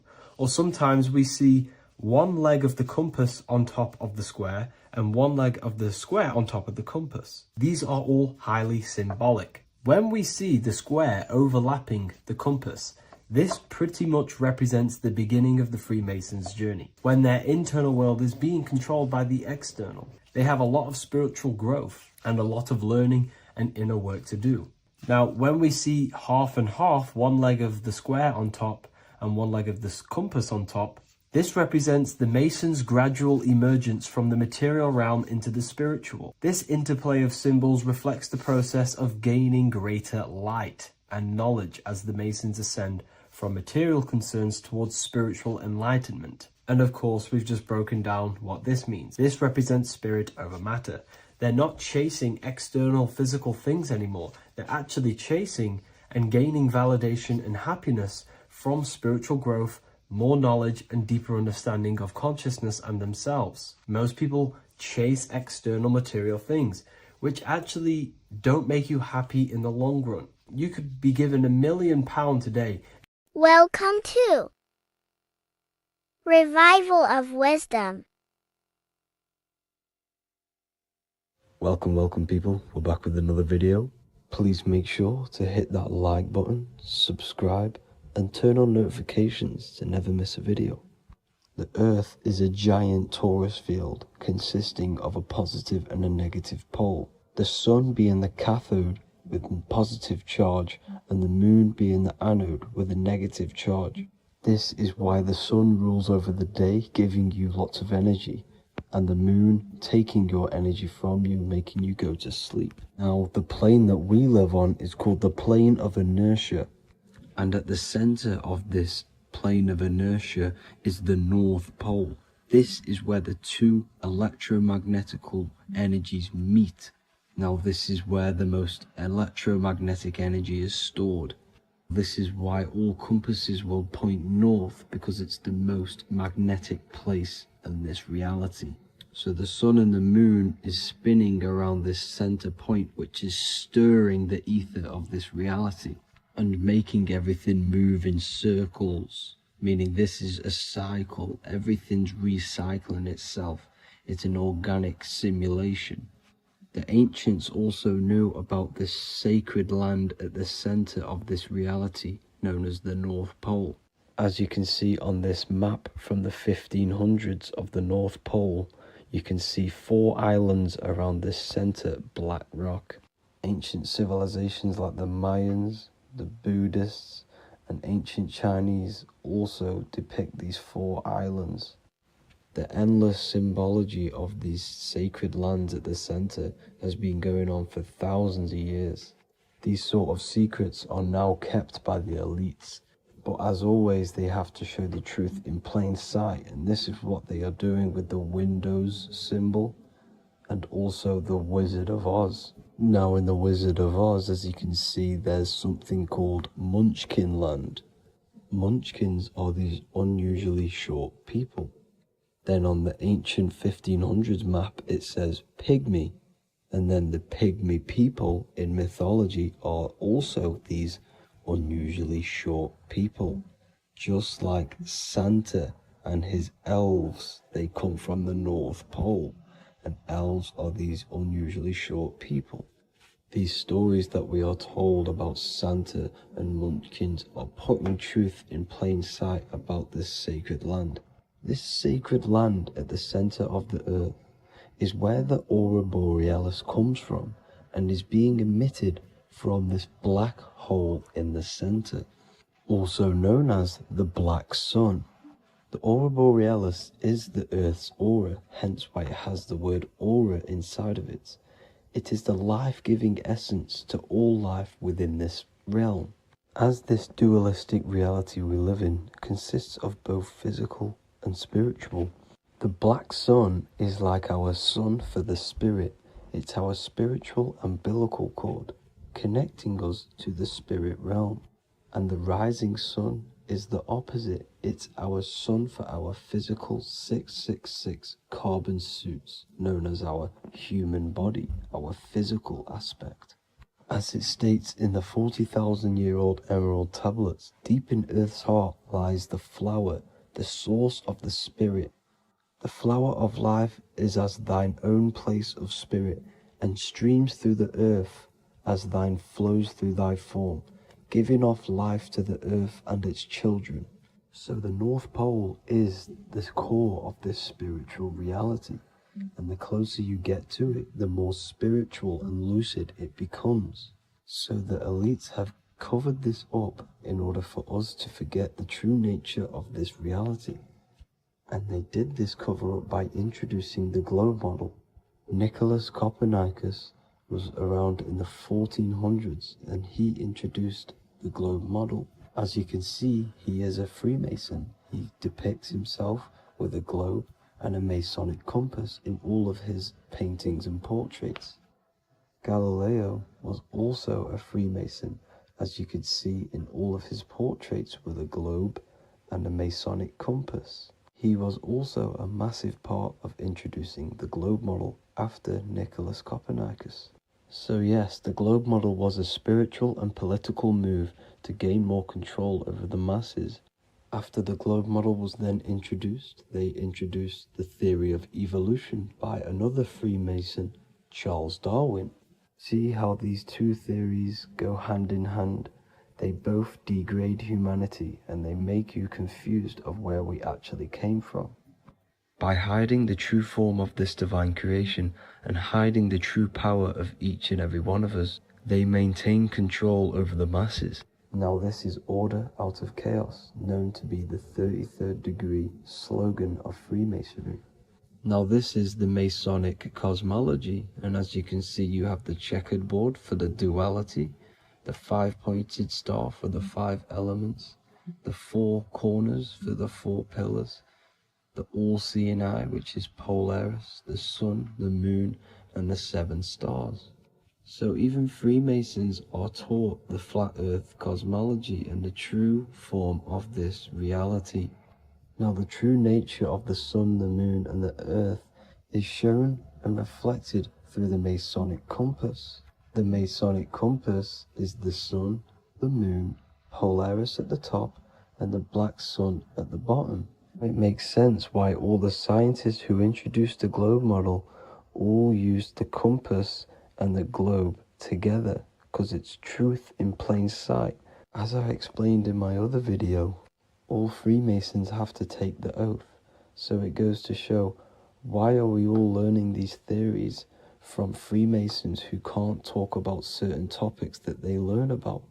Why should we believe their theories when they're holding back the real truth about this reality? Now going on to NASA. NASA means to deceive in Hebrew, and they are also funded by the government. They are not a private company. The old owner of NASA, Werner von Braun, on his grave has the Bible verse Psalms 91. The heavens declare the glory of God, and the firmament showeth his handiwork. Now why would the owner of NASA put this on his grave? Seems a bit suspicious to me, alongside with the NASA astronauts are all Freemasons. And not to mention the countless mistakes they've made on their live videos in space stations, the moon landing, and the CGI footage of the Earth, which is obviously photoshopped. Just by tricking the masses that they live on a spinning ball, the elites gain the perception of the masses. Not only does it hide the divine creation we're inside of, it hides the divine spark within you. It hides the creator, the source. And by believing in space and we live on a spinning ball, it makes people come to the interpretation of that we are a coincidence and we do not have any purpose. And of course this is false. When you come to realization that we are all a divine creation and we can create our own divine life in this reality, life becomes more sacred and you start to enjoy little things. The elites want you to believe everything exists only in the five senses. They want you constantly looking outside of yourself because they know that will keep you on lower states of consciousness. Now this brings me to our next point. By tricking the masses into the heliocentric model, the elites started to advertise aliens in the movies, in cartoons and magazines in the late 1940s. Now this is subconsciously programming us about aliens and extraterrestrial threats, which then they can use to their advantage. And this is something called Project Bluebeam. They are more than likely going to fake an alien invasion to push this 2040 agenda, which is for one government and one ruling currency. That's it for this video, guys and girls. Hope you all enjoyed. Please make sure to leave a like and a comment. God bless you all.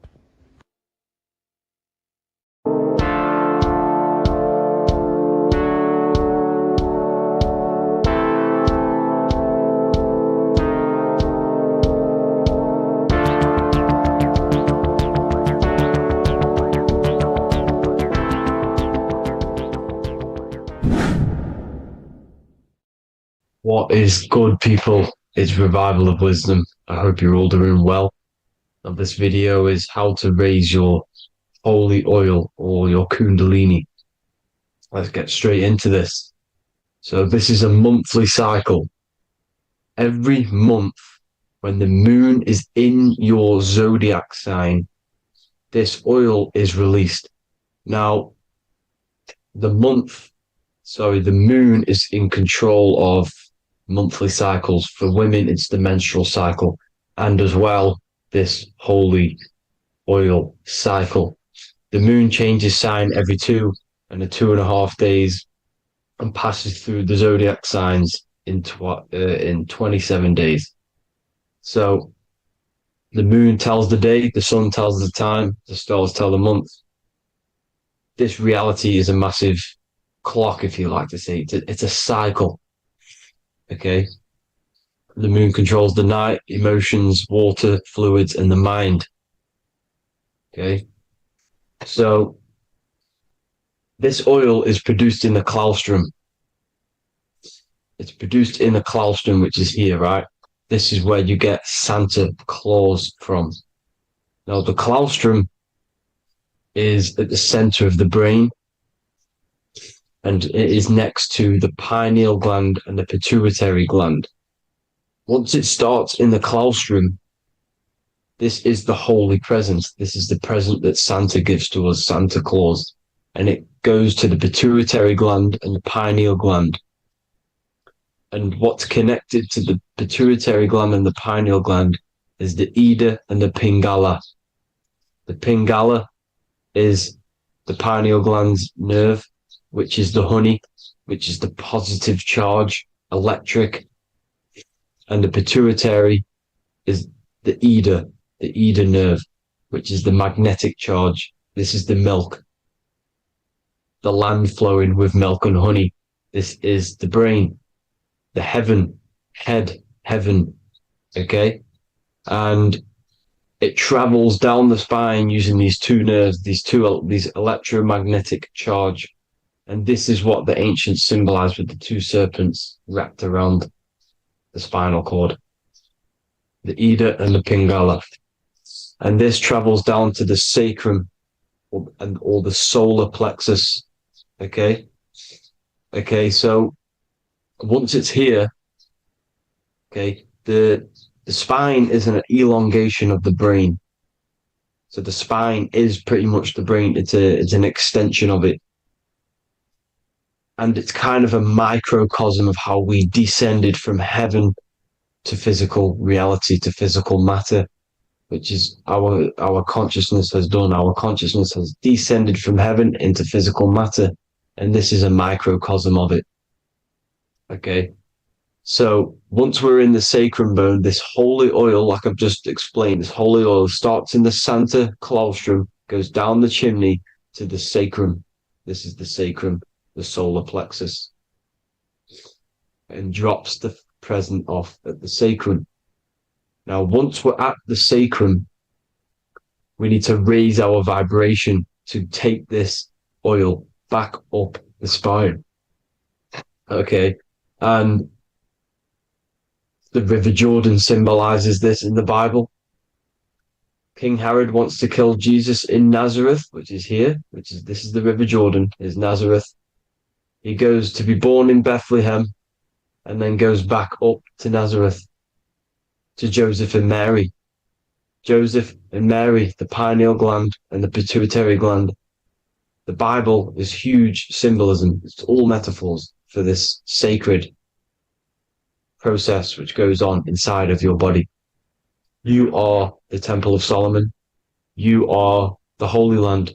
The Holy Land is your brain. Once this oil is at the sacrum, you need to raise your vibration in order to take it back up. Once this oil has gone back up to the pineal gland, it activates the crystals which are wrapped around your pineal gland. Your pineal gland is this tiny little beam here. This is the claustrum. This is the pineal gland. And it's wrapped in crystals. And when this oil travels back up the spine by raising your vibration, back to the upper room where Jesus met the 12 disciples, or the 12 cranial nerves in the brain, and it activates and it turns on this pineal gland. And once it's turned on, it illuminates all the cells and the nerves in your brain and turns them all on and activates the higher God man, the God consciousness, Christ consciousness. And it regenerates the whole body. This is the secret to regeneration. It regenerates all the cells in the body. And this is how the ancients lived for thousands and thousands of years, as talked about in ancient texts. They lived for hundreds and thousands of years because they knew this secret. And this fluid, this brain fluid, the secretion, or the Christos in Greek, which means gold, because this is the alchemical process from turning lead to gold. Your body is the alchemical furnace. Now, the ancients knew about this center of the brain because they symboled it. This is the Eye of Ra, and it's the brain. And this is what's wrapped around our consciousness. Our consciousness isn't wrapped around the brain. The brain is built around the consciousness. We are the consciousness. You don't have a soul, you are the soul. Okay? Now, the head, heaven, hell, heel at the bottom of your foot, that's hell. Head is heaven and hell. Simple. Now, the pineal gland produces DMT, which is dimethyltryptamine, which is known as the spirit molecule. So, let's move on. Now, when this oil travels up, back, the spine, the chimney, it crucifies at the top, which is called the vagus nerve. So when it reaches here, the optic thalamus, it crosses and crucifies once it's raised back up. And this is why Jesus dies at 33. He was crucified at 33. Because you have 33 vertebrae on the back of the spine. And then it's crucified by the cross of the vagus nerve. When this oil crosses the vagus nerve, this is the crucifixion at 33. And it symbolizes the death of the physical consciousness. You then become spirit. You then become God consciousness, activating the Kundalini, regenerating the body and the mind. Okay. The Garden of Eden. You are the Garden of Eden. The land of milk and honey is upstairs. The pituitary, which is the milk, the pineal gland, which is the honey, which is DMT. He even says this in the Bible. As he brought us into the place, and he has given us this land, a land flowing with milk and honey, which is also symbolized as the sun and the moon. The Bible also says, the light of the body is the eye, not the eyes, the eye. If therefore thine eye be single, thy whole body shall be full of light. This is the activation of the pineal gland by raising this oil back up to the pineal gland, to the center of the brain. Neither shall they say, see that here, or see there, for behold, the kingdom of God is within you. So he's saying, don't look out there. Nothing is out there. It's all inside of you. Everything's inside of you. You're the universe. Now, how to raise this oil back up to the pineal gland every month, like I said. The moon controls the cycle. The moon controls monthly cycles. When the moon is going into your zodiac sign every month, this oil goes down the spine and you must raise your frequency to get it back up. You must retain your seed. This is the most important. Your fluid, your secret, your holy fluid, your life force. You can't let that go. That life force is the reason you're alive. This holy oil is the reason you're alive because it feeds all of the systems in your body. It feeds all the systems in your body. You have to retain your seed, alkaline diet, positive thinking, and meditation. Okay? When you retain your seed, you will live longer. The moment you release it, you're killing yourself. You're killing a piece of yourself every time you release your seed. Every single time. You're killing a part of yourself. Okay?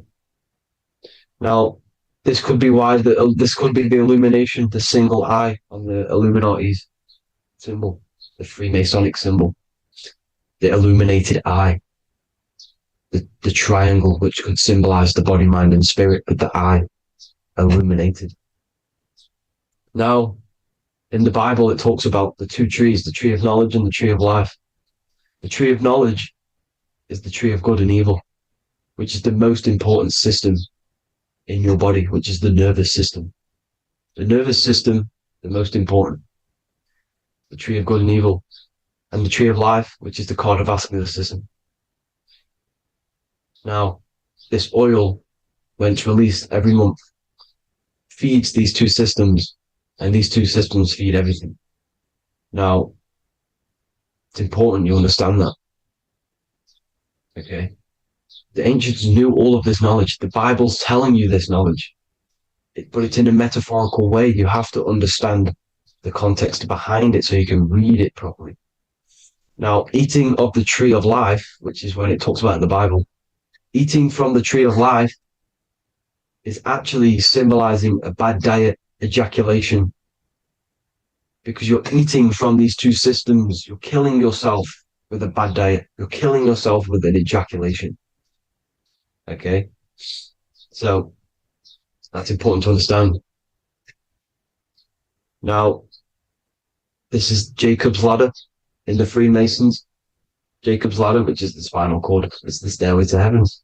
And this is Jack and the Beanstalk when he goes up the beanstalk and finds the golden egg in the grey clouds. The grey clouds symbolize the grey matter in your brain. Now, the Garden of Eden talks about the 4 different rivers in Garden of Eden. As we see here, the North Pole map, the ancient North Pole map, because the center of the earth is the center of the torus field. Everything's the torus field. Atoms are torus fields. Everything's torus fields. You are the universe. Everything is within you. The North Pole is your spinal cord. This is why they say Santa Claustrum comes from the North Pole. This is the North Pole. And the Santa Claustrum is the center of your brain. Now, there's 4 rivers which come from the Garden of Eden. There's the blood, the Christ oil, which is the oil we're talking about, urine, and saliva. These are the 4 sacred oil, 4 sacred fluids in your body. And these are constantly abused in today's society. Also, these secret societies are targeting these fluids. Okay? This is why porn is free. They sexualize society through Disney. Go and look at some of the Disney movies. There's so many subliminal messages which sexualize these children because they want you sexualized. So you release your seed, which is one of the holy fluids in your body, especially your semen, your sexual energy. So important you retain this. So important because it's your life force. It keeps you alive. Okay. Now, let's recap on this. If you want to raise your oil every month, you can't just retain your seed for the month. You have to retain your seed forever. Don't just do it for a couple of days. Have to do it. It's a lifestyle. You want to become God consciousness, you got to do what it takes. It's hard in this society because this society is made around, it's designed to kill you pretty much. It's designed to keep you in these lower states of consciousness with all the bad food, the chemicals in the food, the chemicals in the water, the sexualized TV programs, sexualized adverts, sexualized TikTok and apps, videos, subliminally stimulating you because that is your weakness, sex. It's your weakness. Now, you have to retain your seed, meditation, and an alkaline diet. Why alkaline? Because acidic is low vibrational. This is the color spectrum. And what's the highest vibrational color? Violet. It's the lowest, red. You have to have an alkaline body in order to raise this oil. When you drink, when you have a bad diet, when you drink alcohol, when you smoke, this destroys the oil. It destroys the oil in your sacrum and it can't be raised again, can't be raised up. This is why it's so important. Without that oil, you don't live. That oil makes you live. It feeds everything in your body. It's crazy how we're not taught this. It's insane. But that is how you raise the oil, people. I hope you all gain some knowledge out of this video. And I hope this assists you on your journey, your spiritual journey. And please like and share this video. We need this knowledge out to the public to wake up humanity. Thank you all, people. God bless.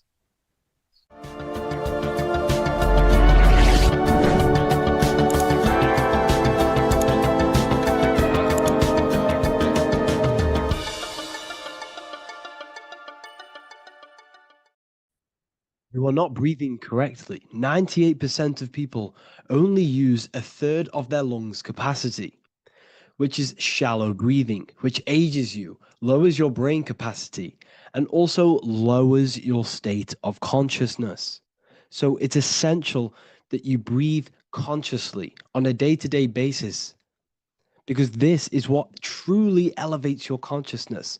I am going to give you the key for you to raise your consciousness just through breathing alone. Such a simple thing, but yet the most effective way for raising your state of consciousness and becoming more spiritually and mentally advanced.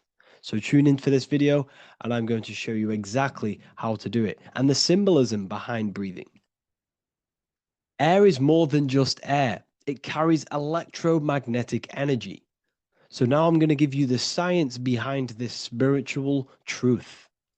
This invisible force is what sustains all physical life, providing the life force energy essential for existence. Electromagnetism. Everything is fed off electromagnetism.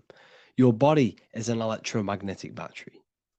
Now, we can prove that air carries electromagnetism just by doing a simple test, a simple scientific experiment, by getting liquid oxygen and pouring it between a north and south magnetic pole, two polar opposite magnets. We see that the liquid does not fall straight through it. It is sucked, it is magnetically attracted to these two opposing forces, opposing magnets. This is proof that air, liquid oxygen carries electromagnetism. When you are breathing electromagnetism, the essential life force behind all living beings. This is known as energy or prana, chi, ether, or spirit. This is all the same thing. Air is not just empty space, it is energy, it is prana, it is life force, it is spirit, it is ether, chi, prana. You are an electromagnetic being. Your consciousness is in direct correlation with your electromagnetic aura or biofield around your body. Your state of consciousness is mirrored within this this field around your body.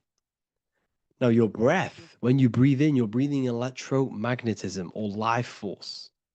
Breath is the vital link between the physical and the spiritual, bridging the body with the soul. Through breath, we connect with both tangible world and deeper, the unseen realms of energy and consciousness. Breathing deeply and properly elevates our consciousness, enhancing the brain's functions, heightening the sensitivity of our five senses. It also brings a profound calmness to the mind, creating a state of clarity and inner peace. Like I said earlier, breathing properly is the fastest way to elevate your consciousness. It is the fastest way because breathing, when you stop breathing, what happens? You lose physical consciousness. Your body will shut down if you do not breathe in this vital electromagnetic energy in the oxygen. If your body does not get this for 5 minutes or however you can last without breathing, this makes you lose physical consciousness. Your body will not survive without this essential life force energy. Therefore, air is one of the most overlooked things. This is why we see the symbolism of Buddha having a big belly. Why does he have a big belly? Because it's symbolizing breath work, proper spiritual breath work, the certain teachings of breath work, of when you breathe in through the nose, you have to breathe in through the nose. You don't want to breathe in through the mouth because the nose acts as a filter which catches dust particles and filters out the air before it enters the lungs. The mouth does not do that. The nose is for breathing inward. We breathe in through the nose, and when we breathe in, we breathe into our belly, not our lungs. When we breathe into our belly and our belly expands outwards, we are then moving this energy down from the nose down the spinal column. And when we breathe back out, the belly goes in, which is raising the energy up the spinal column, back out through the mouth. This is the true way of breathing, because when we breathe, we are moving energy. We are moving electromagnetic energy. When we breathe in through the nose, the energy travels down the spinal column. And when we breathe out, we are raising this energy back up the spine, some of it going out the mouth, and some of it reaching the brain, activating dormant brain cells in the brain. But when we breathe, we need to make sure we are using 100% of our lungs' capacity, because the lungs is what transforms this special energy into consciousness, physical consciousness. So this is why Buddha has a big belly. It's not because he was fat. It's not because he was overweight. It's symbolism. It's symbolism of breath work. So try this. Do this for 2 minutes while you watch this video. Breathe in through the mouth as hard as you can until you no longer can fill any more air into your lungs and belly. Breathe it into your belly, not your lungs. And breathe out through the mouth. Do this for 5 minutes or 2 minutes, however long. I promise you, breath affects your consciousness. You will notice the difference. If you do it quicker, the quicker it'll affect your consciousness and you might go lightheaded. But that lightheaded is you activating your spirit, your energy body. So try this just when watching this video. When you breathe consciously, you are renewing both your energy body and astral body, aligning your consciousness with a higher state. This practice feeds new life force energy into the body, revitalizing and enhancing your overall well-being. Like I said, your brain requires the most amount of oxygen. When we have shallow breathing, this is reducing the brain's capacity. Because when we are not breathing properly, which 98% of people are only using a third of their lungs capacity, we are essentially only using a third of our consciousness, because your breath is directly correlated to your consciousness, your state of consciousness. When you breathe in through the mouth, out through the mouth, out in through the nose, out through the mouth, consciously and deeply for 5 minutes, you will notice that your senses are more powerful and sensitive. Your brain is quicker.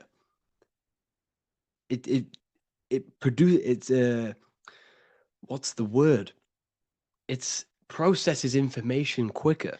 You become quicker. You become a superhuman, and you feel more spiritual because it activates your spirit, your astral and energy body. So when we meditate, it's definitely important to breathe in through the nose and out through the mouth as deeply as possible to align with a higher state of consciousness. And this is the easiest way to separate your consciousness from the body. When you breathe in deeply for long periods of time, while meditating, while taking no thought, when no thought is present and you gain a rhythm of deep breathing, this is the gateway. This is the gateway to opening your consciousness. Because when you stop thinking, other aspects of your consciousness can open up. All of our lives we've been thinking, which is blocked off the higher states of consciousness. So breathing is very, very important. It affects our overall well-being. And this is Yahweh, the in and the out of breathing. When we breathe in, this is Yah. You can hear it. It sounds like Yah. And when we breathe out, that is Way. This is the name of God, apparently. But God is within you. You can connect with God. You can connect with source consciousness within you by breathing, by raising your state of consciousness through breathing and meditation. This is why the Bible tells you the Spirit of God has made me, and the breath of the Almighty gives me life. You are consciousness. You are God. You're an extension of God's consciousness. Job 27:3. As long as my breath is in me and the Spirit of God is in my nostrils. The Spirit of God is through breath. John 20:22. And when he said this, he breathed on them and said to them, receive the Holy Spirit. The word spirit means breath. In Greek, Hebrew, Latin, it all means breath or wind or air. The Holy Spirit is a certain way of breathing, a breathing technique that elevates your consciousness, that syncs you up to a holy consciousness, an elevated state. That is the Holy Spirit. That's why it tells you in the Bible, when he said this, he breathed onto them. He breathed onto them and said, receive the Holy Spirit. You must breathe to receive the Holy Spirit. When you breathe, you are renewing the body's energy. You're taking in new life force, which is regenerating your cells, regenerating your brain, nervous system, and also connecting with consciousness, pure consciousness.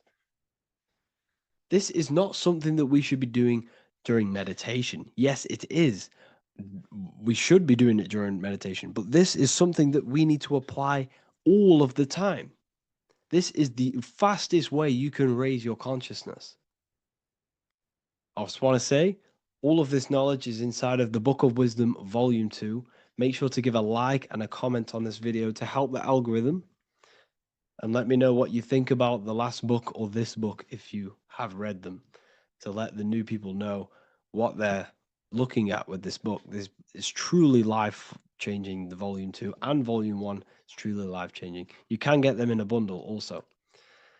Learn hidden knowledge inside of the Ethereal University. This is where truth seekers belong.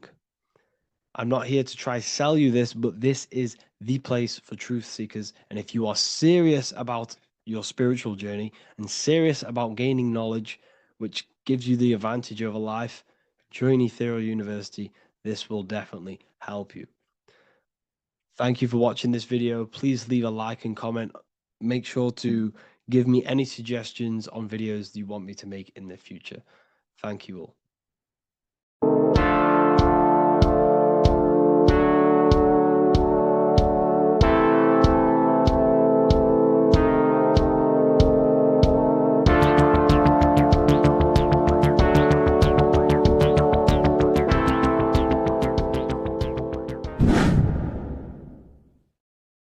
Welcome back, people. We're back with another video. Let's jump straight into this. Make sure to tune in till the end because this It's got so much information in this video. So sit back and enjoy. So everything's Taurus fields. The Earth's a Taurus field. Everything's Taurus, which is electromagnetic field, electric and magnetic. The center of the Taurus field is where the two opposing forces meet in the center. And this is what creates the plane of inertia, the dielectric plane of inertia. Okay? You got red shift, blue shift, positive, negative, south and north pole, right? This is what the ancients were showing with the tree of life. As you can see here, this is the plane of inertia, and this is the Taurus field. Everything consists of this. Everything is a Taurus field. A atom is a Taurus field. Okay. Now, the inertia is the 0 point. So this plane is a 0 point. It's the balance between two poles. Okay. Now, this creates matter because matter is two opposing forces in motion equalize. So these two forces coming together is what creates matter on this physical plane. And this is why we can't see the electromagnetic field, because it consists of one of the elements, which is either electric or magnetic. But when they combine together, it's what creates this physical plane, which is physical matter, which is light in motion. Now, everything is one. Don't get confused by duality. Duality is two opposing forces, but them two opposing forces are created by the same substance. It's two aspects of the same substance. So, for example, water and ice are the same thing. You know what I'm trying to say? But it's two aspects of the same substance, because all is one. The whole universe is one. All goes back to the one, which is God, the creator, or magnetism, whatever you want to call it, because magnetism pulsates. Electricity has two poles, red shift, blue shift. Okay?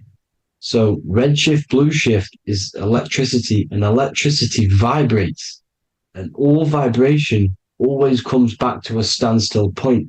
But magnetism is what pulsates. This is why your heart pulses. You breathe, which is a pulse. This is the breath of the universe, magnetism. Now, this is why the earth is green, okay? Earth can be spelt heart. If you just move the H to the beginning, it spells heart, okay? Because the heart is the center of the Taurus field, which is the heart chakra for us humans, okay? We consist of the same field, as you already know. Heart being the center, which is green, which is the center of the seven colors. The center of the seven colors. This is the most powerful chakra in your body. People think it's the crown chakra, but it's the heart chakra because it's the center of the Taurus field. You must align them all and combine them all into one, which is the heart chakra. Now, Earth is green. Nature's green. Okay, this is because we live on heart chakra, the plane of inertia. It's the center of the Taurus field. Okay, and this is what the Egyptians called Isis, which is nature. Nature is balanced, and nature is female, Mother Nature, because it looks after us with the fruit it grows with abundance, and the water. It's a female energy, Mother Nature, and this is the symbolism of an equal, balanced arms. This is the scales, it's balanced. Mother Nature is balanced. This is why the sky is blue, because what comes after the heart chakra? Blue. Sky is blue. We live in Midgard. This is what the ancients called Midgard. You don't have to take this tree literally. It's a metaphor. We live in Midgard, where both positive and negative duality here. Now, Mount Meru. Mount Meru was known as the center of the earth, okay, or known as Hyperborea. And this is the North Pole, the electromagnetic North Pole. But when I say Mount Meru, it's not an actual mountain. They weren't saying there was a real mountain in the center of the earth. a magnetic rock. No. The plane of inertia, okay, there's something called a hyperboloid. That's what it's called, a hyperboloid. And this is the center of the torus field. And this hyperboloid is what is in the shape of a mountain, you see? So if I go to this next one, they say Hyperborea on this map. Why do they call it Hyperborea? Because this is the hyperboloid in the center of the torus field. And this is the electromagnetic mountain, a metaphor. Mountain, what they're metaphorically saying, this is the electromagnetic mountain at the center, the double vortex, the center of the torus field, which is the North Pole. Pole of electromagnetic energy. So this is why they call it Hyperborea. It comes from the word hyperboloid. And the center of the earth is so sacred. And they symbolize this with, obviously, the North Star, which is Polaris. And this is where the swastika comes from, because it's the 4 seasons moving around the North Star. This is the Big Dipper constellation moving around the North Star, which is Polaris. There's that pole again. Pole. Magnetic pole of the torus field. And this is where the green, emerald green, aurora borealis comes from. It comes from this center hyperboloid at the center of the earth, where the most electromagnetic energy is stored. The center of the plane of inertia. The center of the plane of inertia. This is the all-seeing eye as well. As you can see, they got the sun, the moon. This is the Masonic cosmos, the sun, the moon, and the all-seeing eye, because the eye is Polaris, the eye of the stars. It's all a big eye. Now, the eye means a lot more as well. It's not just that. There's different ways you can interpret symbols.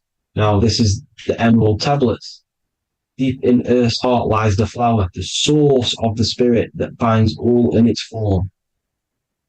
Okay? The flower of life is thine own place of thine spirit, and stream through the earth as thine flows through thy form, giving off life to the earth and its children, renewing the spirit from form unto form. This is the North Pole. This is what he's talking about. He's talking about the aurora borealis. Aurora borealis. It's the earth's aura. Emerald green. Heart chakra. Plane of inertia. Green. Earth. Heart. You see? All related.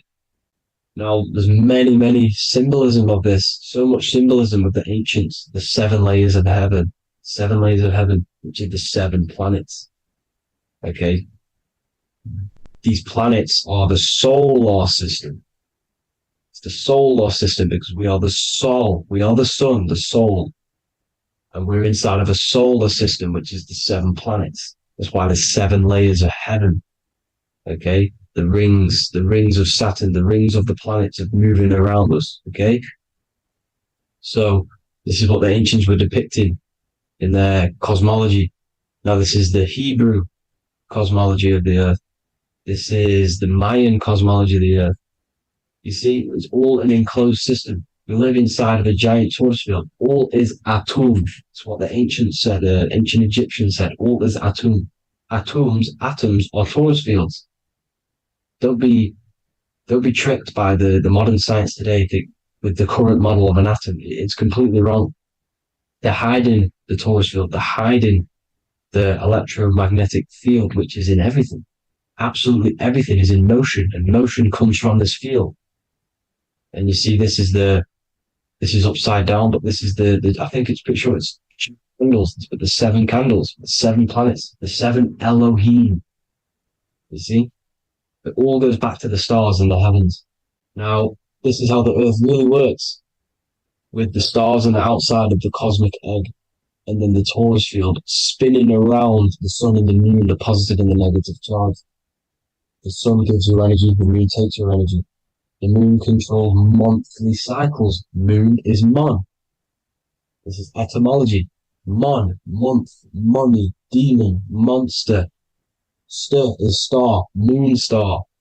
We are all stars. Youngster, minister, superstar, Hollywood star.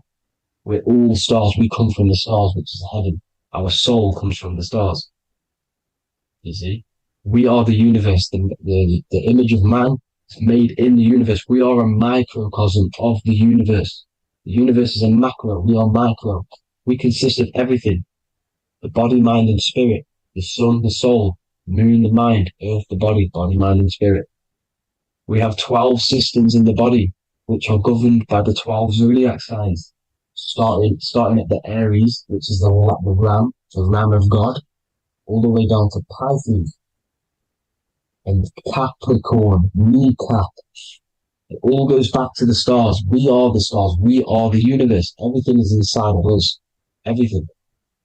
Like I say, the Temple of Solomon, the temple of the soul and man. The soul, the temple is the body.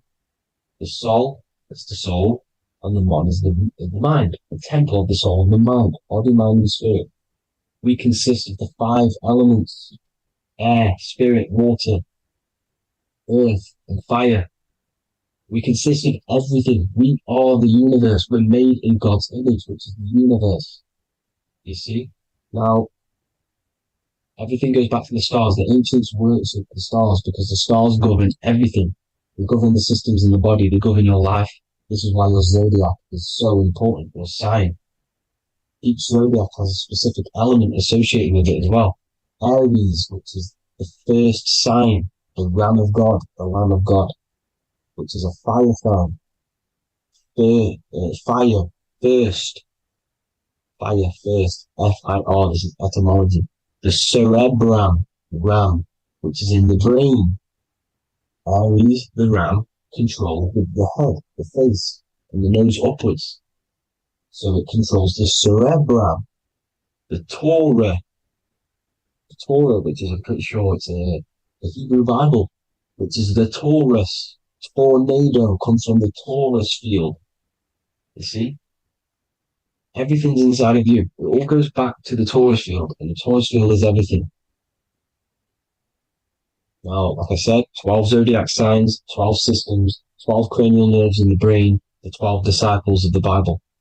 All symbolic. Have to read the Bible properly.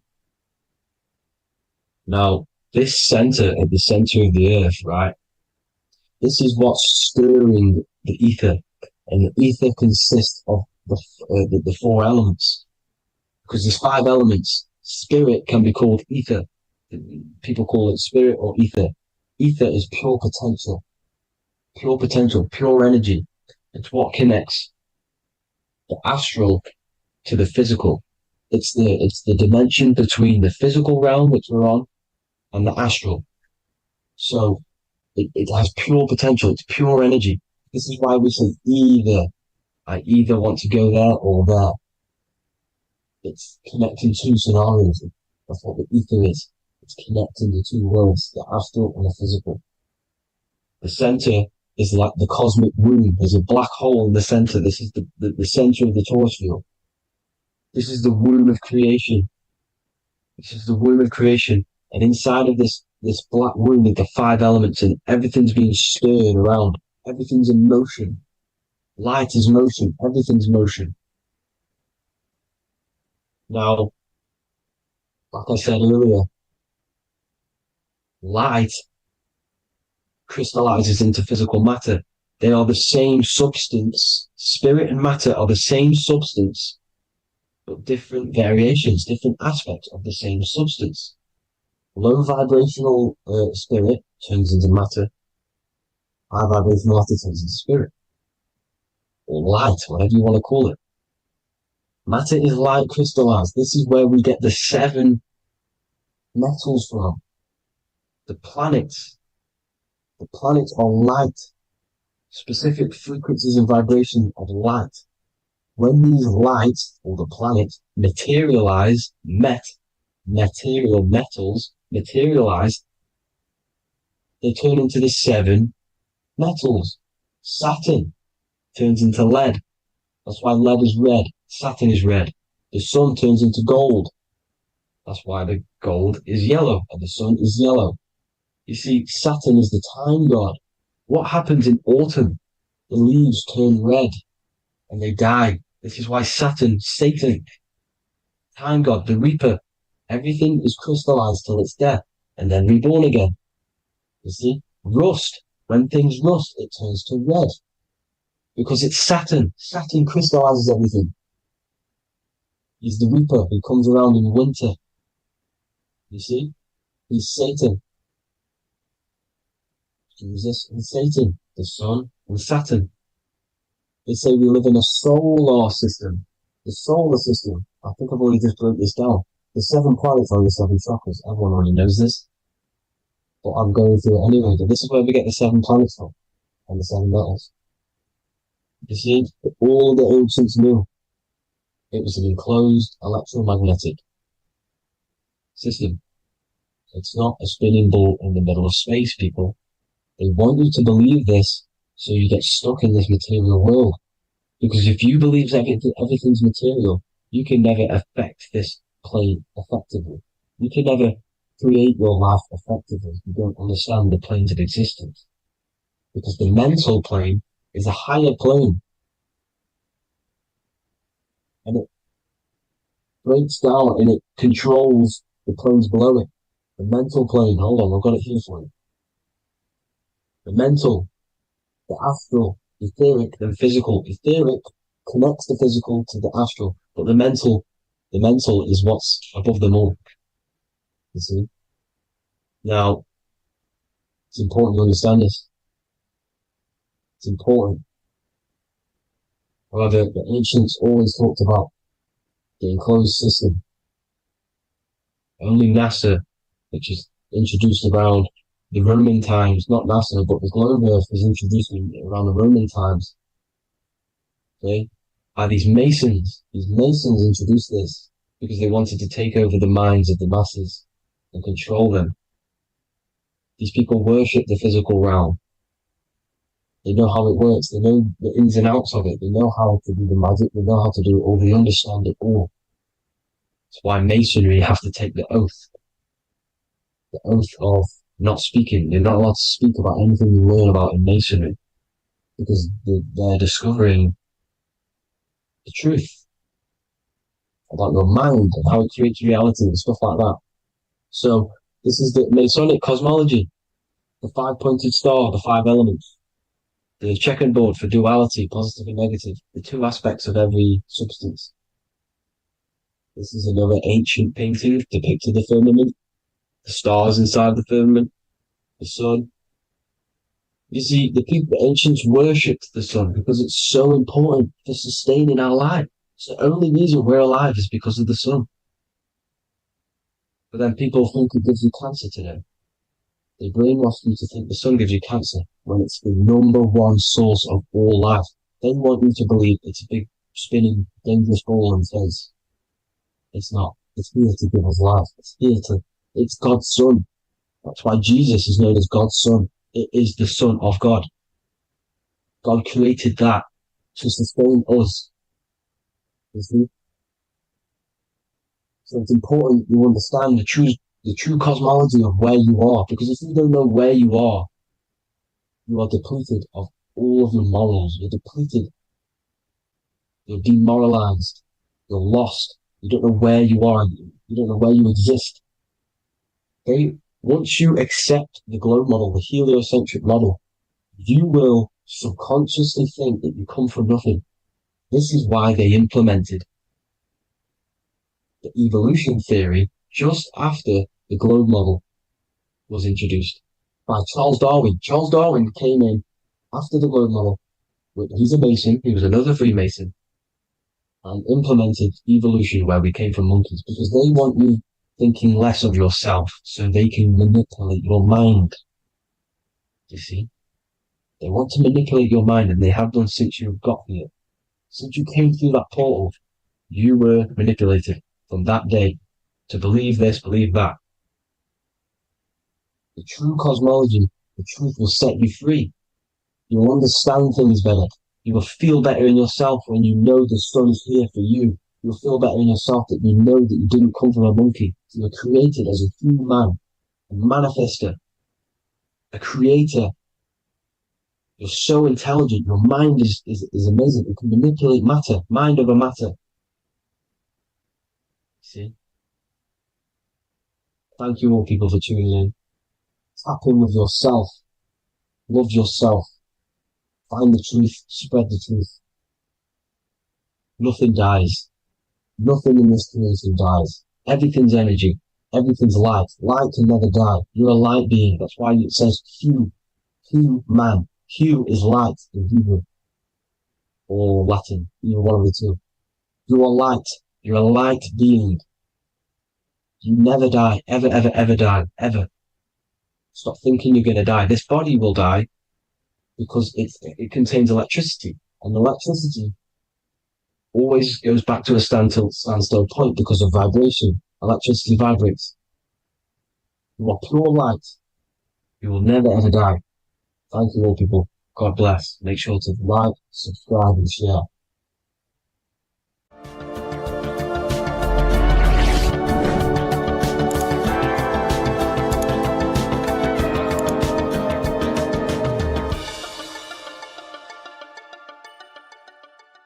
Welcome to Revival of Wisdom. Welcome people, we're back with another video. In this video we're talking about how Jesus Christ and Christianity is all sun worship. The Holy Bible of Christianity is not meant to be taken literal for history. It is a story and has lots of metaphors. Starting with the symbol of the cross of Jesus. This cross originates from this ancient cross of the sun. This symbol has been used for thousands of years, way before Jesus was a thing, in Europe, America, Asia, and all around the world. In fact, this symbol is still being used by Christians today, not knowing it represents the sun.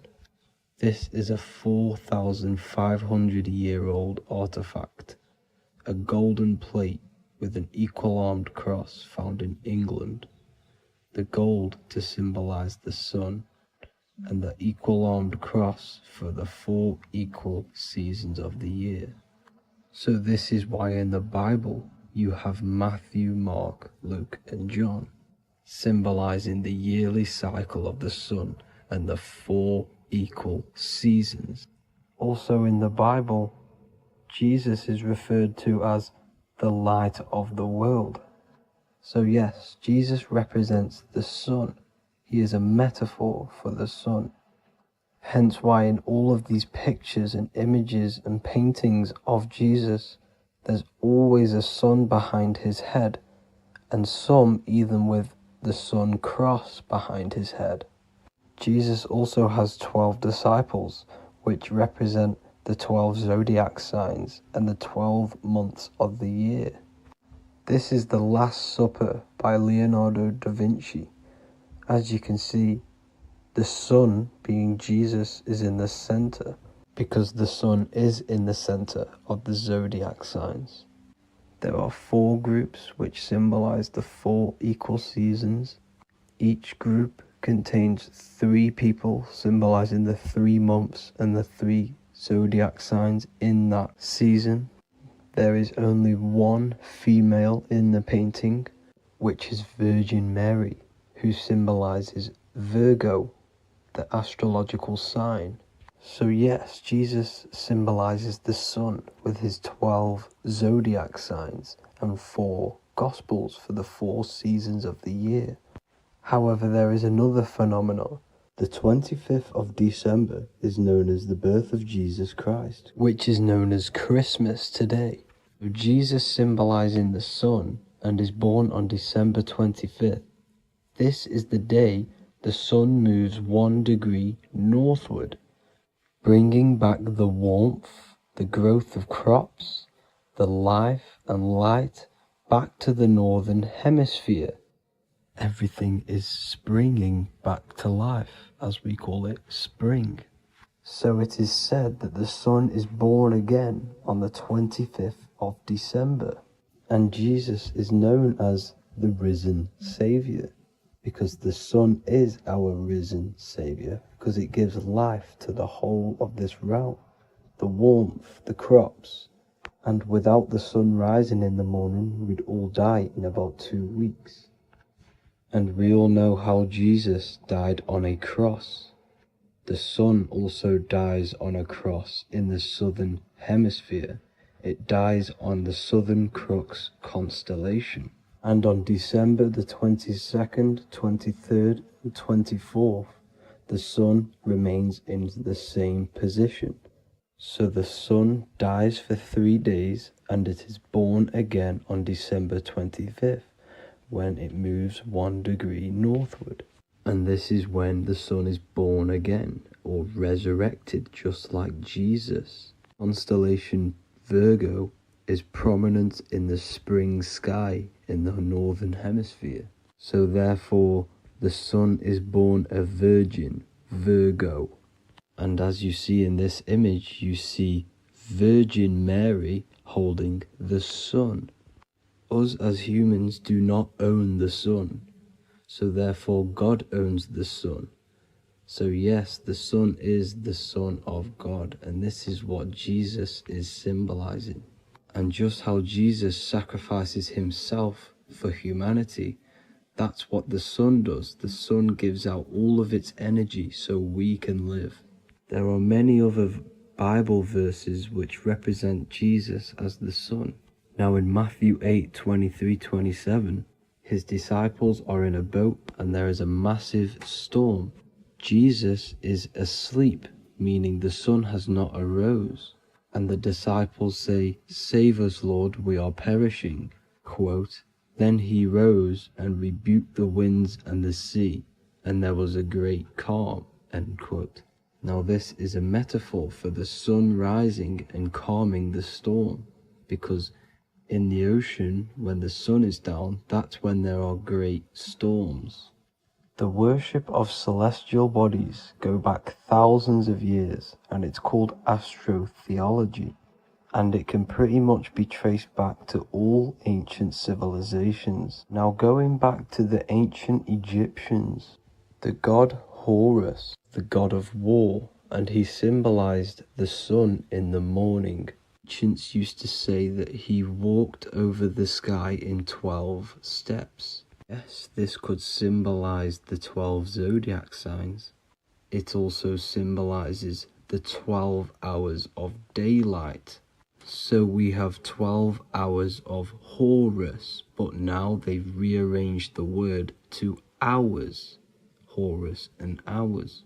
And when the sun rises, Horus rises, we say horizon, which is Horus is rising. That's the etymology of horizon. Another Egyptian god called Amun-Ra was known as the god of all creation. He was the first god of them all. Amun was also a sun god. Therefore, after every Christian's prayer, they say Amen, sending their prayer through the sun to God. So this all goes back to the worshipping of the sun. Sun worship was around way before the Romans. However, in the Roman times, their sun god was called Mithra. Mithraism was the main religion before Christianity came into play. Mithra was the son of God.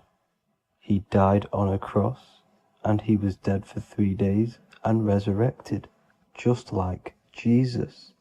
So the Catholic Church was not made in heaven. It was made by the Roman Empire. They mixed all the sun religions of Judaism, Mithraism, and other Arabic religions, and combined it into one, so Caesar, the Roman emperor, could gain his own religion. So yes, Christianity was a political move to gain more control over the masses, because it was a worldwide government at this point in time. So here is a Sumerian helmet with the rising sun symbol. And then the Romans also used this rising sun symbol on their armor. So sun worship has been going on for thousands of years, and it still goes on today. However, with all the programming and the low IQs, today we do not get the full interpretation of the Bible and these stories from the past. And Christians and other religions are all brainwashed to not question their religion and not realize their true origins and where they come from. I do advise you all to do your own research and come to your own conclusions. However, I'm just pointing out the facts and connecting dots for you all to see. That's it for this video, guys and girls. Thank you all for tapping in. God bless.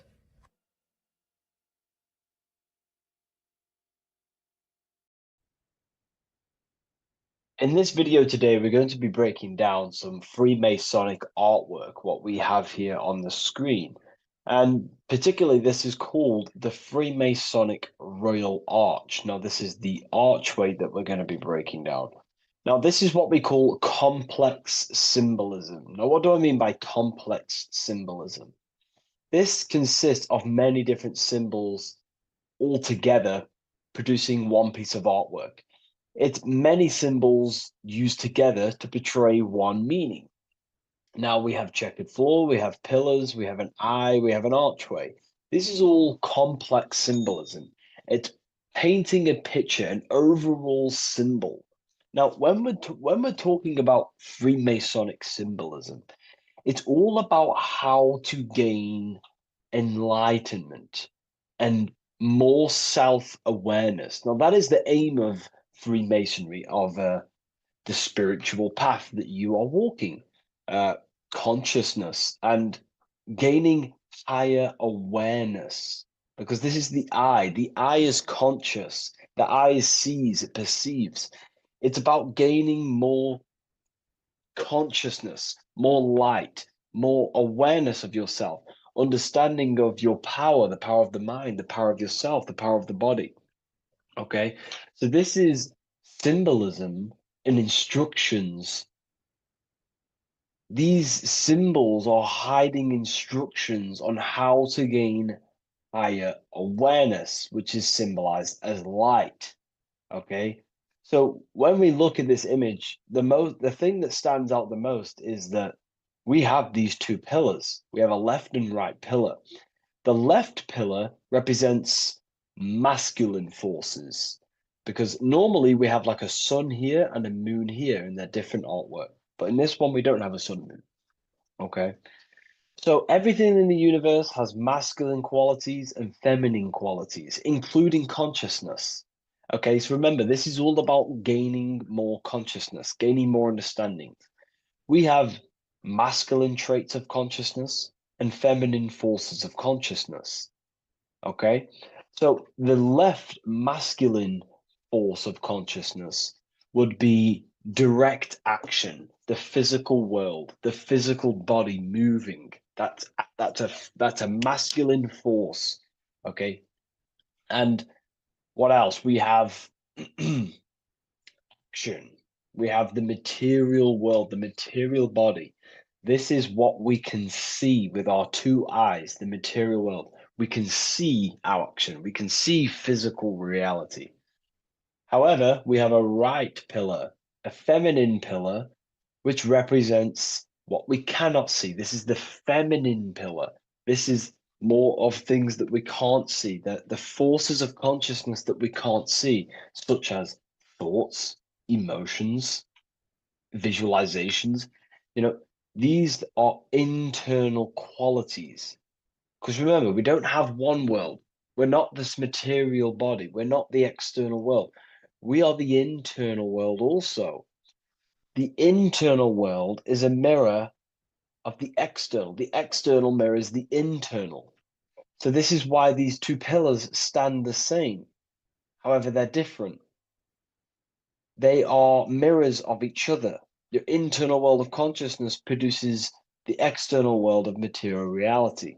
It is the inner forces of thoughts, emotions that shape our external experience and our external actions. Okay?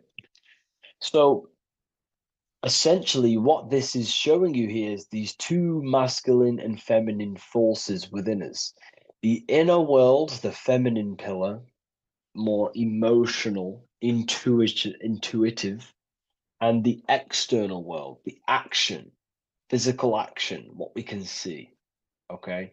And they're mirrors of each other.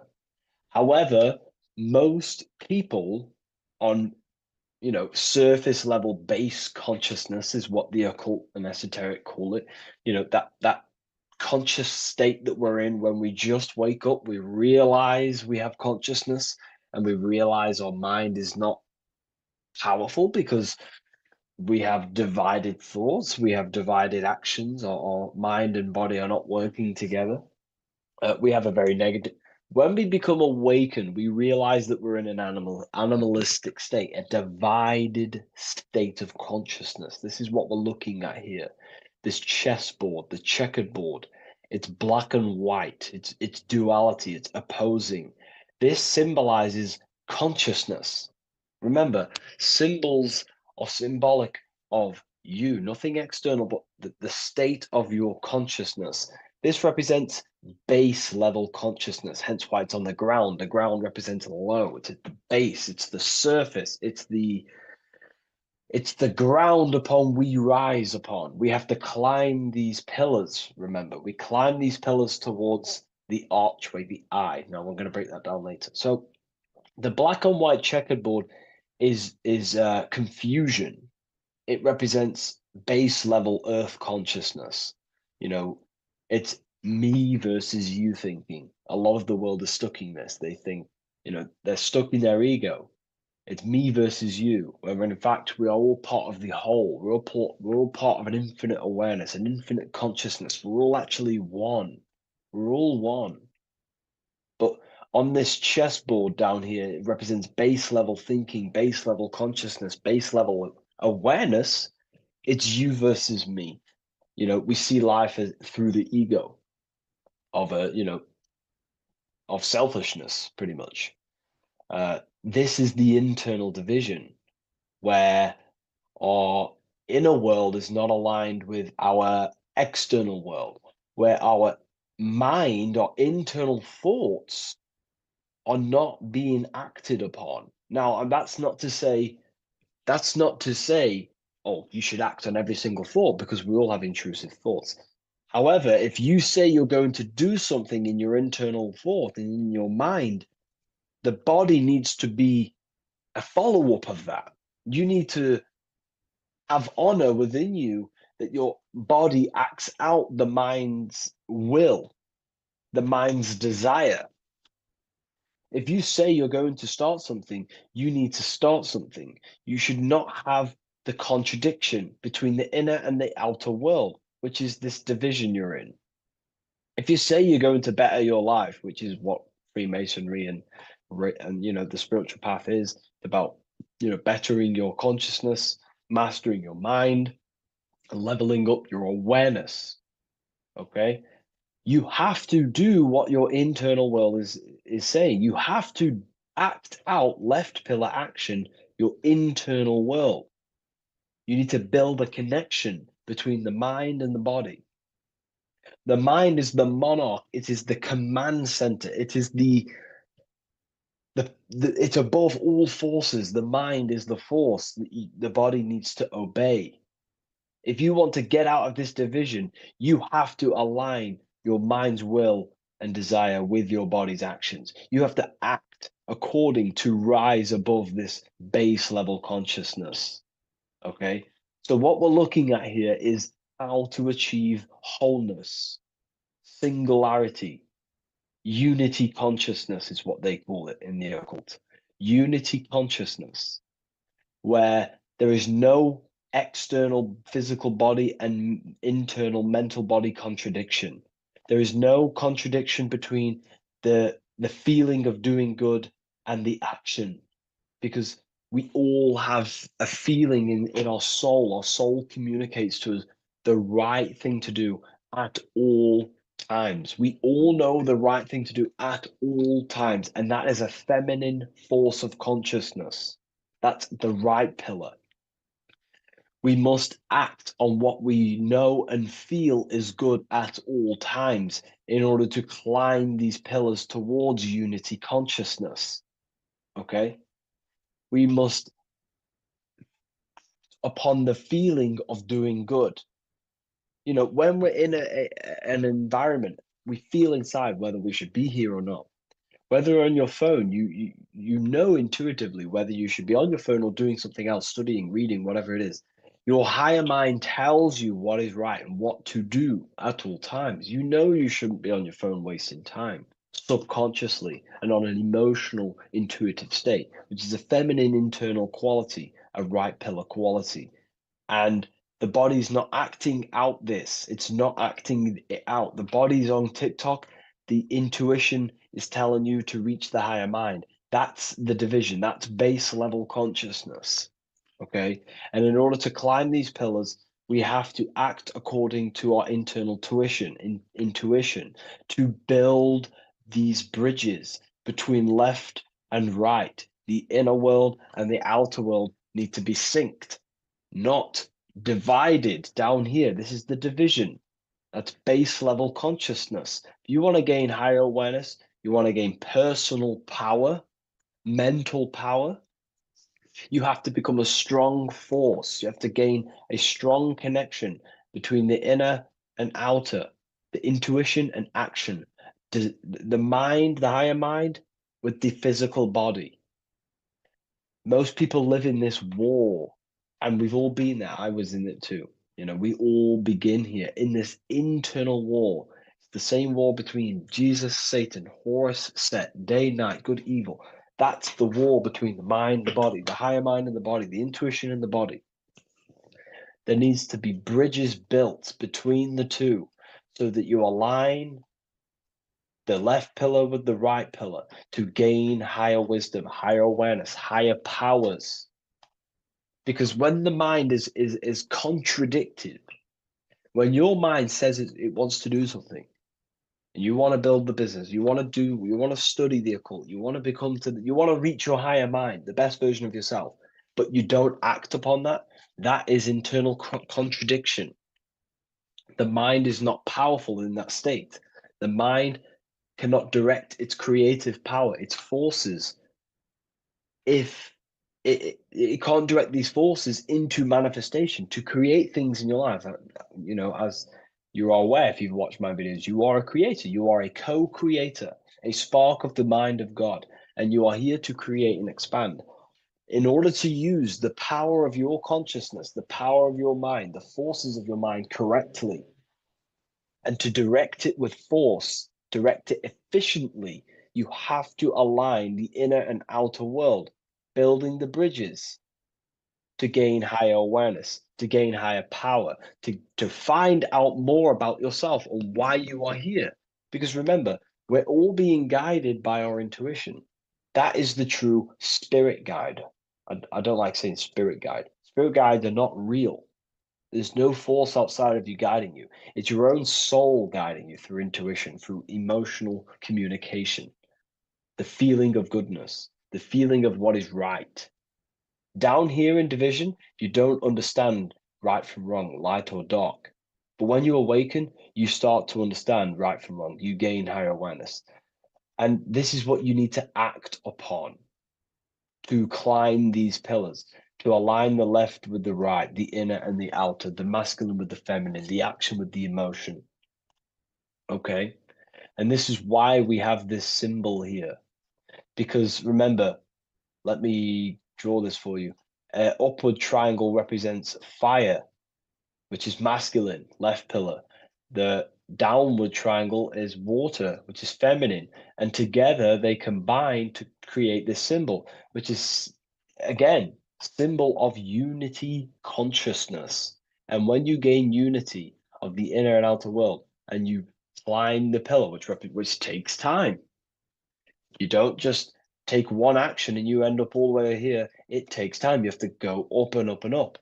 Then you build the bridge between the left and the right, the inner and the outer, and you gain power. This is the unification. This is why these two angels are holding hands here. They're unifying, they're holding hands, they're working together. This is symbolic of the collective consciousness also. Our life is shaped by the collective consciousness. We need to work together. The elites are using this symbol as chaos. It's a symbol of chaos, internal division, chaos. And they keep us divided. They keep us on the chessboard. Why? Because we're weak on the chessboard. When you have chessboard-based consciousness, you're manipulated by the people who have higher awareness of the mind. You see, life is a mental game. Life's a mental game. We live in a mental universe. Life is mental, okay? And the ones who use the mind more, the ones who know about the mind more, win the game. It's throughout history.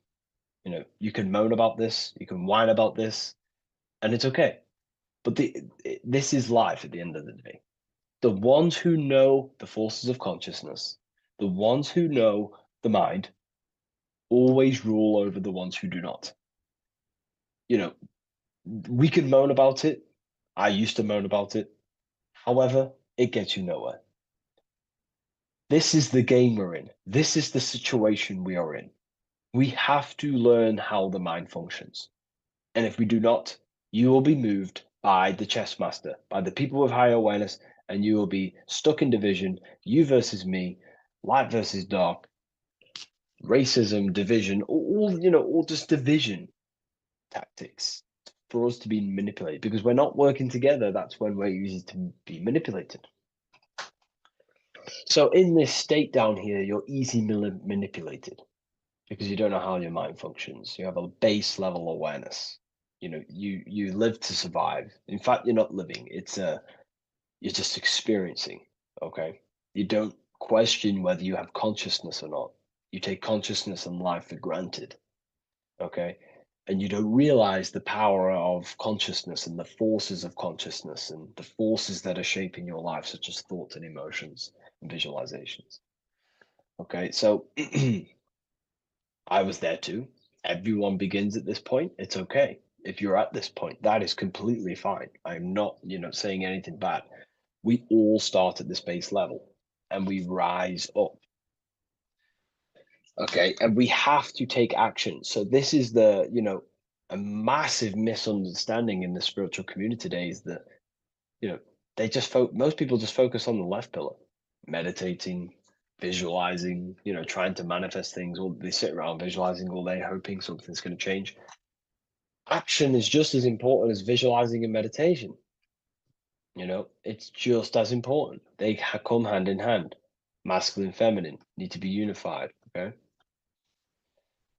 This is why we have these tools up here, right? We have the spade and a pickaxe. These are Masonic tools. The spade does what? It digs. It digs down. Because these are tools to lift ourselves out of this base level consciousness. We have to dig ourselves. We have to actively, masculine force, action, dig ourselves out of our lower mind. We have to shovel we have to destroy our old self. We use the pickaxe to destroy action, our old mind, our old thinking habits, our old actions, our old, emotional chaos. We have to actively destroy our old self. Okay.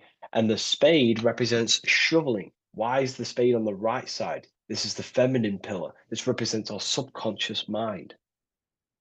We have to actively seek into our subconscious mind, dig deep into ourselves, and question, why am I taking certain actions? Why am I posting on social media? Am I seeking validation? Where are these actions coming from? Am I actively seeking a relationship with someone to actually love them? Or am I actually secretly, subconsciously fulfilling a childhood trauma of being alone? We have to actively seek within our subconscious and question and go deep within ourselves with the spade to question, where are these lower actions, these low level actions coming from? What forces are driving our actions that are keeping us stuck in the lower mind, in the division? You have to question our subconscious. We actively have to dig within ourselves to build this bridge, this archway, which unifies our consciousness, which unifies the inner with the outer, the left with the right, the body with the mind, the emotions with the action.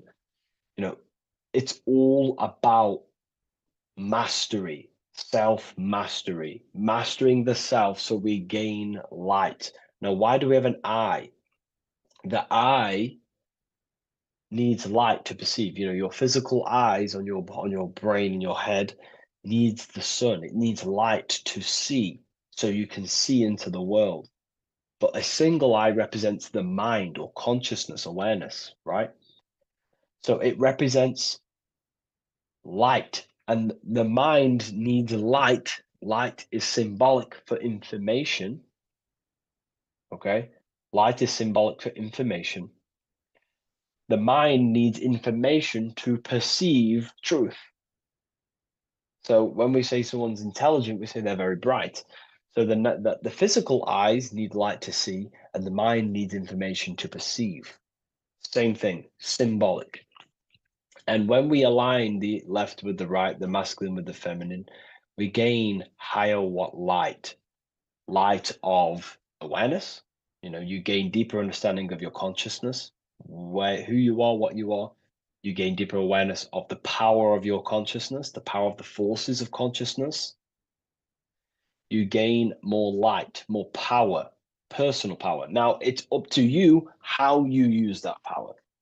Do you use that power to manipulate others because of the others that are not aware of your, forces of consciousness? Or do you use that power to create goodness in life? That's completely up to you, okay? And how you use that power. This is why secret knowledge is hidden, because you gain a lot of power, personal power, when you can direct the forces of consciousness properly. They're very powerful. In fact, it's the most powerful force in the universe, consciousness. It is. It shapes all things. It's created all buildings, all creations. Okay, so I hope this has gained you a better understanding. Please leave a like, comment, and a subscribe to the channel, and I'll see you all in the next one.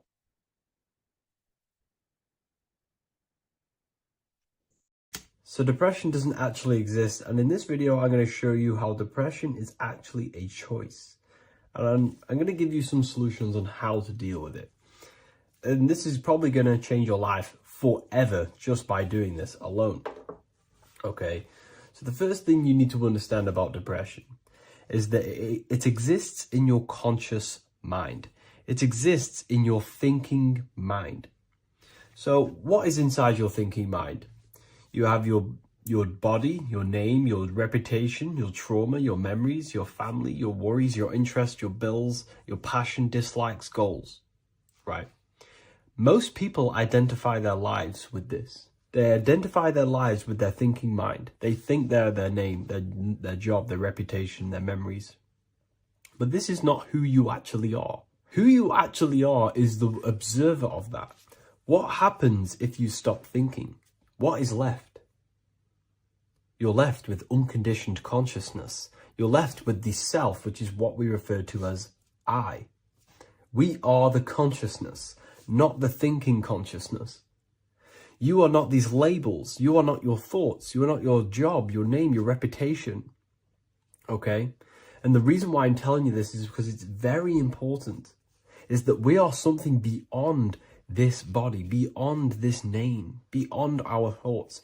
We are the consciousness. So depression exists inside of the thinking mind, the conscious mind. Okay? So if you want to get rid of depression, you must learn how to escape the thinking mind. And not only just escape, but that's step one. In meditation, you do meditations, right? We sit still and we have to learn how to control the mind and turn off the thoughts. And when we turn off the thoughts, depression goes out the window because there's no thought present in your mental field of consciousness to be depressed. Okay? You must understand, who is the one suffering from the negative thoughts? Who is the one suffering? Your mind is not suffering because the mind is producing the thoughts. Your body's not suffering from the negative thoughts. You are suffering. And who is you? You are a soul. You are that feeling. You are that person beyond the thoughts, beyond the feelings, beyond that. You are the one experiencing. You are that. Meditation gives us the ability to turn off the thinking mind. This allows us to escape our thoughts, okay? And it gives us, over a long period of time after meditation, you'll be able to turn this switch, and this switch will be able to turn off your thoughts. And by doing this, we will be able to control our conscious mind directly by the hand. So when you notice yourself gaining them negative thoughts, we can then turn off the switch of turning off the conscious mind and rising to our authentic self and knowing the thoughts are just illusions. Now, let me tell you something that's very powerful. Most of your thoughts are coming from beliefs. Most of your feelings are coming from beliefs. So if you have a feeling of lack, this is coming from a belief that you don't have much. If you are feeling alone, this is coming from a belief that you are alone. So what we must do is restructure ourselves. We must restructure the subconscious mind, and we do this in many different ways. We can do this with meditation. We can do this with visualization, visualizing our desired reality as if we are living it. We can do this with affirmation. Now, a lot of people think, oh, I'm trying to speak something into existence with affirmation. No, you're not using vibration to try and change reality with what a lot of these new age people will teach you. Vibration, your words will not have much an impact on reality. That's the truth. But what they do have an impact on is reprogramming and recrafting and refining your mind. If you repeat, I am wealthy all day long, your subconscious mind, that word will be lingering inside your subconscious, and you will start to mold that into your conscious. You'll start to be consciously thinking about this. Most of your thoughts are coming from your subconscious. So if you want to get rid of depression, you got to figure out the trigger. What are you depressed about? What are you feeling? What are the beliefs that are making you feeling and thinking this way? And that's what you must restructure. You must restructure your subconscious mind through visualization, meditation, and affirmation. You do these all the time. You do these every single day, and you will slowly, if not surely, restructure your subconscious mind. While by doing the practice of meditation, you'll gain the off switch as well. Sometimes depression comes from not living in your authentic self. You're not doing the things that your soul is telling you to do. We all know what we should be doing at all times. I don't care what you have on. We all know we should be doing something. We all know that we have there's a higher aspect of our mind that tells us, oh, we need to be doing this, but I'm actually sat here on my phone. Oh, I shouldn't be eating this, but I'm doing it anyway. There's always that higher voice. And that is the voice that has to be connected to. And when that voice, when your body's not acting out the voice of the soul, then the soul becomes sadder, and suffers more and more and more. There has to be a connection between the soul, the mind, and the body. They have to work in unison. Okay? So I hope this video helps with depression, with whatever you're going through mentally. Welcome to Revival of Wisdom.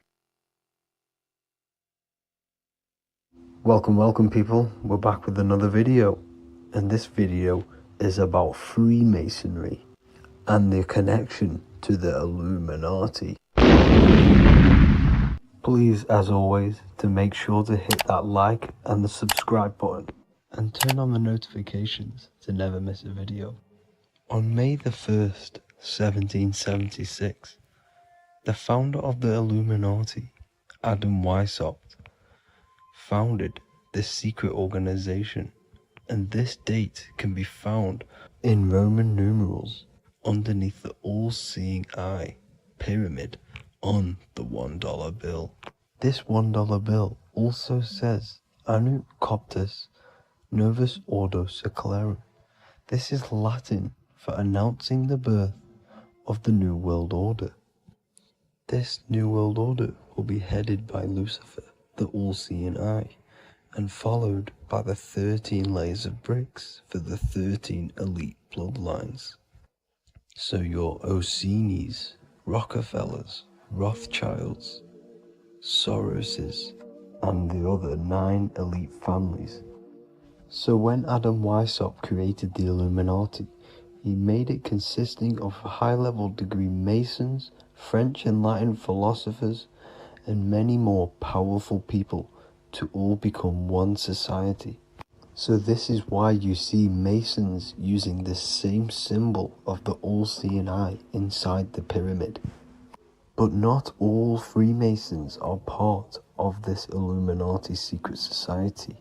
As the 33rd degree Freemason Manly P. Hall said in his book The Secret Teachings of All Ages, Freemasonry is a fraternity within a fraternity, an outer organization concealing an inner brotherhood of the elect. So what he's saying here is that Freemasons have to go up the degrees of Freemasonry, and once they hit the top, they either get elected or not into these secret societies like the Illuminati, Skull and Bones, and Knights Templar. So when you see celebrities doing this one-eye symbolism, either covering one eye, doing the triangle, or doing 666 over one eye, this is showing and reflecting the symbolism of Freemasonry. They have taken the oath to never speak on anything they learn about Freemasonry. Duncan's Ritual of Freemasonry book states the oath they have to take. Quote, I ... of my own free will and accord, that I will hail, ever conceal, and never reveal any of the secrets, arts, points of Master Mason's degree to any person whomsoever. All this most solemnly, sincerely promise and swear. Now, this is what happens when they break the oath, stated in this book, quote, myself severed in two, my bowels taken from thence, and burnt to ashes. So this states that Freemasonry comes first, before any law of the land. It has the right to kill you if you break your oath. This is the hand gesture they have to do every time they enter the ritual room inside the Masonic lodge. This is the cutthroat symbol, showing you and reminding you of the oath and what will happen if you break it. Now in this book, Richardson's Monitor of Freemasonry, it states, if you break your oath, binding myself under no less penalty than to have my throat cut across, my tongue torn out by the roots, and my body buried in the rough sands of the sea. If they do not decide to kill you, this book states this by pointing him out to the world as an unworthy vagabond, by opposing his interest, by dearranging his business. In other words, they have the power to frame you and destroy your reputation to the world, and destroy your business if you break this oath. So yes, they do kill to keep this truth hidden, because this truth of this reality is what keeps them in power.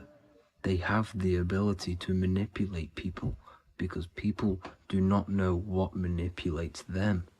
This is why they call themselves the government. They govern the ment, which is the mentality, because the mind is the root cause of reality. They control what you perceive to control what you manifest. By knowing the truth, you are set free, and you no longer need no controller above you.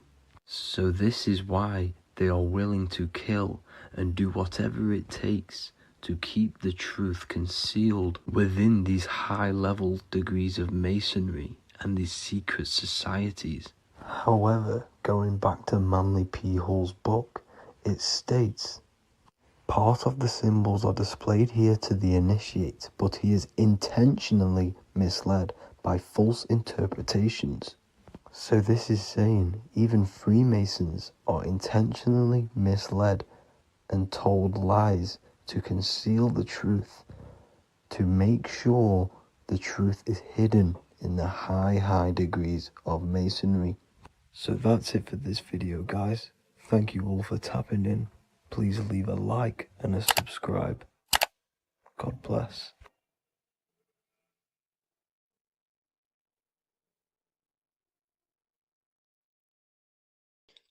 What if I told you you don't have one body? You in fact have four. There's a secret hidden right in front of you, and most of you overlook it. And by learning these teachings today, this will change your perspective on life, on yourself, and completely change the conception of yourself. This is the key to your highest potential. If you stay with me today, you will find secrets about yourself that will change your life. But I warn you, once you step this path of esoteric knowledge, there's no going back. Once you see, you can't unsee. So stay with me, and we will discuss the 4 bodies of your soul and how you can master yourself to reach your highest potential. The first thing we must understand is that there is a sun. And just like the sun gives life to the earth, there is this life force within the sun that gives life to all matter. We must understand that matter itself is dead. It has no life potential. It has no ability to create or destruct anything. All of the life comes from above, from the sun, from the life-giving power of this infinite energy source we call the sun. No matter what model you believe, the sun still gives power to this physical realm, giving life to all of the crops, giving life to animals, giving life and growth to all things that the rays come in contact with. This is a macrocosm process. We must understand the teachings of as above, so below. This means that the macrocosm repeats itself in a microcosm form. Now, what do I mean? Humans are made in the image and likeness of God. You are a miniature version of God, a spark of the divine consciousness made in human form, in physical form. Just like the sun gives life to all physical matter and growth to all crops on the earth, your soul is a miniature sun. And your soul is giving life to the body. Your body is a miniature earth, which also goes through the cycles of the 4 seasons of the sun. We feel different in each one of these seasons. It's because our body does not only go through these cycles externally, but these cycles happen within ourselves, within consciousness. Your soul is the sun. The sun you see in the sky is an externalization of your soul. Your soul is the life force. You are the soul, not the body. And like the sun gives power to the earth, the soul gives power to your body. So first, let's look at the etymology of the word sun. The word sun comes from it's a Latin word solis or sol, which means the sun. Sol then became soul, sun, soul. And in fact, S-O-N and S-U-N in the old etymology dictionary mean the exact same thing. They are interchangeable. So when we look at the symbol of the sun, we look at a circle and a cross, which represent the 4 aspects of the sun, the 4 seasons of the sun: summer, winter, spring, and autumn. These are the 4 states of the sun. Like we said, this is why we get this symbol. You have the 4 states of the sun, which represent the 4 bodies of the soul. Now, this is where we get deep. Like I said, the sun you see in the sky is a macrocosm of your soul, an externalization of your soul. Just like your sun has 4 seasons, the 4 seasons within us are the 4 bodies. Our soul is incarnated and split into 4 sections.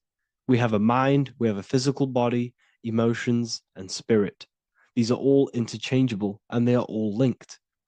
In ancient alchemy, we have the exact same symbolism of the 4 stages of alchemy.